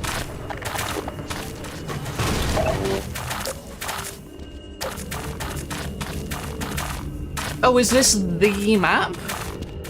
Thanks. This is the map. The map that is completely bizarre and out of place with the rest of this game. Yeah, because it was... Because this was a... During the beta, this was a map that was intended for Root Canal. And then they just repurposed it for this part of the game instead. Because, like, this door is something that is... This type of door is never seen anywhere else in the game. And there's just a bunch of other weird shit like this. This whole map is weird. Like, if you actually, like, stop and, like, look at it. Like, this is clearly meant to be a canals map. Tunnels. When developing the AI behavior for an NPC, we found it useful for the AI programmer to have a test map in which to experiment. That map would often evolve into an environment specifically designed to showcase the NPC's unique capabilities. Later, when the AI was ready for use by level designers, the test map served as a valuable point of reference. Without it, designers could accidentally build scenarios that made an otherwise interesting AI less engaging. In some cases, we were able to incorporate these test maps directly into the game. This small section, for instance, started as the tunnels used to develop the Manhax AI. Now Eric Smith seems like a fake name. Eric Smith? Yeah, that one actually does kind of sound like a fake name, huh? It's the kind of name you'd come up with when you need to flee the country.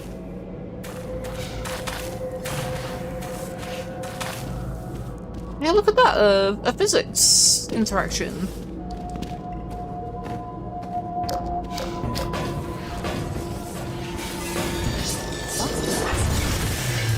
Yeah, you can definitely tell this was supposed to be a test map, and, like, not, like, something that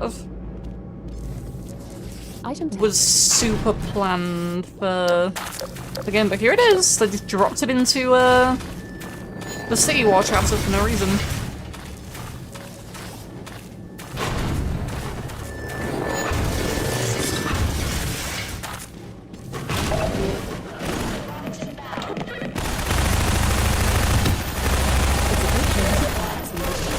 Oh my god.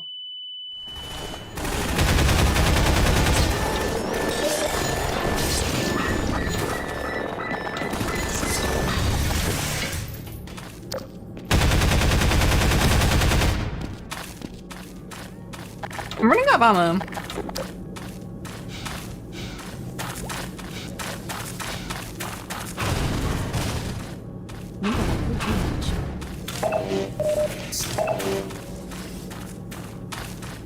This is not the power that I thought it was.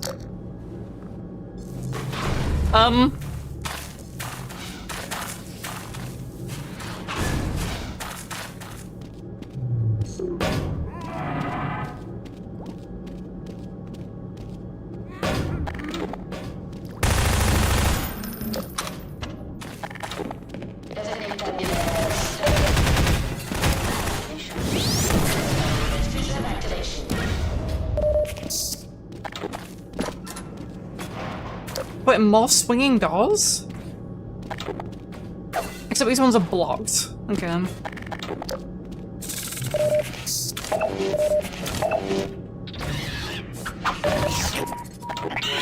This one's a fucking crowbar. There we go. Again, another thing not seen anywhere else, because it's fucking... Like, these doors are so strange.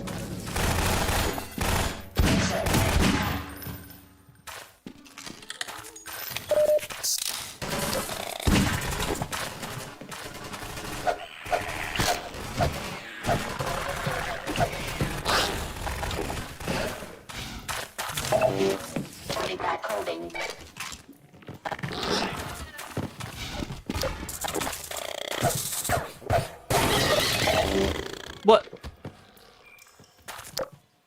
Okay. Yeah, sure.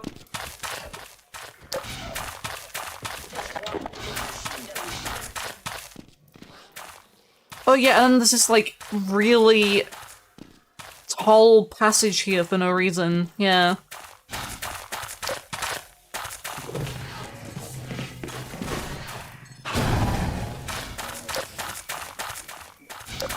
What if you not look up it? There's nothing up there. It was originally a map transition in like the early like beta version of the map, but when it was still part of Root Canal, but they just never removed the hole. They removed the ladder. They removed the ladder, they just never removed the hole in the roof.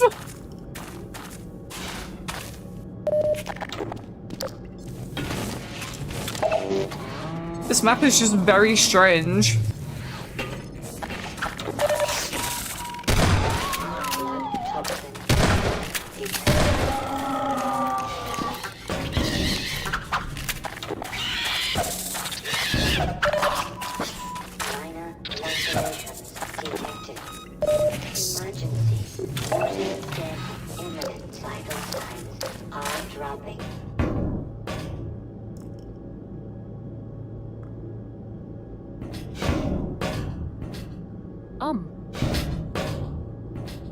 It's intentional because it's a reference. You get it? There's two pipes and there's a head crab in between, and you can jump on it. It's a reference. It's intentional.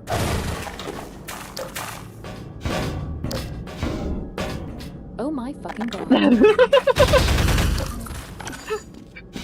This map is so strange. I told you it was strange.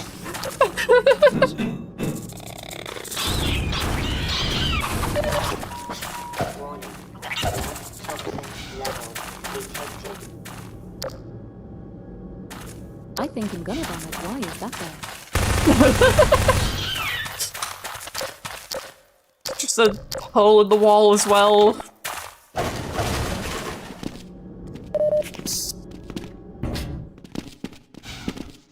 This room's cool.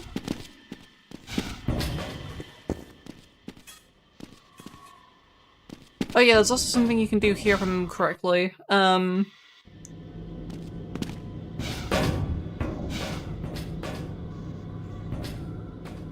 Yeah, I skipped a trigger. That's what I did. Because there's supposed to be a trigger where... Yeah, a grenade comes down. And blows that up, but you can just jump over it and,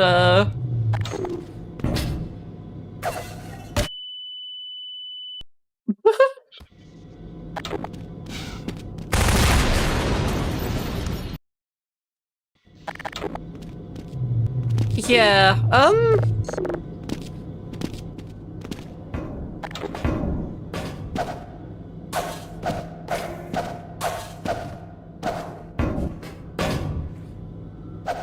yeah, this map is strange.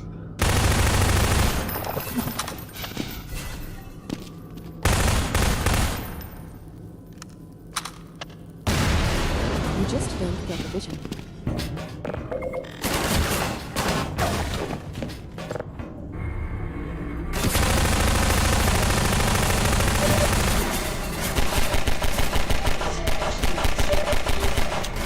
My fucking god. Kill, please?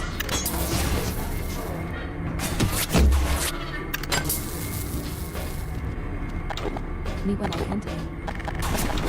I was hitting, it's just that they have a lot of health.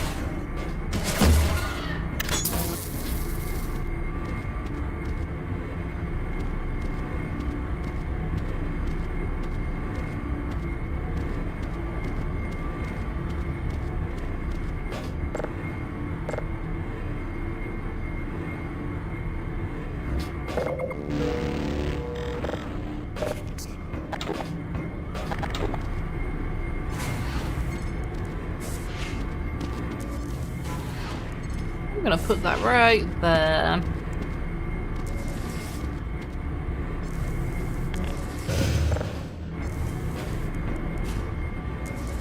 Fucking physics lift. Just another weird random thing this map has for some reason.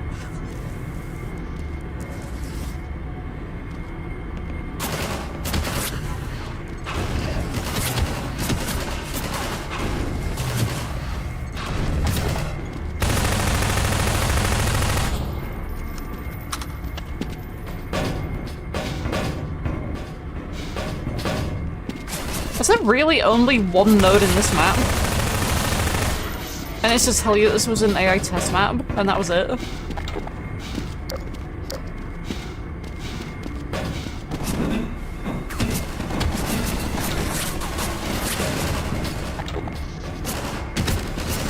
What?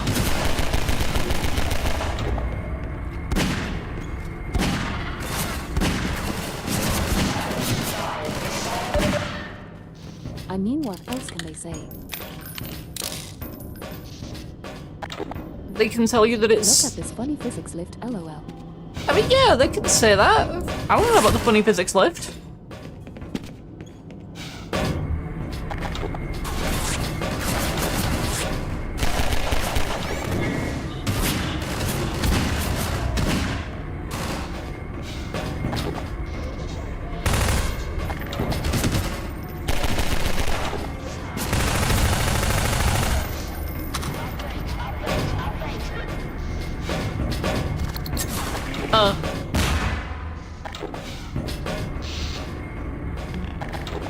Why is that just more stuff up there? Okay, you know, I'm not gonna question it. We went into reckless.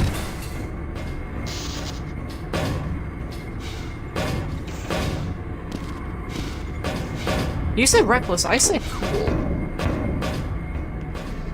I say badass. How do I get the door to unlock? So that's the only way that I can see.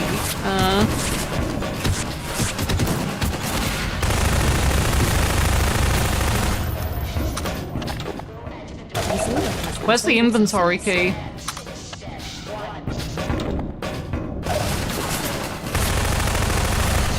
Oh, it's open now, again.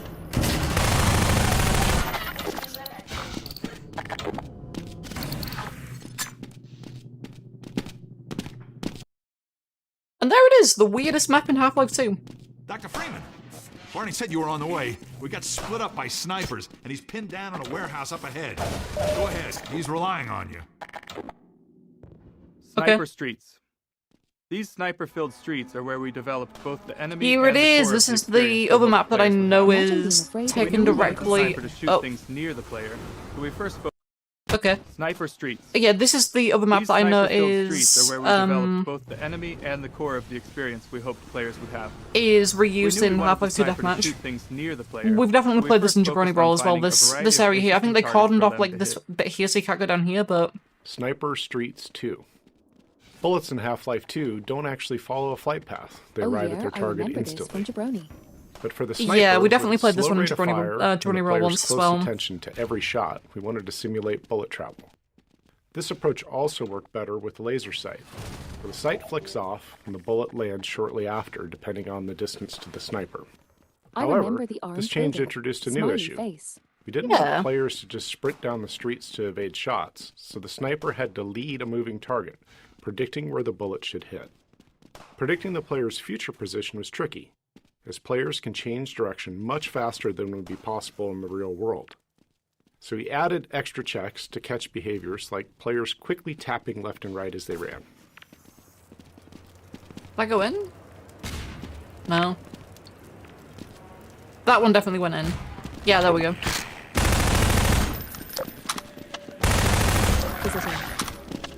Is it in? Oh my god. And then here it is. Here's the building.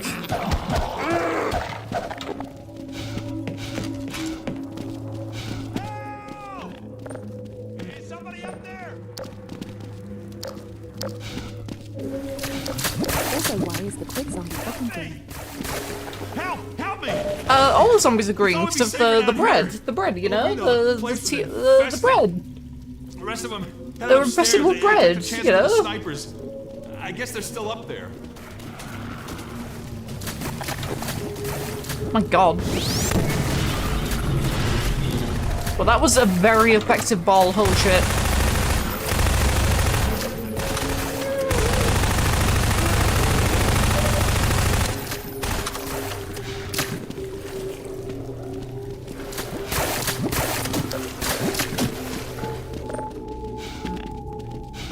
Put that guy out of his misery.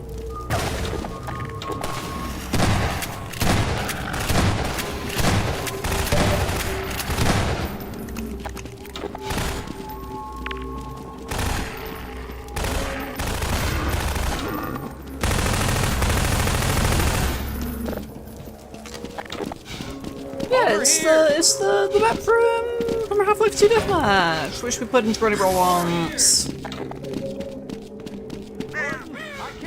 These snipers got me pinned Yeah, down. smiley face. Gordon, lob a couple grenades. That'll clear them out. Gordon, take out these snipers, would you? Gordon, lob a couple grenades. That'll clear Oh my them god, out. shut the fuck up. I fucking love the fish and face. Now let's clear out of here. Yeah, it's a really good addition. These days, Gordon. Oh. What? What the fuck?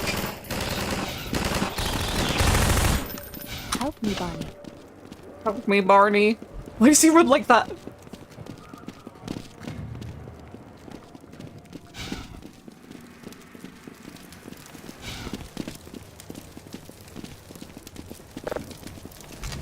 He runs like a shotgun heavy. Oh my god, he kind of does. I see it.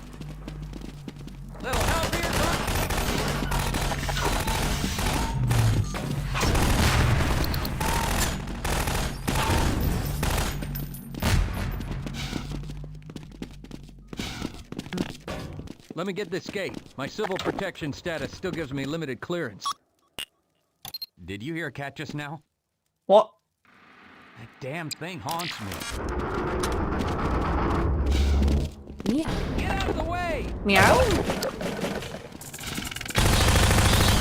Watch the head, Gordon! I fucking hate cats.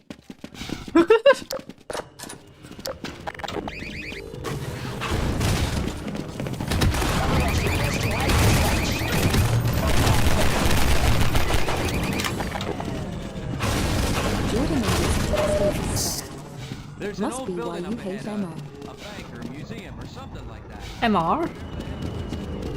MR? Eddie Boy. Bangkok Museum. For this part of town, thanks to a huge suppression device, it's raining down hell from the roof of that place. Jordan_SDS. There it is, the Overwatch EMR. Nexus. Looks like they're mobilizing big time. You can sort of see the gate from here. I'll show you when we get to street level. When we get to shoot level. We'll have to get in that building to open the gate. Even then, the suppression device will, suppress anyone coming through unless we shut it down. Then let's go! Do what is right, Doctor. Serve mankind. Eddie Boy 94 said. Thank you, Barney. Thank you, Barney.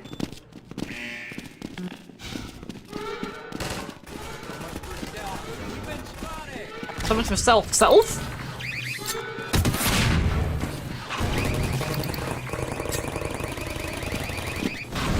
Oh my god, it's the rough way side. Oh my god, it is.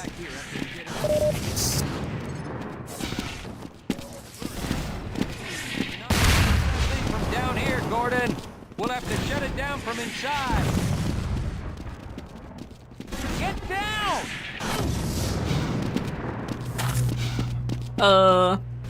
Get out of the way!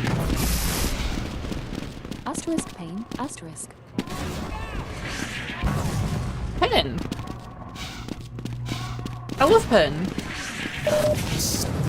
Asterisk remains asterisk. Yeah, where the fuck am I going? I love pain too. I have a question for you. How could you have thrown it all away? It staggers the mind.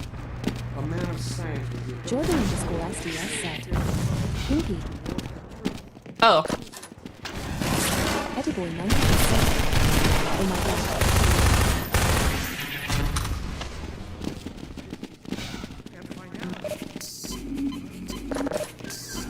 You have plunged humanity into freefall. Oh my god. Holy shit.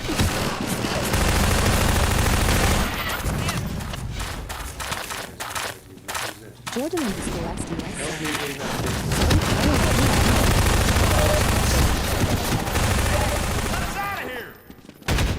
Let them out, Gordon. We could use their help.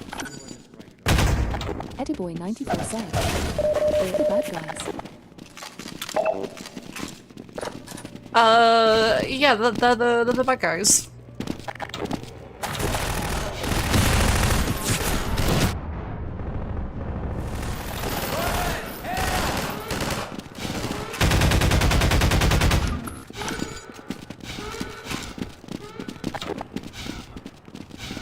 Jordan_SDS said. Oh my god. Like you're a traitor to your own kind. Eddie Boy 94 said. They want to oppress the puppy boys. I say let him. Honestly, I say let him. Jordan_SDS said. I thought you liked being oppressed. Eddie Boy 94 said. WY.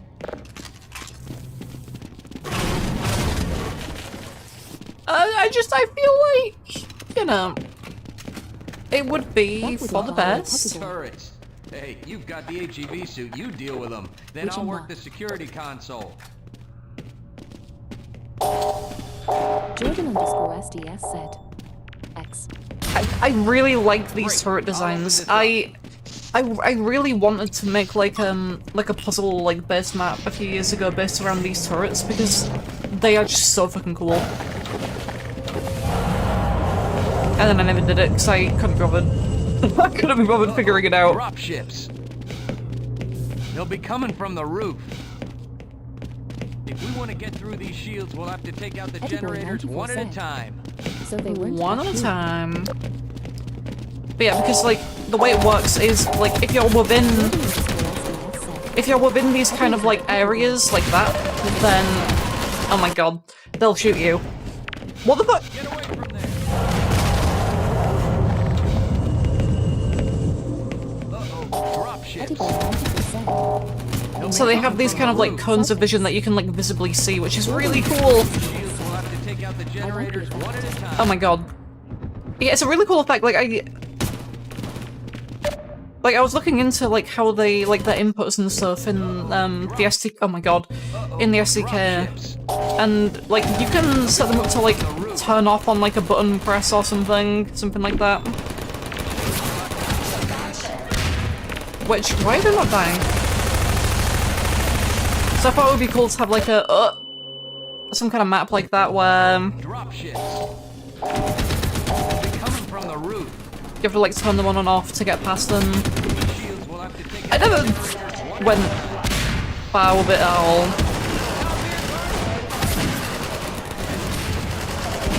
I wanted to like, I started like figuring it out and then I was like, okay, I'm gonna go do something else, but never came back to it. Okay, those turrets are really cool.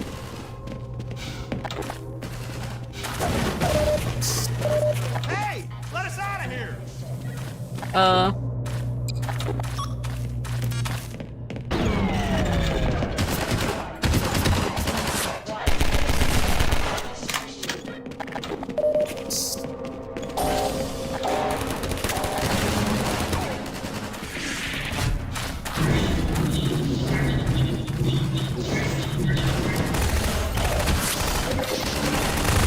Generators to go.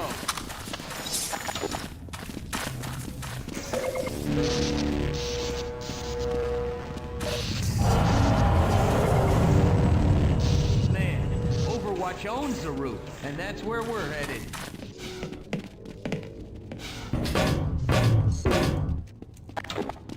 Edible 94 said, Overwatch.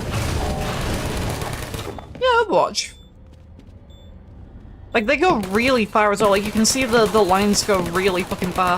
I think I made a test map to like see how far their range is, and it is huge. They can like, and it's really cool as well to see the lines like spread that far. I might have an image of it somewhere, but I don't know if I do. I don't know if I ever posted it anyway. I know I definitely took an image. Turret?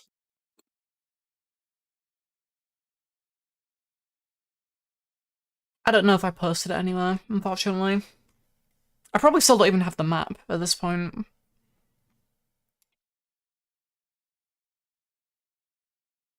Lost to time.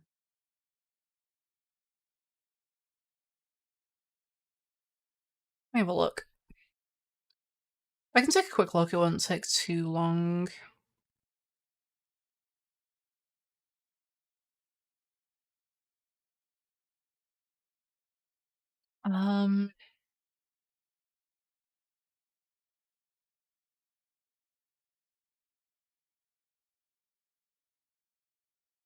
Yeah, I don't think I have the SDK or anything installed.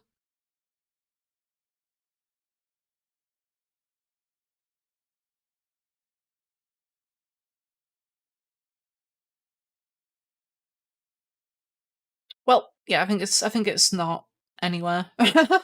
But You said it wouldn't take long, sad face. well, yeah, I said it wouldn't take long to verify whether or not I have it, and I don't think I do. So the problem is it took me a while to like figure out how to set up the turrets to actually work properly. So I'm not gonna do that. Yeah, I think it's just gone.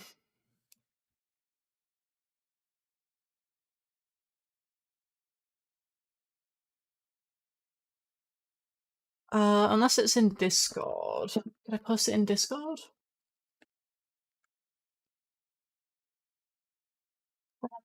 Me. Turret.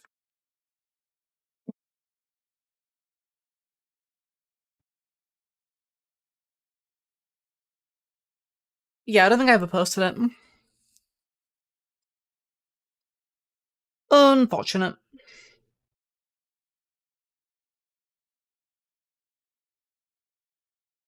I definitely thought I did, but...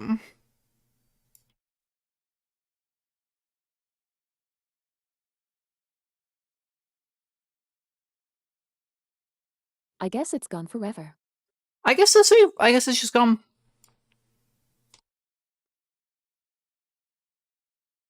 It was really cool though to see like the full range of the like turret like lasers though, to see the actual like full like extent of it was really cool. Because you don't really get, you're not really able to see it in this map like anywhere really. Be careful.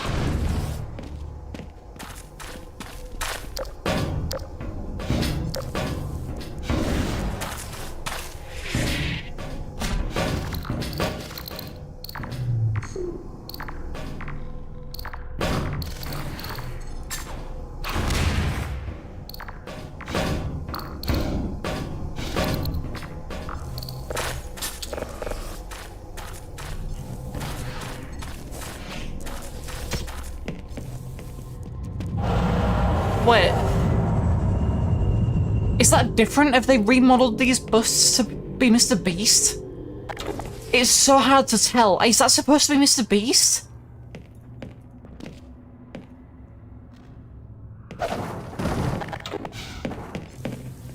That doesn't look like Mr. Breast. It doesn't really look green either though. It doesn't really look like any... Oh my god, he's covered in blood. Holy shit.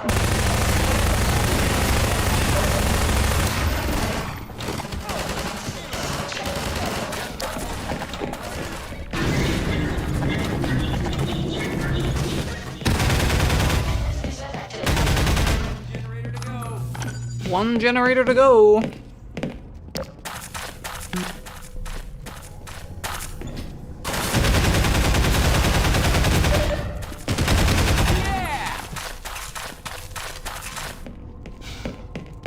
Just like old times, Gordon.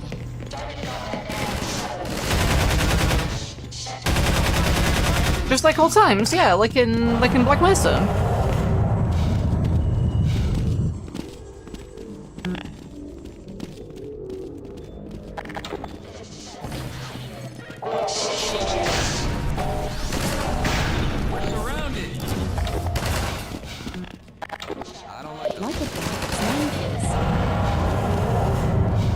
Like uplink, yeah.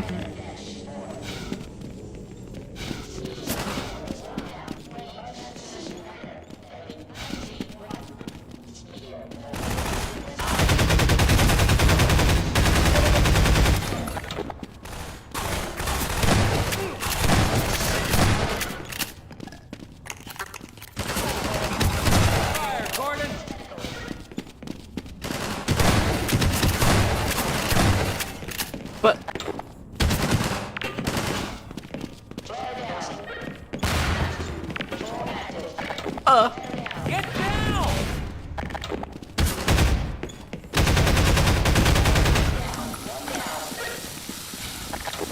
I hit every grenade. I hit every grenade, yeah. Set some traps for them, Gordon. Set some traps for them, Gordon.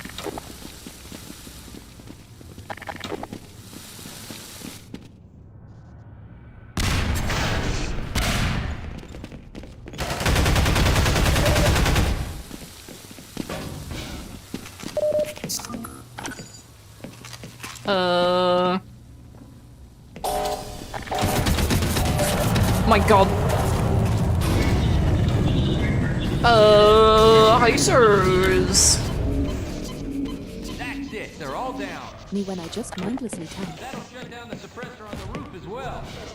Yeah. Let's hit.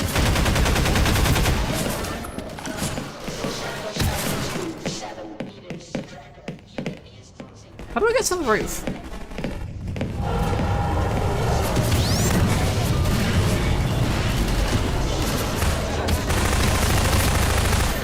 Why is he laughing? The HL2 master for this map.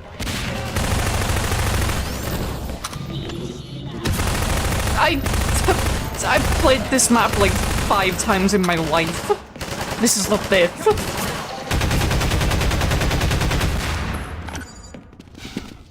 Also, I'm not the Half-Life 2 master.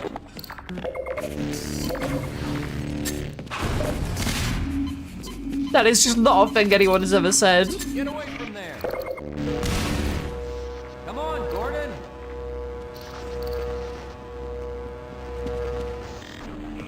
You said it just now. I said I'm not the Half-Life 2 master. There's our gate. Let me just get it open. Done. I'm gonna stay here. Keep these Okay, just random squad. Okay. Go on up and connect the sky bridge. But we need to let reinforcements come through from why do you look so sad? If any more So citizens wistful. come through, I'll send them up to find you. You literally See you said when I I am see not you, the Half-Life 2 master, and by not I mean absolutely. Also, hi, my name is Emma. Bald. Yeah, he's also bald, which is, you know, depressing. Oh my god.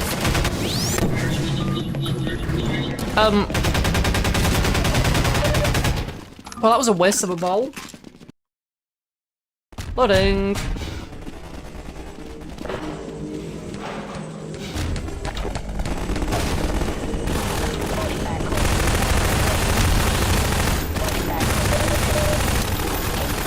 Hey, buddy!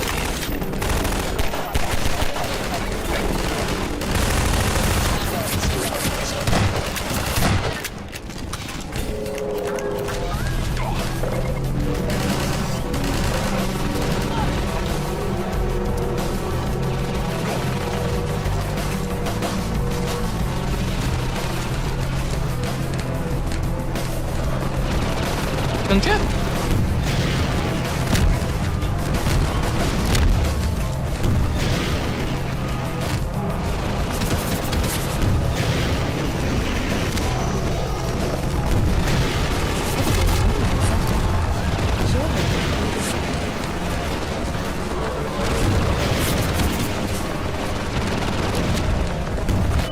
Oh my god.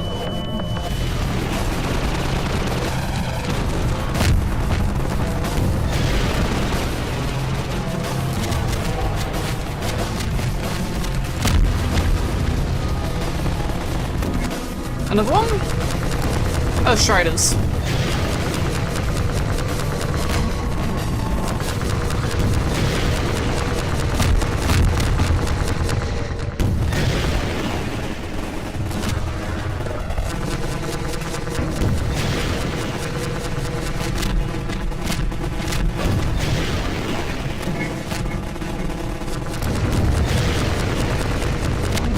Imagine if Soldier could do this in TF2.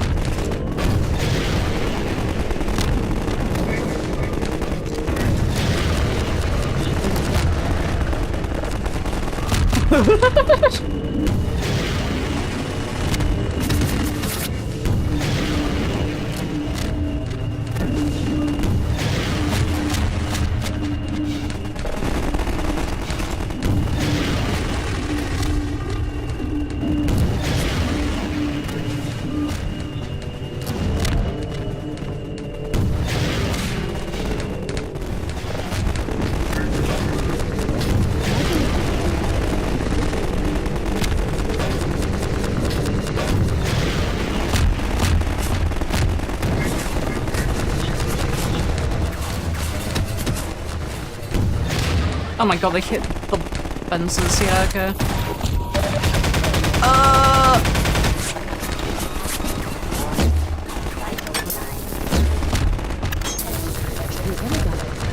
No?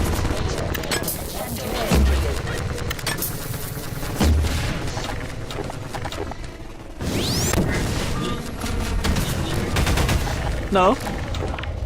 No?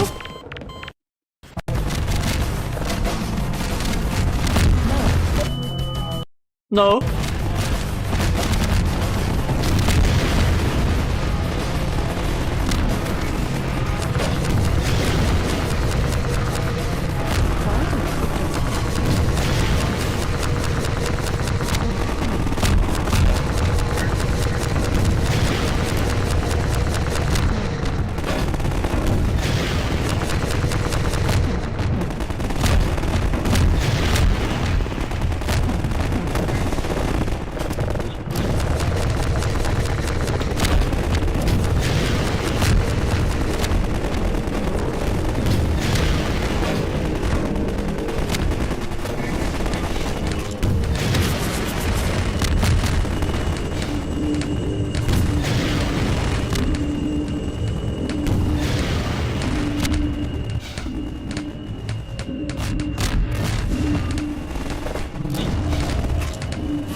I don't think that's destroying it.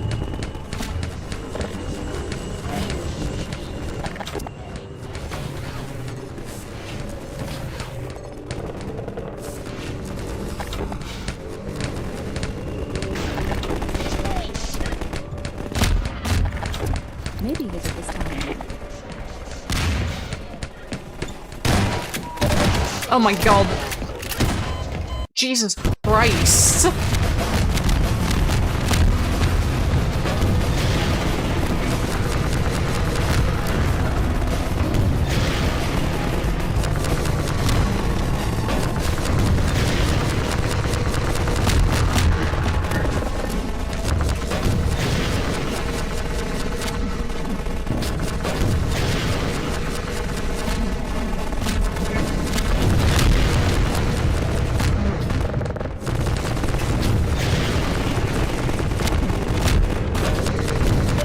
And here What? I thought this game was supposed to be easy. How do we start?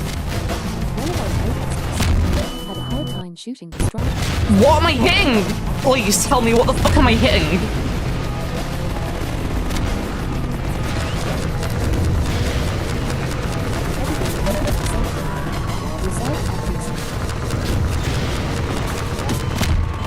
Okay. Okay. Why is he shooting me now? I hasn't done that once up until now.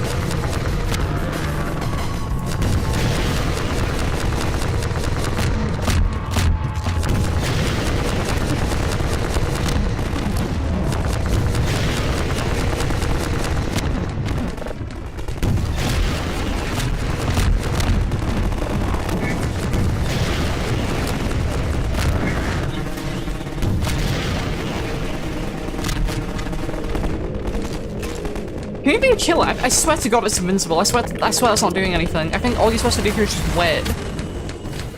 Because it doesn't feel like this is doing anything at all.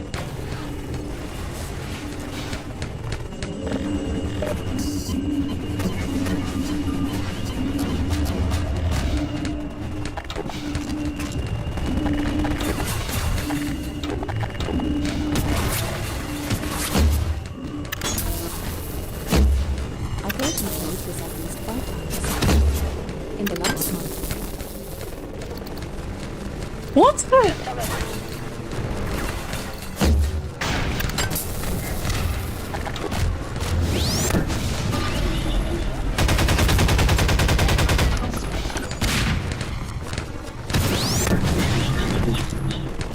There we go.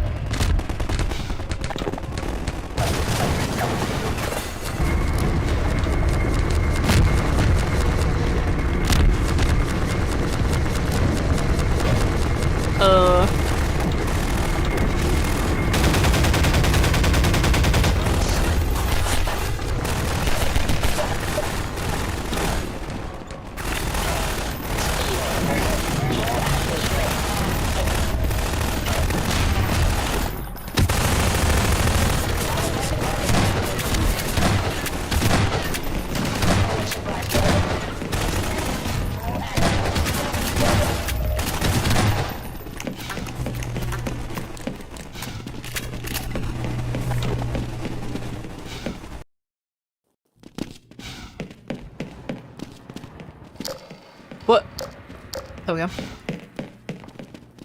I keep forgetting that, like, all of, like, your, like, just basically everything you can do is tied to the same, like, power source. And open the gate, we can really move people through now. The Combine's gonna feel the Feel the squeeze? across the plaza.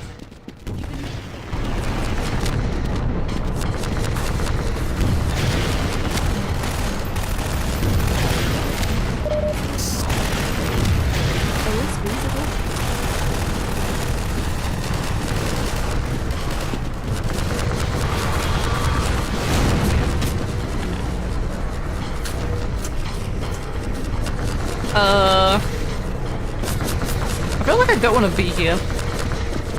But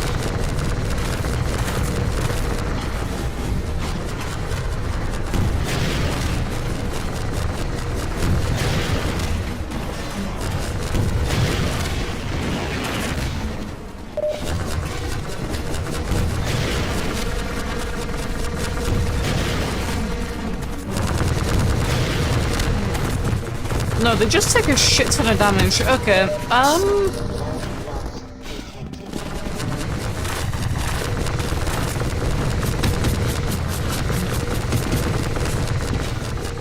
I don't want to be in this hole. No, they just take a shit ton of damage, I think.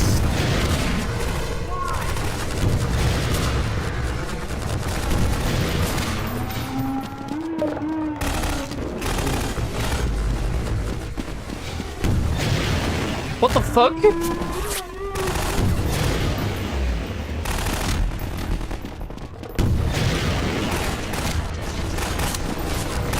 Why do they know? Because they're weird, spooky alien things.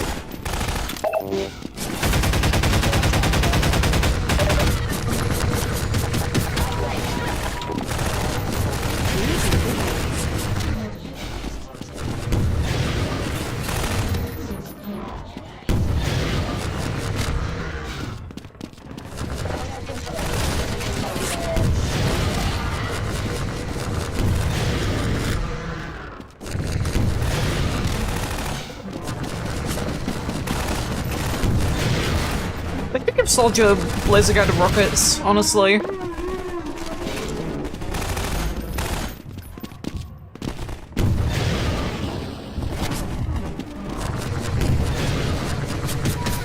What?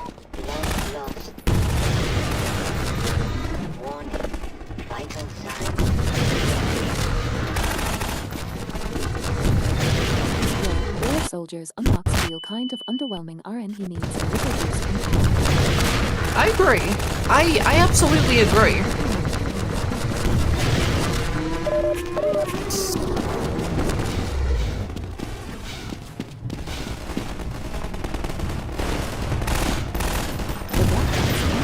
Isn't he as good as it used to be? I mean, yeah, it just isn't.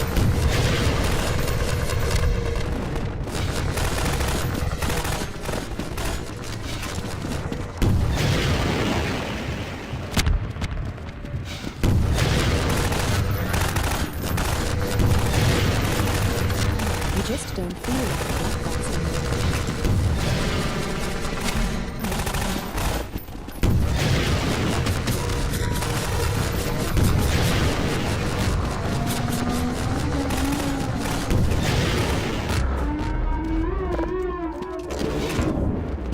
Right, the next one's over here, right?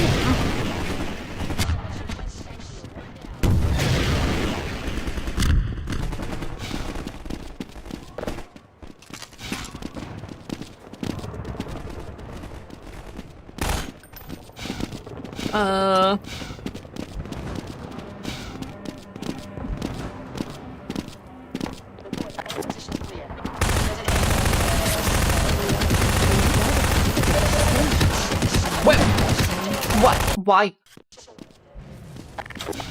You wouldn't get it. It would be an Aqua Teen reference.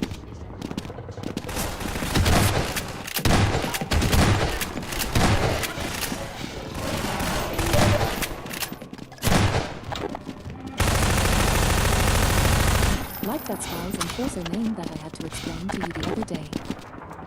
Is this the... Oh, this is absolutely the right way, right? Yeah, here we go. Okay. Why is that... How tied to a... Okay.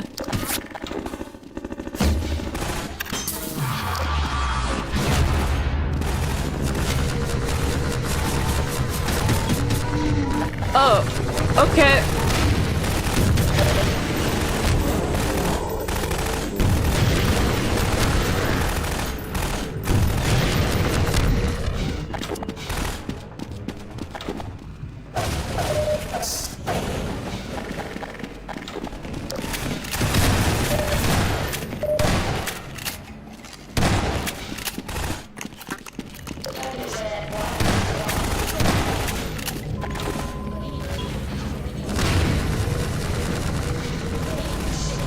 Why are there, like, no commentary nodes at all for, like, this whole section?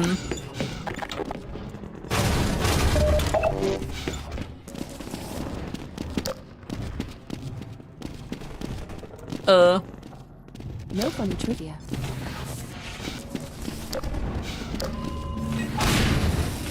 It just seems right, like, there must be stuff for them to say about, like, this section of the game, right? Like, anything about the map, or, like... Just, I don't know, the design of the Shriders? Like, anything? Unless you fucking Claw scanners? Caldugal said they hated this map.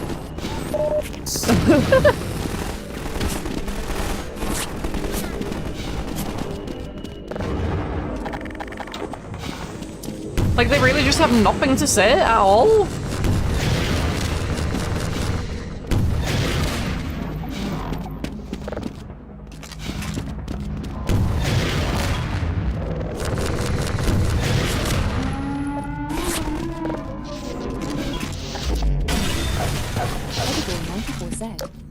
They could have explained why the enemies sound like weird cows bleeding out. They could have talked about the sound design, they could have talked about, like, It's a mess out there. the design of these maps, about how, like, stuff like that, they could have talked about anything, and they talked about Push nothing. him back if we can just get to high ground. We're almost to the Citadel wall, Doc. Why is his face so I chubby? don't know how the hell we're gonna breach it, but you've made it this far. Well, that's just rude, especially coming from you.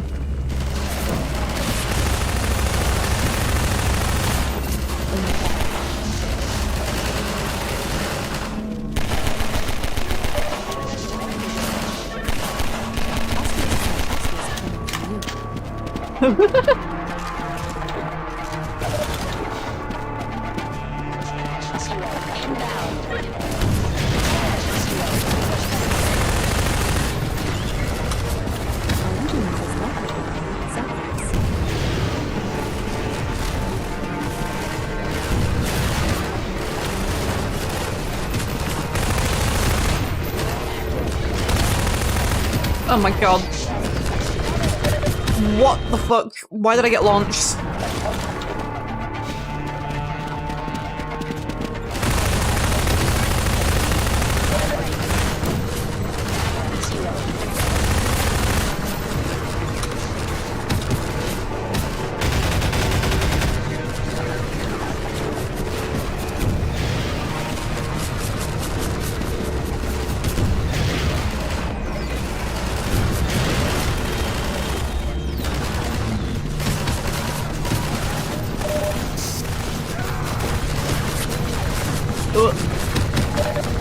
Why?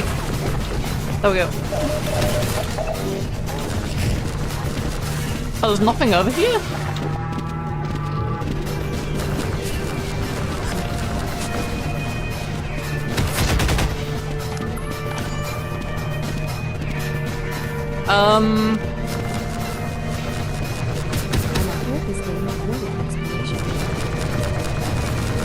The game rewards you with Striders, apparently. Where the fuck am I? Oh. Now there's something over here. Okay.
Jump.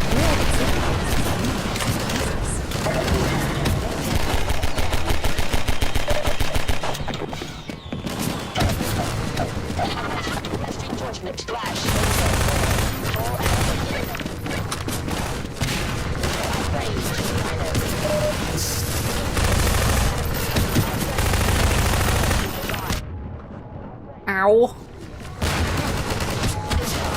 Ow.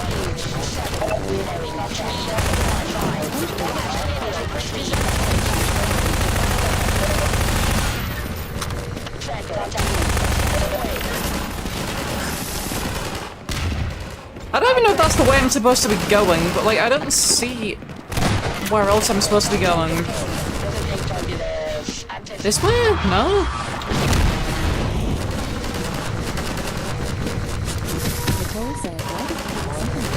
Oh my god. By just picking something up, fill my entire hood with it? Does it?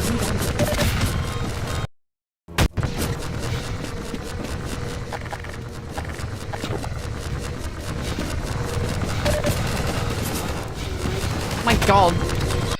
Okay. Kill the Striders. Why?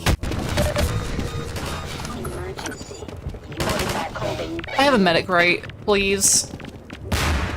Please? Thank you. Please? Thank you.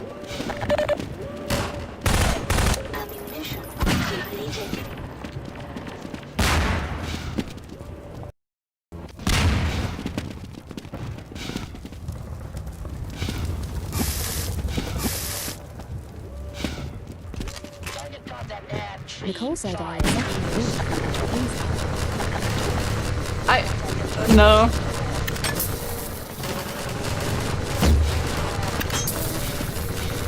Oh wait, there's just a hole in the wall now, okay.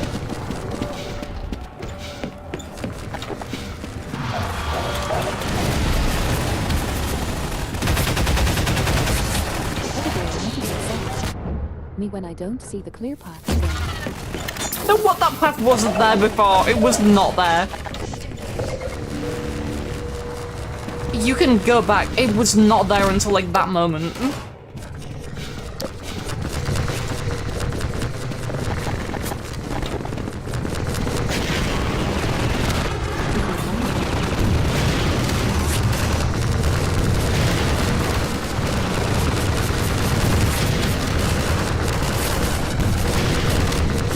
Good thing I'm not blind.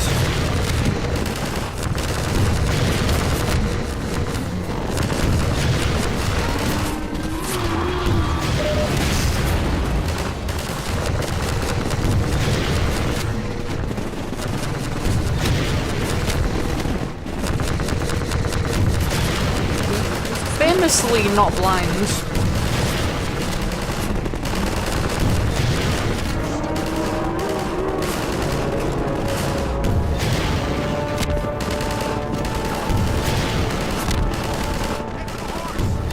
Head for the horse? Dougal said, don't wear glasses or Head for the horse. Oh my god, it's huge. Oh. Boy 94 said, horse? What the fuck does head for the horse mean? You can't just say head for the horse and expect that to make sense. What the fuck does that mean? The horse, but you can't make him drink. Horse? What horse? Oh. What's going on with its tail? What the fuck?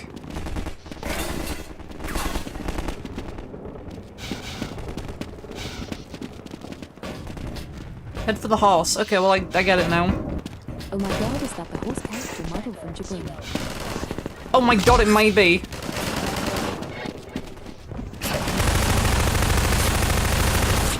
Head for the horse. Oh my god, that's the horse.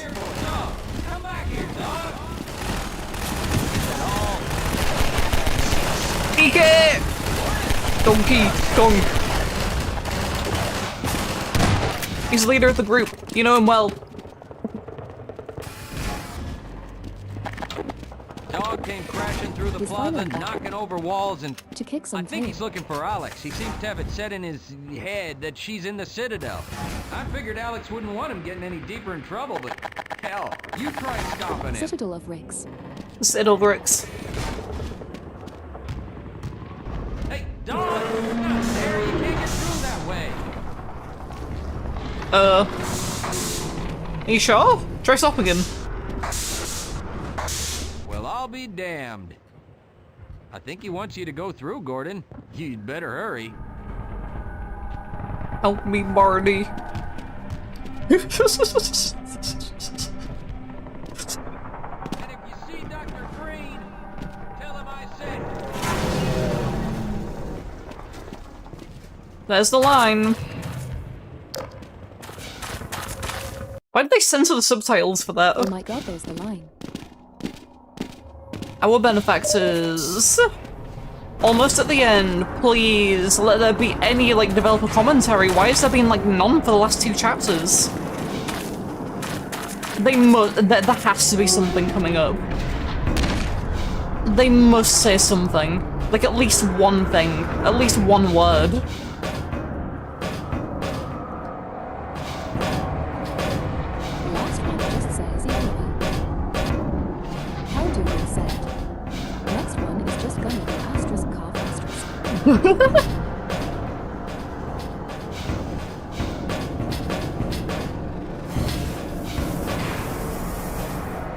Still nothing?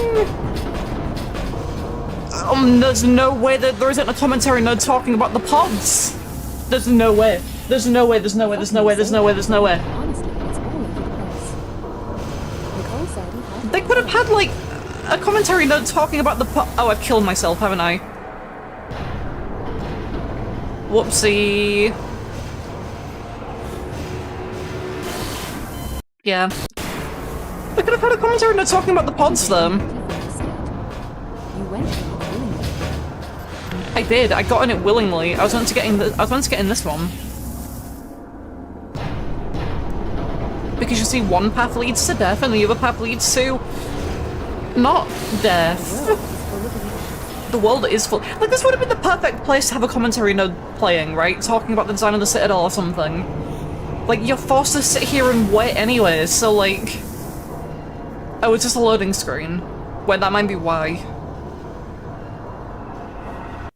Okay, that's why there isn't one here. Never mind. It's because it would have been cut off on the loading screen. I understand, I get it. Okay. I'm talking about how they took inspiration from the Citadel of Ricks. But they could just have, like, a forced node, like, playing right now. Like, someone talking about something. Like, oh yes, we designed the Citadel, and blah blah blah. The interior is all wiggly and tubey, and it's tubular. It's totally tubular, dude. Like, they could have said something. I don't know, anything.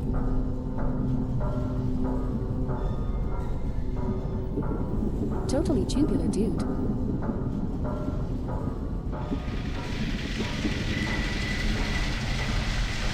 Talk about the stalkers.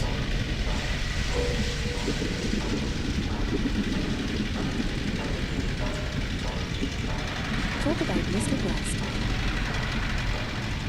Talk about how the stalkers originally had, like, a larger part in the game. Talk about anything. Take this time to talk about, I don't know, enemies. I don't know. This is a little disappointing.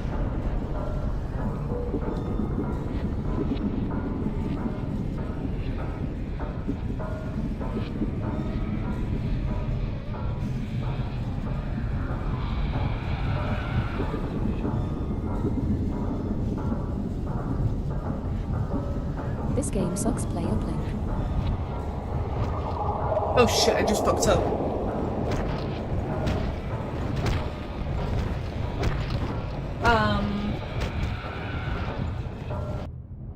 One second, just give me 1 second.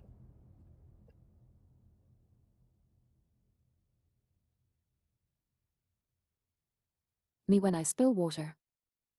Oh my fucking god. Cal Dougal said. She's emailing Gay Ben.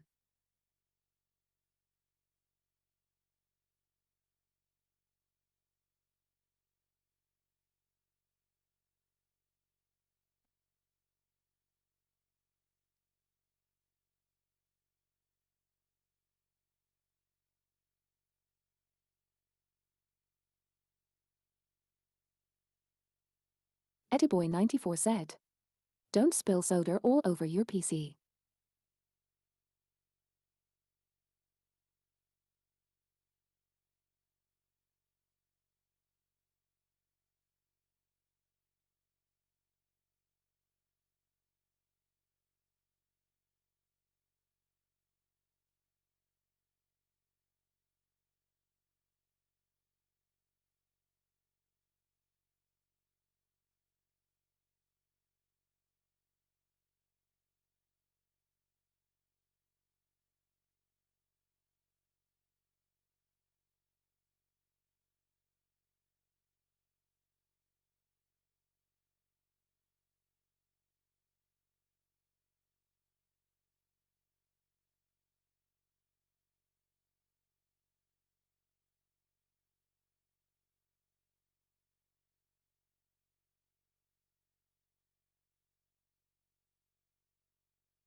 Just give me a second, I fucked something up a second ago, I'm just trying to sort this out. Ugh.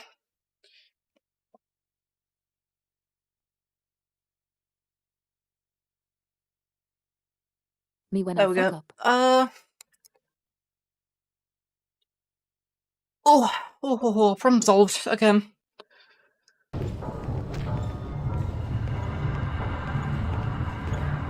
Anyway, how's everyone doing?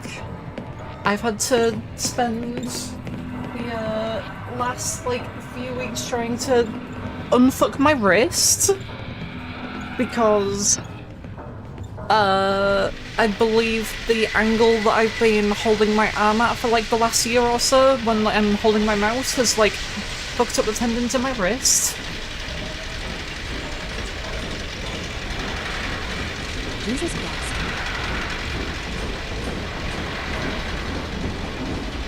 Always remember to keep your arm straight and not have your arm raising upwards at an angle to grab your mouse.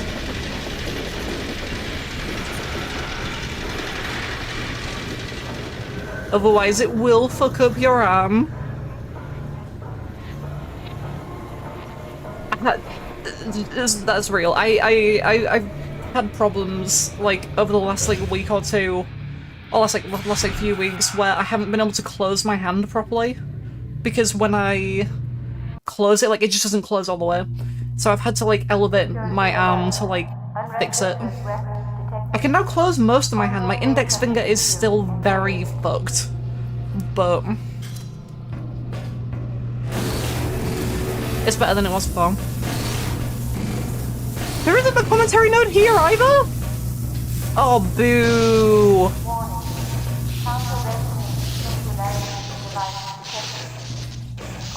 Jesus, I get that when I carry something that heavy, but it never lasts more than half a day. Yeah, no, I just haven't been able to, close my hand properly. It's the beast! Freeman. At last.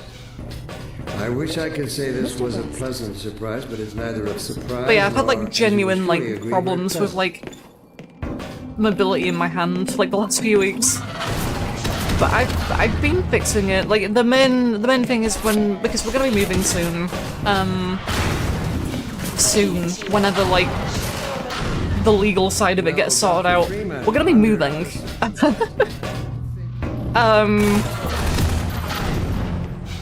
And the thing that I've already decided is when we're not gonna have a desk for my computer. So I'm gonna just make sure I get a desk that is the right height for my chair, because this has not been pleasant at all. I've been using this arm completely fine, because I've lived here for a year basically, and the year for years before that I've been completely fine. like with the same amount of like daily like computer usage. But since moving here, the desk here has been taller than my arm, my chair, and it's just, it hasn't, it's clearly catching up to me and it's not working well. It's just not.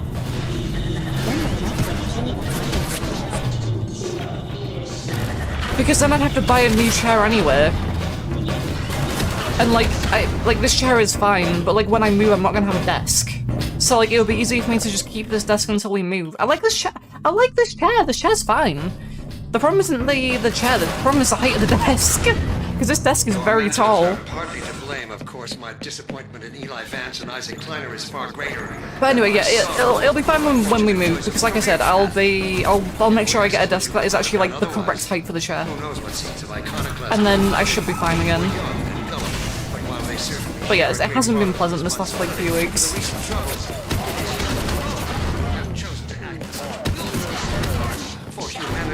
I believe it's like ulnar deviation or something.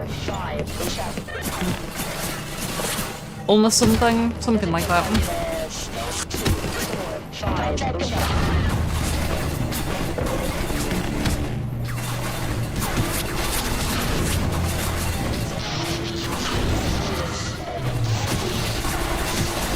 Yeah, it could be worse.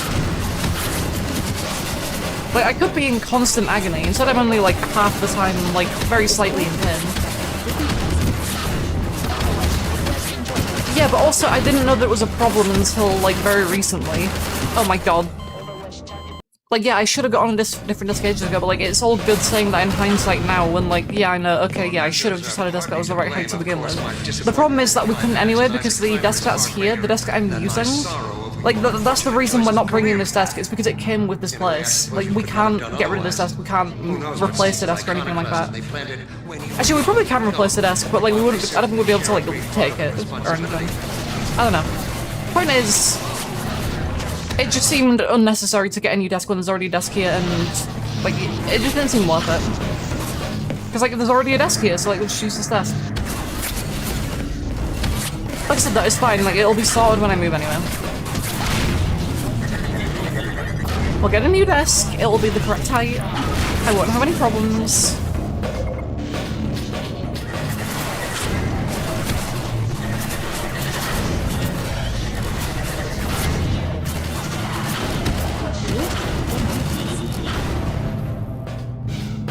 Oh, bomb hunters. Hold on, let me figure that out where. It could be, depending on the setup I go with, I'll either have 4 monitors or 5 monitors. But the thing is, that's very costly, and if that does happen, it'll be a long time in the future.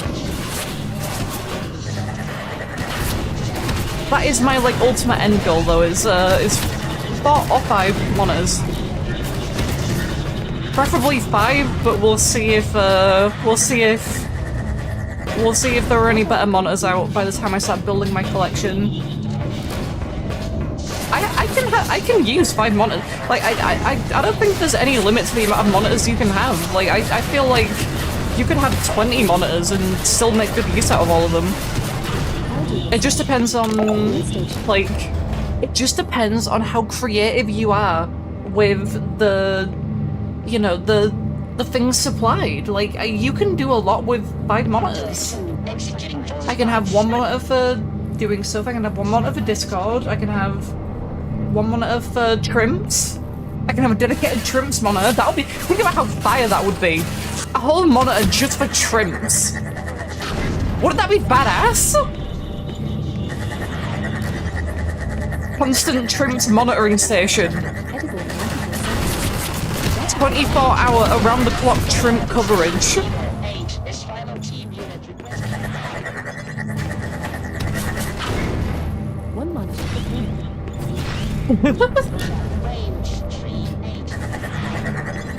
Sex for when I want to look at porn.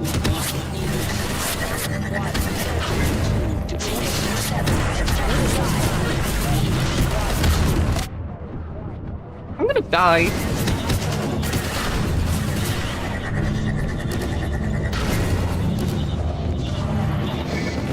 Or not. I'm kind of badass.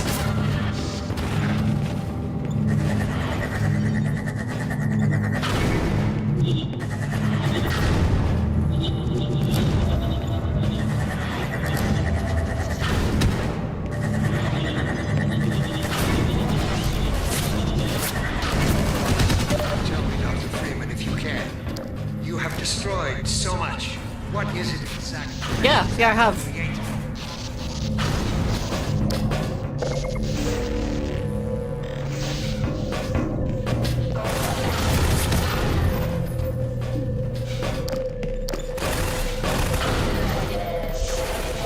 Well, this is the way.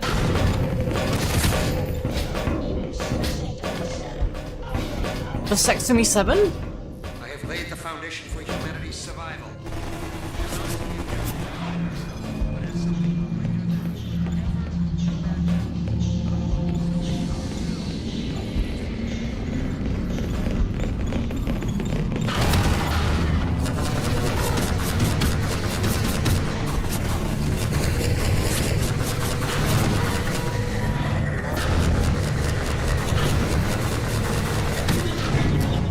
Oh, it's going low.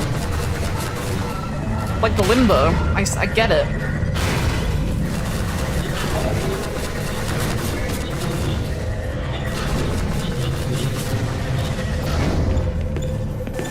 Music allocation set. Best Buy Wares on streamblue.com. Remove the space. Is that it?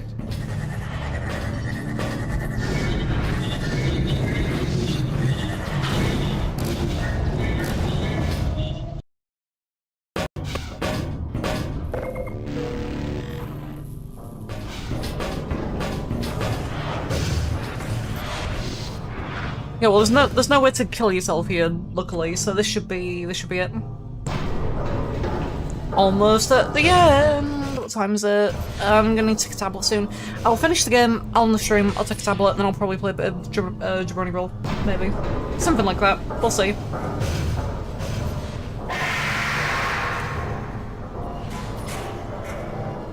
You want I'm a stalker? Holy shit.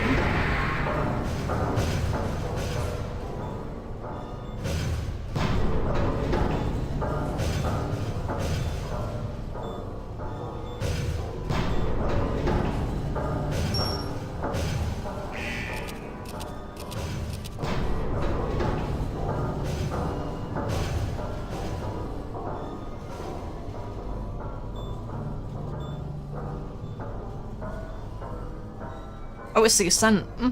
The cool ascent. See, this is the main menu! This is the bit on the main menu! Ediboy 94 said, I guess I'm just a really simple person. 2 monitors is enough for me. I need at least 3. Like, I think I genuinely need at least 3. I think 5, I genuinely don't know what I will do. Hey, it's the Sims! They were enemies! They were cut from the game! They don't do anything! They're just there, they play an animation and they leave. I genuinely could use 3. 5 might be a bit too many, I'll be honest. But, you know, I can come up with a use for it. Like, you can definitely come up with a use for as many monitors as, like, you want, I think.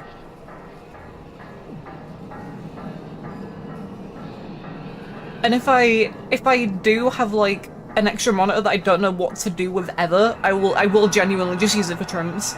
I'll just put trims on it. That'll be the trims monitor.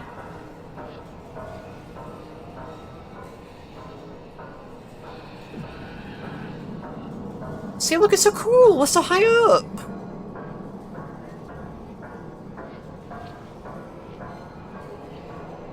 Holy shit, it's like MMX8.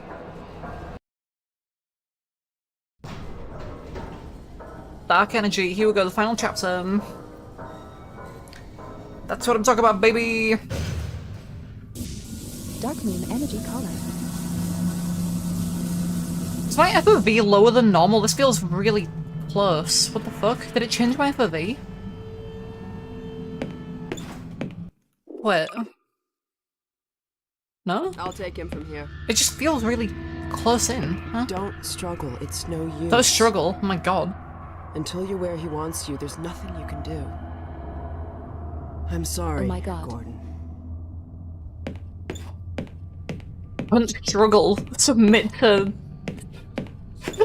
to Mr. Beast. Gas giants, inhabited by vast meteorological intelligences, worlds stretched thin across the membranes where the dimensions intersect. Impossible to describe oh my with God. our limited vocabulary. What I've seen is also beyond words, Breen. Genocide, indescribable evil. Good God. Good God, well, if it isn't indeed. Gordon Freeman at last. What's this? I'll put it over there. You have my gratitude, Doctor. First you lead me straight to the doorstep of my oldest friend, and then you deliver yourself? If I'd known you were going to come straight up to my office, I wouldn't have bothered hunting you in the first place. Having both of you in my keeping ensures I can dictate the terms of any bargain I care to make with the Combine. Dr. Breen. Huh. Wallace. Yes, Judith, what is it? The bargain we should be making is for Eli's life so he can continue his research. Thanks to you, we have everything we need in that regard. This is so terrible, the fact that, like, the facial animations are working on Mr. Beast like this. This is awful, I hate it so much. Rebel in the streets to give up their senseless struggle. Yet Eli it's like he's actually here. To speak the words that would save them all. Save them? For what? It's almost like he fits a character like Breen. If you won't do the right thing for the good of all people, maybe you'll do it for one of them. Alex, honey. Dad. Gordon? No. God damn you, Breen, you let her go. That's all up to you, my old friend. Will you let your stubborn short-sightedness doom the entire species, or will you give your child the chance her mother never had? How dare you even mention her? Alex, my dear, you have your mother's eyes, but your father's stubborn nature. Oh my God, her mouth moved. That's like the only time I've ever seen her emote. Serves you on the far side of a Combine portal. Go ahead, Breen. If that's the worst you can do, send us both through your portal. Struggling noises. Worst, but you might find that hard to believe once you get there. It isn't necessary. Oh my God! I agree. The only time she ever emotes is when she's being creeped on by What the fuck is that? What is that? And this one has proven to be a fine pawn for those who control him. No! Don't listen to him, Gordon. How about it, Dr. Freeman? Did you realize your contract was open to the highest bidder? Oh my God, it really is Mr. Beast. Deal with you. I understand if you don't wish to discuss this in front of your friends. You could I'll appear. send them on their way, and then we You can could talk appear in about one of my videos. Don't struggle, honey. Dad, I'm so sorry. Alex, oh my God. Judith, what do you think you're doing? We're doing what I could never do alone. We're stopping you. Yes. Guards, get in here. They know you betrayed them. They'll turn on you. Judith, Dr. Mossman, please. I'm sorry, Wallace. You're all out of time. Don't. Hurry! Dad, hang on. You fool! Watch out, he's gonna. No! Him waddling away like that is so funny. No.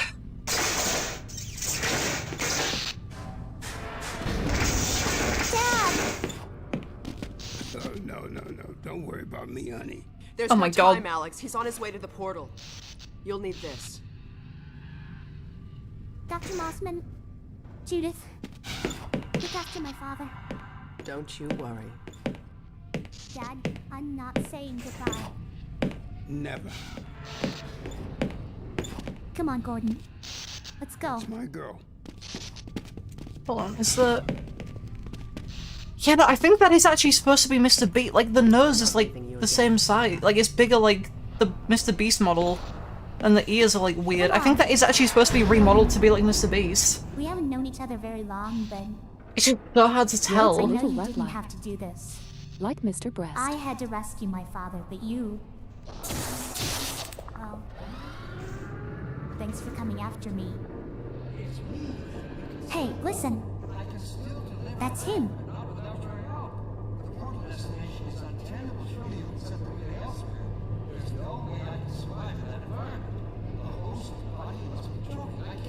There he is! There he is. Hurry, he's right behind me. Oh, shit.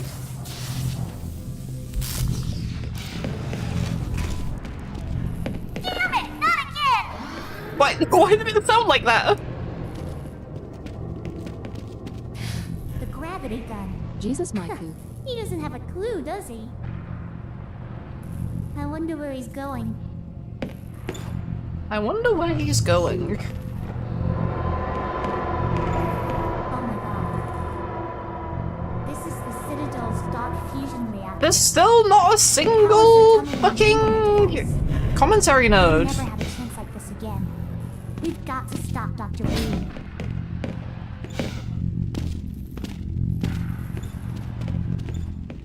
I can't shut it down. Did they give up? Looks like he's turned over control to the other side. You'll have to go into the core and do what you Caldugal can. said, "It was just a way to trick Get everyone in the to play elevator and I'll HL2 let you again." in. Eddie Boy 94 Don't forget to said, charge up your suit. "Did they give in to the beast?" Give in to the beast? Do your worst, Gordon. Caldugal said, "The last But node is be definitely careful. going to mention spaghetti."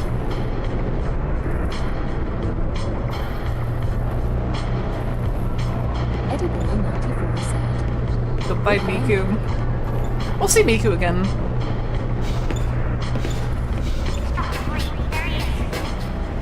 Dr. hope so. Freeman, you really shouldn't be out there.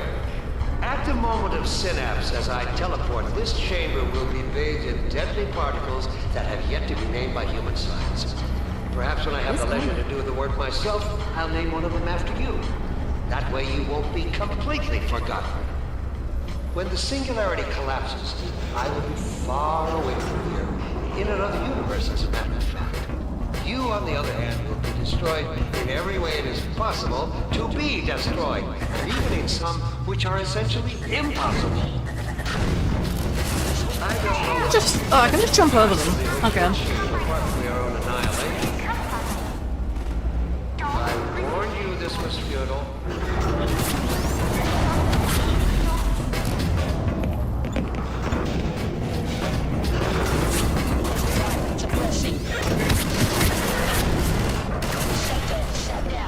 Oh no, Green started his ascent.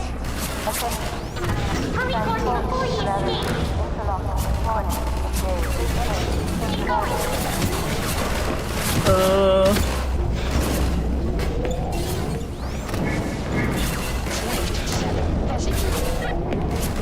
I could have told you that was pointless, Dr. Freeman.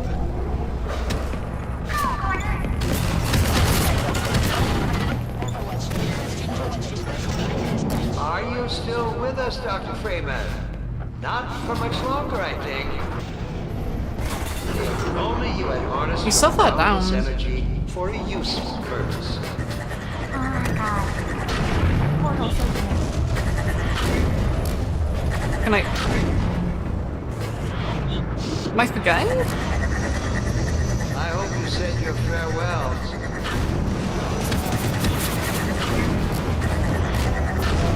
Supposed to hit these, right?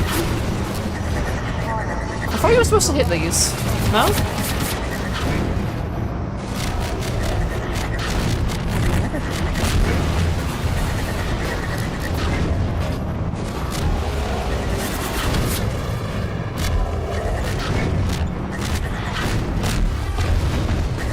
Oh no, it's the panels that come up around it that you're supposed to hit, yeah.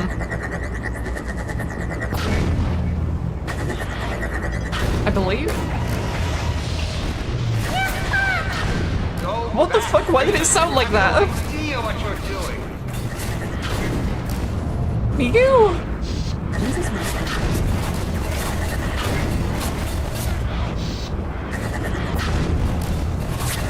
It's not that big.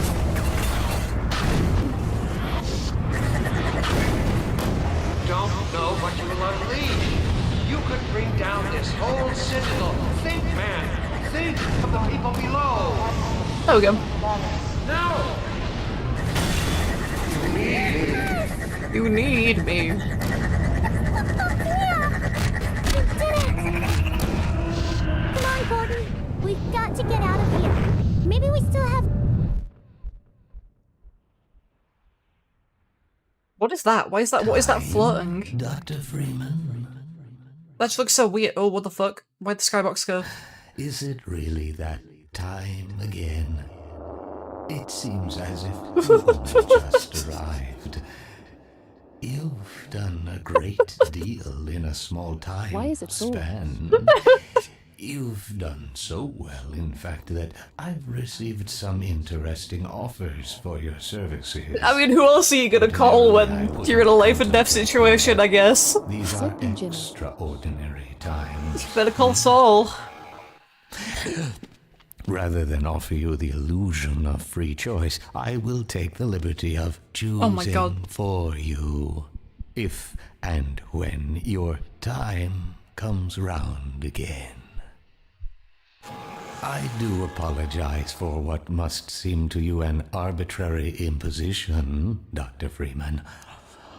I trust it will all make sense to you in the course of... well, I'm really not at liberty to say. In the meantime, this is where I get off. Jesus Christ, I don't need to know that. Keep that to yourself. Oh my god, Saul. This is a kid's game.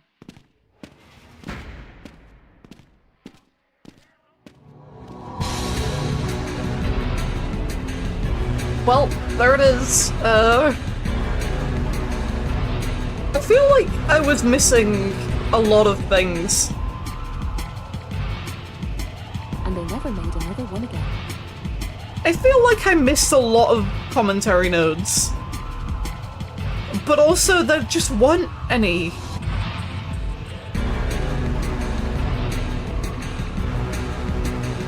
Like, I don't know if I did something wrong, or like... I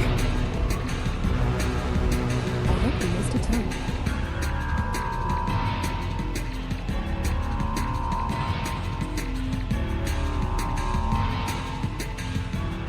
Like, I'm just confused. Like, I don't know if, like, something went wrong at the end and they just stopped showing up, or, like... there just actually were none for the last two chapters. Is there a way to turn it off mid-game? That's what I'm wondering. I'm wondering if, like, somehow I accidentally turned it off. I guess they gave up. Matthew Wood, Doug Wood, Matt Ray, Robin Walker.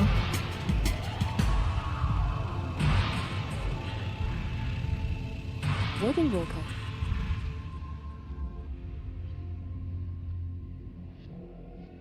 Overwatch.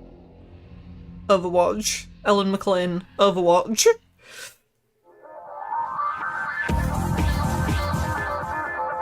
Pockburn. Pockburn.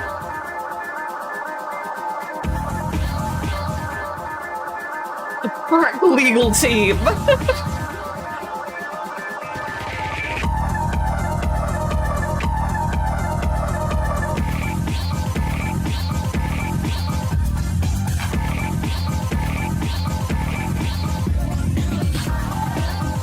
Larry the Count's Herd?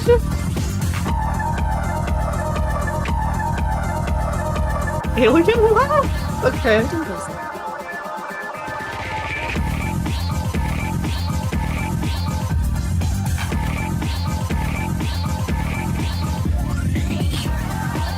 Holy shit, SLK Technologies? What the fuck is SLK?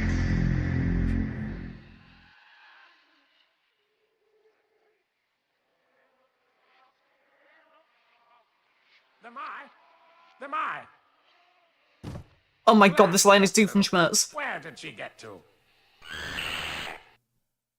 It was fucking Doofenshmirtz. Okay, so... oh my god, Doof. Oh my god, it takes you straight into episode 1. That's so based. Holy shit, they made it like playable start to finish. All in one. That's actually really good. Okay. Let me just go back to Half-Life 2 real quick. And then... like, double check that I didn't, like, fuck something up. So I refuse to believe that, like... there are just straight up no commentary notes for this whole ending. That seems wrong.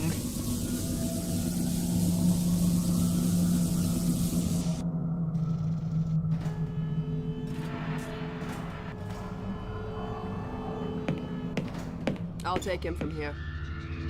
Oh, I can speed this up. 5. Don't struggle. I'm sorry.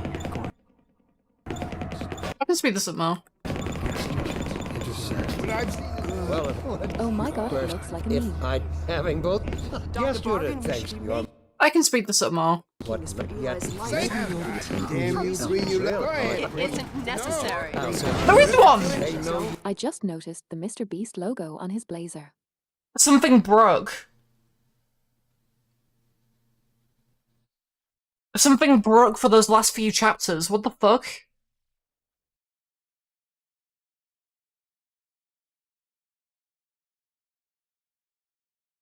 Memory leak. Hold on. Final scene.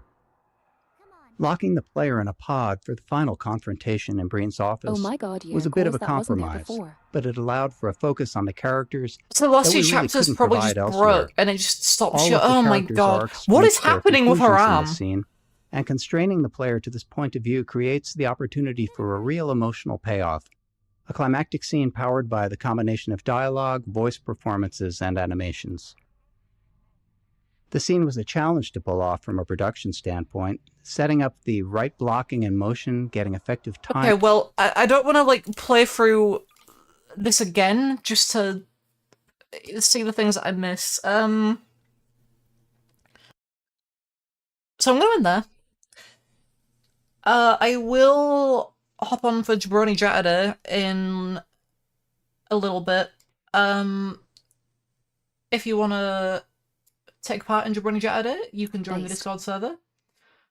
There are instructions on how to join the server there, on how to join the Jabroni Brawl server there. I'm a little annoyed that it stopped working. That the fucking commentary node stopped working, but whatever. I'm down for some jabroni. Whatever, it's fine. I'm gonna take some tablets, eat some food, and then Jabroni Brawl for a couple hours probably, and then go to bed. So, thank you very much for sitting through this clusterfuck with me. I am so upset that the fucking thing stopped working at the end. I don't want to go through the last few chapters again, though. Good stream. Bad game. Play Oplink next time. I mean, I can play Uplink. It's like 30 minutes. If that, it's like maybe even less than 30 minutes. I feel like I need to play, like, Half-Life 1 to, like, really, like, fill the time. Because otherwise it would be a short stream. To be fair, I don't think I've played the PC version of Half-Life 1 since the anniversary update. Like, I've played the PS2 version, I've played through the Half-Life 1 story in Jabroni Brawl, in the Jabroni Brawl co-op. I haven't actually played Half-Life 1 since the 25th anniversary update, which is something that I'm now just realizing. So I could actually do that. I could actually play through the Half-Life 25th anniversary and also Uplink as well, because that's part of the update. Like, it's just something you can select from the menu.